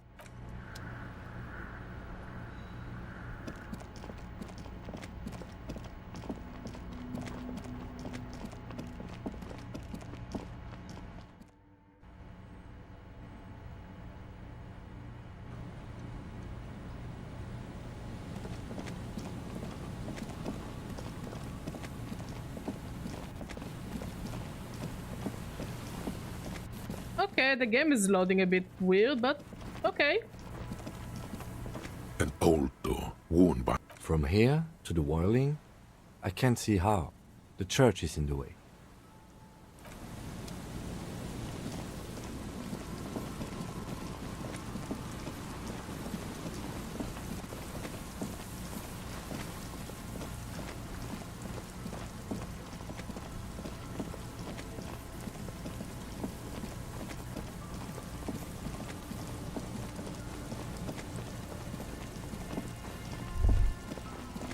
Is there something here that would indicate a sniper used this place as a nest for taking the shot? Just some urban detritus, a bottle, and a dilapidated old comms tower. In the distance, you can hear the breakers roar. I don't see it, Lieutenant W. Freitor. I don't see a person take a shot here and hit something there. Maybe the campfire was used by the perpetrator. To warm his hands before pulling the trigger? Perhaps. But anyone could have made this. The coast is specked with fire this time of year. Truthfully, this seems like a very poor choice to take a 1.2 kilometer rifle shot from. Visibility is awful. There's water vapor everywhere. I think we can rule out... Biddable Prime, was it? Maybe the silent climbed the comms tower, took the shot there. It's not possible to climb that ladder. And even if it were, why? There's no platform up there to aim from. It does look extremely rickety, and wouldn't help much either. What about the cigarette butts? Those? A smoking assailant who favors Tumutiri to Astra or Joanne? Cigarette butts are everywhere. This is a common brand for all men. Look over the water, to the whirling in rags. There, 1.2 kilometers over the wave-crossed bay. Through heavy, dark grey curtains of rain, you see the smallest rectangle, barely visible. A glowing light on the third floor of the whirling in rags. With binoculars, you would see a young woman's shape move behind the glass, her limbs long and slender. Smoking, drinking, being happy and elated. Without you. Because you're here, freezing in the wind, aren't you? Doing your detective work. No need to be rude about it.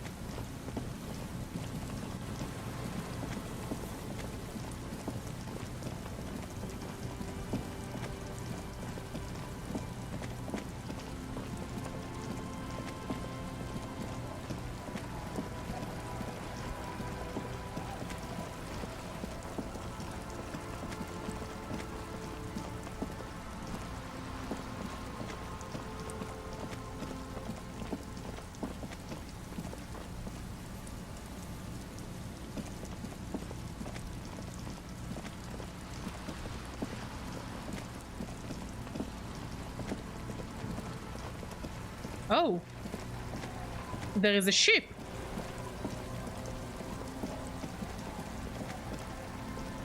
Ship wasn't always there, right?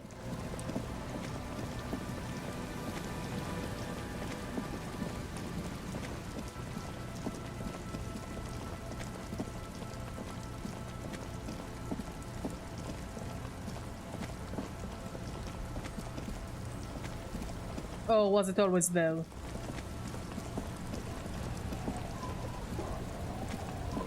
No, it wasn't. It's Joyce. I'll just keep the cord Elysium in the channel, if that's okay. It's too shallow near the pier. Aye, ma'am. And it's a jetty, by the way. Of course. Jetty. I prefer a good jetty to a pier any day. Jetty. Hello, ma'am. Hello, detectives. It's good to see you here. I only just arrived myself. What brings you here, madame? Nothing, really. I've had my eye on this jetty for weeks now, so I decided to investigate it personally. This cluster of buildings isn't on any of the official maps, as far as I can tell. That. And she's also keeping an eye on you. Have you been spying on us? Spying has such a negative connotation. I did track your progress along the coast, however. and decided I would be better able to assist you from here. Then there's the matter of that little scamp in old lady clothes. She threatened to paint the cordelate she read. Like blood, you see. Well, I like it the way it is. White. So how do you like it here? How do I like it? Water drips down eaves of Eternite. The jetty below her feet creaks to the tune. The smell of salt and dog shit in the background. It's pornographically poor. The street has no name. All the men are dead or missing. And is that the carcass of a motor carriage over there? I don't want to talk about it. I'm surprised that woman hasn't put me to the sword yet. Maybe she will. You should ask your questions while you can. Dark eyes survey the coast leading up to Martinez.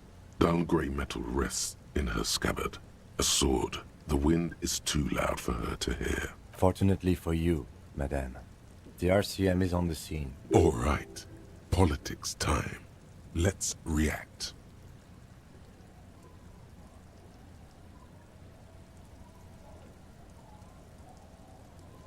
This place is doomed either way. Maybe. Above you, there forms a quilt of altocumulus clouds, twisting into each other. The wind tugs and stretches them over the bay. Their cloud shadows slide over the ruins of Revachol West. Wherever they pass, the temperature drops slightly, but perceptibly. Have I told you how they discovered this place? This fishing village? No. They're in Celindian, Isola. Well, what is an Isola exactly? I'm guessing you don't know then. No, you haven't told me how they found it. Well, your condition has left you no worse off than most of these people. The literacy rate is around 45% west of the river. 50 years of occupation have left these people in an oblivion of poverty.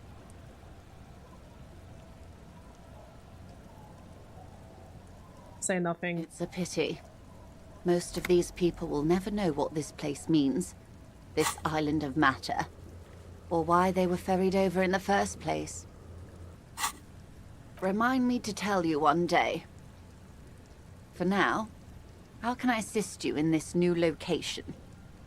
Tell me now, we have time. Do we? I hear you have singled out a suspect and are in pursuit. This is cause for cautious optimism. I would not want to delay you. Maybe there is something else I can assist you with. No, honestly, I don't really wanna... Like, I think all this information is personal information. I don't think it will help us. I do want to find the other locations where she could have shot from. And then talk to Classy.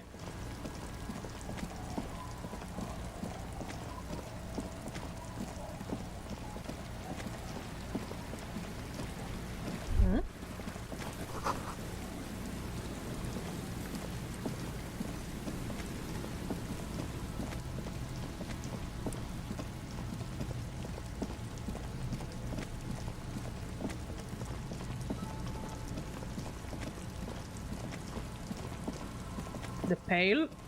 Okay. So I guess I will talk to her.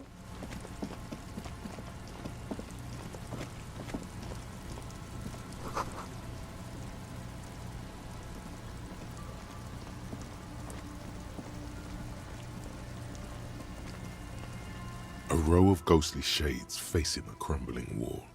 With another set of shades, a cold sit behind this... But I do want to find the other two locations of the bullets. Like where she could have shot from.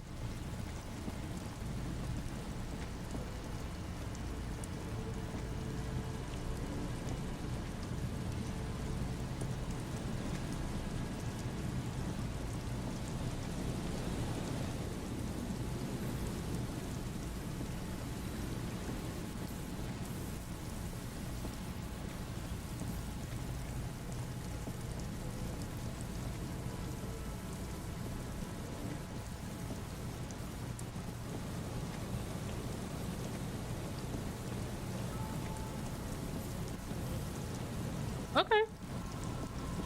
so it will have to wait.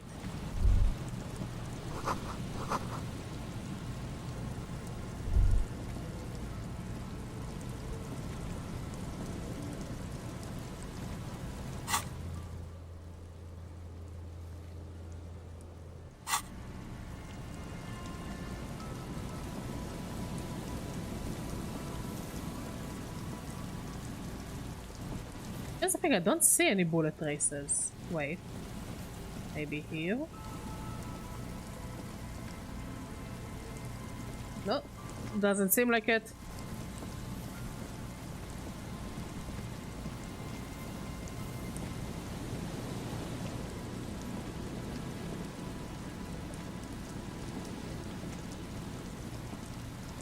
Hmm? I tried, now it will have a prompt. I'm basically just prompt hunting now.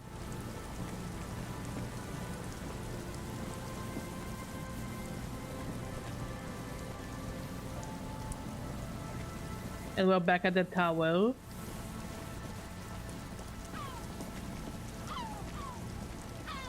Which we confirmed is not the right location.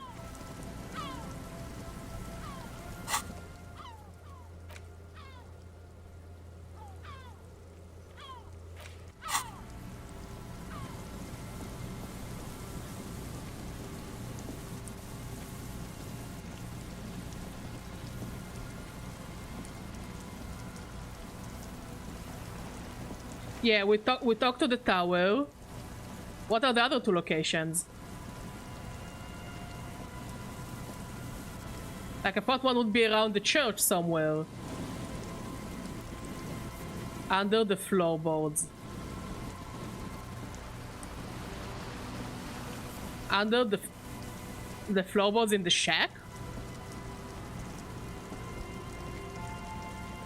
Okay.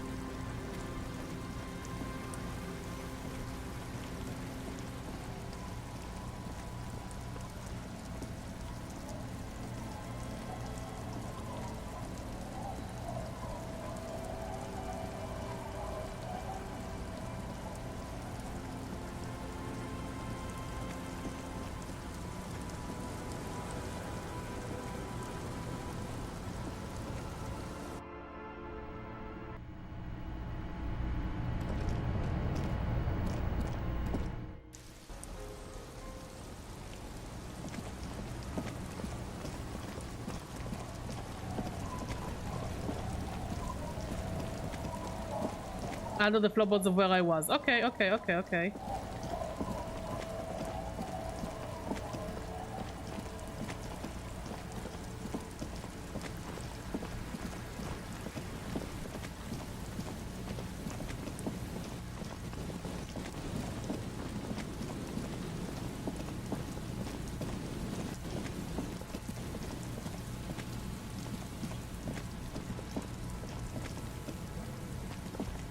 Oh, okay. Wait. The light vanishes inside the concrete slit. The structure goes deep under the earth. Yeah, into the slit. There's no echo. And no answer. What's in there? Maybe it's just a storm drain for the sewer. Kim, any idea what's down there? No idea. Could be connected to one of the buildings around here. Think we might find Ruby down there? We might find her down somewhere. There's an old storm drain system beneath Martinez that's mostly collapsed. Revachel's sewage system has been built and rebuilt 4 or 5 times now. In conclusion, she could be under any building. But not in there. I hope not.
You know, he runs really slow.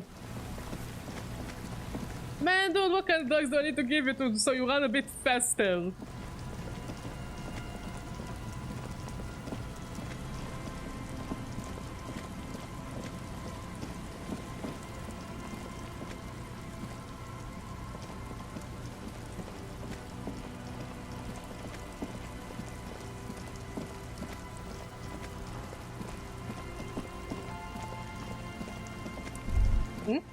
There's no way the perp is in here, officer.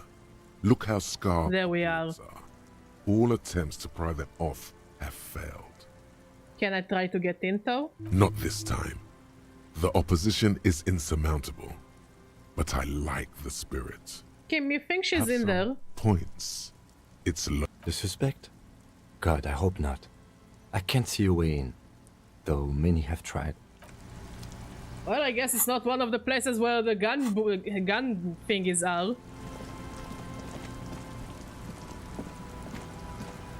But let's go and talk to Class here. And then we have time to burn until like 10 PM. And as soon as we get the gun, we can go and confront Ruby. Hopefully it wouldn't be too late, as in the game.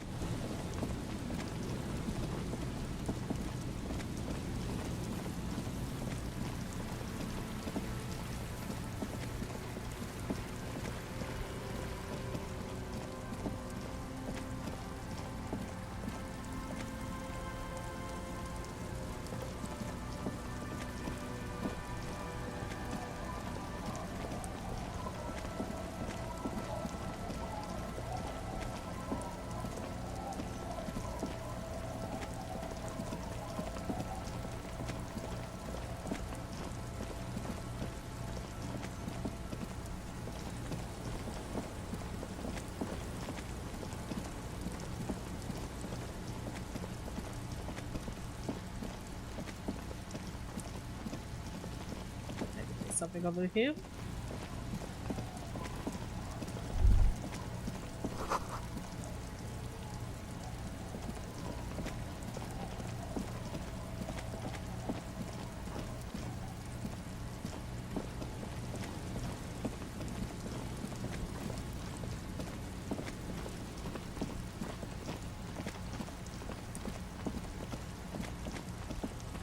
Like, I really think the shot came from the building she's hiding in. Since there is a way to climb to the top of it.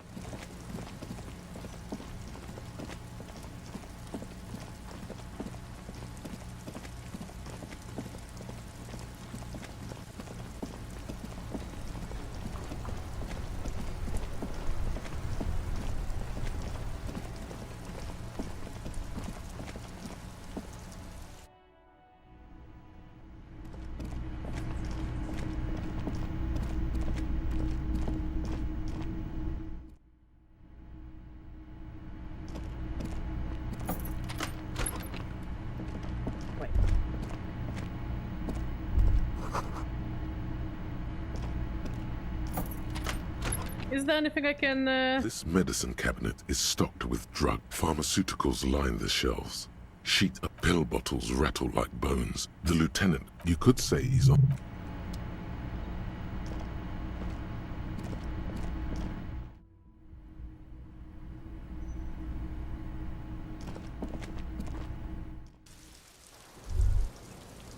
Wait, stop. That man, bloated beyond all recognition, was 42? It's what she said, yes. Below the damage, the weeks of decomposition, all the swollen indignity of mortality. He was 42 years old. Where is this going? How old are you? That's where this is going. 45,000 liters of raw alcohol has left its disfigurements. What lies beneath, you wonder? You okay? You're not feeling well? You could ask either one of them. Kim, how old do you think I am? Huh? How old do I look? How old? 58. Oh my god, that's really old, really? You asked. What if you're wrong? We were both wrong about the deceased. He turned out to be 40. 42. And he was deceased. He had been decomposing for a week. I feel like I've been decomposing for longer than that. On the bright side, you've been getting a lot of exercise lately. The ravages of Al Ghul are nearly as extreme as that of death itself, Lieutenant Kitsuragi. There's silence. Then a little more. Here it comes. Mercy. Sure, you're 42. Let's go? Wait. This requires scientific measurements. Bring it on. I'm not afraid of the truth. To the laboratorium. Officer, what brings you up here in the rain? I found your buoy. It was empty, just seawater. Oh. Did you take the documents? No, of course not. As I said, it would have been too risky for me to use those documents anyway. My employer gave them to me. In truth, I should have destroyed them. She doesn't seem to be lying. She's genuinely spooked by their disappearance. I'm afraid you may be in danger. Yes, I am. Regardless of who took the documents. It was probably just an accident. I was worried at being too careless with the latch. The documents were probably just washed away.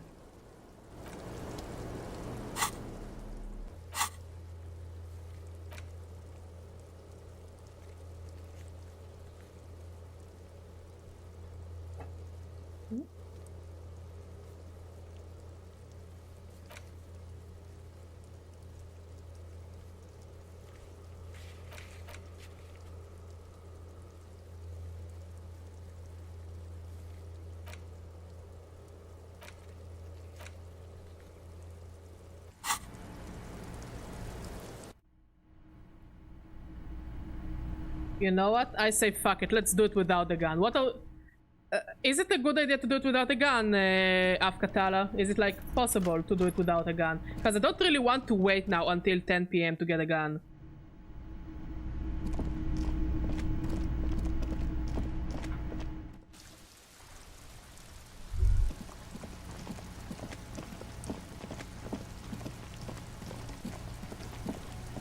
Kim has a gun, so we can rely on Kim.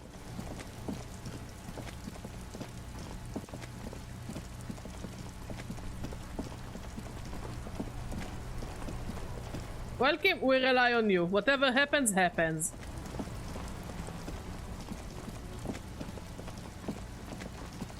We wanted an ending, not necessarily a good one.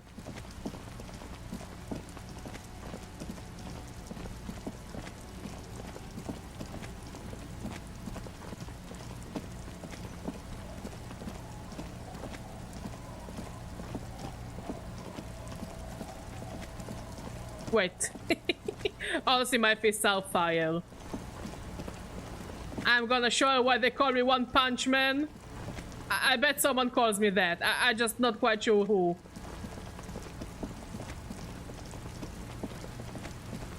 But I do want to check if we can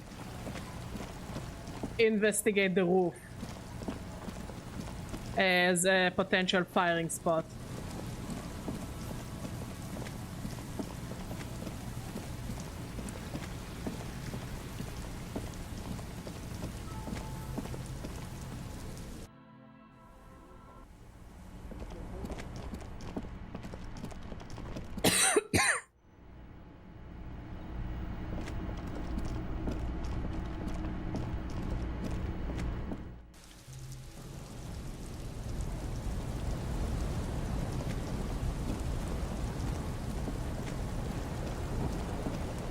Well, guess not.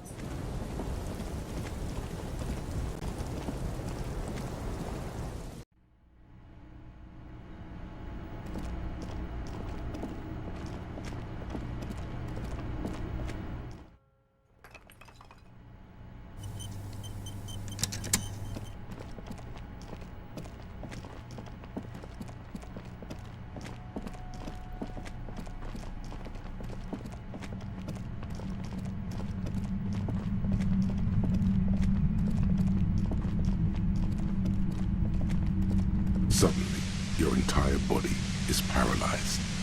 Aggressive white noise fills your skull. A strange pain, like you've never felt before.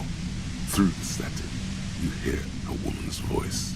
It's like 1,000 radio stations are being blasted into your head all at once. But her words are the only ones you can make out. I know you're feeling pretty uncomfortable right now. Don't move too much or fight it. That'll just make it worse. Can't say it's a pleasure, officer. I was really hoping not to make your acquaintance. But here we are. As she says the word, officer, you feel a spike in the agony. It sounds like the entire radio frequency range is screaming directly into your neural pathway. Cover your ears. No, buddy, that's not going to help. You can't shield yourself from this. It's an entirely new type of experience. Way worse than all the previous ones. What's happening to me? I'm using a pale latitude compressor. You and your partner have been caught in its field. The explosion of static you're hearing. It's the ULAN frequency.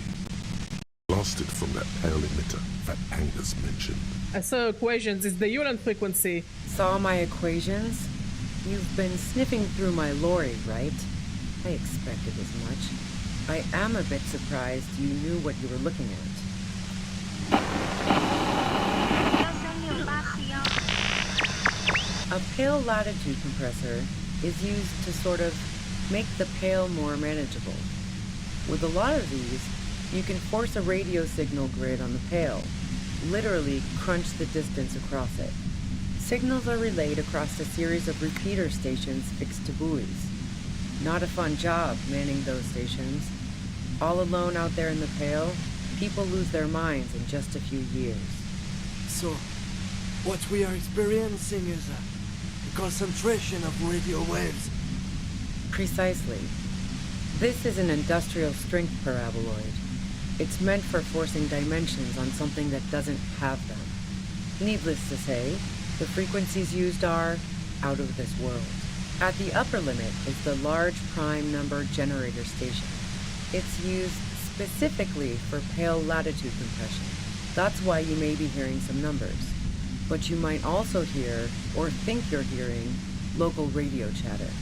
She's been holed up in here for a while with no one to talk to. Keep her talking, and you just might get an opportunity to break loose. What's this goddamn pale anyway? The pale?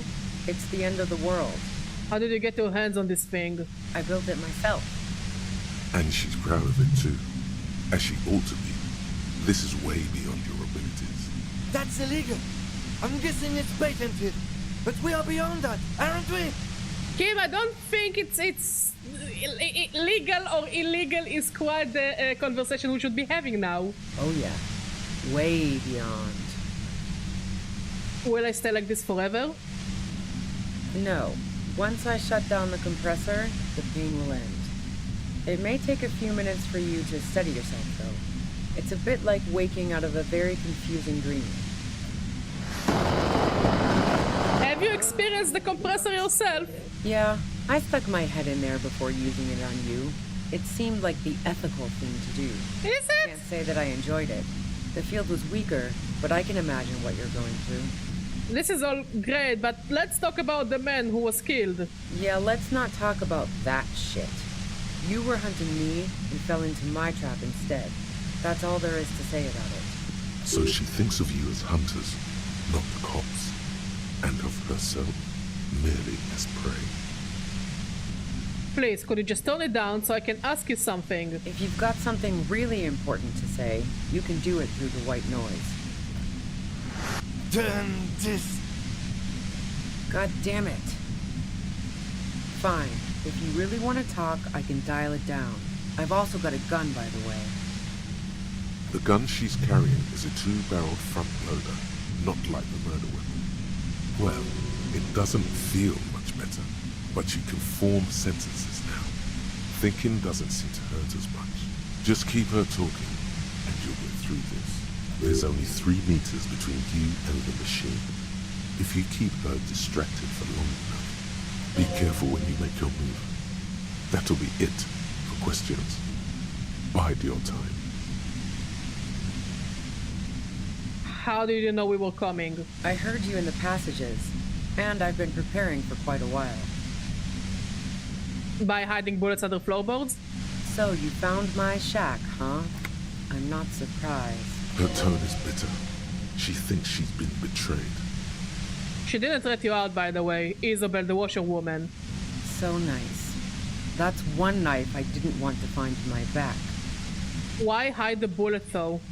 This could have turned out pretty bad for me if you hadn't walked right into 25 bands of ultra-high frequencies. That's her admitting the bullet was an emergency exit. Did you shoot Lely? No, I didn't do it. I only helped stage the lynching, though I doubt that makes much of a difference to you.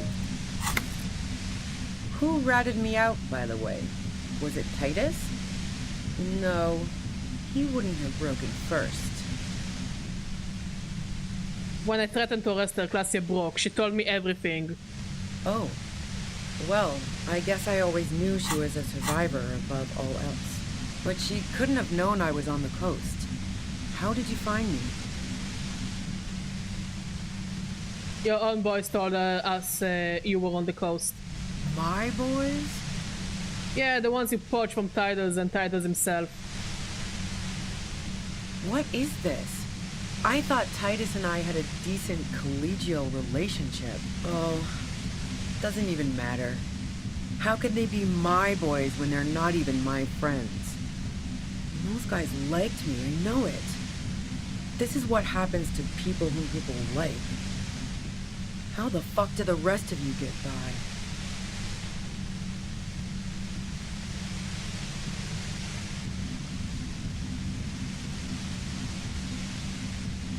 I do it by asking questions, and I have some for you. Like what?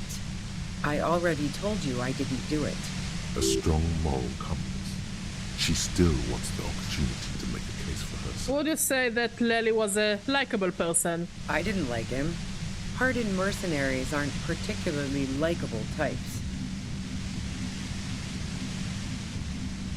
There is nothing more personal that you had against him. Perhaps his way with women? You think I was envious of his conquests? Look, pussy's not a problem for me, and definitely not a reason to off someone. See her confident gaze, her toned arms. Yeah, she wouldn't have had much trouble in the intimacy department. You don't feel sympathy for mercs, it's hard work. Plenty of broken people who don't come with that kind of body count. Besides, they're paid well for what they do. Did you feel protective of the Union? Yeah, sure. And I didn't like Wild Pines sending in those foreign hirelings. Me and a fuck ton of other people around here. She didn't hate him, okay? I have other questions. I'm listening. Do you have an alibi for when Lely was shot? Man, I was with the boys the whole night. I hope they at least bothered to impress that upon you. There were 10 minutes they couldn't account for. You mean the length of a toilet break? That wouldn't even have been enough time. Our investigation has shown that 15 minutes was just enough time to commit the murder. Wow. Now I'm curious. Please, explain. Look, there is a secret way from the first floor of the whirling to the roof. Don't know it, but also... Evaluating your competence as a police officer. The shot couldn't have come from the roof, or we would have all heard it downstairs. She has a point there. No one mentioned. That didn't go super well. You've got to lay something better on her. You have a gun. And? Where did you get it? The gun store. What gun store? Trigger Happy Jacks. That doesn't... really. Trigger. What did you think? That I'm going to squeal on my gun supplier?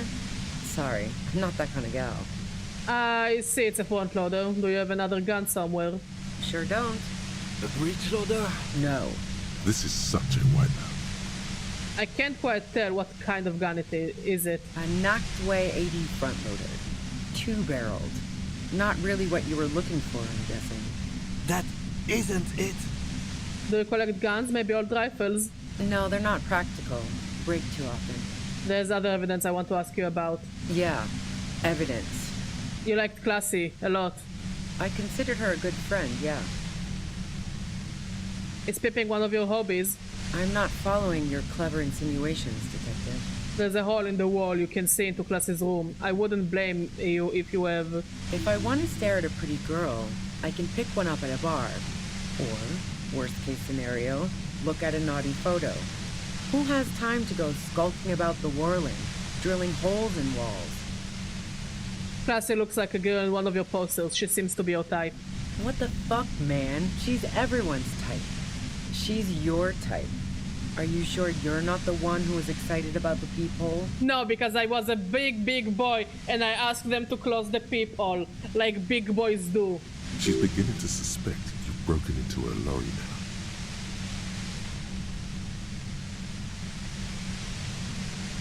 So you haven't been watching Classy through a hole in the wall? Nope. Look, she has an effect on people. That je ne sais quoi that makes it impossible not to look at her when she walks into the room, and very difficult to look away. But travel enough and you realize, for the same reason that she's everyone's type as an object of desire, she's not irreplaceable. Are you a girl like her? What the hell, man? Yeah, why not? I've gotten worse. Her hand slipped from the dial of the compressor for a moment, almost turning it down. Then she put her hand back. Not yet. Not yet. But you wanted to be more than just friends. Oh, so that's where you were going with this. She said you wanted to run away with her. That's a very sentimental way of putting it. We both had pasts we didn't want to catch up with us, and we enjoyed listening to music together. Why not go on a road trip? The lieutenant watches her expectantly, occasionally shaking from the pain. Okay, fine. I was into her. Clausy was into me too for a time, I know it. We even fooled around once. And yeah, after that I thought maybe we could make a go of it. Then what happened? She rejected me with some wishy-washy bullshit about how she was confused because she felt so close to me, and valued my friendship so much, and how guilty she felt for leaving me on. I knew that wasn't the whole story, but thought, fine, I'll take it and move on. No ill will then. It wasn't a problem for her. Classy said you got very angry when she started seeing Lely, threatened her. Yeah, one time when we'd both been drinking, I said some heated things about how dangerous her patterns with men were. I was a little worried she'd blow it out of proportion in her head. All the drugs she was doing can make you feel like you're living in a DeLorean tragedy. And despite everything, you helped her by staging the lynching. Yeah, the girl seemed terrified. The merc was beyond caring what happened to his mortal coil. It was a no-brainer. There are other things I ask about. Go ahead. It's your body. And mine too, he thinks. But keep on. This must be done. Do you like to hang out on rooftops? Who doesn't? Oh, you probably mean Claudia's rooftop. Sure, I've hung out there. She's got this great antenna. Is that the only reason you hung out on the roof? The view's pretty bomb, too. But you might say the antenna was the main attraction there, yeah. Yeah, I want to finish this game, so we're going through it as long as we can. What's so great about her antenna? Antenna, this is what we call it nowadays. It's very powerful. Wait, she's a woman, I don't think she has an antenna. RCM frequencies. That's how I knew to be prepared. Or maybe she does have an antenna. Ah! So you're sure you didn't shoot the merc from the roof? Yes, I'm sure. And anyway, as I said before, the shot had to have come from afar. You're running drugs for the Union. I've been through your lorry. So, Heart of Gold Tommy fucked me over too. Never trust a musician. That really comes as a blow to her. No, I didn't. I found my own way in. Okay, great. You got into my lorry on your own. What now? You're going to arrest me for drug trafficking? Beneath it, she's relieved Tommy didn't betray her. You're a criminal. I can't trust anything you say. That's your prerogative. You had a financial incentive to kill the merc. Man, it's to get away from all that murderous shit that I left Jamrock, my previous employer, for the Union. I got lucky being a dispatcher. Never had to do any of the really dirty work myself. This gun has only been used for self-defense against serious scum. Then It's going to be easier to reach the machine now. But you're threatening us with it. Based on what I've heard about you, you are serious scum. Like, yeah, but is it relevant for our conversation? There's a sinister note in her voice, even with the gun and the compressor. Sure, what do you want to talk about, Philo, while I'm also reading and talking about the plot? Okay, let's take a step back. Yeah? Where? More questions before doing anything.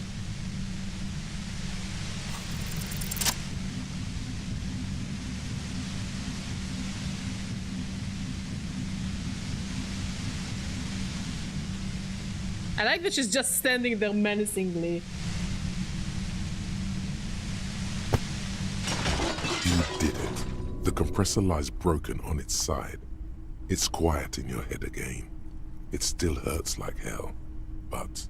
You're under arrest. She looks at the machine, assessing the damage. Her hand trembles. Date stories? Oh, I had so many shitty dates. Like some really shitty dates. Oh, fuck it. Oh, shit! For example, this situation is a very bad date. Very, very bad date. If she kills herself, you'll get her gun. What are you doing? Problem solving. Ma'am, put the gun down. That's not the solution to your problems. You are... Oh, yes it is. I cannot... I'm not going to... okay, fine, whatever. You should know the words to say. You've been here yourself. So why is it not coming to you? Why am I standing here like an idiot? Kim, it's on you, honestly. Because you've misread the situation from the beginning. And now her finger squeezes the trigger. Come on, one idea. I need one idea. No, wait. Finally, it comes to you. A way to connect with her. I know your pain. I've been let down by women too. She faces an incredulous grin. I'm sorry. Then she exhales. I'm sorry. Shakes her head. I'm so sorry. I'm sorry. I mean, it's just like, I know your pain. Women have been shit to me too, and then she kills herself. Ooh. Don't take me out of context.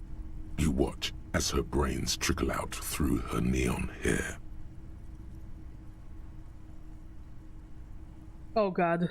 Fuck. You can say that again? What did we just do? Our job. It went really bad. And now we need to clean it up. She killed herself. I failed to talk her down. Lieutenant Yefreitor Dubois, control your emotions. We did our job. This won't be the worst thing that happens on this case, believe me. You can't let this break you. There is no coming back from this one. It will stay with you in nightmares. It's our fault. We are cops. Everything is our fault if we let it be. Okay. What do we do now? We clean up. It may take days for processing to pick up her body. We need to move it somewhere. That tent there.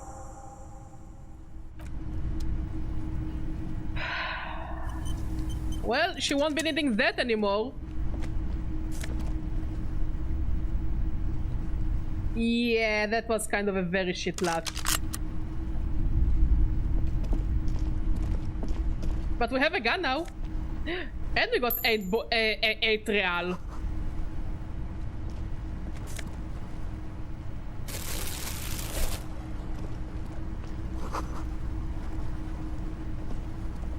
The plain red tent stands by dispassionately. It was pitched by practiced hands.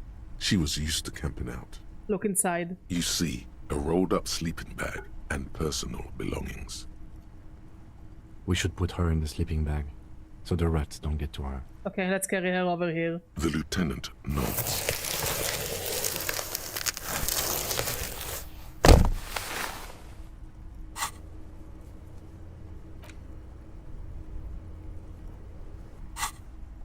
There she lies, cocooned in the sleeping bag, surrounded by empty cigarette packs, books, and half-read magazines. Magazines? You should look through them. Sift through the books and magazines. Assorted soft covers, mostly pulp horror. A motor carriage lies buried in the snow on one cover. On another, a ghost airship. You also see a collection of radio enthusiast magazines. See anything?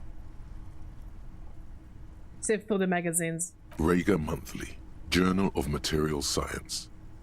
More Technological Digest. One of the magazines doesn't have images on the cover. It's not a magazine, it's a leather notebook. A notebook? You pocket the worn brown leather journal. We should read this immediately, like right now. I will, wait. A thick journal.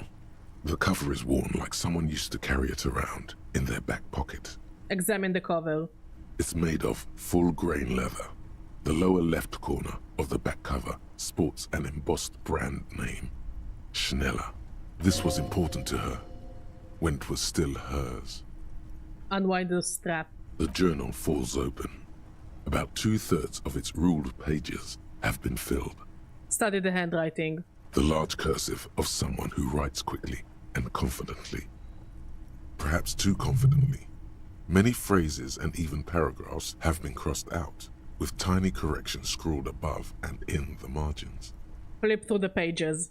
It's a mix of logistical notes, diagrams, and personal reflections, all dated. We could learn a lot from this. What kind of logistics? Hard to tell exactly. It's mostly noted down in code. Looks like contact information, quantities, directions. Well, this is awkward, Pillow. There could be useful information about local operations in those notes. We have a junior sergeant at my station who's good with codes. I can give this to her after we finish this. What are the diagrams of? Esoteric radio technology. The most recent ones probably pertain to the latitude compressor, sketches, calculations of distance and density. You make out a familiar spiral shape. I don't know, my most embarrassing date is I got off work and I met up with him. And I was starving. Like, I didn't expect him to feed me. Like, I could pay for myself, but I was starving. And he didn't want to sit anywhere. And eventually I convinced him to sit on a beer somewhere, and he didn't want to pay for the beer. And the beer person was just giving him the dirtiest looks. And then we went out, and some kids were collecting money for charity for kids with cancer. And he was like, no, I'm not willing to donate, but he did it in the most disgusting way. And I'm like, dude, what the fuck? And eventually he just wouldn't stop touching me, weird. And I'm like, dude, please stop touching me. And then in the end, like, I went to the train station to go home, and he sends me a message, you know, I don't know about how dating with you is, but what about us being sex and fun buddies? And I'm like, no. And that was the most depressing date I've been on. Yep. Anything personal? Short ride. Like, he was upset that I didn't look super pretty, and it's like, you know, I'm after like way to pass the time. a very long shift at work. What appears to be. So of course I didn't have time to shower and look the best. Like, you know, I'm after work, so with many questions. what the fuck are you surprised about? The way some of those question marks trail off into ellipsis, she was going through a tough time. How far back do the entries go? The first entry is from August 2nd of last year. It reads simply, I know my position is precarious. All I can do is make myself as useful as I can while looking for a way out. Remember, no one is indispensable. Yeah, it was horrible. Why did she write the Lily died? Nothing on March 4th. March 5th, though, well, that's bound to come back and bite me in the ass. I'm bad at this. Loyal to a Hey fault. Reaper, how you doing? But that's another matter entirely. Like, I make a rule for many cases that I would prefer first date to be in a public place. And when people try to make me do it in their place Or even worse, one of them wanted to take me on a date at evening, like when it's dark, to a beach, a secluded beach where there is no one there, and see how things go on. And then he's surprised that I thought it was kind of creepy to go on a date on that beach. You are overestimating me, Reaper. You have no idea what she means. These are personal notes. Don't expect to understand all of it. What's the most recent entry? The most recent entry is from today. It reads, "Even when I leave here, if I leave here alive, what's my next move? Staging a lynching is a crime, even if I'm not accused of murder on top of that. Forever on the run. Not really my idea of the open road. Man, I was really looking forward to winning." I don't think she killed the mercenary. It looks like she might have been framed. Too bad we didn't really get to hear her side of the story. This whole thing was a detour, and a fatal one. So she died for nothing? She was in plenty of trouble, even without the murder charge. Still, it's a nasty business. Then who do you think killed the Merc? Classio was the one who pointed the finger at Ruby. Perhaps she was trying to steer us away from herself, or... But no one heard the shot. Maybe she had an accomplice. Either way, we need to keep an eye on her. One thing is for certain. We have business back in the whirling in rags. Questions to ask. We should get to it.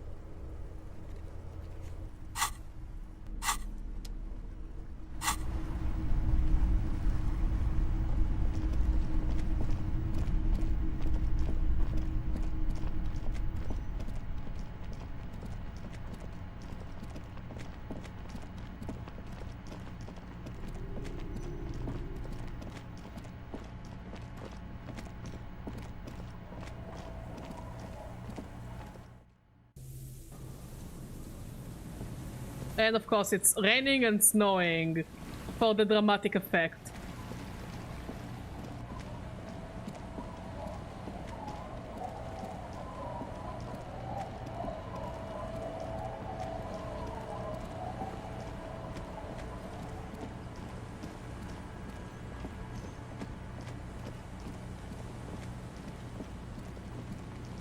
But hey, now we have a shotgun. Yikes. Look, if I would have had to wait this long, I would have just went away. Rude. Stop. Now. It is time. For what? Crisis. Death. You can feel it in your blue soul. What am I supposed to do? Be prepared. Wield Ruby's double-barreled pistol. What a shitty gun. But it's better than nothing. I'm not sure I feel ready for what lies ahead.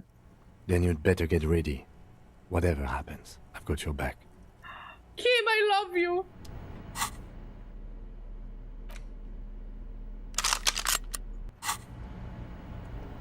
I'm all out of shits to give, loincloth.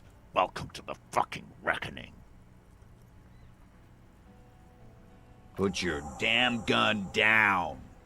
People are gonna get hurt. We need to talk this through. All right? Shut up! You're not gonna talk yourself out of this, loincloth shit fuck. This is the mercenary at the gates. His chest rises and falls under the ceramic breastplate. His fingers reach for the butt of his sidearm. There's something very wrong with him. He's dangerous. Shh. This is a misunderstanding. Nothing irreversible has happened yet. You can just return to your unit and forget all about this. The Capt is merciful, willing to spare us if we just forget about our murdered and humiliated commander. I think we should just kill everyone, Corty.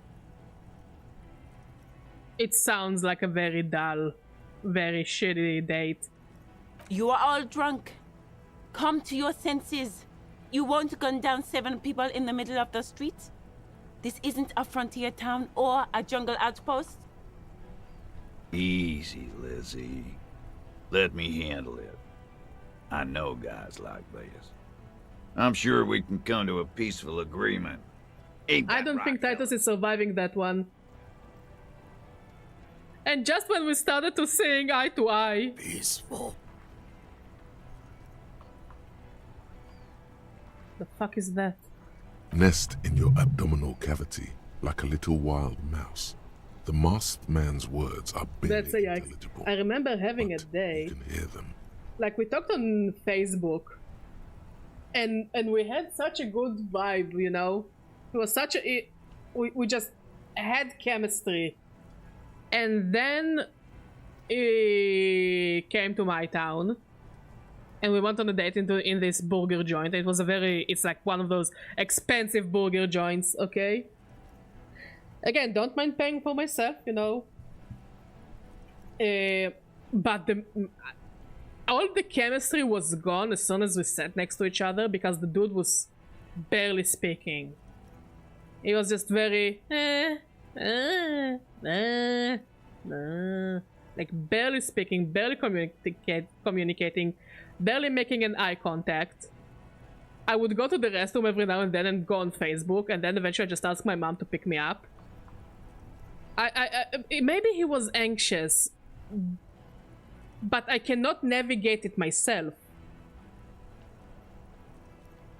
I cannot navigate a date by myself. I need, you know, it's a date of two people. I need someone to, you know, bounce off of me when we are having the conversation.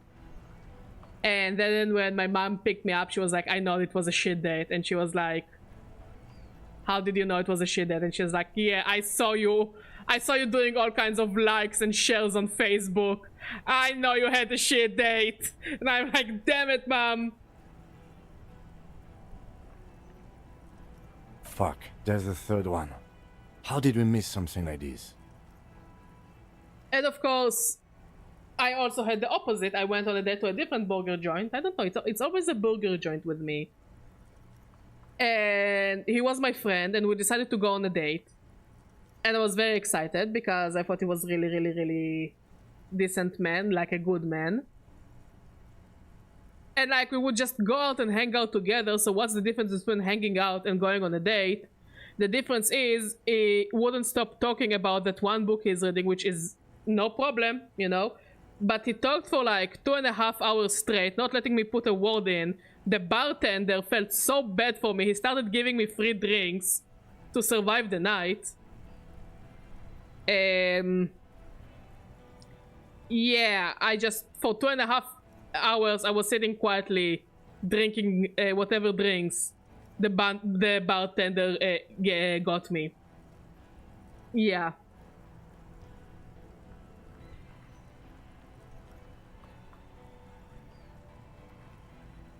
And the funny thing is, it's the same dude that told me like a few months later to download OkCupid, which is basically like Tinder,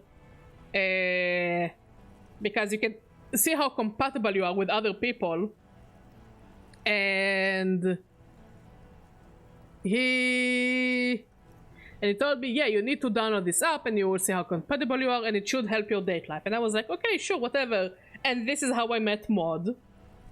Okay. All those years ago, this is how I met Maud, my dear husband. And after I already started dating with Maud and we just decided that we want to be in a relationship, I needed some help with something and he wanted to meet up and talk because we haven't talked in quite a while. And I had a twisted ankle, so I really couldn't walk anywhere and I really needed help. So he came to my place and we sat and we talked and he said, you know, remember when I told you to download Cupid? And I'm like, yeah. And he's like, I always want to send you a message because I saw that we were like 80% compatible, 80% compatible. Because I was really into you. And I'm like, ah, really? And why didn't you send a message? And he's like, I don't know. He's like, and I was like, you know what's funny? He's like, what? And I'm like, I actually, because you told me to download OkCupid, I started dating someone. And that someone is my current husband. And I'm like, damn, if he would have sent me a message, maybe it would I mean, I wouldn't say it would have ended differently because, my god, if I had to go through another date where the dude is talking for 2.5 hours and doesn't let me put in a word, and the bartender gives me looks of pity, I don't know if I could survive another date like that. It was just... I couldn't even look at the phone because he was looking straight at me. So I couldn't, like, take out the phone in front of him because I don't do that on dates. So I was just sitting there, like, suffering on the inside. But yeah, out of that, I got the best husband I could have asked for. Maud, we love you. This third one, he is the most dangerous of them all. Heavily armed. The lieutenant is genuinely worried for his life. You should consult him before getting in there. We are out of time. This is... The Mercenary Tribunal. What do we do?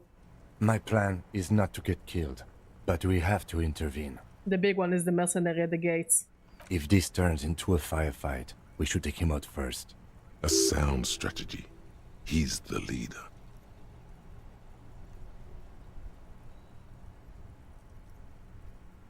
Yeah, and guess it didn't work out for him. Like, again, I don't have an issue of anyone telling me about their favorite movie, favorite book, favorite whatever. Really, I like hearing about what people like to read, watch, play. But it cannot be a 2.5 conversation and it be the whole course of the date. Not letting me put in a word. And then when we finish the conversation... What happened? You okay? And then expect me to... and right after when we finish the date, you know... Like, as we finish the date, as soon as you finish your monologue. But is everything okay? Did something happen? You're doing the noises. Okay. Stop, this is the police.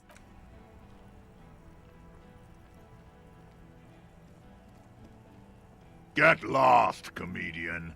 You cops had your chance. Now it's fucking time for some justice. Pig fuck! I can see you're drunk. Ah, yeah! Welcome to the fucking party. You're probably gonna get killed too. I don't give a shit if you're cops. No one is going to kill anyone. Let's just put the guns down and talk like civilized human beings. With a wordless gurgle, the killer loads his long rifle. Liz, does he look like a civilized human being to you? Okay, so how well did the date go? The leader gives a small nod to the helmeted man. Suddenly, your fingers holding the grip of a gun that has just taken a life tingle. Go for it, it seems to say. Shoot him in the mouth. Shoot him before he shoots you. Even if it comes to a fight, it's always a good idea to drag it out first. Get under his skin. I don't know about this getting under his skin. What if he... What kind of red flags? Yours? I'm barely keeping your hand from trembling here. Peace. Always peace. It has worked thus far. Start with the first idea you have, then move down from that. Please. Who is that? I didn't know you had a third guy. Rude. Rude is the killer. Rude, the killer. Owen Cloven. He doesn't talk much. All of you cunts inside out. Cringe.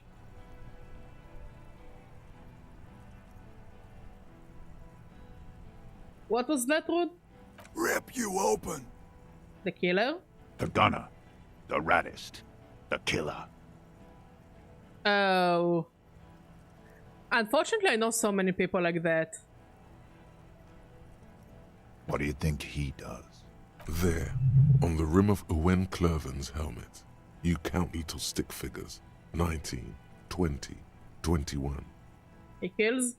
Smart loincloth. He fucks natives up. Soldier of the apocalypse style. Listen, they didn't do it. Yeah? Who did then? I just need a little time to figure this out. Time? You had time to fuck around in that church, to run errands for your Union chief. I saw you. Time is up, Loincloth.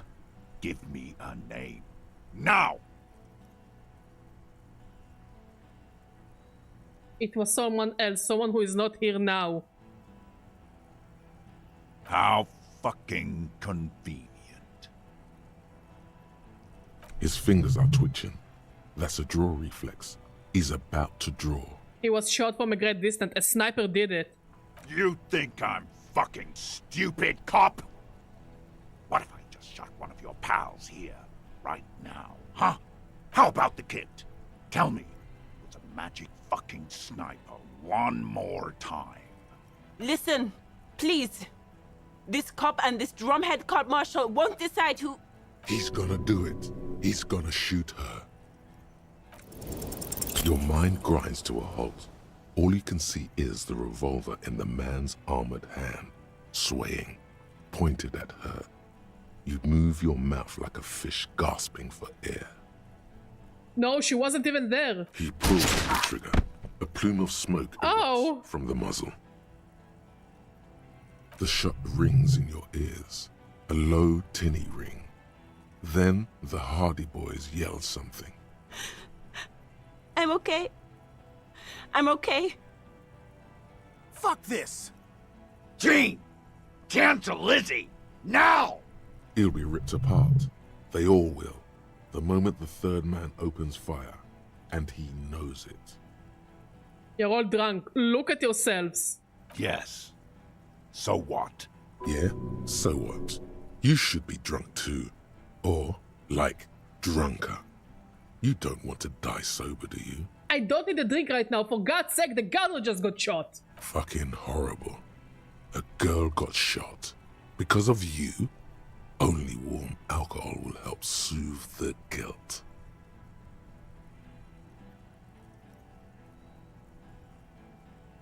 Al Ghul is a trick the desert pygmies played on us. Do not succumb to it. Stupid shit.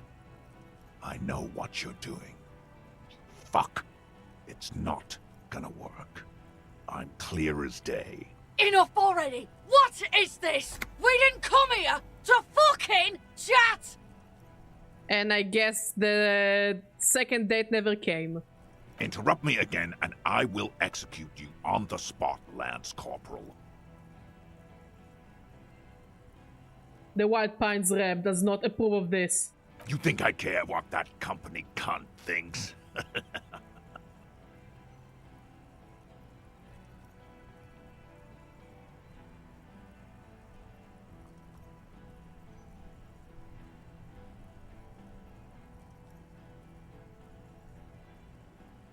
We're walking together. She knew you're out of control. She told me. She's gone, you stupid fuck. Sailed off 5 minutes ago. She doesn't give a shit about you, Silos. Stay cool! How is she? I'll be okay. I'll be... She'll be gone soon, too. Company bitch is gone. Lely's gone. Fuck are we still doing? Don't bonk me. I'm trying to save the situation, Reaper. Guys, I just get in the way. I don't even have a gun. Hold your ground. Any more of you run, I'll shoot you myself. We're doing this together. They're afraid. All of them. Trembling. Of course they're afraid. Their friend got killed. Run. Scatter soon. One by one. I'm sorry, Pilo. No. The rest will stay. They would hold their ground. Even if it means dying here with you. Where is Classy? She can explain this. Who the fuck is that? Glacia, the woman upstairs. Where is she? She left. Fuck. Unarmed, hunched, but keeping it together. What do you mean she left? She left. Her room's cleaned out. Right before these Why do you bug me? I didn't do the horny. We should have arrested her. You can feel how upset he is with himself. Just for a second. Then the fear takes over and he's back in the moment. Hey, Bushman! Your little cunt isn't gonna help you out of this one!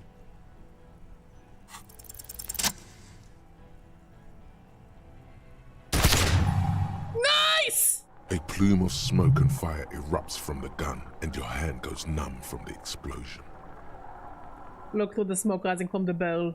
No, look at Cortenar. There is a hole in his cheek. Blood gushes out as he stumbles backward. So what is about the horny badger woman? Gurgling, muttering something unintelligible. His lips, moving, swollen with fear, are trying to say, shoot him, but he can't.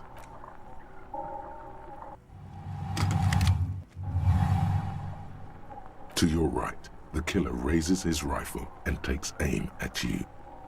His moves are steady, but the long barrel of the rifle sways slowly. The shot rings and you stumble. Something violently tugs at your shoulder, pushing you backwards with incredible force. A volcano of burning pain erupts from your left shoulder. The pain flows over your entire body like an awful shock. A grim knowing rises from within. Half of your body must be gone. God, please. He's aiming for the eye slot in Rude's helmet. An extremely difficult shot. I shall hydrate. Yeah, what question, Jessica? Did you take the water by chance? God damn it, the game is finally investing me! It just took a few hours. So yeah, what question do you have, Juicy?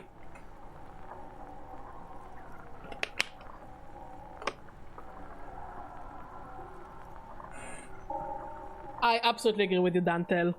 Unless you're being actively shot at, and then I don't think hydration would save you. Then, 2 shots ring and you hear a scream. But you're too hurt to see who got hit. Kim, did he hit the rifleman? Blood gushes from the helmet's eye sockets as Rude staggers OBS back. with the coming from OBS with an Elgato. Not human. An unbelievable shot from the lieutenant. Who screamed? Glenn, dying in a puddle of blood behind you. His mangled torso has 2 gunshot wounds. Blood gushes out of them like red geysers.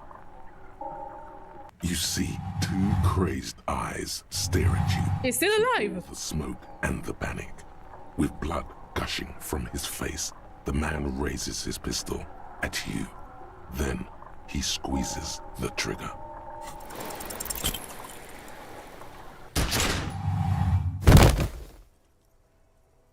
Good night, Pilo. Well, I think we're really nearing the end, so we're just going for an all-nighter. There is no time. Something inside your pelvis explodes. Your entire lower body is on fire, and your legs can't support you. You fall down like a rag doll. Oh, okay. But yeah, we're using an OBS, but I do think that if you're just beginning to stream, go for Streamlabs, because I used to use Streamlabs and I think it's a bit easier to figure out than OBS, and once you pretty much can control and understand Streamlabs, maybe then go to OBS. But that's just my opinion. The pain is too immense to scream. It pushes the air out of your lungs. Everything goes dark. A distant blur as you recede into it. Listen to the darkness and the pain. The Hardy Boys are screaming, fighting, dying. Someone jumps over you. Nearby gunfire shatters glass. Stop! The cop! Protect the cop! He's down! Touch your lower body. Feels slick and warm with blood. The pain is too strong to know what has happened there. Even clutching to your consciousness takes everything you got. What parts of me are missing? Most of what's down there. Oh god. It's all gone. Open your eyes now. You have to see what's happening. What do I see? Nothing. A persisting darkness. Dancing lights of pain. Distant shadows cast by them. Like a hellish play. You're bleeding out. No one wants to do anything with me. No one wants to party with me. Stay with me. This is a stupid world. Yes, keep talking. You hear me? Stay awake. But you can't. It's so hard. Your eyelids grow heavy, and the sounds ever more distant. And a cold comes over you. The lieutenant, too, is somewhere far away, almost gone. When suddenly, you sense something behind him, a slender white shadow towering. Someone stands there, raising her pistol at him. The lieutenant does not see it. He's pushing down on your wound with both hands. Scream immediately. He's gonna die. No, Kim! No, you say, and hand out your firearm to him. Your hand trembles, and your eyes are full of fear. That's all it takes. There is no room for hesitation. The lieutenant moves like a spring unloaded. He grabs the gun from your bloody hand and fires behind him. You hear a faint scream, a woman's. Then the sound disappears, like someone pressed stop on the tape. The woman is gone. So is Kim. Then the whole world. Fall into total darkness. Oh my god, this entire sequence was so cool. This is death. One more door, baby. One more door. No, let me back into the fight. The fight? There is no fight. The fight is over. It was lost 1,000 years ago. You have laid here forever. Keep falling deeper. He's not taking it. His body is not taking it. Oh God, no. He's not disintegrating. He's swelling up instead.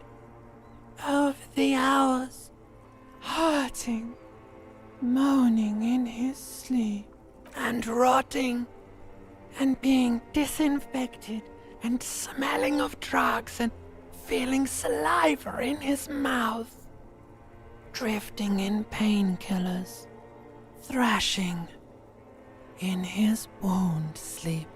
There is a radio in the distance, a radio of the world, playing sounds. Good morning, Elysium. Soon you will return to the world. Hours turn to days. Soon we will get up again and go through it again. Finally we know what the infernal engine was outside. The clarion call. It was him. He is the infernal engine. He never stops. He only gets worse.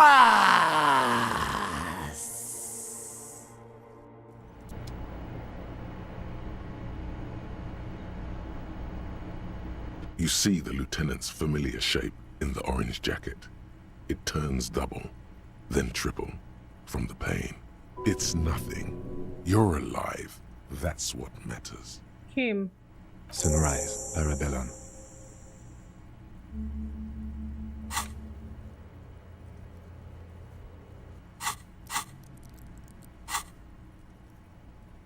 The room it's clean. Mr. Gart cleaned it. It took him an entire day. How long have I been out? 2 days, in and out. You've been up enough to take Dramamine and curse. And drink water. Ouch. It's not ouch time yet. You just got the Dramamine pill an hour ago. Wait until it wears off. I guess then it will be the real ouch. The piss jacket, Kim. You took it off. Yes. The joke wasn't funny anymore. I took it off. The close proximity of death must have made the lieutenant contemplate his life choices. He's done with the jacket. What did you say? Sunrise? Sunrise Parabellum. Sunrise, prepare for war. It's an old revolutionary saying. Is it war today? The gates of the harbor are boarded up. The streets are a little more empty. Apocalyptic violence is yet to erupt, I am relieved to say. I think we may have held it off, for now. Barely. Ouch. That's right. Ouch, indeed. What happened? What happened? You shot the major in the face. A firefight ensued. I did good! Is he dead? Yes. Yay! As retaliation, the rifleman shot you. He hit with his carabine. I was looking for a clear line of sight. When I found it... Nay! He sounds a tiny bit sorry he did not find it before you got hit. I shot and wounded him, while Glenn took a bullet in the spine. It was meant for me. He did not survive. This is not the first person to die in his place. He goes on. Titus, Fat Angus, and Theo charged. Angus and Theo did not make it. They both died before they made it to intensive care. Oh, poor Angus. So do Alain and the musician. I forget his name. Eugene? Yes, he's still alive too. You were bleeding out by then. I think you say that no one wants to party with you, and you warned me. I was able to disarm one of them, the Pole, before she got the jump on me. Thank you. I killed her. And that's what happened. I wonder, did our kill count change? I don't know if our kill count changed. I thought you only smoked one a day. This is the one. And they're all dead, all three of the contractors. The Pole was the last to die.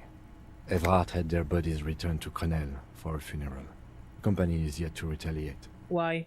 Because we deterred them? Or Joyce did?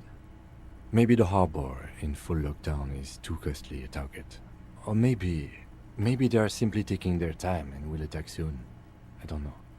How many casualties on the Union side, total? 4. Glenn, Theo, Angus, the fat one. He took a lot of bullets. Oof. Poor Angus. And Elizabeth too. Elizabeth Beaufort was her name. The gardener. She did not make it. No, she bled out before Evrard's surgeon could help her. Evrard sent his personal doctor, but a costly loss for the Union. She was being trained for leadership.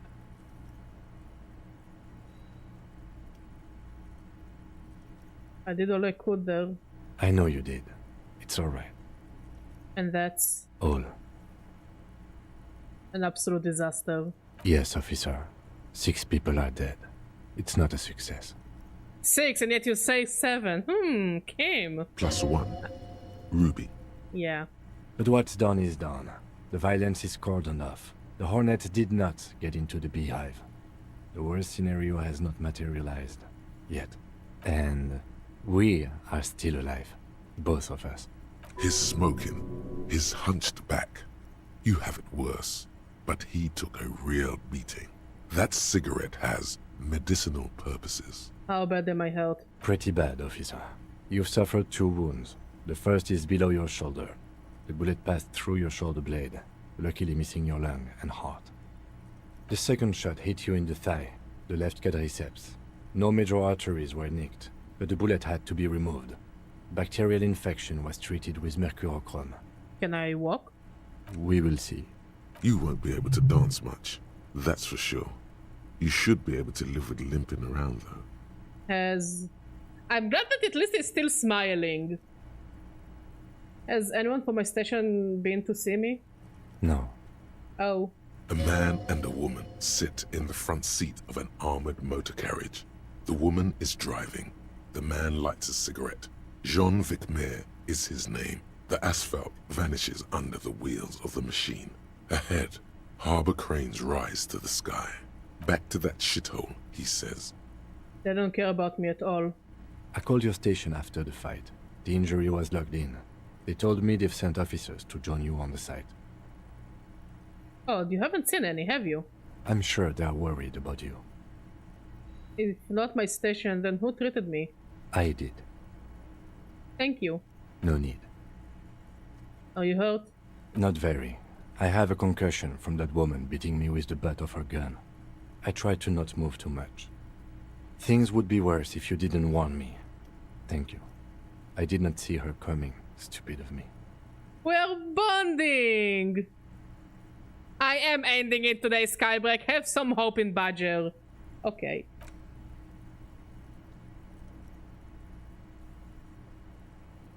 I already started the ending sequence. Easy. And honestly, the game just started getting interesting in the end. What the fuck is that? Where have you been? Where have you been? Talking to me about unions and politics. You could have just TLDR'd me that and just took me to the cool stuff. You can take it. Just don't lean on that leg of yours too heavily. Your balance is way off. You feel like you're about to fall over on that thing. How are you? My disco days are gone. Your disco days should have been done quite a while back, Lieutenant Leafrater. What happens now, Kim? I honestly don't know. But I don't know either. Hey, Zina! We can't talk to Everard. The harbor is in lockdown. Everyone in there is outside our grasp. Yep, I'm still at it. We're finishing it. Joyce is gone? Yes, she left yesterday morning. To meet the board Well, of you still have the energy, right? That is what I've heard. There's Yay, a pin somewhere in the all-nighter! machine that keeps Connell from sending in a death squad. Yay, I saved myself from suffering Kuno! And also, I would have been very upset if Kim would have died. For I like him. We should date him. Those two should date. They're perfect for each other. Maybe it's her. Maybe she kept her hand. Either way, Ruby's gone. And Classio too. We really should have arrested her, you know? Wait, you've checked? She's really... Guard confirmed she left 20 minutes prior to the tribunal showing up. Who did it then, Kim? Who killed the hanged man? I don't know. I think the theory you presented, it's someone else, outside our circle of suspects, was right. It better be. Everyone within the circle is either dead or gone. Yeah, our character had been through literally a shooting. Honestly, I think our investigation has not produced a single credible suspect. The fucking Mabel scheme, the flowers. What? They were on the roof. I did not catch them. Fucking butterfingers. Every piece of garbage in the city is not connected to the case. You don't have to catch everything. What about the hole in the wall? Someone was checking her out. I don't know. That's been there for years. The goddamn footprints. Yes. God cursed the footprints, not solving the case for us. Au diable. There's still a 28% possibility the shot came from a distance. We should go upstairs, rethink the ballistics in situ. He's kind of a psychotic mime. What else? In a good way. An antique bullet from a Belle Maghreb 4.46mm. How hard can it be to find one? How hard can it be? It's extremely easy. There are thousands lying around from the war, all completely unusable. It's precisely how easy it is that makes that bullet useless. There was that hidden weapon cache under the building, Revolutionary era. We could find thousands more if we wanted. All of Revachol is full of them. The miracle hasn't happened yet. It's not over yet. He does not know what to reply. Looks out of the window. Wait, don't tell me that the ending is we don't know who killed him, so we're just moving on with our lives. That would actually kind of make me rage. It's morning outside, you think. You know what I think about solving crimes? He arches his brow. The ceiling fan patiently spins overhead. It doesn't spin, liar.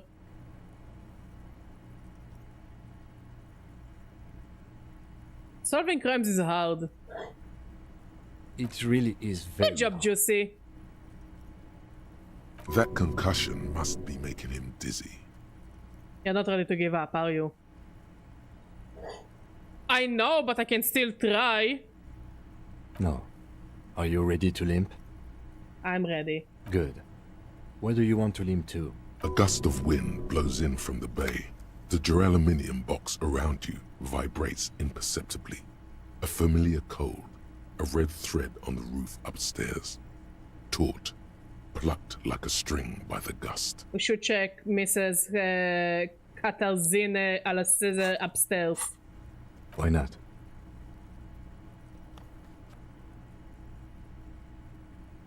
Another look at the window, perhaps? The one he was shot through. I don't know. I can't think of anything better.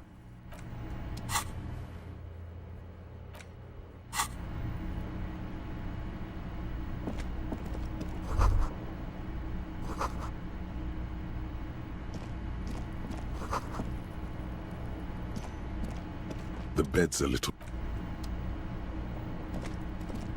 The fan stands...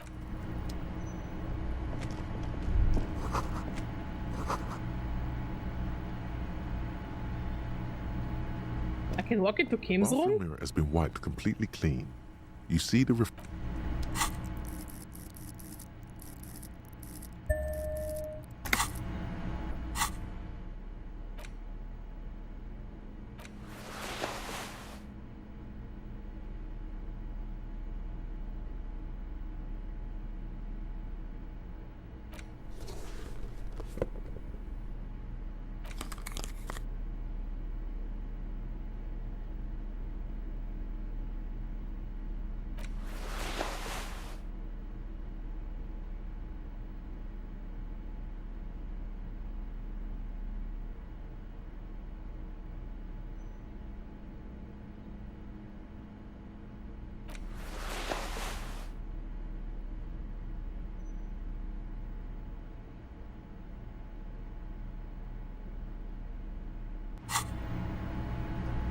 bathroom mirror has been wiped completely clean.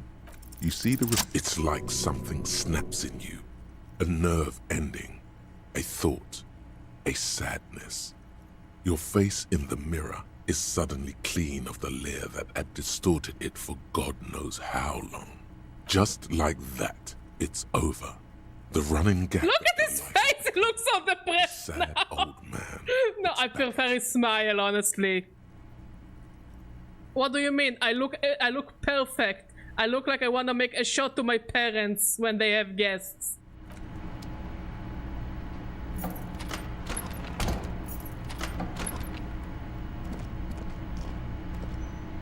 Ooh. These papers bear the stamp of the RCM. They appear to be fragments of the lieutenant's paperwork, half finished. You make out notes on this and other recent cases. I had Garth open the door to your room. You were running a low bacterial fever the first night. Thank you for keeping this thing alive a little longer. It would have been easy were it not for my concussion. We both got lucky, considering the odds we faced. Let's go.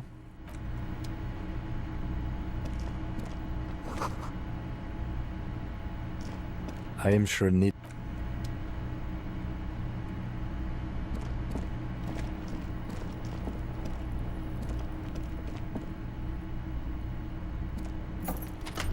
Also, don't forget that I have a gun, so I am locked and loaded for everything. Bring out the zombies!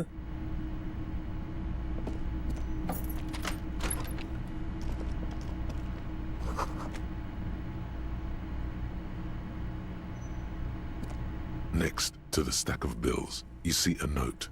A few lines jotted down in large, uneven handwriting, just as the writer was about to rush out the door. I'm sorry. I fucked everyone over. P.S. I didn't kill him. P.P.S. Gift upstairs. Oh, I like gifts. A gift? What could this gift be? I am not drawing my gun. Yet. But I don't like gifts. He says he's not, but his hand moves instinctively toward his holster as he studies the note. Just don't walk into another radio trap, okay? It seems she left in a hurry. It's hardly surprising.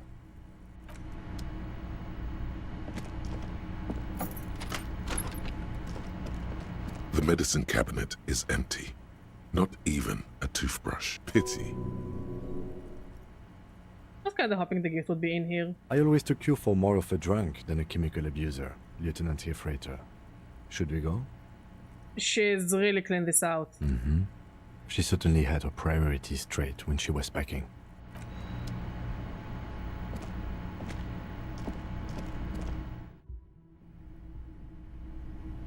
A string. Red, made of nylon. It leads out of the room into the... Oh! She's basically showing where the bullet came from. Lit shapes. A man and a woman.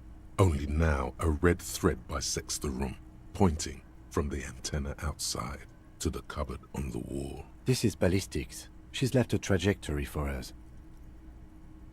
A ray of backward motion explodes from his mouth to the roof outside.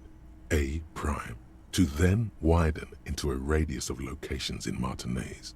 B prime, B double prime, and B triple prime. Where does this thread lead? It suggests the bullet came from the extreme upper quadrant of possible angles, from a point beyond the roof. B triple prime, the island in the bay. Is she trying to tell us the shot came from the islet? Unless she thinks the perpetrator was standing on the ring antenna. That is where the thread seems to point. How did she know how to do that? She was there that night. She would have known precisely where the bullet hole was in the How do we get there, though?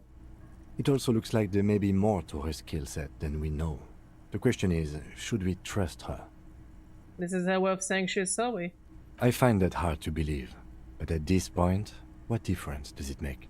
This is also a location we have yet to rule out. So it is. For a second he seems tired. You seem enthusiastic. I just haven't gotten a lot of sleep these past few days. He doesn't really believe this will yield anything. Maybe we need to go to the island. Kim, let's go to the fucking island. Okay, let's go to the fucking island. Yay, we're going to the fucking island! How do we get there? Joyce Messier had her sloop, but she's gone. Lillian, the net picker, she's tearing her boat. Ah, yes, of course. The village. Let's go.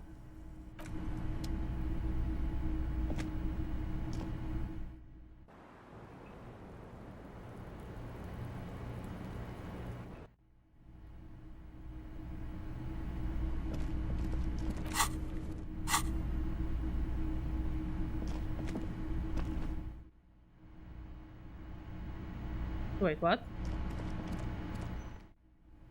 Oh, it's the elevator. Never mind. I wonder if we'll see Titus. And will he be willing to cooperate with us?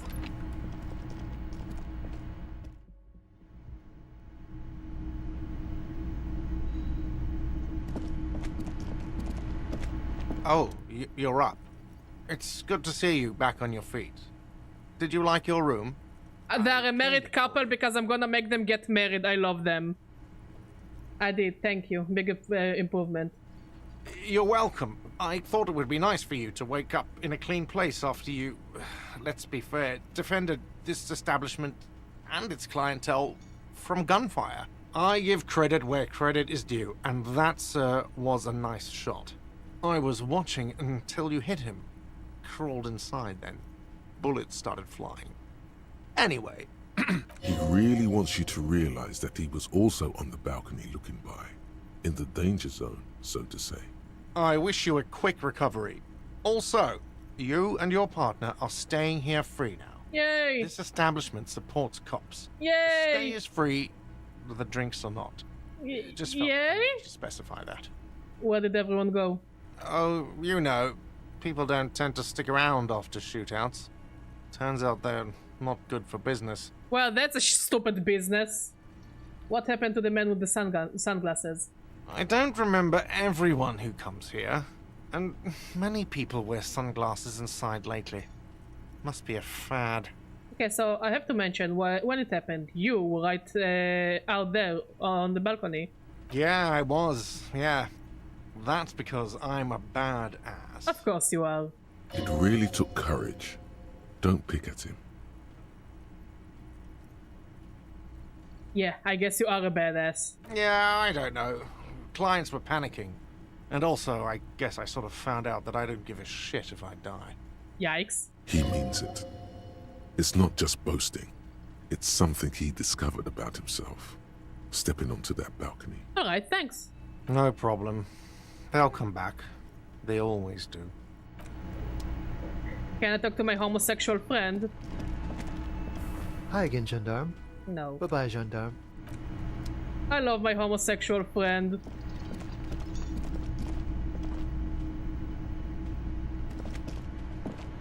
Titus, how you doing? Seeing you approach, the bruised man raises his bear in welcome. Crazy motherfucker. Didn't think you had that fury in you.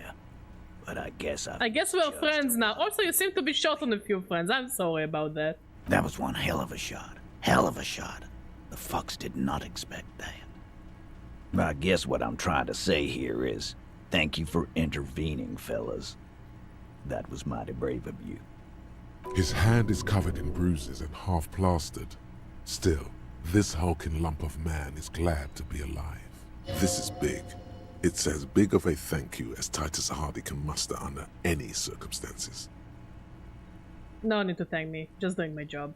Well, cheers anyway, Copper. I'm sorry about the people you lost. Theo was old. I think he'd be pretty happy with the way he went. Never could imagine him withering away on a sickbed. But Lizzie and Angus, they were just stupid kids. Didn't realize the shit they got into before it was too late. I feel responsible for both. For all of them, really. Here it comes. The last one is the worst one. He only deals with it by drinking copious amounts of 8% beer. An honest tactic, and effective. And Glenn was my friend. Best I've ever had. I'd love that crazy homo like my own brother. We're all fucked without him. But what do you do? This job is shit. Hold on, what about the chunky fella? Dennis, you saw him run. He's a mean little shit and I never trusted him. He'd better run real fast now. Real fast. Titus makes no attempt to hide his disgust. Grief-stricken anger boils in him. They're good people. I'm sorry it went like that. Well, yeah. Memento mori. Right. Yeah, totally. Absolutely.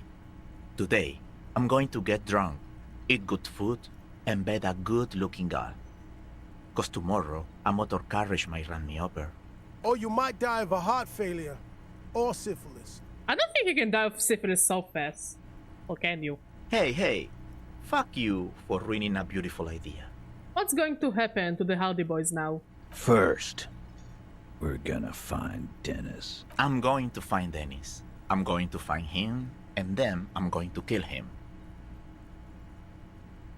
You guys, your guy, your responsibility. Do what you feel is right. The lieutenant shakes his head, but doesn't say anything.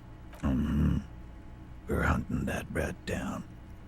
Let it be known what happens to cowards. And then, I guess I'll take a closer look at our union members. There's bound to be some ambitious fellows there who'd love nothing more than advancing social democracy by busting some heads. Yay, democracy! Might even ask Tibbs if he's tired of replacing Winters, and maybe wants to have some fun with his brother. Anyway, don't you worry. As long as Titus Hardy's standing, there will be Hardy Boys. Do you know what happened to Classy? Don't know? Don't care. I'll be glad if I never see that fucking woman again. Even after all that hell, he's still bitter about her? Same here, man.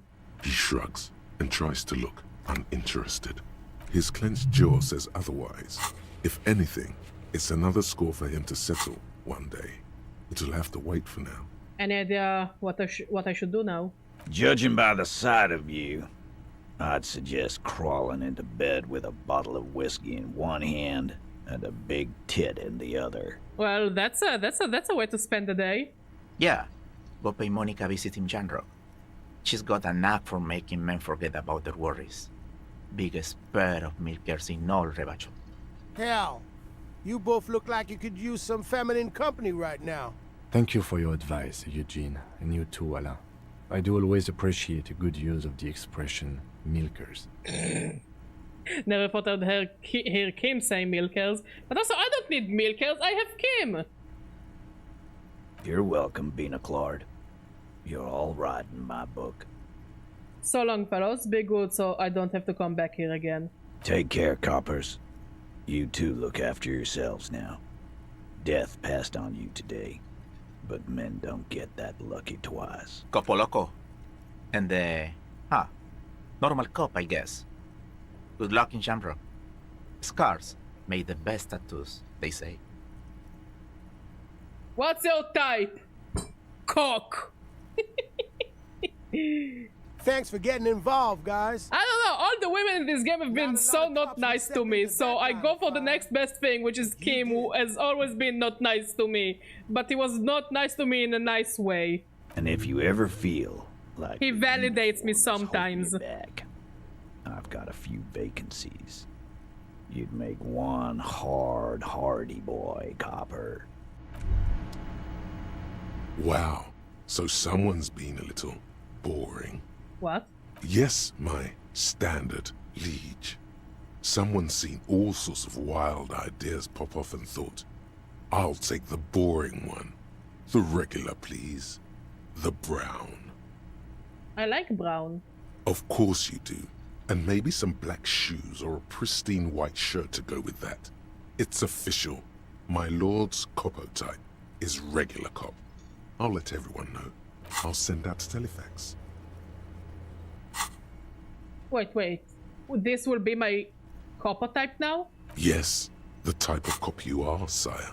Think of it as a caste, a class even, a nation of regular law officials that you belong to.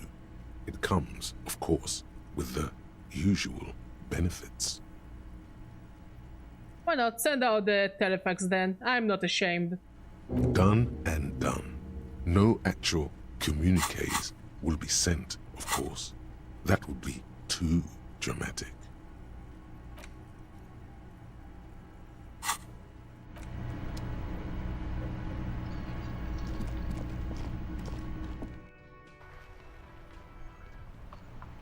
The fuck?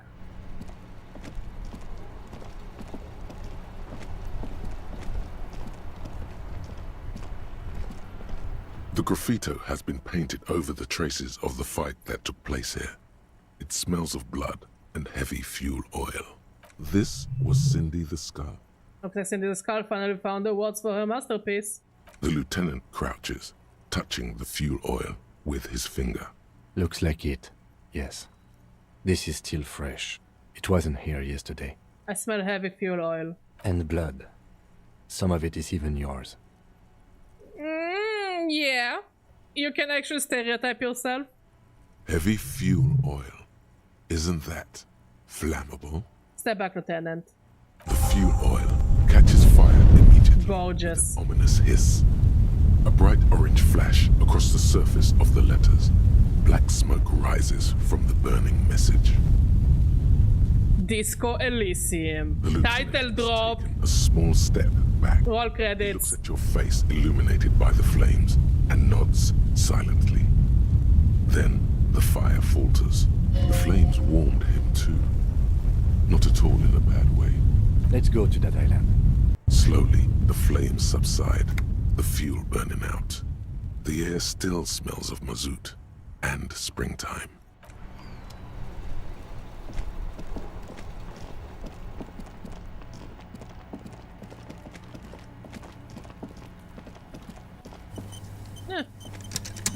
Connor looks a bit depressed.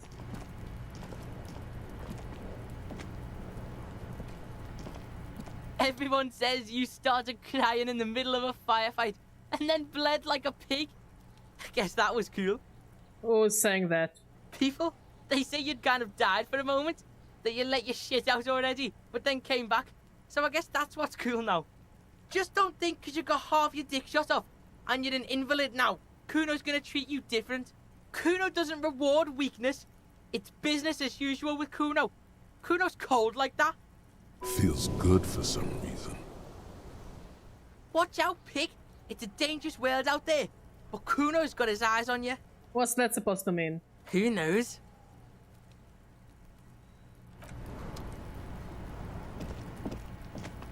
I'll die before I squeal, pig. You don't want to fuck. You can still see the top.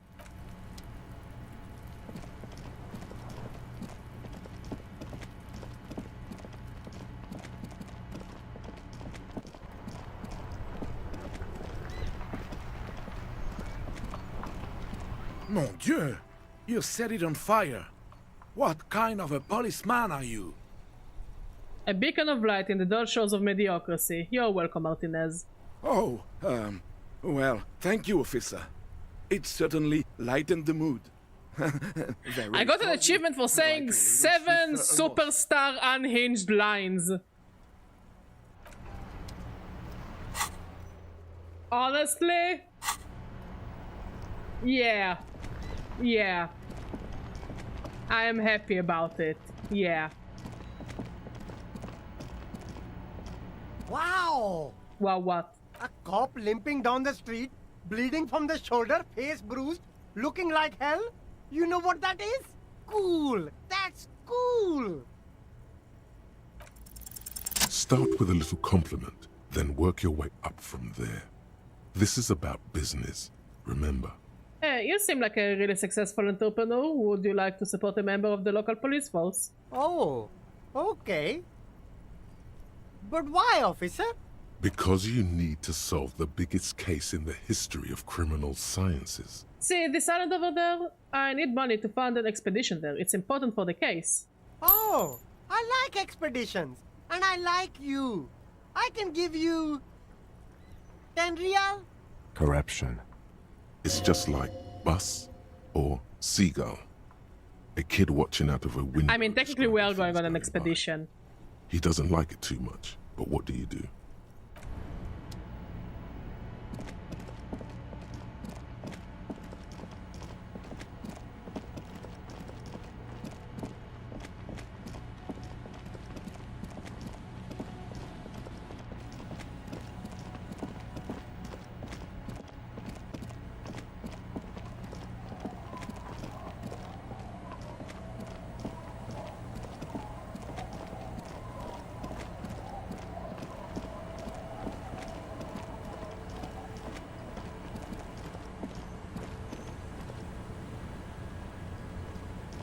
Officer, what happened? You're wounded. Why are you wounded? You look terrible.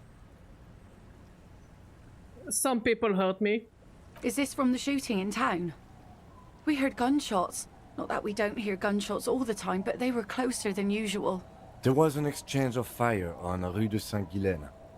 It's nothing to be worried about, madame. I have a question for you. Of course. Can I help you with something? Alcohol, man. That's exactly... Okay, absurd. She doesn't even understand. You asked her out. We need to get to the island. It's wind still and the tar just dried. We've got 2 days of relative sunshine ahead. Can we borrow your boat? If you promise to bring it back. And no scraping the hull. I just got it nice and yellow. And no drinking on the boat. And no joyriding either. Of course, ma'am. It's only for a day or two. Official police business. Aye. Not long. The crow's feet disappear from the corners of her eyes as she smiles at you. The 2 days of sunshine. I just got a bacterial infection. I'm sad to hear that. Take care of that with ether, will you? Don't get too many RCM men round here. Be sad to lose the first one. That's cool. You boasting your bacterial infection like that. What's on that island? Hasn't been there herself. Who has then? You said you haven't been there yourself. Who has then, if not you? My husband used to drink there. Him and his drinking buddies. Always seemed like a bad place to drink to me. People died there during the landing, you know. My mother told me. The kids sometimes go there too. I know they do, on rafts. I tell them not to, but they bring back old bullet casings and such. Which kids? The twins. God forbid they bring the girl along on some rickety barge. Can we maybe ask your twins about that place before we go? Would that be alright? Be my guest. They've a strange way of talking. See if you can get anything useful out of them. I seldom do. Is there anything I should know about getting there? Well, most of it's sunken. Underwater. That means concrete underwater. Cut your boat if you're not careful. Be sure to enter from the south side. Water's deep there. Aye, aye, Captain. Thank you. We will use your skiff to get there then. Please be conservative with the fuel, will you? Just filled her up, but it's a small tank.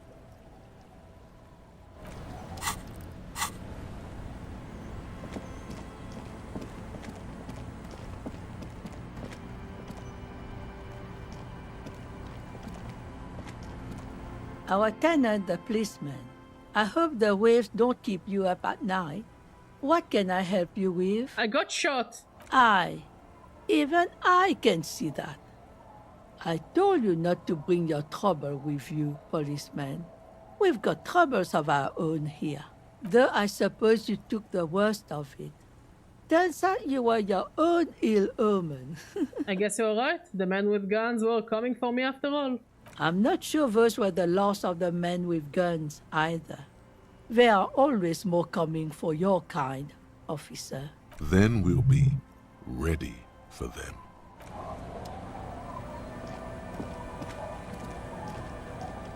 The scruffy-haired little boy kicks a stone while the other watches him do it. Okay, kids, you've been to the island, right? On that island? Yes, that one. I need to know what's there. That's, nothing. It's just, and we make a fire. We make a fire. Mm-hmm. Gather the sticks for the fire. And bullets. Or not real bullets, empty bullets. Bullet shells. There are a lot of them left over from the war, but this could be important. Wait, you mean shells? I don't know what these are. What then? They're lights. The fire guy comes and asks us to put the fire out. Your nerve endings sting from the mention of a guy. Someone lives on that island? No. Yes. Let's go with yes. Why is he the fire guy? Because he asks to put the fire out. Why does he ask you to put the fire out? I don't know. He doesn't like it. He doesn't like people to be there. You shouldn't go. Yes. You mentioned something about lights. I don't know. Did you mean there are electrical lights? Yes. Is there anything else you can tell me about this guy? Age? Does he live there? No, he doesn't live there. I don't think. No, he lives there. Been there twice, 2 times. He doesn't live there. He isn't there sometimes. Oh my god, children are so annoying. Anything else? What does this guy look like? I don't know. How come? We ran. He just yelled we shouldn't be there. Your father used to go to that island too, didn't he? Our father killed himself. Oh! Okay! Don't say that, he didn't.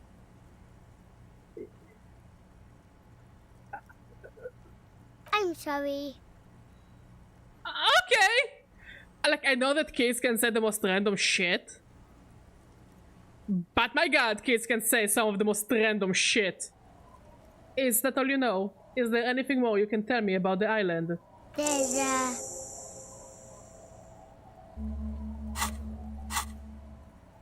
Lights, fire guy. We should check up on that island. Okay, I had a conversation with children. I am never doing this shit again. Where is the boat? Yeah, definitely certified child behavior. Oh, there's the boat. Kids be playing that is like, my father killed himself. And then you're supposed to act like a decent adult? To this new piece of information? A skiff with a small steering fuck? in the back floats on the calm mirror of the sea. Its 2 seats are empty. Once you get in, that's it. One pull of the starter handle, and you're off into the bay. A strange trepidation comes over you. Are you sure you want to go? Have you made all the necessary... Remember what the net picker said. It's a small tank. You won't be going back and forth on this. You take the engine, Kim. I will hold the boombox. What? What? How else do we blast SAD FM on our way to the island? Fine. Let's blast SAD FM then. Yay, SAD FM! Get in and ride to the island.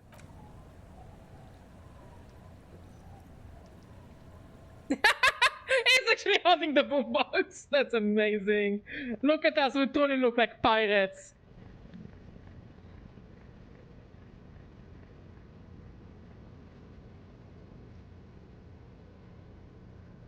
I want something more actiony. Dun dun dun dun dun dun dun dun dun dun dun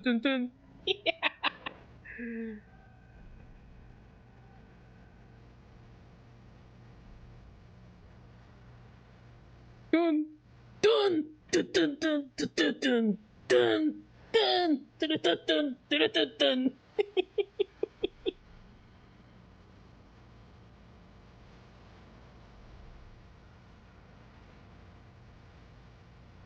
Imagine if a giant shark just eats them and that's the end of the game. It's like, pranked by a shark.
So, like, are we really going to spend a few days going to that island?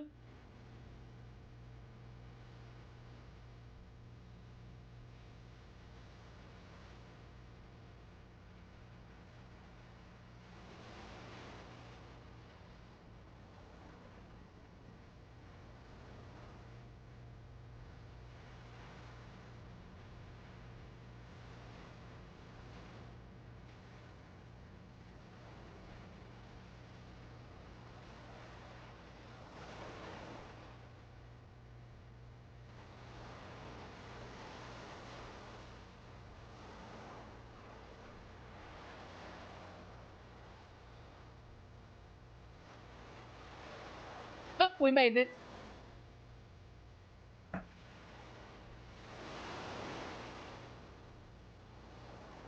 An oil spill.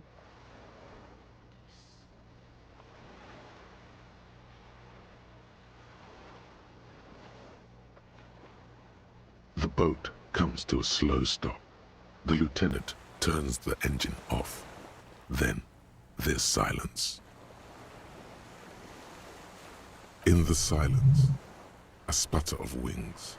A flock of quails takes off in the distance. Let's go.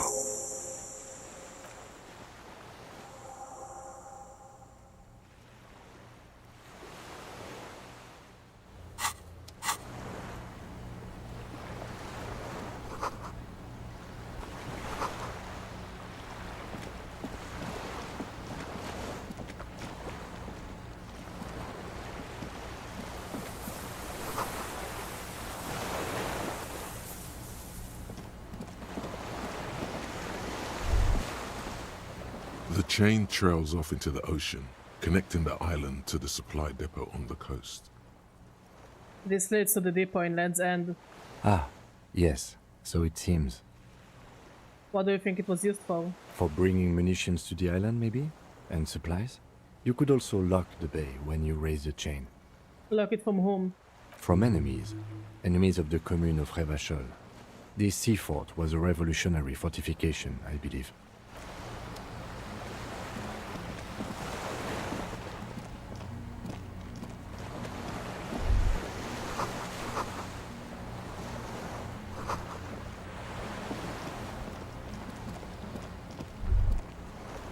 The dry grass crackles under your feet as you stop. Far away, birds' wings touch the still surface of the sea. What is the flutter? The flock of quail departs.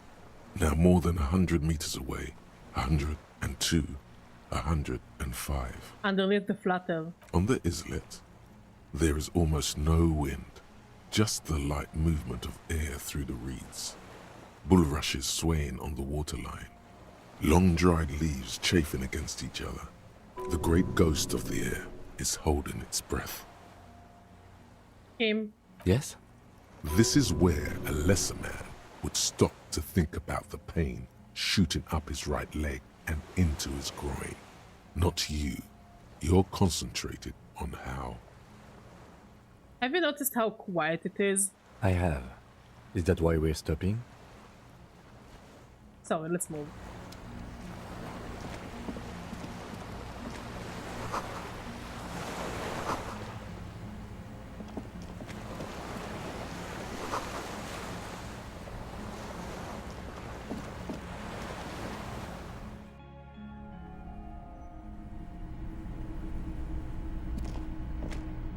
Oh.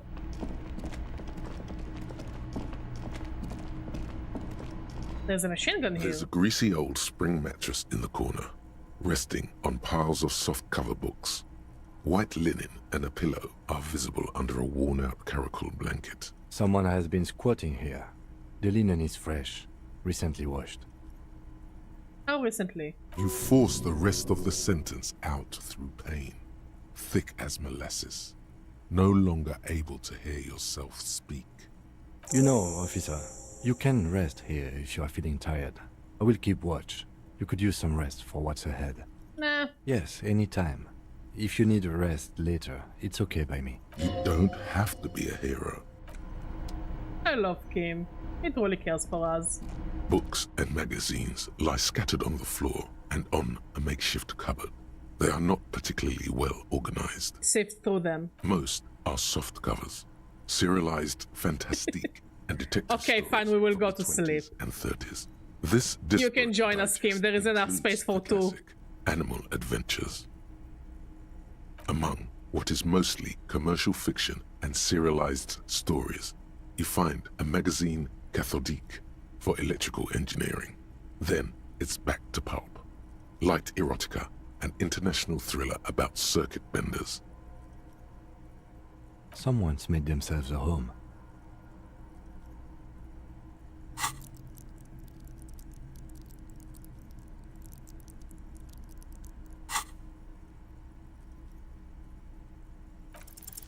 Not that you can tell.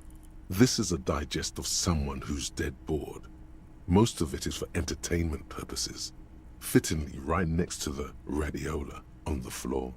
Nothing? Nothing out of the ordinary? Maybe it's a little old-fashioned. There's a nude mag.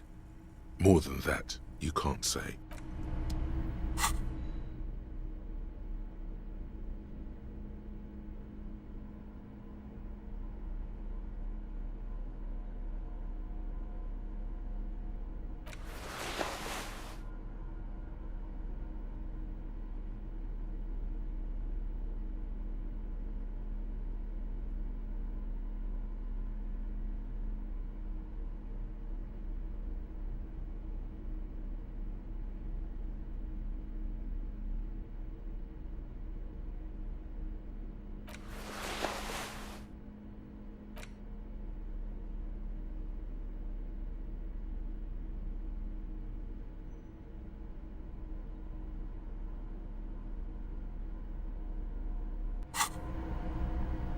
Soft covers.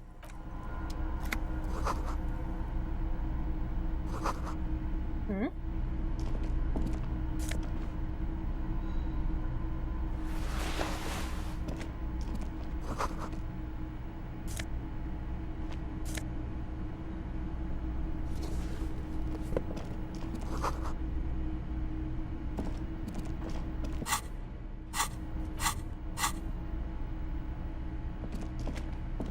An old cylindrical generator is nested above the ammo lift, with makeshift electrical wiring running out of its side and across the floor.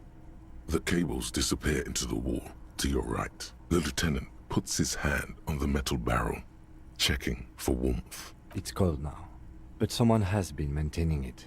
The wiring has been repaired. Pour fuel into the tank. The lieutenant assists you, holding the canister up to the fuel tank as you tilt. Dark brown, viscous fluid pours out, and the room fills with a chemical smell. There's a red starter switch on the side of the cylinder and a start rope on the other side. The lieutenant flicks the switch. Pull the rope. The recoil start wakes the old generator up. The machine sputters like an old warhorse before settling down to a rattle. That should do it. Where do these wires lead? Downstairs, somewhere? Up on the side. The tank is far from full, but there should be enough inside to keep it going for a day.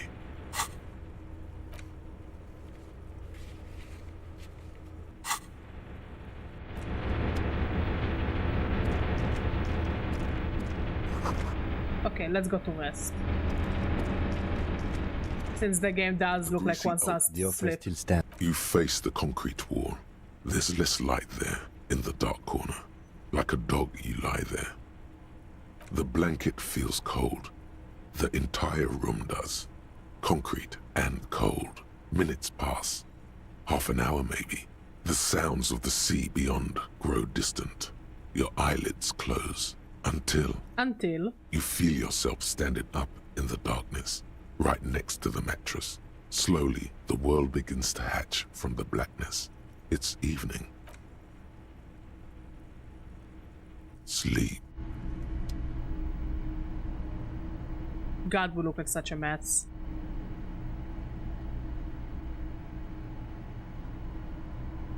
Oh, I can move my head!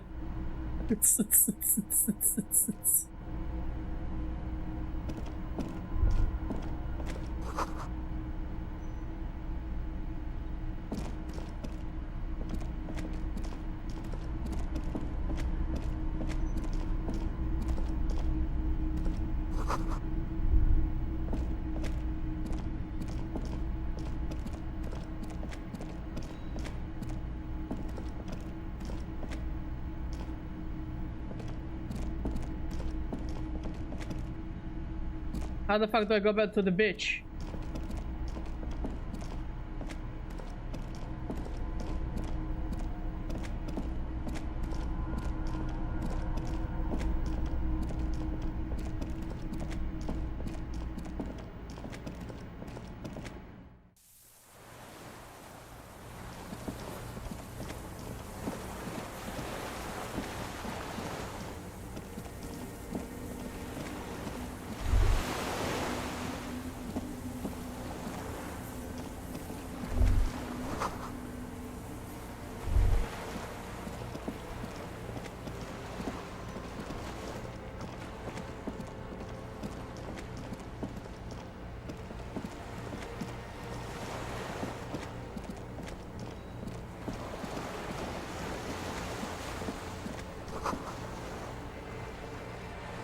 Is that like a dream?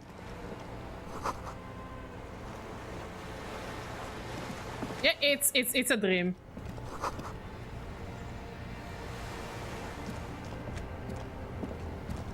Dolorous Day, the innocence of humanism, internationalism, and the welfare state turns around to face you. She has an airship airbag in her hand.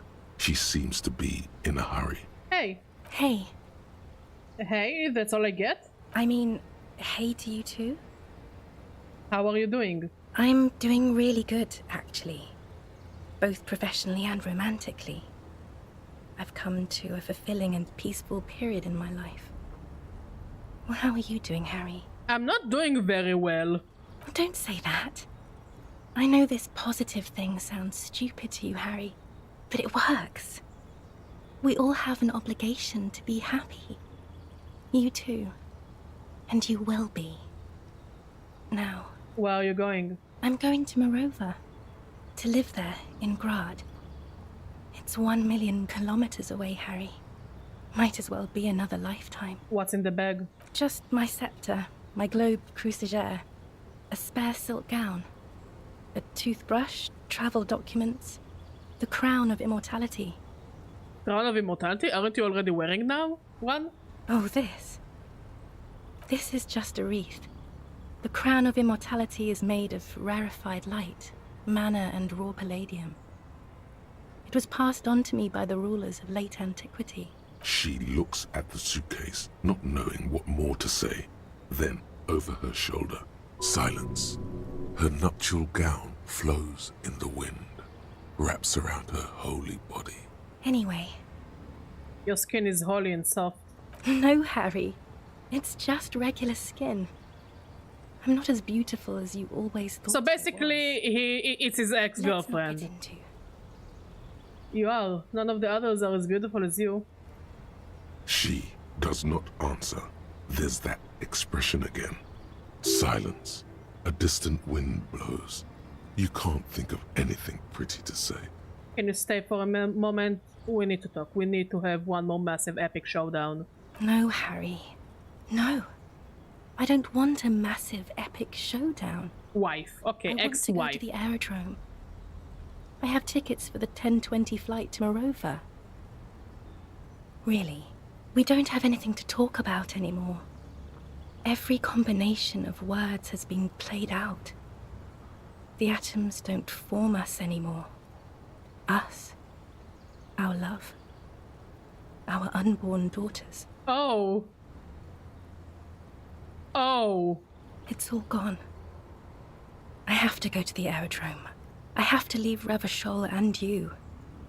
And you have to be alone. In hell. Oh. Forever. Oh. That's just the way it is. Oh. Oh God, whatever you do, don't try to kiss her yet. Not after that. You're still reeling. You'll fall over if you try now. But that's not a very good way for things to be. It's not. But... But what? Tell me there is something good. I don't know why I said but. There is no but. That's it? That's it, yes. We've talked about it a million times. You will get over it. Just like I did. People do. Things will get good for you again. Maybe. I think I've reached the end of the investigation. See? It just takes some time. For you, I think it'll take something like 20 years, maybe. It was hard for me, too. I used to think I couldn't live without you. But I can. It's not. It's just not possible. It's like eating rocks. You just can't do it. 20 years? That's so much time. Yes. It only took me 1 year, maybe 2. Phew. So you felt that way once? That you cannot live without me? Yes. But that time is gone now. So very gone. With all my strength, I can't. It's like eating rocks. There is a silence. She looks at you, then over her shoulder. I'm pathetic, ain't I? The wreath on the dome of her forehead. As you talk, it feels like chewing on gravel, granite, steel bars. It doesn't have to be like this. Maybe we could try again. No, Harry. We can't. Why? We already tried again, and it didn't work. Is that how it is now? We should just try all good things twice, and then give up. Why would the fuck I would talk to communism about the woman I love that left me? This is not how you save relationships. Yeah, absolutely. But yeah, this is not how you save relationships. Remember, it's all in his head, and it's always in, and everything in his head is very confused. What went wrong when we tried again? I can do it better. I don't know. Please. Why? Why can't we be together?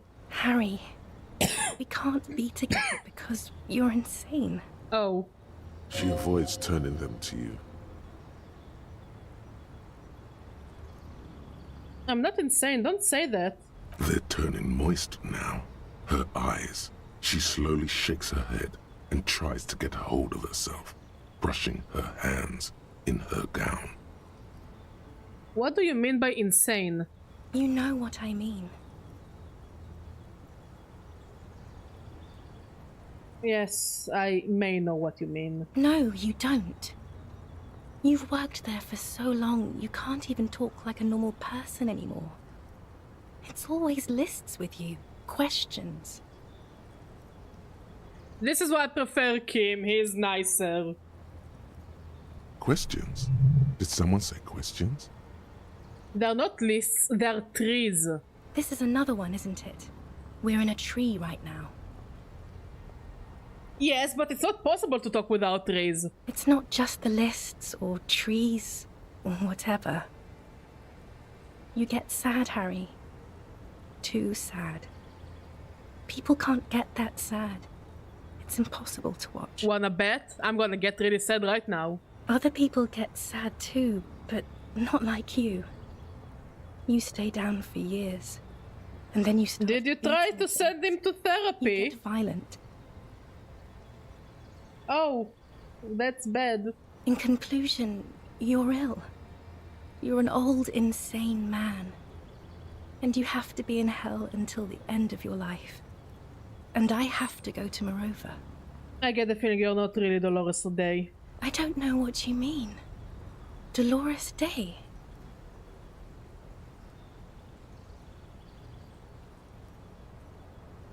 I've heard you before. You're the voice on the phone. Oh, Harry, you shouldn't have done that. Do what? Call me like that. It wasn't me, it was my hand. My fingers called you. They shouldn't have. They really shouldn't. I was in Morova already. Safe. In the warmth of the night. Wrapped in my future love. There, I think of you less and less. Whole weeks go by without me remembering you. Months already. Soon it will be years without the hurt. I sit there in Morova, in the holy gratitude of my bliss. I put my hand on my belly and smile. The air gets cold around you. She looks down on her stomach, then up at you. Her eyes are full of tremendous distance and mystery. The death blow is coming. She is pregnant and it's not your kids. Black-eyed dogs wander the alleys. Apple trees hang their bony limbs low over the patchwork of roofs. Red and black. Revachol West, the evening sun. She's left and bloomed, far away from us, our vast soul. Your name? It's Dora. That's what the voice said on the phone. Dora is short for Dolores. Dubois, yes. Dora Dubois. That's why I think of Dolores Day. Why what? Are you Dora Dubois? Oh no. No. We're not doing that again. That was not the death blow yet. You saved yourself. For now. Keep stumbling around and it will happen. You're the X something. Wasn't I Dolores Day just a second ago? Now I'm the X thing? You're confusing me. Look, I have to be at the Lausanne Aerodrome at 10:20 p.m. I still have a light rail to catch. I haven't even bought the tickets yet.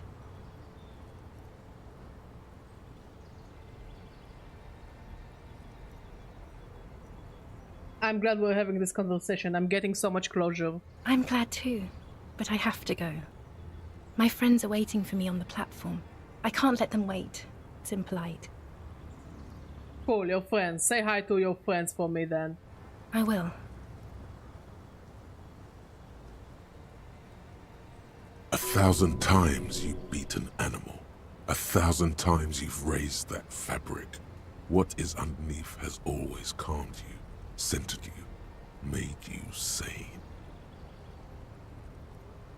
In your mind, you could still climb inside her bed. Still the only man. You are the morning. The morning? I don't understand. No, I mean the morning. I'm grieving, but you're not even dead. Oh my god, Harry, stop. I don't want to hear Oh my anything god, about Harry, the morning. stop. Mourning someone who's still alive. Any of that. I can't do that anymore. I'm not 80 years old, I'm 32. People my age are not supposed to mourn. How old is Harry then? This is a bit much for me. It feels like your ribs are cracking around your heart. Good. I think I feel I have a heart attack coming. Then why are we doing this? On the second thought, you're Dolores Day, Queen Regent of the territories of Mundi and Insulinde, and nothing else. Yeah, but it seems like she doesn't get it. Yes, Harry. I am. You can mourn Things have literally gotten everything. much better for me. Now that I am the ruler of the known world. Oh God, it's already so late. I have to go, Harry. A tiny golden watch with red straps around her bony little wrist.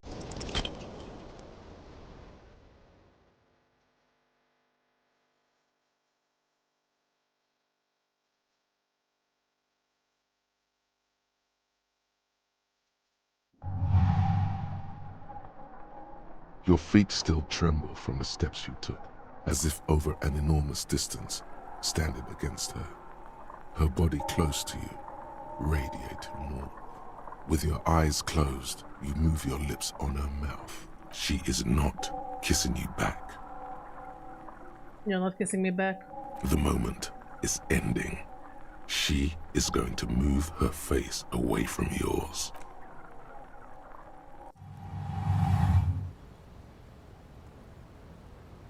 We are a mess. We're such a fucking mess.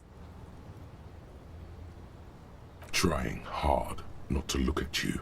When she withdrew and you held on to her hand, she tried not to look at your face and see the expression there. Brother, you should put me in front of a firing squad. I have no words for how I failed you. That's it then. No, Harry. Not yet. There is one more thing you have to see. I'm pregnant. It says the man I heard on the phone. Yes. He did it. So you're saying I couldn't do it? I terminated yours. Oh. Don't you remember, you poor fuck? Oh, you God. poverty-stricken fuck. I don't want to be part of this conversation anymore. Now, go ahead. Ask me more questions. Let's talk about something else. No, this has to end. Do the last one. I bought you this figurine of a headless fallen rider. I don't want it. It looks expensive. I don't want it. I thought you liked figurines. I thought the figurines were for getting you back.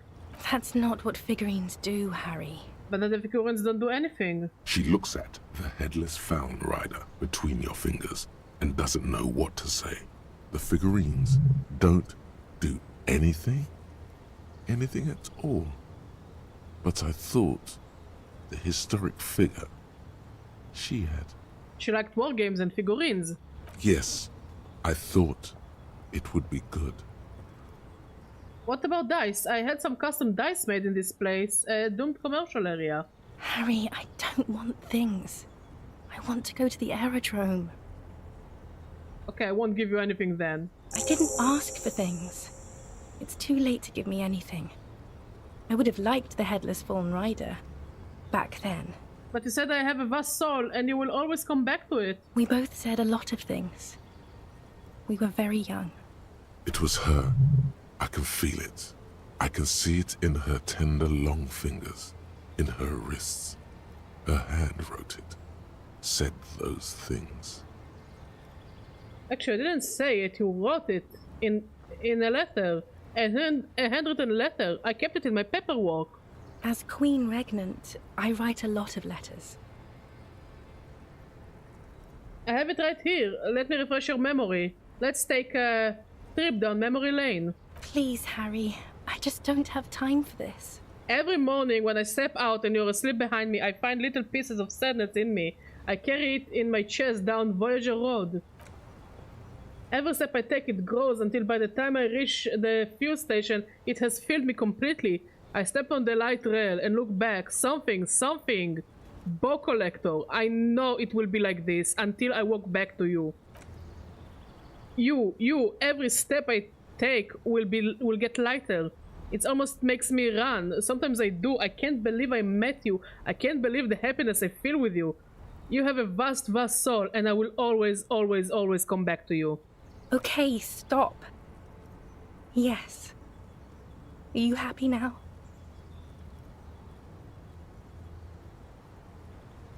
No, I'm not happy. Then why are you doing this?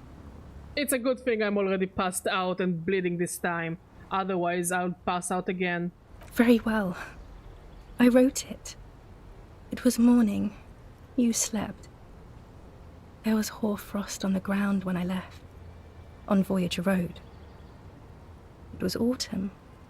The first autumn. But Harry, please understand, it was 1,000,000 years ago. No, it was 100 million years ago. I was someone else then, filled to the brim with love for you, hanging on your every word. Oh, Harry, you were the coolest. But I am no longer that person. This has taken her place. It will devour you. Harry, I will eat your mind. The light of the video rental shines through her dress now. A DeLorean figure, cut in black, moves below. It's still her. Her legs, her breasts, her hips. Voyager Road, I know that place. Where is it? It's here, Harry. We are on Voyager Road. At the end of it, 300 meters from the stop. We used to come here to rent videos. The house. There. You could not pay the electrical bill. It became a lightless tomb. The years you spent training for the militia, my parents' money, it was not good. Surely the alcohol didn't help either. Were we drinking? Everyone has a little glass of wine every now and then. I certainly do. It's a Queen Regnant thing. I don't think it was the alcohol. It was inevitability. See? If you drank with her, you'd be cool again. If you drank with her, you could have sex on alcohol. What now? What happens now? What is the next thing we talk about? Is there really anything left? If not, we can always repeat one of the things we have already talked about. War criminal? Who says that? I have ruled with kindness, grace, and temperance. It's perfectly normal to have an army of humanity.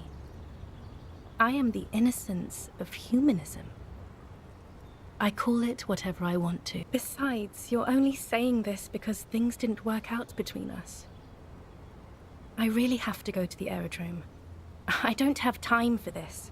Would you say you didn't behave like a war criminal with me? You were very bad to me too. We've talked about it like 7 million times now. I don't want to do that anymore. Don't go. I have to, Harry. Really, I've already missed the 8:30. I'm gonna go now. Lies, sire. She cannot but love you. She has said so 100 times.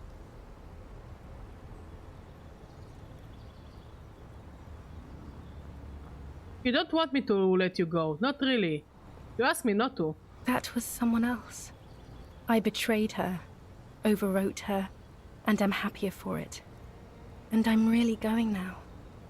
The time is up. I must be on the 10:20 flight. Will we ever see each other again? I won't see you, but you will see me. How can that be? Oh, Harry. This is a dream. Can't you see? I'm already in Morova by now. Who knows how long ago this happened? A year? 2? 5 years ago? How will I see you again then? Right here, tomorrow night. Once this dream starts happening, it keeps happening. 3 times a week, at least. And Harry, it really, really looks like it started happening again. There's the video rental. I'm suffocatingly beautiful. And young. And I smell of tutti frutti chewing gum. Like I did that time when I asked you for forgiveness. After leaving you the first time. So long ago. But this is intolerably bad. Oh yes. This is real darkness. It's not death, or war, or child molestation. Real darkness has love for a face. The first death is in the heart, Harry. See you tomorrow. Oh.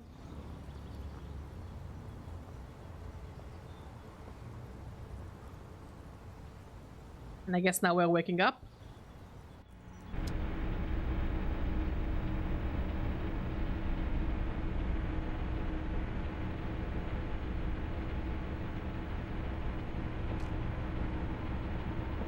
You're up quick. How was your sleep? Let's solve this fucking case. Are you sure you're okay? You thrashed around and you bolted up, halfway covered in blood from your wounds. Actually, it was a total annihilation, Kim. I did not want to wake you. Perhaps I should have? Was it a job dream? No, an ex-wife dream. The lieutenant nods solemnly. My sleep was deep and invigorating. Of course. I was just thinking maybe you've torn your stitches. Are you ready to move on? Let's comb the entire island, centimeter by centimeter. That's the next step in the task chain. Okay. He's still worried. You must have really thrashed and squealed in your sleep. We truly look like a mess.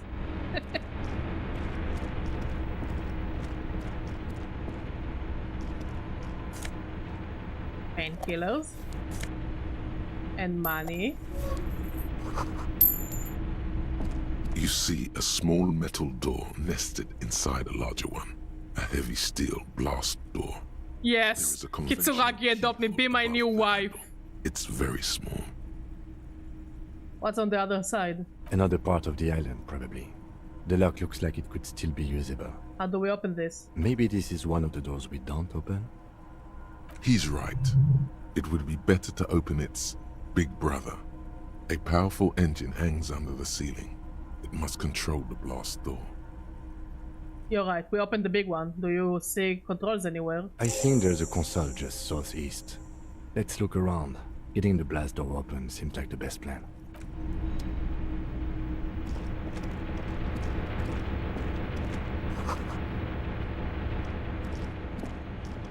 Green paint flecks off the monoblock aluminium cabinet. There are rows of switches on the front panel, a frequency band, and even a keyboard. Run your finger across the keyboard. The keys rattle like teeth. This keyboard hasn't been functional in decades. What is this then? The console of an antique computation device. The generator upstairs, with wires coming out. They terminate here. Could this open the blast door? I think, yes. Let's see. Tone emergency open. The blast door opens with a series of clicks. A shaft of light appears, then widens as the light shines in.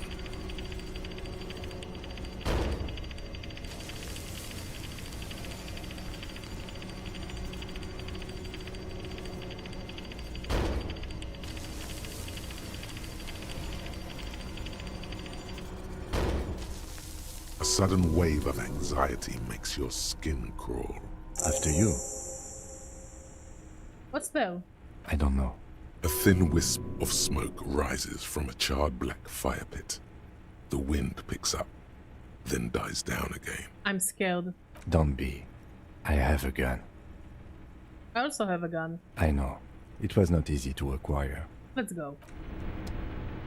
God, I love Kim so fucking much.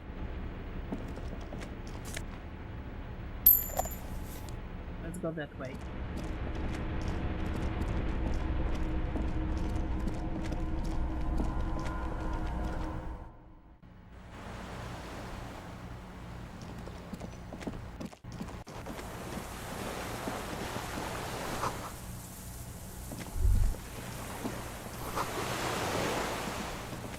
Hello.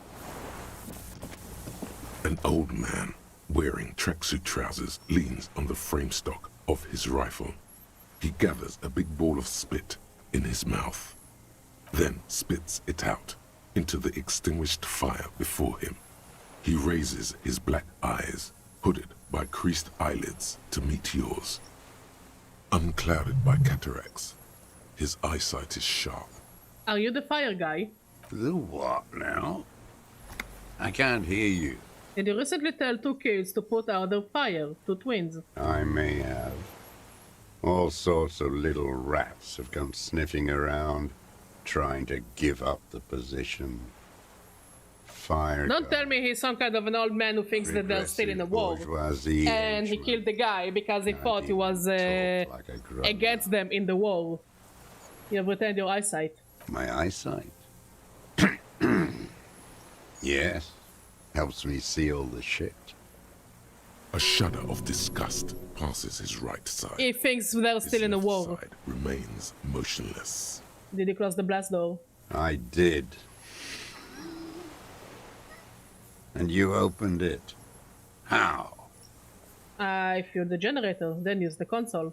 I should have burned that console down. How did you know I was coming? Reactionary rock and roll music. Playing on the water.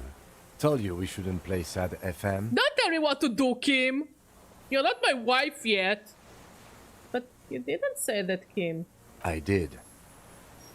It was not rock and roll, it was sad FM. Sad FM, huh? I always hated that station.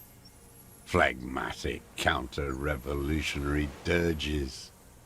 Sadness is a mental illness.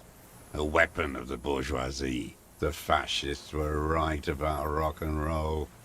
It is degenerate. Hip gyrating, mental illness music. Nice gun you got there. It's not nice. It's a piece of shit. But it gets the job done. Is that a Belle McGrave? It's a Triangong 446. A Samaran rifle. How did you get hold of one? It was sent to us by our brothers in the Sinyao commune. Military aid. It has stayed true to him. He can still make it sing. The Sinyao commune? You heard me. It's good now. Like chalk wiped from the board. Sir, I need you to put down that gun so we can talk further. We are with the police. The lieutenant pulls his pistol from the holster. You are a glorified night watchman. This is a service rifle.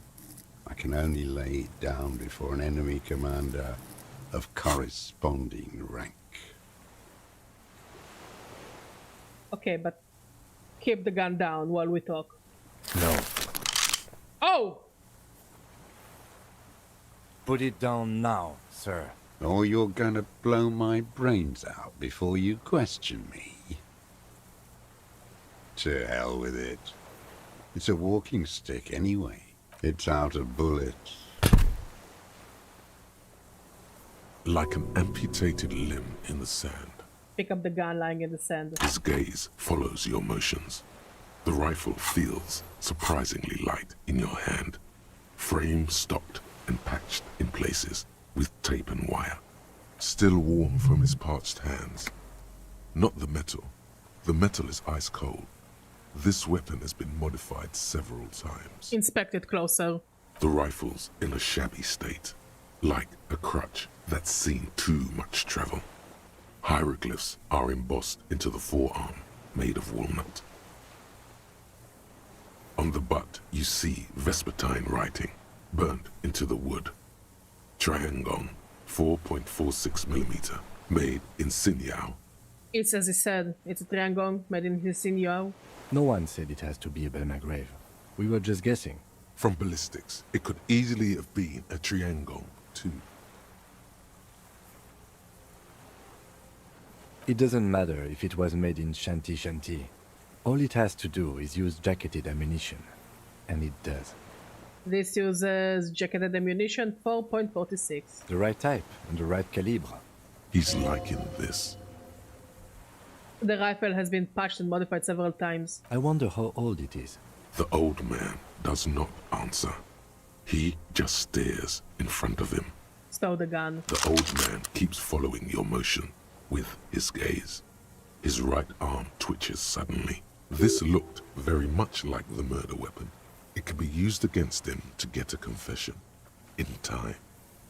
Who are you? My name is Josef Lilianovich Dross.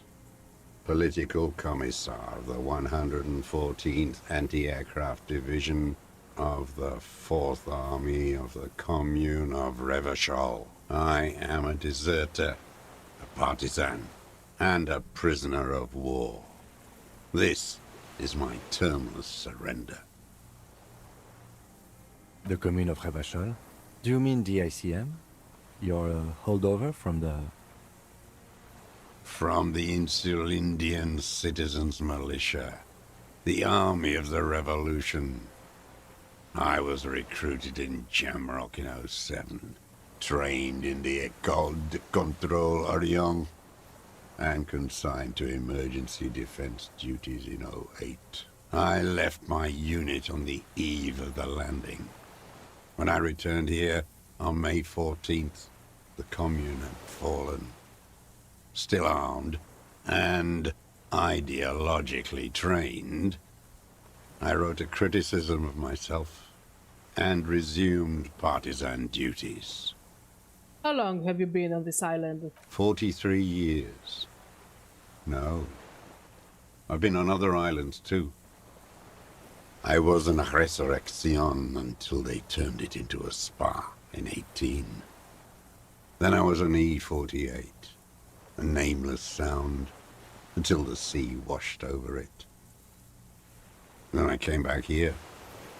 That was 22 years ago. Again, you have been hiding here for 43 years. 43 years and 10 months.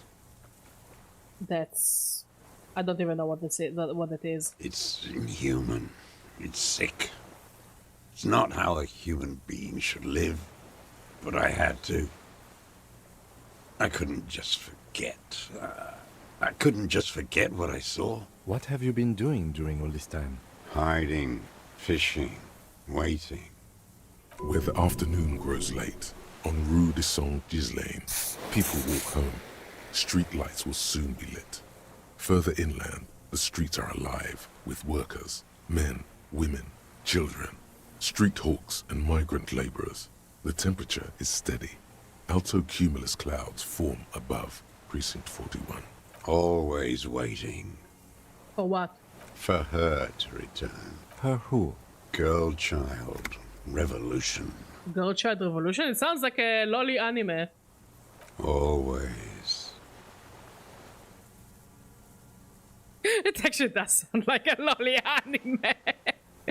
Imagine going to live on an island because they discontinued your favorite lolly anime. I could never. I'm afraid she's gone. The material base for an uprising has eroded. The working class has betrayed mankind and themselves. The historic opportunity for a revolution has passed. It will not come back anymore, however hard I try, whatever I do. You said you deserted your unit. I was just 16 years old. 15 when I volunteered. I had a lapse of faith. And of courage, too.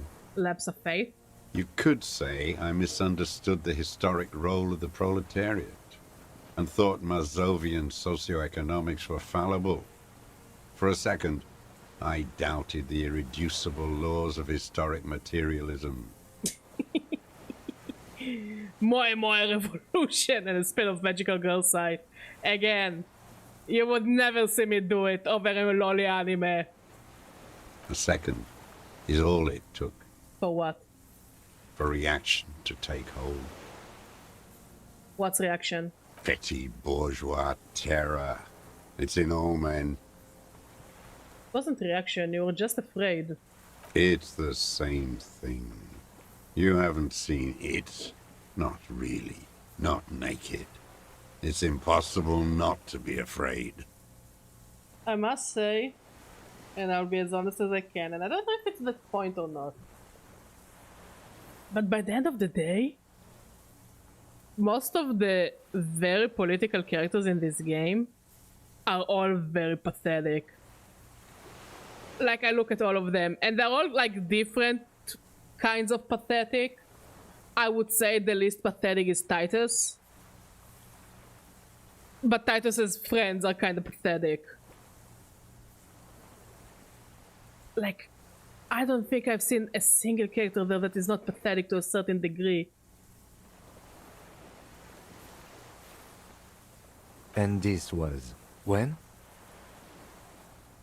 May the 13th, 08. Fuck it, even we're pathetic. 4 years ago. Kim is not pathetic. Kim is cool. We love Kim. The horizon was black with coalition Like airships. this old man is very pathetic. Rose to the sky, and it looked like it formed the clouds, storm clouds. When they started shelling, it was dark magic. Dark magic? The combined might of international capital. All at once, all the greed and terror in the world tore into Revachol. It lifted streets from the ground and turned houses into ghosts. Oh, first of all, politics makes you miserable, absolutely. Yeah, that's why I didn't really go to the political quest, because it already felt miserable and pathetic, and I didn't want to do it. Like, it's also true to real life. I see all the people that, like, the regular people who don't want to get politics, but politics is their hobby. And I see it on friends, and I see it on family, and I see it on even, you know, online personalities. It's pathetic. It's pathetic and it's miserable. Like, everyone talks about this grand revolution. Look, the people talking about the grand revolution, whatever revolution, okay? I see people acting like it's something new. I've been what? I'm 31. I've been online since social media was a thing. Or at least started to get popular. I've been online for over 20 years. No, around 20 years. And I think like 15 to 16, I think I was 13-ish when I saw people talking about how much they want a revolution. And there was not a revolution at all. And I think a lot of those revolutionary types, they just want things to go to shit. Or they want someone else to do it. But don't think that they understand that now the people with the big money have bigger guns and planes and boats. It's like everyone wants to be the cool, militant, end of the world apocalypse kind of type that they see in movies, but in reality it just doesn't work that way. So it's pathetic to engross in politics, but it's even more pathetic to pretend that they're unimportant. I'm not saying that they're unimportant. I'm saying looking at things only from a political lens and forgetting that you're talking to humans is pathetic. All the current trends, I think, I call them trends, but it's always been there. The moral grandstanding, the purity tests, the name calling, the giving each other labels, the wanting to be so other, and again, we have been talking for years, since I was a child, that we cannot unite at all with anyone. Nothing has changed. Nothing has changed, and nothing has changed since my parents were children. And, well, when my grandparents were children, they were busy surviving the Holocaust. So yeah, not much has changed. And I don't think things will change. People will still be pathetic. People will still be unwilling to talk to another person. People were still willing to grandstand and to die for ideas that they made up in their heads, instead of looking at what they have in their hands and work with it. Work with your communities. Work with your surrounding area. Then branch out. Try to get people closer. Don't push them away. And I see everyone doing it. No side of the political map is safe. Now, I know in America it's just fucking crazy what is going on over there. It's absolutely polarized. I don't know what they're supposed to do and how they're supposed to fix it. And I'm glad I'm not American, because I don't have to deal with it. Unfortunately, I have to deal with it in my own country, which is also garbage and shit and polarizing, and I don't know if it's even fixable at this point. And I don't think in most countries it's fixable. Because I see all the protests, you know? It's online, so now you actually see everything. It's like, did we as humanity lost our minds? Completely? Have we really forgotten that we are talking to other people and there are other people with different ideals? And not question why they're thinking those ideas, but not in a grandstanding, derogatory manner, but as in, I want to understand why you're coming from that. And maybe we can find a place where we can reconcile and talk about it. Again, I'm not talking about doing it with the white supremacists, the Nazis, the whatever crazy racists, the fucking crazy tankies. I'm not talking about those guys. Those are, I don't know if you can fix it. Or even talk to them. Or if you should even talk to them. But there is a lot of, like, most people are normies. Genuinely, most people are normies. Most people are like that one girl who walks in the kiosk by the... by the harbor. Like, and I think it's beautiful. Like, those people are like fighting scabs versus union workers, you know, shooting at each other, talking, yelling. They put a fucking gigantic racist piece of shit, like a literal Nazi, to guard the union from the people who want to work. And yeah, the assassin was there, but we're not counting the assassin, the mercenary. It was just the only character we were able to talk to. I wish we could talk to more of the scabs besides him. But whatever. But next to it there is a kiosk that works 24/7. And there's this lady there and she's working and everything is beyond her. And most people are like that. Shabbat Shalom, Dante. Thank you for coming, my friend. So yeah, and I just think we should be able, we should, you know, listen sometimes. Some people are able to talk to. With some people you can actually reconcile. But yeah, most of the political characters in this game, and even in real life, are very, very pathetic. Huddled on the floor. The artillery was 80 kilometers away in Ozon. But I knew the commune would fall. We would all be turned into ash. So I said I was going to the map room. I ran.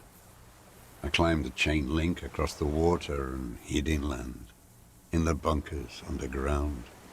Like the weakest of the weak. A mouse. Frightened of the ordnance all night. And the sound of the rotors in the morning. Whirring.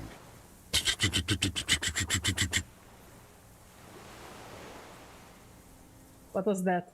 Airships. I climbed out into hell. The landing was complete. The chain was submerged. I had to swim back. The fortress was half submerged too. Shattered. They'd all drowned in the lower levels or got torn to shreds above. The anti-aircraft gun had malfunctioned. So had I. I left them without ideological direction. It was real. I'd seen it. I'd seen it in reality. Yep, wars do be like that. Some kind of great terror. Worse than you've ever seen. Seen what? The mask of humanity fall from capital. It has to take it off to kill everyone. Also, another thing I learned about, I think that most of the characters need in this game, a fucking therapist. It has to take it off. Like, you don't need to talk to a professional or something. To do the deed. Including the main character, including Kim, including this guy, including the fucking bug we're looking for. It doesn't exist, but I know for a fact that he needs a therapist. And then you see it. As it strangles and beats your friends to death. The sweetest, most courageous people in the world. You see the fear and power in its eyes. Then you know. What? That the bourgeois are not human.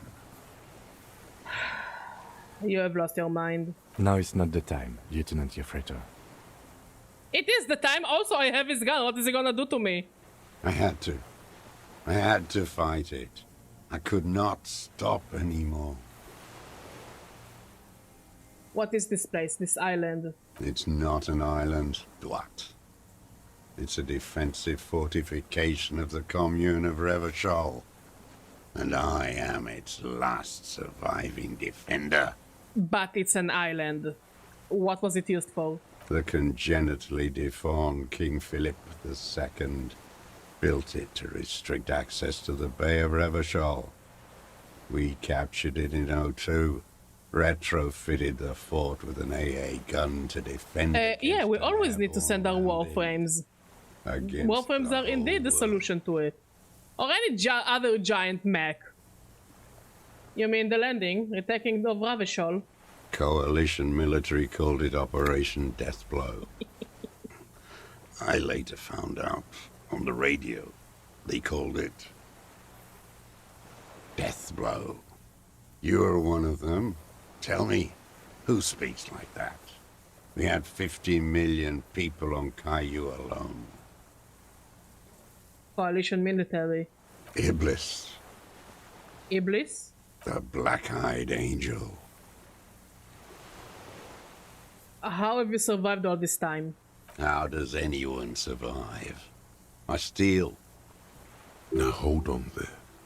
That's a choice. You could have become self-employed, create a system. You're insane and grotesque. Everyone steals. Vegetables, supplies. It's the life of a dog. How is your health, Mr. Dross? I've been throwing up blood since winter. Red, like beetroot. Been passing it in stool, too. TMI, I'm not a doctor. The RCM can provide medical services. You need to be looked over. I need to die. You don't have medical facilities. You have guns. That's all they give you. Toy guns. Yeah, because some people try to kill us, so you know. And then they kill themselves. That was very unfortunate, I must say. Honestly, we used our gun only once.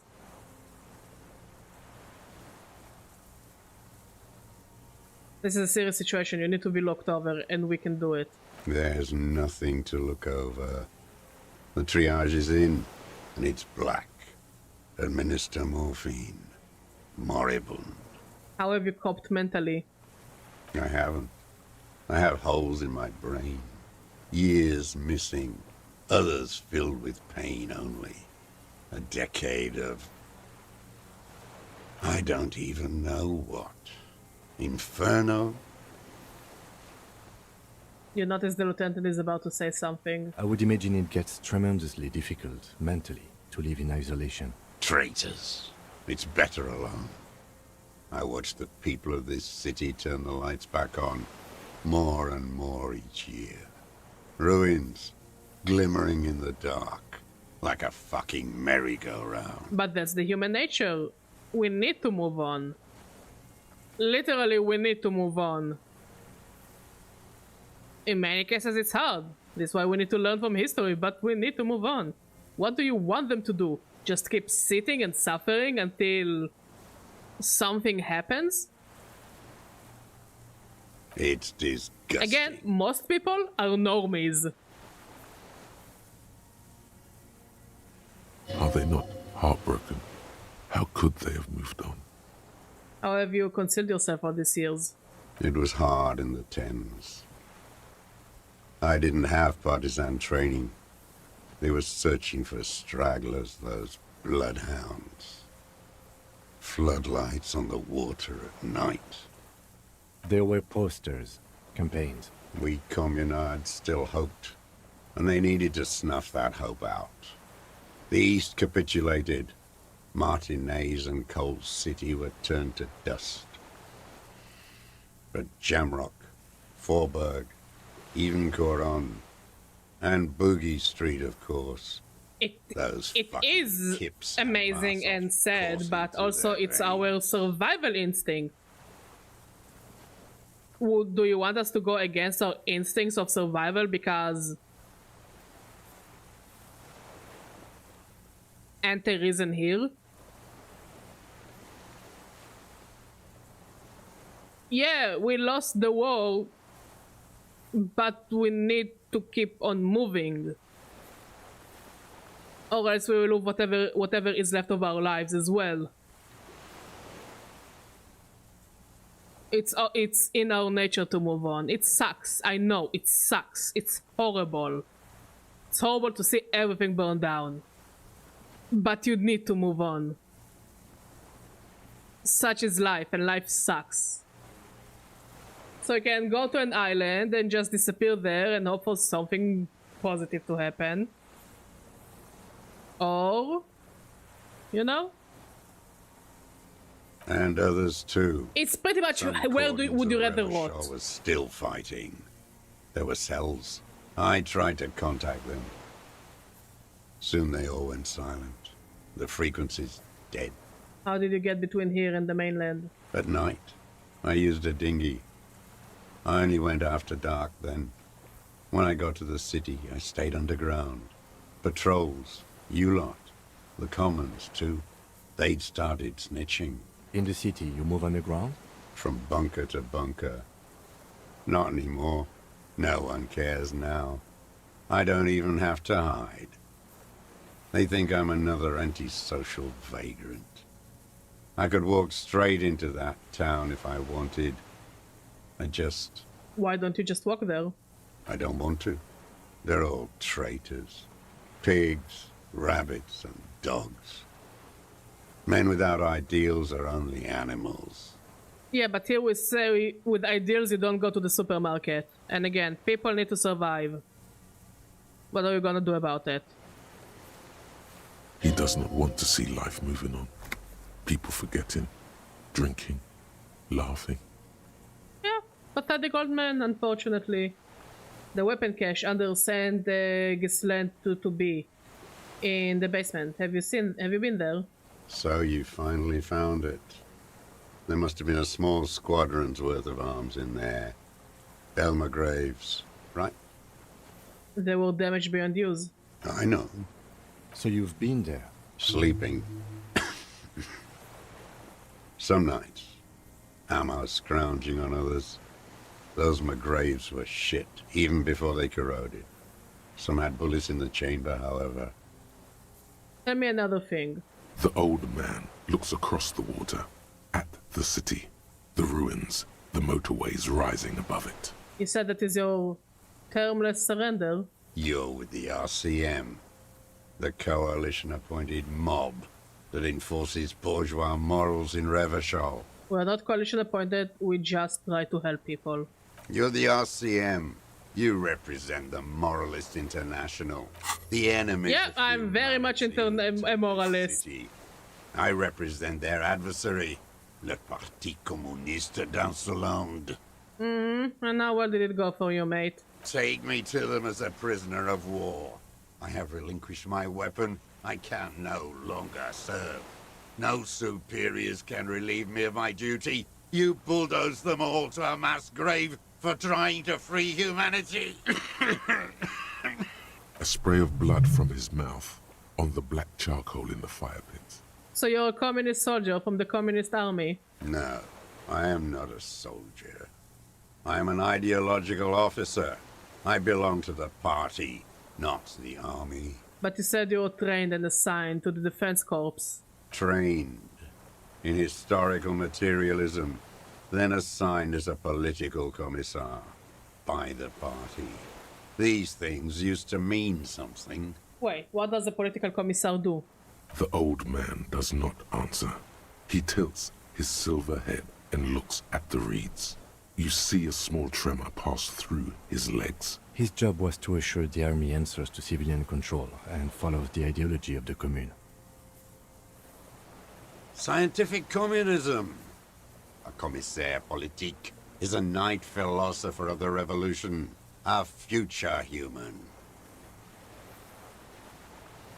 Yikes. Awakened from shutdown by the promise of ideology. That means you're a trained communist, right? He nods slowly. Then another tremor.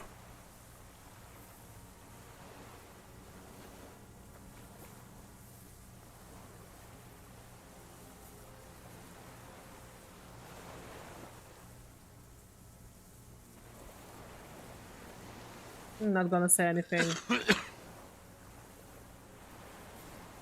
Again, I still, specifically in this game, refuse to take any side. Because every side is just different flavor of pathetic. And I'm just my own flavor of pathetic. I am this flavor of pathetic. Sorika pathetic. Yeah.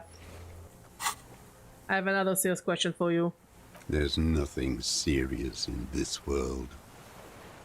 It's a farce. What have you been using this gun for? I've used it for killing people. Here we go. A trail of blood. The lieutenant smells it too. Killing people? It's a gun. That's what they're for. You want a moralist euphemism? Defending your family and your property. I haven't done that. I've used it to kill people. Interesting. During or after the war? There is no after the war. Class war is never over. So he's continued killing after hostilities ended. Okay. This is it. You can feel it, like battery acid on the tip of your tongue. Something you haven't felt in a while. But what? This is what you live for. This is the shit. The great serotonin jackpot. The solution. Go in straight. No euphemisms. He doesn't like those. No. Be careful now. Slow and steady does it. Make him repeat it first. Don't mess this up. Remember, he wants to tell you. Get personal.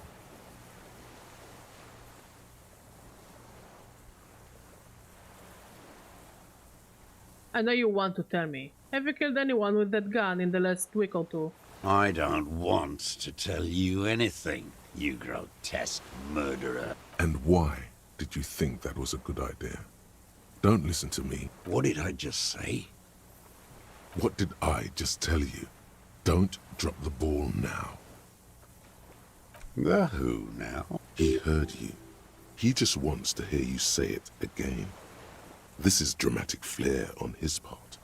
Right choice. We're in. Do it, sire. The fascist death squad who took a bullet in the mouth on the night of the March 4th. Oh yes, that one. Ugly piece of work, that boy. Did you kill him? I am a son of a welder and an officer of the commune of Revachol. I do not collaborate with murderers and pederasts of the liberal regime. Exhaust him with proof. Pile it all on him. Get a confession. The gun. The murder weapon is the perfect opener. The scent of blood in the air. But what else? There was something you can't remember. I don't need your cooperation, I've got this. Not a lot of guns around that use military-grade ammunition, are there? It's a real gun.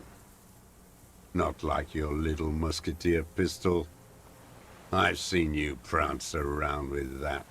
Jumping hoops for the liberals. You look like imbeciles. Why don't you ask them to give you real weapons? Going against automatic rifles with these toy guns. Of course you got those boys killed. Damn, he saw you. He's watched it happen. We saved a lot of them. The little taters who handled that situation. You didn't handle anything. I watched it happen. You let those fucks rip right into them. Got that girl killed, too. Oh yeah, you're so big, why won't you go and try to dismantle situations like that? None of those people mean anything to you. The vultures feed on this city, and you prepare the meal for them. So you watched the fight? Did you like what you saw? The mayhem. It was all your doing, your plan. You got them killed. You don't know anything. Stop changing the subject. We have the murder weapon. You know what? You're right. I'm convinced this made the shot. Should we call it? You think we have the murder weapon? 4.46 jacketed ammunition, modified for range. We have it. This is it. I'm calling it. We have the murder weapon. Good. This feels good, doesn't it? Tearing things up like this. When you have the murder weapon, you have the killer. Murder. Come on, what am I forgetting? Wait, here it comes. The goddamn Maybells. The dried Maybells on Clausia's roof. Oh, yes. There were Maybells in the grass when you got here, and Maybells on Clausia's balcony. And nowhere else. Nowhere in all of Martinez have you seen them. Wait, don't forget the footprints. The diagonal prints in the dust in the secret space behind Clausia's bedroom. Now, they're gonna come up. Of course, thank you, Head, thank you. You got it. Remember? The boot prints were like no modern soul. Maybe don't beat yourself anymore, though. You're not immortal. Nothing else comes up. You see the lieutenant watch you. Try to stimulate thought processes by hitting yourself. I'm sorry, this didn't do anything. Usually hurting yourself does. Officer, a word? No, I'm almost there. Just let me have a few more punches. Almost where? There! Almost ready to bleed to death. Oh, fuck off. No, come on. A word. Let's go.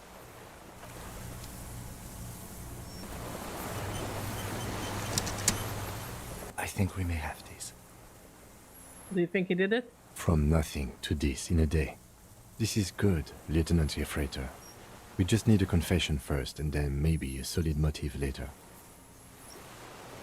I'm trying to get him to confess. Yes, good going. That should be our first priority. I'm slapping myself to get ideas. I can see that, yes. I'm not judging. How do you think their questioning is going? Good. We are doing very good. He wants to confess, I can see that. We just need to pile it on a little more. The more we have on him, the closer he is. What am I missing? What haven't I done? Ballistics. Let him cook here for a minute or two. We can have another look around the island for a sniper's nest. I think we should check out the post. Remember, he wants to tell us, but he doesn't want to help us. It needs to look like we already have everything. There is palpable excitement in his tone. He likes him for this. A lot. But there's something more, too.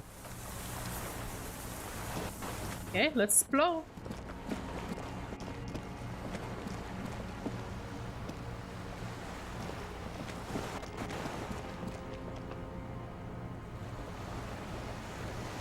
I guess I need to go through the other way to get here.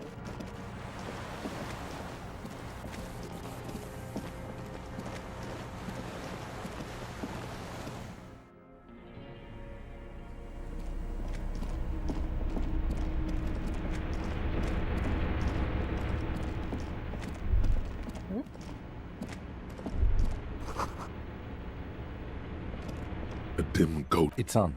Automatic boot. The lighting in the room turns on with a sizzle. A dim. The dial slides up.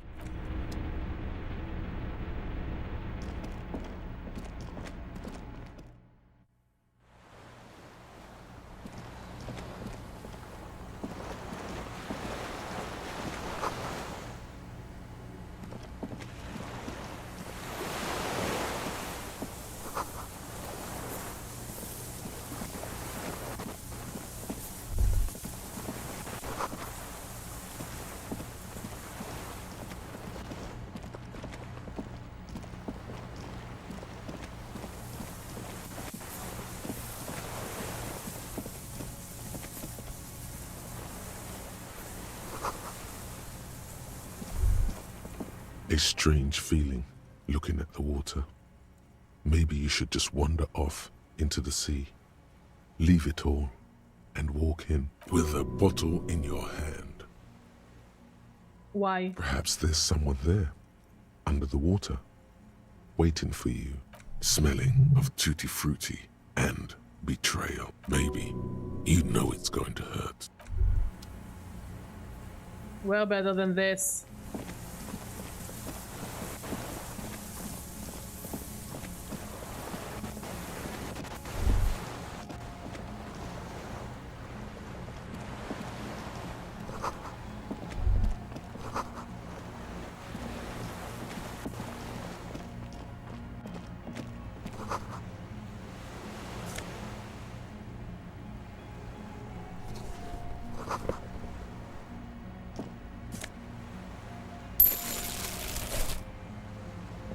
There's a rain-soaked mattress on a concrete slab, only half covered by the crumbling roof. At the head of it, double embrasures, firing slits like two eyes in the wall. B triple prime. This looks like a good place to shoot from. Inspect the mattress. A single-person mattress, modern, civilian use. Brand name, Marjorie. There's a fuel stain on the cover, along with cigarette burns, and an empty can of beans on the ground next to it, filled to the brim with cigarette butts. Pick one out of the can. The silhouette of a tobacco picker adorns the paper filter. The brand, Tio Moteri. Tio Moteri, like the ones we found at Land's End, remember? Yes, this guy gets around. Inspect the wall. There's a firing slit in the wall in front of you, like a little window. Touch the concrete first. Quite old and grimy, from years without cleaning by anything other than the rain. Look through the hole in the concrete. The springs screech as you lean on the mattress and crane your neck to look out. A small piece of Martinez crystal that was bright. opens up in the square in front of you, like a tiny landscape painting. 1 kilometer across the water. The ruins look familiar. On the left? A towering skyscraper, its top floors shaved off by artillery fire. Capeside apartments. Rue de Saint-Ghislain, 33A and 33B. On the right? The red chimney and collapsed back of the 4-story tenement in front of the whirling in rags. Rue de Saint-Ghislain, 10. The doomed commercial area. And between the two? The box-shaped silhouette of the whirling in rags. Its sloped roof, a tiny fleck of light catches your eye on the rooftop. Sunlight reflecting off the upstairs window of Clausia's room. Motherfucker. What does that mean? Do you have line of sight to the window? More than that. Kim, with a pair of binoculars, I would be able to see inside the room. Whenever you wanted, like your own little dollhouse. A pair of binoculars? Or a scope of a rifle? You'd be prone, lying on a mattress, barrel resting on the embrasure. Cheek against a cheek rest, hand on the hair trigger, on a calm day like this. Kim, I could make it. I could make the shot. Good. I think we have it, Detective. The origin of the shot. This is the sniper's nest. Finally. In our defense, nothing pointed here. Many leads pointed elsewhere. 7 people are dead. Don't beat yourself up, officer. We did not put guns in their hands or get them drunk.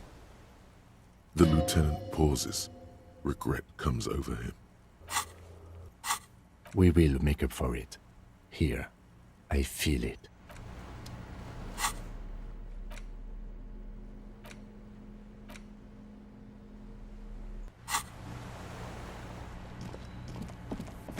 Well, I guess we're going to talk to him.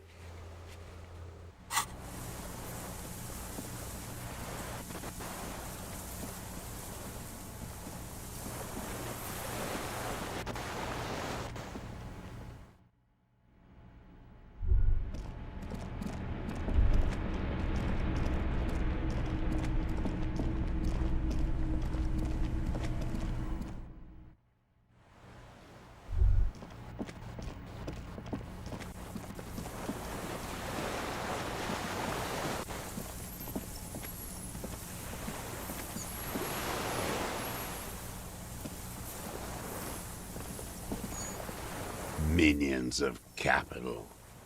What do you want? One more time, Mr. Dross, the colonel. We need to talk to you about killing him. Petit bourgeois. A drop of blood in the saliva. Tear into him again. Pile it on him.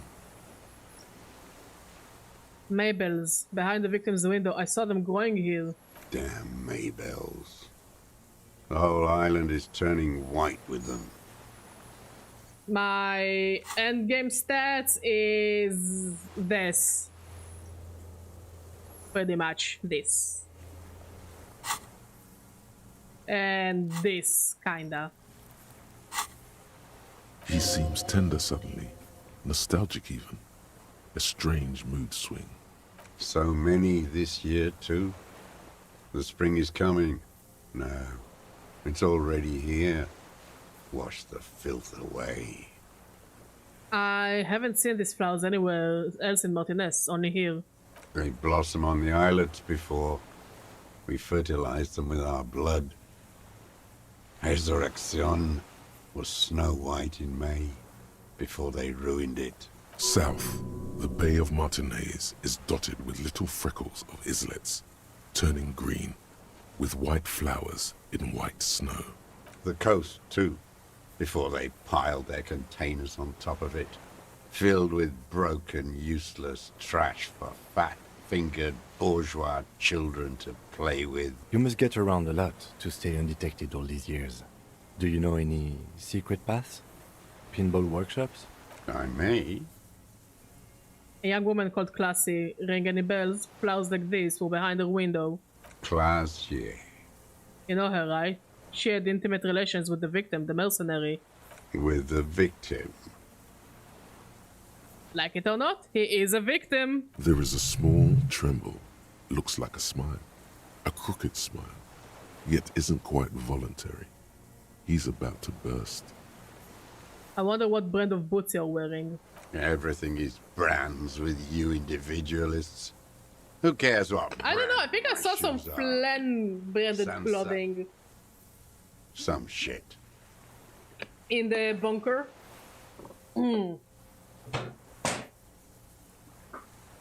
Show me the souls, please, Mr. Doras. I sure hope we're ending it soon. I'm getting tired. Imbecile. Yikes. The maker is called Sansarique, and the size is 42 to 44. These are not the unusual horizontal patterned souls you saw in the dust on the floor of the hidden room. They do, however, seem to be about the same size. The size fits, but not the soul. Simpler? No. This is another loose thread you will never connect. Goddamn footprints everywhere. I hate them. Would we raise drama? No. The lieutenant raises his brow. What do you know? We're not getting these prints to match. People change shoes, detective. It was you. You were there, weren't you? Crawling and whirling in rags. What were you doing? Some kind of reconnaissance? Preparing the scene? Listening in on her? Trying to rack your brains. You're desperate to report something back to your masters. They must have really loved that dead fuck. The old man stares at his own prints in the ash around the fire. Silent suddenly, some strange process within him. A gush of wind. Seagulls in the distance. You know who he was. A coalition-trained murderer. Armored and armed. He wasn't human. The blunt end of a hammer. Dripping with blood. He was a killer, but he was still under the protection of the law. Beating us to the ground. Moaning with joy. You hounds get so thorough when a company-trained killer dies. I haven't seen you on this coast for 40 years. You know, maybe I should have killed one sooner. Got your attention. Now you stop beating druggies and prostitutes in your basement. Now you come to investigate. Not when they die by the hundreds. So you killed him? Oh, the inhumanity. One paramilitary less in Revachol. The lieutenant raises his right arm to hush you, while the lieutenant listens, holding his breath. Hold your breath. I had them in my sights. Both of them. Him and the whore. I was breathing with them, in phase, and I pulled the trigger and flew on the air until I landed in his mouth. I didn't think I had a shot like that in me anymore. I did. I saw him kneel there with his mouth full of death, and that stupid look on his face. And his dick still in her. There, a hot flash of rage almost carries the smile away. Some dark peace. Then what? Nothing. I went to sleep. Next morning there were Maybells everywhere. The world was white, or what's left of it anyway. My last spring here. I knew the fascists would come to avenge their own, and so they did. Mr. Dross, are you aware you're confessing to murder? Yes. Okay. And you were looking at Dan, the victim and a young woman, having sex through the scope of your rifle that night, before you shot him? The old man nods. Why? Because that's what they were doing. The motive. This is where the motive is going to come from. I don't understand. Do you, detective? I don't understand this part.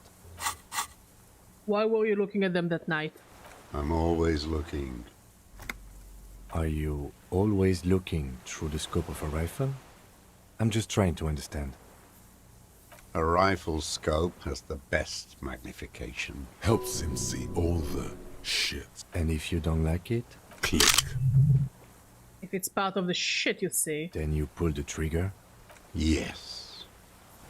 Think of it as a form of critique. What specifically did you not like about what you saw the night of the murder? Them. Fucking. I didn't like that. So you were jealous? Jealousy is a reactionary concept. I didn't like the Reaver enjoying himself. Drugged out, soothed in the arms of a young woman. I wanted him to die so he could not enjoy life anymore. I don't know. I think it sounds like jealousy to me. And I wanted to see his head explode. That too. She should know better than to hold a child murderer between her thighs. I knew he'd be there for one more second. Writhing. That's all it takes for the bullet to reach his head. Now that I think of it, I wasn't aiming for his mouth. I wanted his brains to spill out on her. But you can't have everything. That's a kink. Her body sweating from the drugs, slick from cerebral hemorrhage. The caliber of bullet he used does not do that kind of damage. How long had you been watching her? Since she came to Martinez. I saw her sneaking in the reeds early in the morning, behind the Fell building. It was dark, still winter. She didn't have her skimpy outfit on then, just a spot in the night, moving. Past the Fell building on the coast? What was she doing there? Hiding something in the water. She had a fag after she'd done it. I was up in the ruins there. She couldn't see me, but I could see her, smoking. She was nervous, but not scared. And beautiful. And beautiful. That, too. How could you see what she looked like? You said it was dark. The sun came up. Her hair was like cobwebs. She smoked more fags and snorted a line of whatever shit she was on, right there. She needed it just to move. What do you think she hid there? Her passport and tickets to Villiers. And from there to Cachet Brut. This is the hidden boy she told us about. You looked into it. After she was gone. Did you keep what was in it? When we found the submersible, it was empty. No. Why would I do that? I didn't need tickets to Villiers. I'd put them back. If I wanted to extort someone, I'd do better. Sure, we checked the submersible. There was nothing there. Why would I need that trash? I'm not going to Villiers. A strange confusion comes over him from time to time. Some kind of aberration of the nervous system. Moving on, did you continue watching her after this? I did. She had a face like an archipelago, with those birthmarks. And a body, hard and lean and bruised all over. Black and yellow. I could see she's taken a beating. I could see who she was, too. A spook. On the run. Revishal's the cloaca of capital now. All the bagmen and arms dealers end up here to do drugs and have sex like animals. You could tell she was a spook? From the documents? She had different color hair on the photo. And glasses. Forged. Some sordid bourgeois affair. I've heard about this kind of thing on the radio. He's setting it up for you. How did you see all this? The bruises, that she was bitten. I'm not blind, am I? How does he know those minute details about her body? It quickly comes to you. It was on her body. Any chance you have seen them through a hole in a wall? Oh, yes. Cutting those drugs of hers into little lines with a knife. Masturbating. Everything in him fills with impossible longing, all at once. Did you make that hole? With a clip-point knife. Creepy. Good for listening in, too.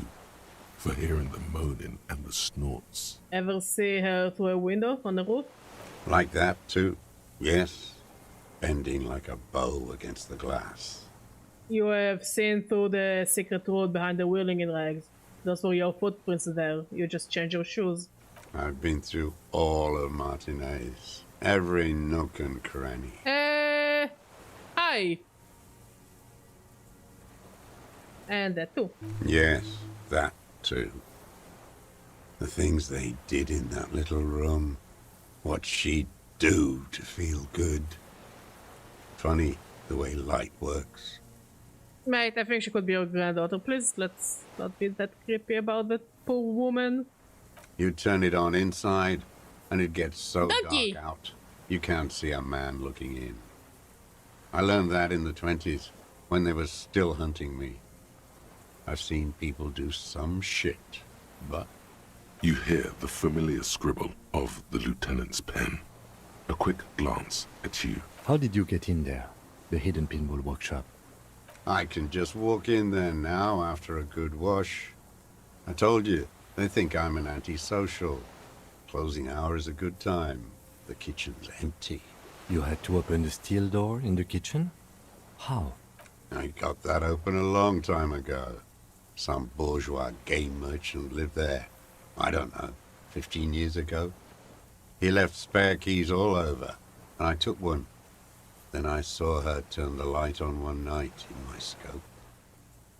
Andy found use for it. A spare key, like the one hanging behind the Union Box window. Did you have feelings for that woman? There's nothing to hold on to. Only this. It's not enough. The coals of his eyes glisten suddenly, like stones dripping with water. Is he crying? Man needs to feel something else. In this fight, it helps if you have your eye on something there. It's weakness, I know. There have been others? Yes, over the years. It's not unproletarian to feel something. Yeah, it's human. You are human first, mate. I guess some people tend to forget that. With all the ideals, they forget that sometimes they're human as well, with human needs and human wants. Was that why you left the dried flowers behind her window? No, Then why? I don't really know. I was there one night and she was crying, like a child, in the corner of her room on the floor, like she does sometimes. When was this? The day after I killed him. And you bought her Mabel's? Yes. I don't know why I do the things I do anymore. You wanted to console her. Maybe. I told you, I have holes in my brain now. I wouldn't just sit here waiting for you. A sudden pang of rage. If you came 10 years ago, I would have killed you. In the silence, the lieutenant draws a line in his notes, then nods at you once more. So in conclusion, it wasn't about him, it was about her. Her. The lieutenant nods at you. in acknowledgement. Where is she, that Clasier? I haven't seen her there for days. She got away. We don't know where she is. Good for her. That girl kept staring into the scope, you know. In the end, this last week, kept staring at the island at night, crying or smoking on the roof, like she knew I was here. It doesn't matter. Midtown, across the Bay of Revachol, the oceanic wind washes 40-story towers. Above them, Lucerne Central Aerodrome, a cocoon suspended in the sky by a web of suspension wiring, encircled by hybrid aircraft. Look now. On the platform, a young woman is withdrawing from amphetamines, barbiturates, and alcohol. Yet still she smiles among the crowd, among the great ghosts of the city she's leaving, for another, far south, smaller, distant, hidden, not like the great chandelier she sees sparkle in the night below her. Streetlights, towers, tenements, and water, and across it, a dark strip of ruins, barely visible, if she didn't squint her eyes. We could get more. We've got him talking.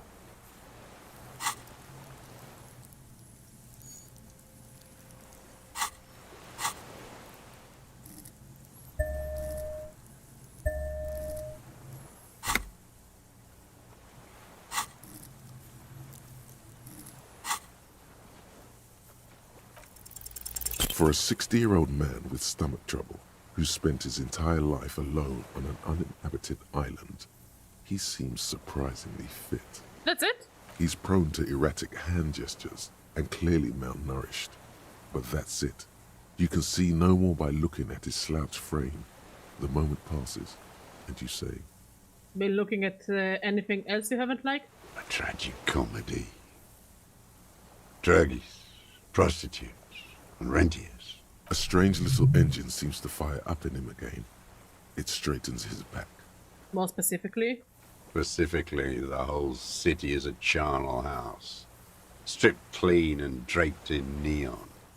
But Martinez is the worst. Because of the racists.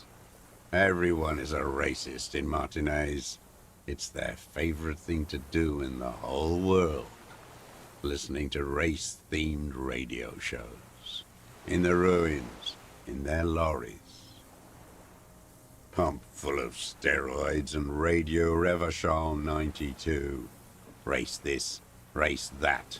It's all sanctioned by that Social Democratic Union and the farce of a Social Democrat who runs it. Mr. Claire? Yes, the fly larva in his container.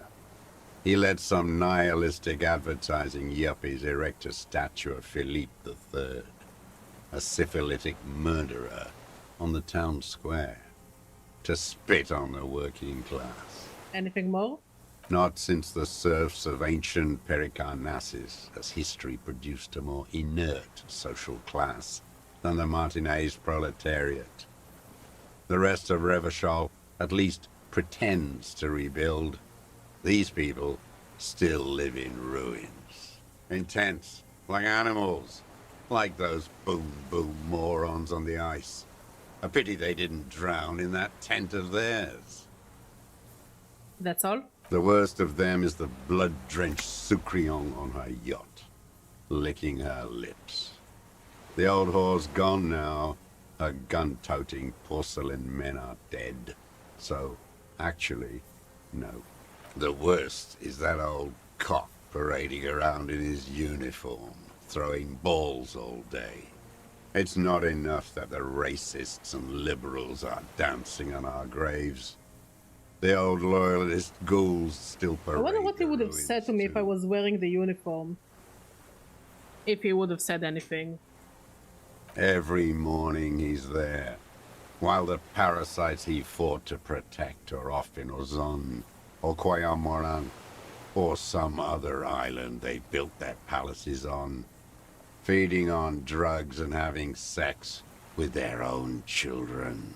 That's all the rich really want. Sex with their own children. Throughout history, even the royal bloodline of the suzerain. It's all just an excuse for them to have sordid sex. At least that old cunt, Frisell, is now dead. Now, I have some questions about this. We did good when we pushed him under the horse car. Until, in the 30s, those disco whores. The disco whores are too much. Hatred shuts down his brain's language center, leaving only a nonsensical sputter. Disco halls. Whores. Whores! You mentioned the Union is social democratic, and Mr. Clare farce of a social democrat. Another hideous disappointment. Is a response for every political question, Unions are probably. the real enemy. Curious. The true enemy of the proletariat, placating the masses. Who is a disappointment? Everard Clare? That deformed toad? I wouldn't expect him to wipe his own ass. Me neither, honestly. I mean, the brains of the operation, the smart one. Edgar. You mean Edgar, Everard's brother? He talks a big game about uprising and social base. They must have sent the smart one to some university in Le Jardin, where it's alienation this and hegemony that. You've talked to Edgar? First against the wall with him. The Clares wouldn't miss a man hidden in their own backyard. Not all this time. Nothing happens in Martinez without them knowing. Of course. Maybe the Clears asked him to. Have you approached them? I haven't approached anyone. I hid. It was Edgar who came to me. How did he know you were here? He didn't just stumble in like an oaf. He figured it out. Some kids told him about a monster on the island. I told you, he has brains. Stepped right off the boat and walked down where you came. I even kept the door open for him. Thought he was a man of the left. Wouldn't rat me out. I was right about one of those things. When was this? 20 years ago. Neither of them could walk now, could they? They were less fat then. Oof. That's around the time the Clears came to power. What did you talk about? Edgar did the talking. Paid his respects like I were a fossil in a uniform. Offered platitudes about the struggle. Flaunted his pink degree. Even quoted Marzov. Never trust a social democrat who quotes Marzov. Oh, and charity, too. They love their charity. Offered me blankets and social housing. I still have the gas cooker he brought. And what, and he let you be here? Let me be here? The ZOC is an unlawful successor of the Commune of Revachol. We took this fortification from the Loyalists. Even the Clares understand this. Mr. Dross, did you kill the criminal mercenary for the Clares to incite a riot? You know why I killed that fucker, Dwat. As to Edgar, I'm not doing anything for that swine again. Again? Again? What have you done for Edgar before? Tried teaching him some Marzovian socioeconomics. They didn't stick. We parted ways. Oh no, the connection doesn't come to you on such a pivotal moment. Slap yourself in the head again. Jumpstart it. Wait, it was about him meeting Edgar and a deal. By God, we are on the edge, in the very end, and you can't even remember what you're trying to connect, can you? While the murder suspect stares at you with contempt. Something with Union boss. Officer. He quickly realizes what is happening. Mr. Dross, about this deal you made with Edgar. The death of the colonel mercenary was only coincidentally beneficial to the Clares. But what about the other people you've killed for them? Damn, he's taking one for me. I love him. Other people? Bestie. Like the previous 4 women of the Union. That's it. That's what you weren't connecting yourself. I didn't fight 40 years to end up an informant for the international regime. What happened? happened. Still dumb, your eyes are transfixed on his digit. It's yellow with nicotine. Game 1 not solving this part. What do we do? Look who's up from the drunken stupor. I'm not drunk. This one's worse for wear than me. Emotionally frayed. Life is hard for us human beings in deregulation hell, isn't it? We will have plenty of time to talk about this later, Mr. Dross. When you're in pre-detention. It can take years in pre-detention. Go ahead. I've been in solitary confinement my whole life. Ease off it. This was not an unmitigated disaster. The lieutenant mitigated it. Just proceed, calmly. By the cock parading in his colorful uniform, you mean René? Every fucking morning for 34 years. Throwing that ball. One ball against the other. I've always loathed that game. That is not a working class game. I don't care what they say on Radio June. Royalist ghouls played like it was life itself. Click, clack across the water each day. And that uniform, like a parrot's plumage. I won't even mention that he's a traitor to his race. A petank maniac race traitor. I remember him. I remember him from La Notte. Not him, personally. His make and model. There were tens of thousands of them. I thought we took them all out before the Liberals I've cut how far away from the end. Oh, we missed my one. body hurts. That one. There doesn't seem to be a single person under the pine today. Not even Gaston. Alone. There is no one there. Fat and plump. Like a pheasant. Just begging to be popped off. Please, Mr. Dross. Shoot me. He's a bit insane, isn't he? He whispers with such predatory hunger. It borders on longing. You would like to kill him? Not yet. I like to look at him strut around, place the crosshair on his medals, right on his face, and just fiddle the trigger. Think about it. Let the bomb melt in my mouth. A treat. Better served for later. He's a pleasure delayer. Save the treat for later? He is a juicy bonbon, that one. A real treat for the black day. The blackest. When I put that gun in my own mouth, I think. No, don't waste it. Put this lead in that cock, René. For the boys he killed. And then I look at him throw those balls, and I suddenly feel better. I even hid one bullet, so I'd always have one. For him.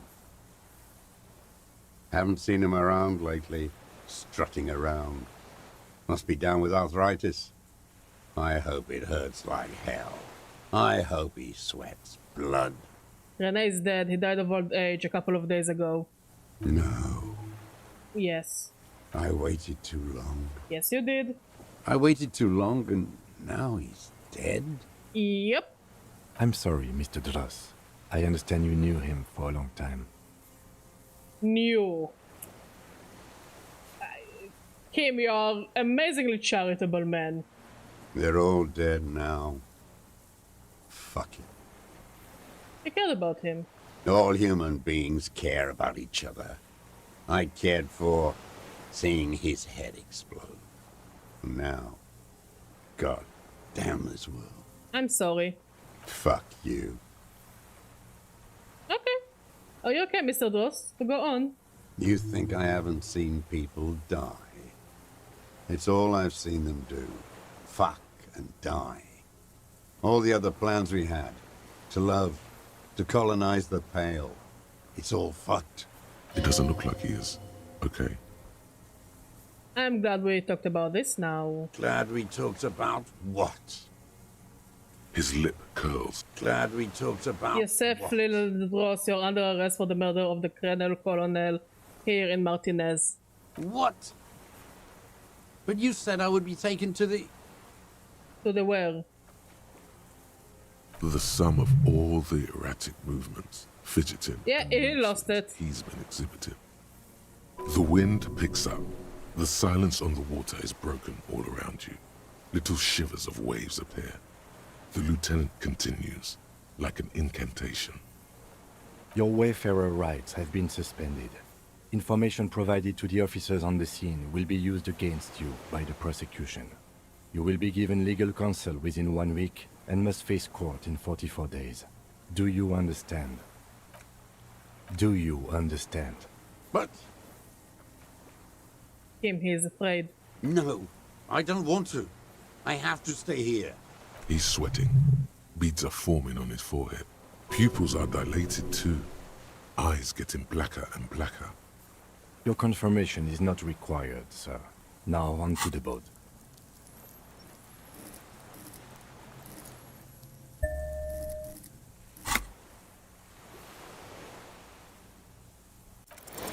You thought you heard something, but it's just the reeds. Maybe we could all fit in there. We could all fit in this little boat. Actually, no. Does it have room for 3? Not really. We could escort him to the pier, then either one of us can take him inland while the other stays here, but... There's something you're not getting here that he's realizing. But what? Who watches over him there while I come back for you? Lillian. You could ask her, maybe. Maybe I can just ask the net picker to watch him. This Wait, was that the Phasmid? Was that the Phasmid check? Did I lose the Phasmid check? This fucking world. This world. What is this? No, listen. Listen now. You could go back for me once you've taken him to the precinct. No, it would take a whole day on this island. You go and transport the prisoner. I'll be here. I can escort him to the pier with you. No need to be polite, I will do it. This world? What are you talking about? Is this... us? Your skin is crawling suddenly.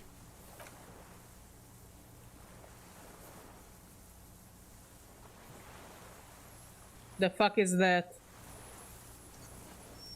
Are those the reeds? What? What the fuck is that?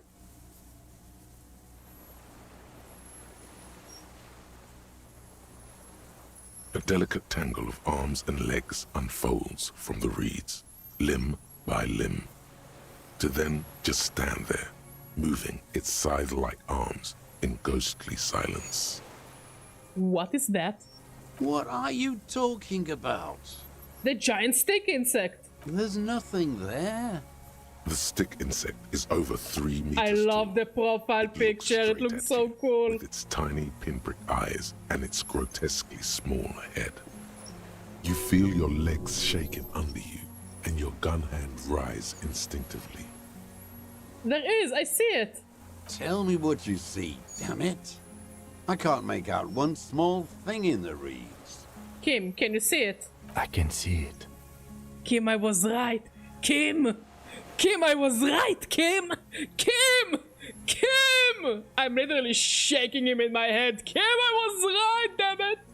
4 simple words, thank God. If he can see, then you're not insane. But that means it's really there, spinning slowly, in absolute silence, its limbs long and slender. Be very, very careful.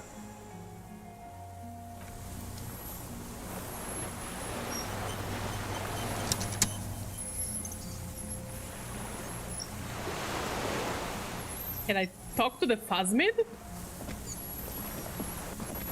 The creature stands on long stilt-like legs. The fuck I talk to a Phasmid about? From his head, like a woman's Wait, hair, wait, he has a camera! and curled. Kim, take a picture of the Phasmid! It is no more Let's than take a 5 selfie. steps away from you. Reed-like tufts stick out of its joints. As the insect moves its forearms, it produces a faint hiss. like a reel-to-reel machine spinning after the tape breaks.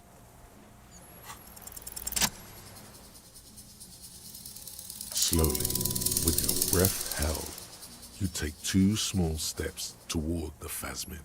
The creature lets out a series of ultrasonic clicks that swarm around your head like swallows. Like laughter, a sort of happiness. Sweat drips from your brow, soaking your chest. You reek of it. This is the best part of the game. Absolutely the best. Hissing and clicking, it extends its mandible-like antennae to greet you. You're right below it now, looking up at the colossal chitin of its white limbs. The head of the creature is crowned by reeds, and its eyes are like small droplets of water. Raise your hand slowly. The insect stops its stridulation, seeming to observe you. Below its crown of reeds, little pinprick eyes detect motion, glittering. The world stands still around you. Suddenly, there is silence. No, stop. Be afraid. Raise the other hand too. As you do, the invertebrate comes to life, its limbs moving independent of each other, as if each has a mind of its own. They are white, like stalks of porcelain, knitting above you, praying to you. Don't pray to me. I'm nothing. The reed creature does not stop its stridulations. It towers above you, parting the reeds it emerged from. Honestly, this is a very magical moment, but you know, for real, that if you have seen it in real life, you would have shat your pants. Perhaps it is preparing to eat its god. Hello, I'm Harry. I don't really know who I am. No reply. A total ancient silence comes from its mouth, along with what appears to be some kind of foam.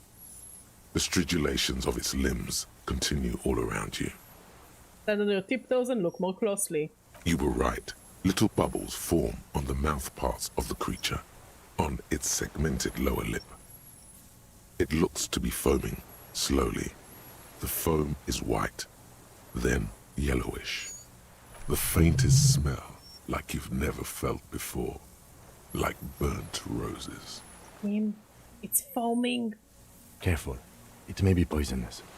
The foam slowly Venomous, turns actually. a darker shade, like burnt caramel, as the insect moves its mouth parts, masticating.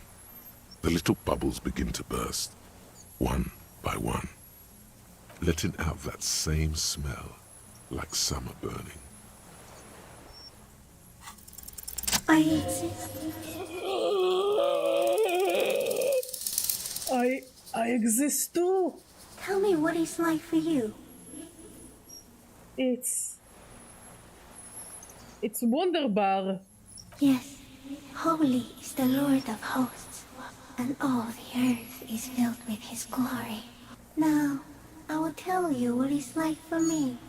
For me, it is a series of half-lit images, a kind of darkness, being intruded upon, transient, dim, moist. I was chill with you until you said moist. Intruded upon by what? Shapes of plants and animals, and internal sensations. A swarm of sounds, tiny vibrations on the inside of my forearms.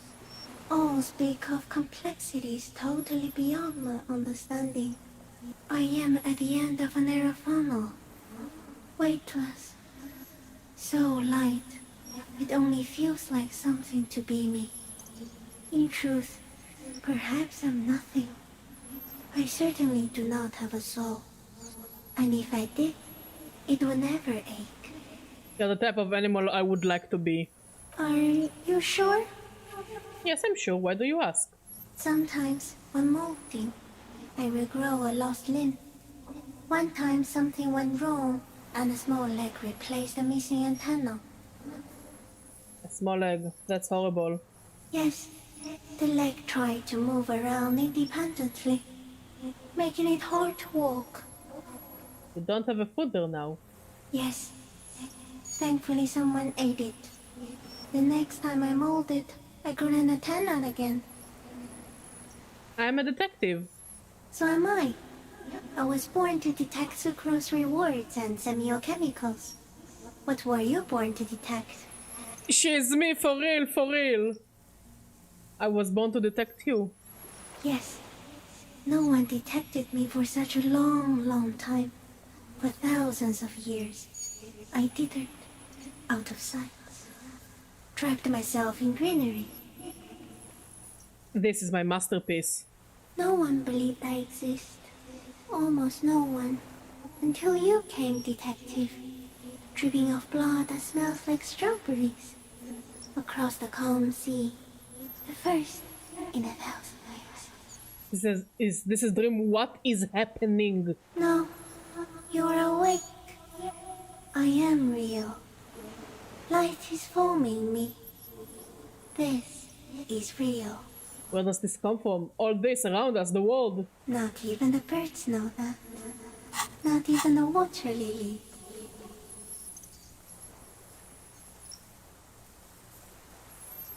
We need to know. Perhaps it's sent to us by a god. I think we should eat it. If it's a leaf, you can put it in your mouth. Or read. Yum yum. Yum yum indeed. Oh my god, I love her. Wait. Where have you been my whole life? So, you look like a reed and you eat reeds? Yes, they don't mind. Have you accidentally eaten another reed, Phasmid? Yes. I once cloned myself and ate the little ones. It was winter, and I woke up at the wrong time. It was an accident. Oh, poor baby. What exactly are you? I am an unknown species of the order Phantasmadia, endemic to the Insulandian Insula. For the last 350 years, I have hidden in plain sight, masquerading as the reeds, molding, yum yum, cloning myself, unfolding at night to I like her voice. And boys. It may have unknown, dangerous biochemical characteristics that help it maintain its camouflage. No one unnoticed by the first settlers and the land surveyors of the suzerain.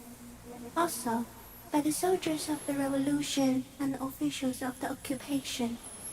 Even the Seminese islanders who came here first, but did not stay, have not seen me.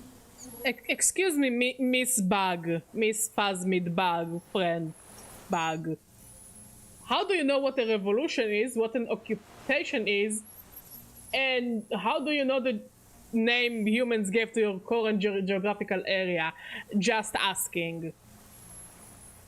I have stayed hidden through 4 forms of government and 2 scientific revolutions. Do you know what how do you know what government is? By a detective of the citizen militia in Rebelshaw, district of Martinez, March 51. Are you poisonous? Yes.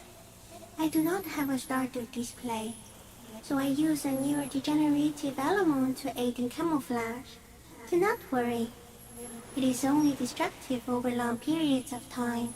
Are you the miracle? No. You are the miracle. No way.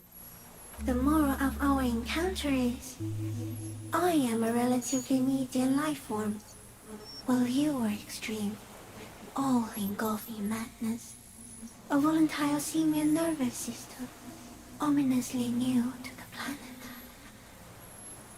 Like, I don't think I can ask a cockroach, hey cockroach, who you gonna vote for? Or hey cockroach, what do you think about the political ecosystem we're in? I think they would just be very, very horrified. And then I will kill them, because I don't like having cockroaches in my house. I think that would be my first political disagreement with the cockroach. He wants to be alive and I don't. The Pale too came with you. No one remembers it before you. The Nidarians do not. The radially symmetrics do not. There is an almost unanimous agreement between the birds and the plants that you are going to destroy us all. Wait, what is the Pale? It is a nervous shadow cast into the world. It's always the roommates. Eating away at reality. A great, unnatural territory. Its advent coincides with the arrival of the human mind. I don't have that kind of power. You're a violent and irrepressible miracle. The vacuum of cosmos and the stars burning in it are afraid of you. Give me enough time, you will wipe us all out and replace us with nothing. Just by accident. How? We suspect it will be something like the oxygen holocaust that wiped out anaerobic life 2.6 billion years ago, when organisms first started breathing. Only much worse. Instead of air, you exhale thoughts. There are no trees that eat thoughts. Worse how? Everything your eyes touch goes back there, behind the nose mirror. What if you blink? Are we still here? Please don't blink. What if he misplaces us all one day? Or just forget? Please, do not do that again. I've always thought this way. No. I think it's the best part of the game. Hands down, this is the best part of the game. This and the shootout. But I want to blink and undo 12 billion years of matter expansion. Simian Butcher. Soon, one of you will close your eyes and open them to see that none of this ever existed. Kim, am I having a violent epileptic seizure? It doesn't look like that, no. What does it look like? You're just staring at it. And I think I'm having a vision about the final fate of mankind. Okay. Is it somehow related to the case?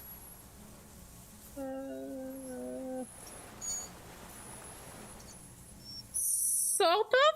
I think we should take the picture, and then you should back away from the unstudied species. I have to say goodbye now. I have no more thoughts. That was all. No, there is one more. Of all the creatures I've met, you are the kindest. Thank you. I also have one more thing to say to you before you go. That woman. Turn from the ruin. Turn and go forward. For all mankind. I will try. She was held on Earth. It doesn't take a 3-meter stick insect to tell you that. I love her. Okay, Kim, take the picture. Okay. There is no change in the insect's motion while it's being aimed by the camera. It remains fixated on you.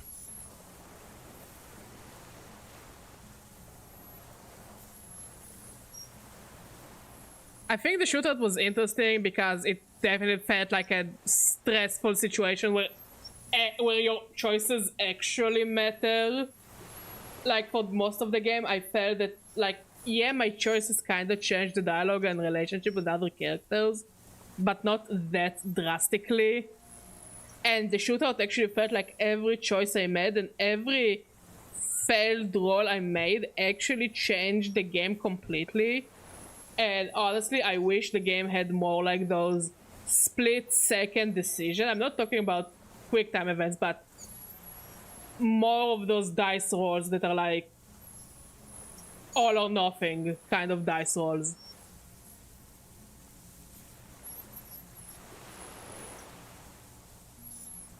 In 3.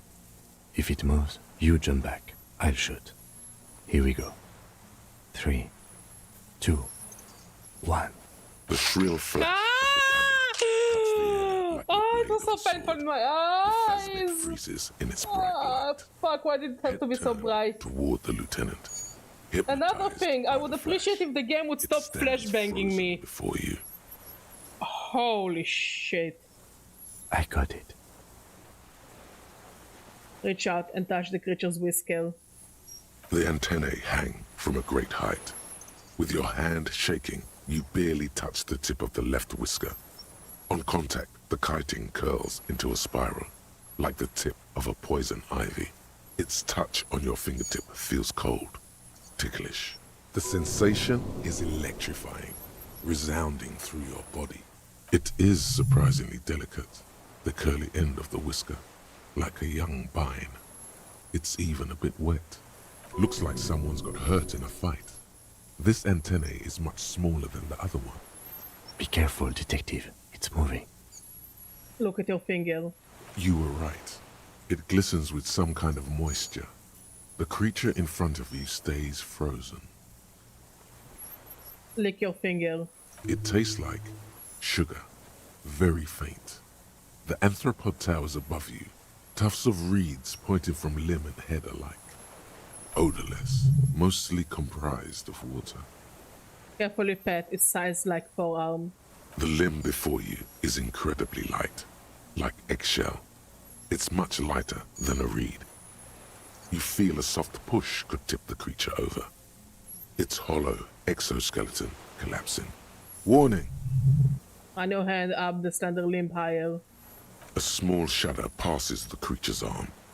High above you, its black pearl eyes still glisten, mesmerized by the light passing its nervous system. We got it. Another shudder pulses through the creature's limbs. It jolts back to life, like a record continuing where it left off, in a swaying, praying motion. Even the small black pearls of its eyes do not stray from you. Disengage slowly. As you're turning away, the phasmid mirrors your movements, stepping on the water, the long limbs carrying its feather weight without breaking its surface.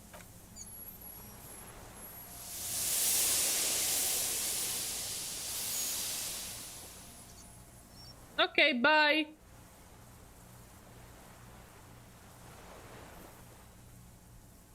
And just like that, it's gone, skating away across the sea's calm mirror like a skipping stone, leaving nothing but circles on the water. And something under it, in the place it stood, bobbing there, among the reeds, a collection of items. It's gone. It can walk on water? Apparently, yes. Like a water strider. Only, I've never seen anything like that in my life. What's that in the reeds? Looks like a nest of some sort. We should have a look. What now? What now? Shut up, old man. We're now dealing with something more interesting than your pathetic life. In some kind of strange, semi-catatonic state. Our suspect is not looking so good. We need to check on him.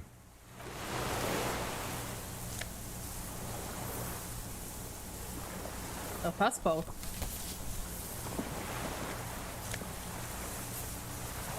A mask and a rifle?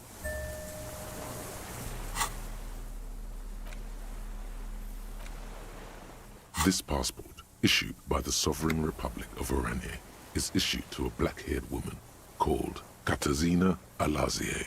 Classia's hidden documents. From the empty boy.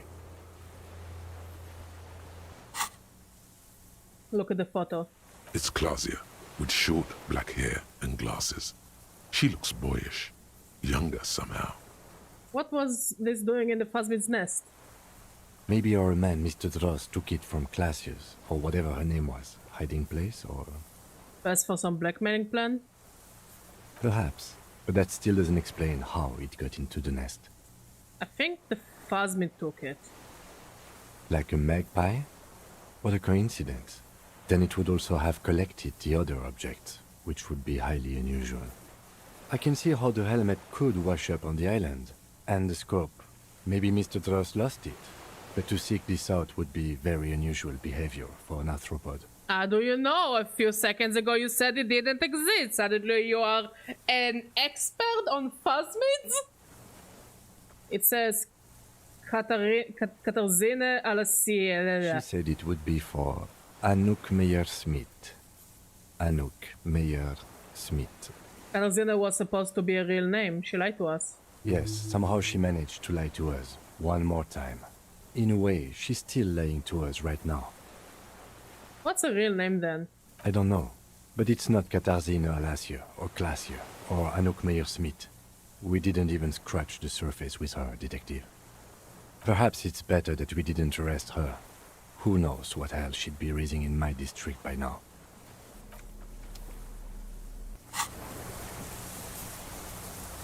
Hello, old man. What is it? What do you want from me? I can't go. Something is very wrong with him now. So how could you not see the phasmid? See? Mr. Dross? The man does not respond.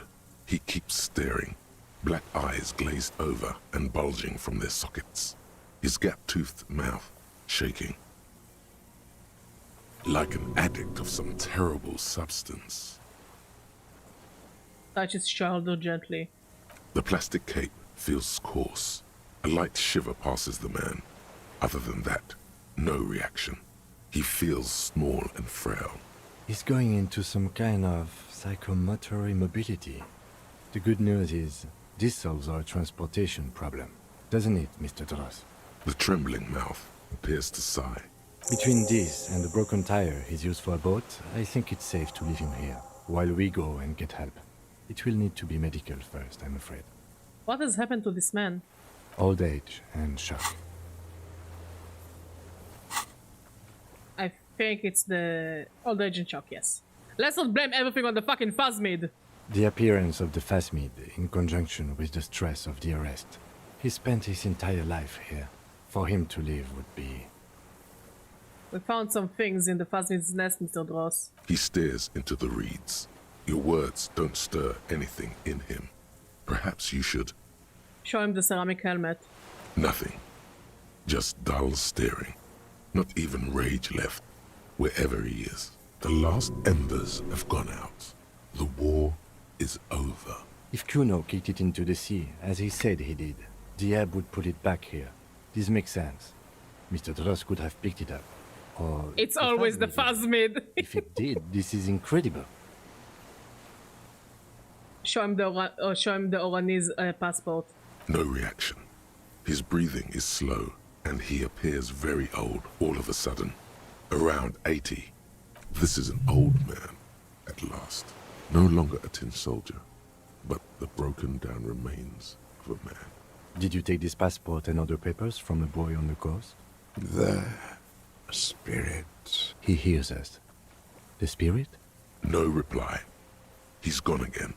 Try something else? We got him back for a moment. Show him the detached scope. I lost. You lost it, Mr. Dross?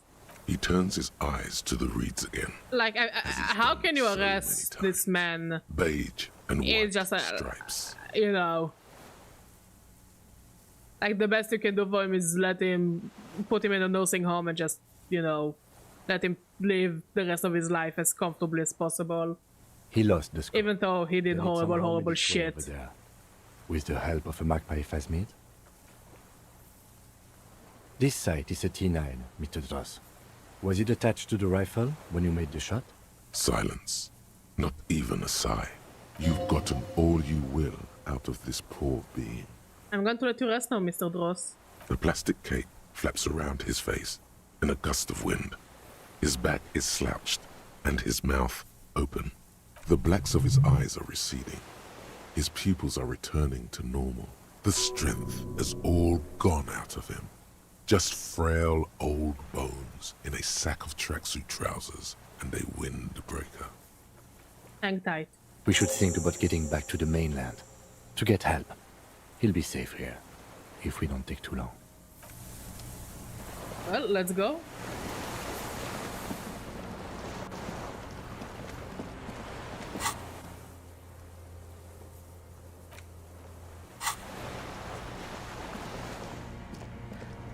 Oh, it's almost 5 AM and we're almost done.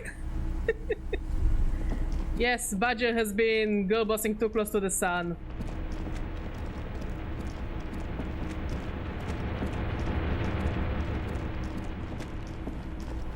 But I'm finally finished with this game. I swear, if it would have been another stream, I don't think I would have brought myself to do it. This feels familiar somehow. Hey, what is the ICM? Insul Indian Citizens Militia. It's the official name of the Communards Army. The black and white army of the revolution. Sounds an awful lot like. RCM. It sounds like RCM, Revolutionary Citizens Militia. It does. Why? The RCM may descend from the ICM. May? It's impossible to say. It was chaos after the war. The name was good for getting people to join us. Revachol West was mostly workers and criminals. A white star? No. An upside-down star. With its horns in the sky. The symbol of the commune. Are those spec stars too? No, that's the uninhabited archipelago. A DeLorean-era symbol of Insulinda, known as the face in the sea. Looks old. What is it still doing here? After 44 years? That's not nearly enough to hide what happened here, Lieutenant Freighter. One of these barrels was still leaking fuel, as you saw. The city is full of things like this. Old bullets, guns, fuel.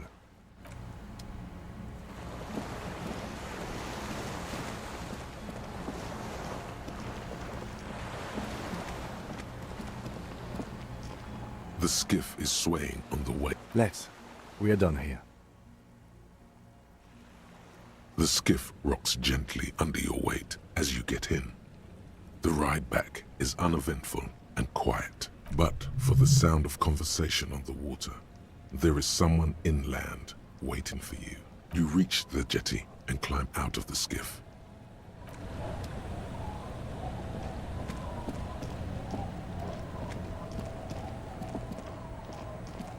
Look what the tide Hello. brought him. Harry, you're bleeding all over the place. You're half dead. Forget about it. There is a giant. We're not forgetting about anything. Oh, goddammit. Look at you. No one else seems too bothered by the bleeding. Bothered by it. Harry, you look like you need a fucking organ transplant. Oh, fuck it. Let's not get into that. Who are you people? Hello, I'm Trent Heilerstein. I believe we've met on several occasions. Yes. I'm your goddamn partner, Jean Vicomar, and this is your special task force. Or what's left of it. Special Consultant Trent Heidelstam, Hi. Patrol Officer Judith Minot. Hi. Hi. Hi. We've come to scrape what's left of you off the pavement. Hi. Lieutenant Kim Kisuragi, Prison 57.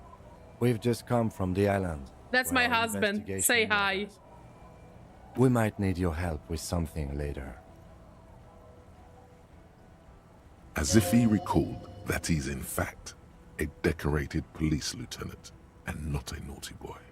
The two aren't mutually exclusive. But this is clearly a departmental matter, so I'm going to leave you to discuss it among yourselves. Thank you, Lieutenant. It's good to meet you, Lieutenant Kitsuhagi. Letting the lieutenant know he shouldn't feel embarrassed over the shitstorm that's about to befall you. What is this about? Ari, we want to help you. Trent, I believe this is where you come in? Is this an intervention? I don't want an I intervention. know what I'm doing here. I was asked to participate as an expert. I think I need to manage your expectations a little. I'm at best an enthusiast in cognitive science. It is an intervention. You're not ending the game on an intervention. I engage in neurology on a merely theoretical level. In fact, I should probably get going. I have a gun. I can end it really fast. No, Trent, it's too late. You're part of this shit now. What have you got to say for yourself, shit kid? How did you know I was here? The cafeteria manager you fucked over told us where you went. I said this establishment and still he betrays me. Strange. He didn't mention that. In fact, the establishment didn't look safe at all. There was a giant aerograffito in front of the building.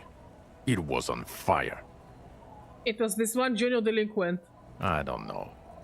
It had shit kid written all over it. You're not the man with the sunglasses at all. You're not even blonde. Guilty as charged. I heard you'd lost your mind and your memory. I wanted to see if it was true. And as you see, I'm fine. And it was. Good work, Harry. You're insane now. There's one less person for me and everyone else to rely on. I don't like being lied to. I didn't lie to you. No one lies to you. You were so fucked up on booze you couldn't recognize your own partner.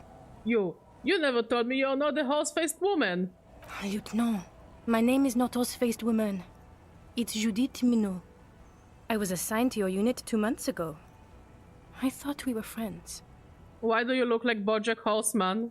You know what she means by friends. We're still friends, I just have a stupid head. Okay. Because you're my commanding officer, I really want to respect you. I want us to have a normal relationship. Define normal. That will never happen, Jude. He's the rudest man on earth. He's the reason why the rest of us have to take sensitivity training. Ouch. And I hate sensitivity training. I think you hurt my feelings. You should take sensitivity training. So turns out to be special consultant. Yes, I'm Trond Heilestam. I never said I wasn't Trond Heilestam. Wait, what's up with the kid? Mikael? Mikael's my son. Oh yeah? What was up with all the interesting history spying on me? No, I was just interested in the Feld building and the Martinez beachhead. And Mikael wanted to see Martinez. It was a coincidence. So what are you special consulting here? What indeed? I was asked to share my take on some of the more obscure theories developed in Königstein in the 30s. Like partial psychotraumatic amnesia, group personality theory. It's an intervention. He's here to see if you're insane. He is smart. Let's move on. Unlike you, who are very stupid head. Duped again. No one's who they say they are. Duped? Hey, here's a brilliant idea. Don't be a morbid drunk and you won't be duped so easily. Gardener, scare bleeder, this. Tell me at least you are who you say you are. Yes, I'm still Kimki Solagi, still a lieutenant from Precinct 57. This is why I love you. You mentioned the task force? Yeah, Major Crimes Unit, under Lieutenant Dubois and Vicomar. Ring any bells? Yeah, totally I get it, Major Crimes Unit. He doesn't remember. See? He really doesn't remember. It wasn't a sick joke. At least that's good. Yeah, that's very good. Where have you been all this time? Where have we been? We've been fucking off as far as I remember. You told us to fuck off. You said we're cramping your style. Your detective god. Fuck everything. All will burn. Detect or die. Why don't you detect or die then? Oh, you think it was cool you saying that? Aesthetic somehow? You were crying when we got here. Breaking things. You said we were going into the abyss. None of us wanted to see the abyss.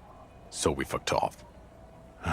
Like you told us to. None of this is ringing any bells. The bells aren't ringing because you have brain damage. Trant, this is where you come in. How bad is it? Well, he doesn't have visible tremors, he talks without slurring, he can drive a boat, he's standing, reasoning. All good signs, but complete retrograde amnesia, episodic and semantic. As displayed in the station call, our interactions with him, and I don't want to be a snitch, but also mine with him before when Harry did not seem to know who I was. It's all very interesting. Fucking snitch. Interesting? Yes, interesting.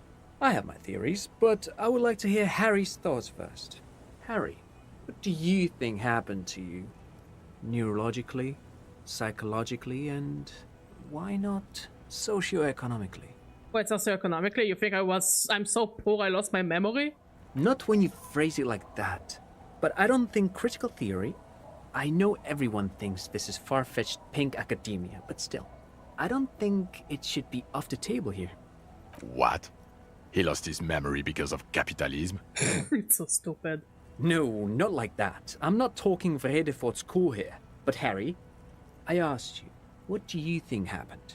I drank so much I lost my memory, and I'm now slowly recovering it. He is. He's getting better. And I can confirm that he drank a lot of alcohol prior to it happening. I believe he drank. People do that, especially this one. What they don't do is forget their whole life because of drinking. I am a case study. But Detective Vigmer, he has blanked out before. I have? Yes, a couple of times. After some of the more serious benders. One was after the two drunks case, the other when we looked into that mural. Interesting. So at first he dipped his toes into it, prepared. That's where he would have gotten the idea, yes. Practice. And then he used alcohol to get there, so to speak. I have no idea what he says. Is he on my side? What do you mean? Well, here's my theory. What if this is an absolutely normal reaction to the world we're living in? What if this is not a significant anomaly at all? Something to be explained, approached as a defect? Look at the sensory input here. Look at the ruins, the neon. Listen to the radio, the multitudes, the people. Live here for 40 years. As a police detective, he's like a magnetic reader on the world team, to borrow a known metaphor. Harry's been pushed flat against it. Total input. Hardwired to the free market. He just needed for it to end. Okay, Trent, thank you. That's absolutely meaningless. Why are we paying you, Trent, honestly? Will he or will he not be able to work in the major crimes unit? Is he a cretin now? I want to know that. He's not a cretin, and he is able to do work. If not in his previous leadership role, then as a line detective. I'm ready to lead again. No one even mentioned that. I misphrased my question. It should have been, is he able to put his clothes on and use the body? Or do we need to get him on a disability pension? I have pants, therefore I am better. They can keep that pension. You're rock solid. You can put your clothes on hard. By how do you mean by cock or what? What now? Now nothing. Now we're just going to stand here. Just stand there. Yeah. Just stand there. It's cool. Really? No. Now we discuss that. What the fuck did you do to a motor carriage? Why is it there, Harry?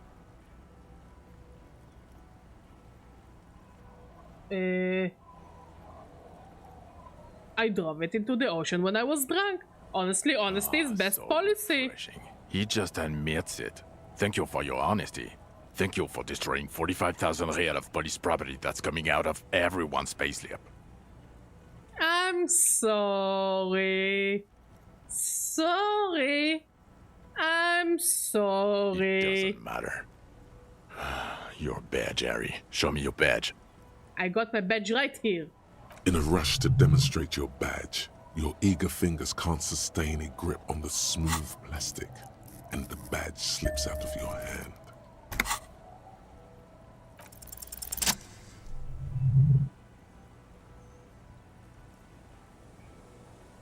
Not today, badge. Behold my badge. And your gun? I have a new gun now. I don't care if you have a new gun. I only care about your old gun. Your official sidearm. You lost it, didn't you? I don't have that. I don't have the sidearm. I knew it. I told you you wouldn't have it. This isn't cause for celebration. It's bad. I would say it's very bad, yes. You're drunk like an asshole, Harry. Please put the stolen firearm away before you kill someone. But I'm not drunk. So you forgot to drink? I don't buy it. Why do you smell like a corpse then? Because I was touching corpses. What the... Because I was busy. He's wounded. It's been a long week and he's handled an actual corpse.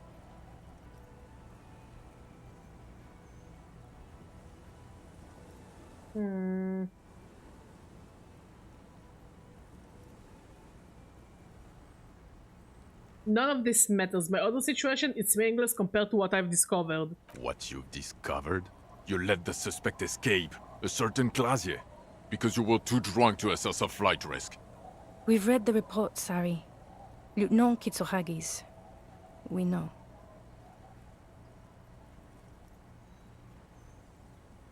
Not taking her in was the right thing to do. She gave us a vital clue that led us to the island. Oh, well, if she was nice. I'm not even gonna get into the other suspect, the one who shot herself, in the head. That was an honest mistake. Or the fact that you're Everclare's little peony now, doing I don't know what for him. That's small-time stuff. That's nothing. That's a humorous anecdote. Compared to the 7 people who were gunned down, the streets are literally red with blood, Harry. It was fucking mass murder. Oops. He did everything he could. I did. We did everything we could. We The did. company hired unvetted mercenaries. Lieutenant Dubois got between them and the locals. He did so at considerable risk to his own life. He was shot, not once, but twice. We stopped an execution, not a negotiation.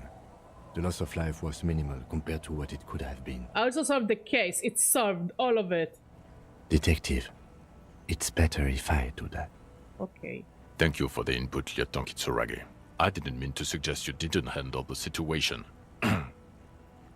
You've spent the week with him on this case. What is your take? On the case? Un lieutenant Yofretor Dubois. Well, the drinking, the lost gun, also losing his badge, that's all true. And he's been drinking on the job. The man sighs deeply. Then there's the self-flagellation issue. He likes to apologize, profusely, making it sound like he's guilty of at least first-degree murder. It's not a good communication strategy for an officer. It's just strange. I thought especially I'm in light of pathetic, I his wasn't political hiding views. it. Detective Dubois is, as you may know, a true blue moralist. A man of the center, not prone to political outbursts, which is commendable, but also at odds with his behavior. What can I say? I am a man of contradictions. Other still, he is also a Mazovian socio-economist. I am. He believes in liquidating the ruling class. How he reconciles these 2 points of view, I do not know. But he is vocal on both of them. Am I? And then there's the motor carriage in the sea. And the drugs, of course. Some kind of anti-radiation drug he uses to induce visions. But despite all this, he is a great detective. One of the best I have seen, in fact. I will take it all as a compliment, even though some of the compliments didn't sound like compliments. He can talk human beings into telling him anything, and he doesn't stop. In all the time I've spent with him, he has not once stopped working on the case. He is tireless, madly driven. Well, except that one time when he stopped to sing karaoke, which, by the way, I have to disagree with you, Mr. Vicmar, was a valiant effort. He really sang his heart out. How do you know you weren't there? You didn't see my cute outfit. Okay, he did something. Other than that one time, he has tirelessly worked on Also, the case, and he solved it. Kim, Confession, the Kim, murder weapon, Kim, and the Kim, perpetrator Kim, locked on the island right Kim, now, awaiting Kim, transportation. Kim. Tell them that I won the pinball. You forgot to tell them I won the pinball. All by myself, I won the pinball, Kim. I'm proud of myself, Kim. Tell them about the pinball, Kim. He apprehended a straggler who stayed hidden for 50 years, ever since the revolution, who's probably committed other murders over those years. Oh, and he also discovered a new species. A new species? Yes. A colossal stick insect. It was on the island, camouflaged as the reeds. It unfolded from the reeds. I think we may be dealing with the Insulindian phasmid. He takes out the photo of the phasmid and shows it to the officers across the yard. The wind blows, flapping the glossy rectangle in his hand. You hear gasps beneath the howling of the wind. As you can see, it's about 3 meters tall. In fact, we think it may be the largest land invertebrate ever discovered. So as you can see, I'm a pretty okay detective. Fucking hell. Is this somehow connected to the case? The killer did not seem to be aware of the phasmid's presence. Exhibiting a strange, atypical dementia, he fell into a stupor after its appearance. He became near catatonic. It's probably not connected per se, but the preparator knew of its existence. So it is connected. I must say, this is absolutely extraordinary. I don't even have words for it. Yes, it really does make it hard to fire the drunk. This is a very, very sad man who has just seen something that's made him forget his sadness. Now you make your case. Now is the time. Now or never. Also, the phasmid was female. The reeds are its nest. Female? What makes you think so? You had to see it. It had the subdued colors of a female. And the nesting behavior too, I think. Again, Kim, since when are you expert in phasmids? A few days ago you told me that they do not exist and that was a waste of time. Was it a waste of time, Kim? Was it? Was it a waste of time? I want marriage counselor. It was definitely female. Incredible. Were there eggs in the nest? Not as far as I could see. There were other things there, though. I think it reproduces by parthenogenesis. As in cloning itself? What makes you think so? It told me. Interesting. Then it is especially vulnerable to disease. A single strain of bacteria could wipe out the entire species. We're probably talking conservation efforts here. I like that he's like, yeah, the bug told me everything about its life, and he's like, oh yeah, cool, that's cool, that's absolutely normal. It had gathered items in its nest, a helmet, a scope, and a passport. Actually, you know, this would indicate it was a male. This is far from anything in my field, but I think such nests are called bowers. They are for attracting mates. I still think it was a female. Of course, as I said, I'm only guessing. I didn't see it. It must be robust if it can move a whole helmet with its limbs. I think it emits a chemical that makes it look even more like the reeds. Yes. That would be a pheromone. A pheromone that's seemingly beneficial to the host. It usually stimulates the affected nervous system. Not a human's, of course, but perhaps a predator's? Nothing is off the table. But I want to stress this.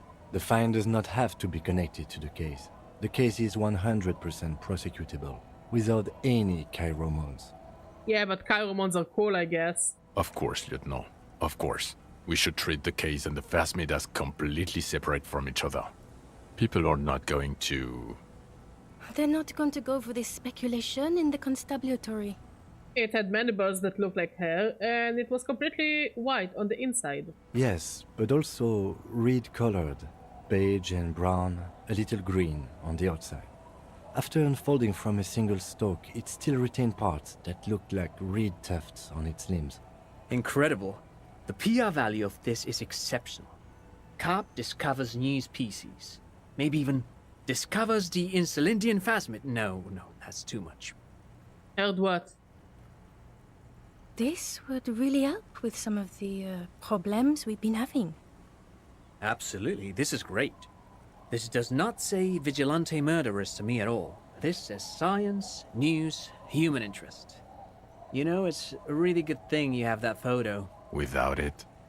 You're doing good here. Perhaps only for a moment, but still. The killer, little Dross, yeah. Lilianovich. A revolutionary matronym. I don't have time for this. Try to the motive, please. Of course, excuse me. I just thought it was noteworthy. I did. He killed a mercenary as an act of jealousy. He killed the mercenary hoping to start a war between the company and the Union. And it worked? He got a war going? Yes, until we stopped it. He saw the mercenary as an ennemi combattant. There's plenty for prosecution to pick from, as far as motive is concerned.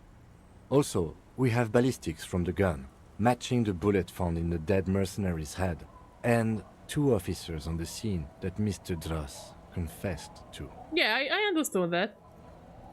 I mean, I think what his name, Dross, looked too young to have dementia, I guess. Actually, no. He was actually in the right age to have dementia, so... But it happened so suddenly. Then yeah, I guess the bug gave him dementia. But I wonder if it will give us dementia as well. It's a clean win.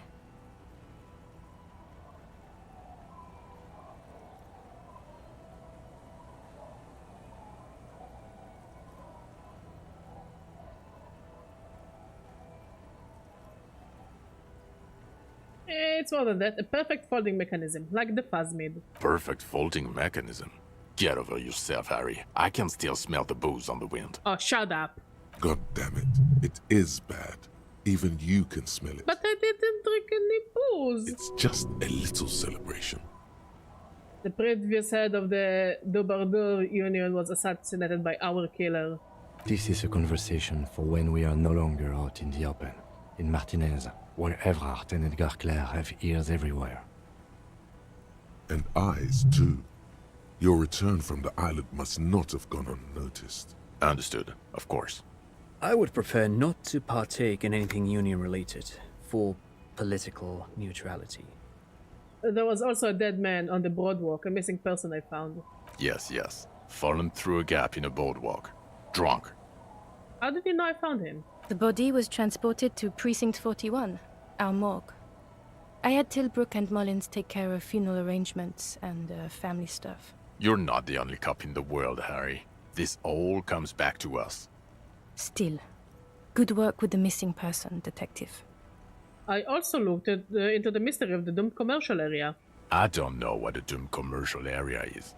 Rue de Saint-Gis, Lane 10, all Why? this. That's not what you were supposed to do here. There was a possible witness in there, and it was close to the crime scene.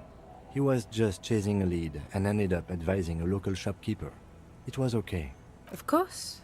Call it community outreach, right? Yes. Dodged the bullet there. For a moment, it seemed like you were just wasting time. I confiscated drugs from Kuno's dad. Who's Kuno? Oh, you don't know the half of it. You don't want to know. Thank you, Kim. You're right, Lieutenant. I don't. You snorted the drugs, I know you did. It's alright. I'm in. At this point, anything is but the drink. So what do you say? Wanna take this hot shit back? I don't want to, but you discovered a new species and solved the murder. So I have to. Jude? Honestly, anything that ends this trial is okay with me. Agreed. The public relations potential of this is too valuable to let go. Okay. We have vehicles in the square, and the perpetrator needs to be taken into custody. Let's go. Wait, I have a few questions before we go. About who I am. The man looks westward, impatiently, jingling his car keys in his pocket. Who am I? Who are you? You're a gym teacher, Harry. What? Well, obviously you're not a gym teacher anymore, but... This is why he liked the word gymnasium. But before... Before you were a cop, you were a gym teacher in Coron. It's getting really cold outside. Should we maybe... That does explain a lot. Harry, it explains everything. The running around, the jumping, the bicep girth, your inexplicable facial hair. My facial hair?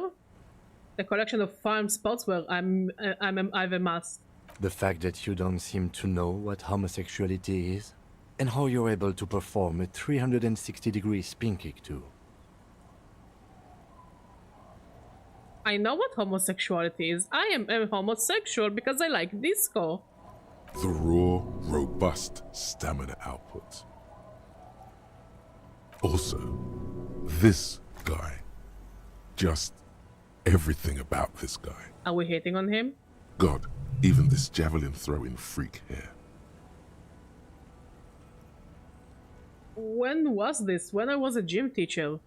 In your 20s or late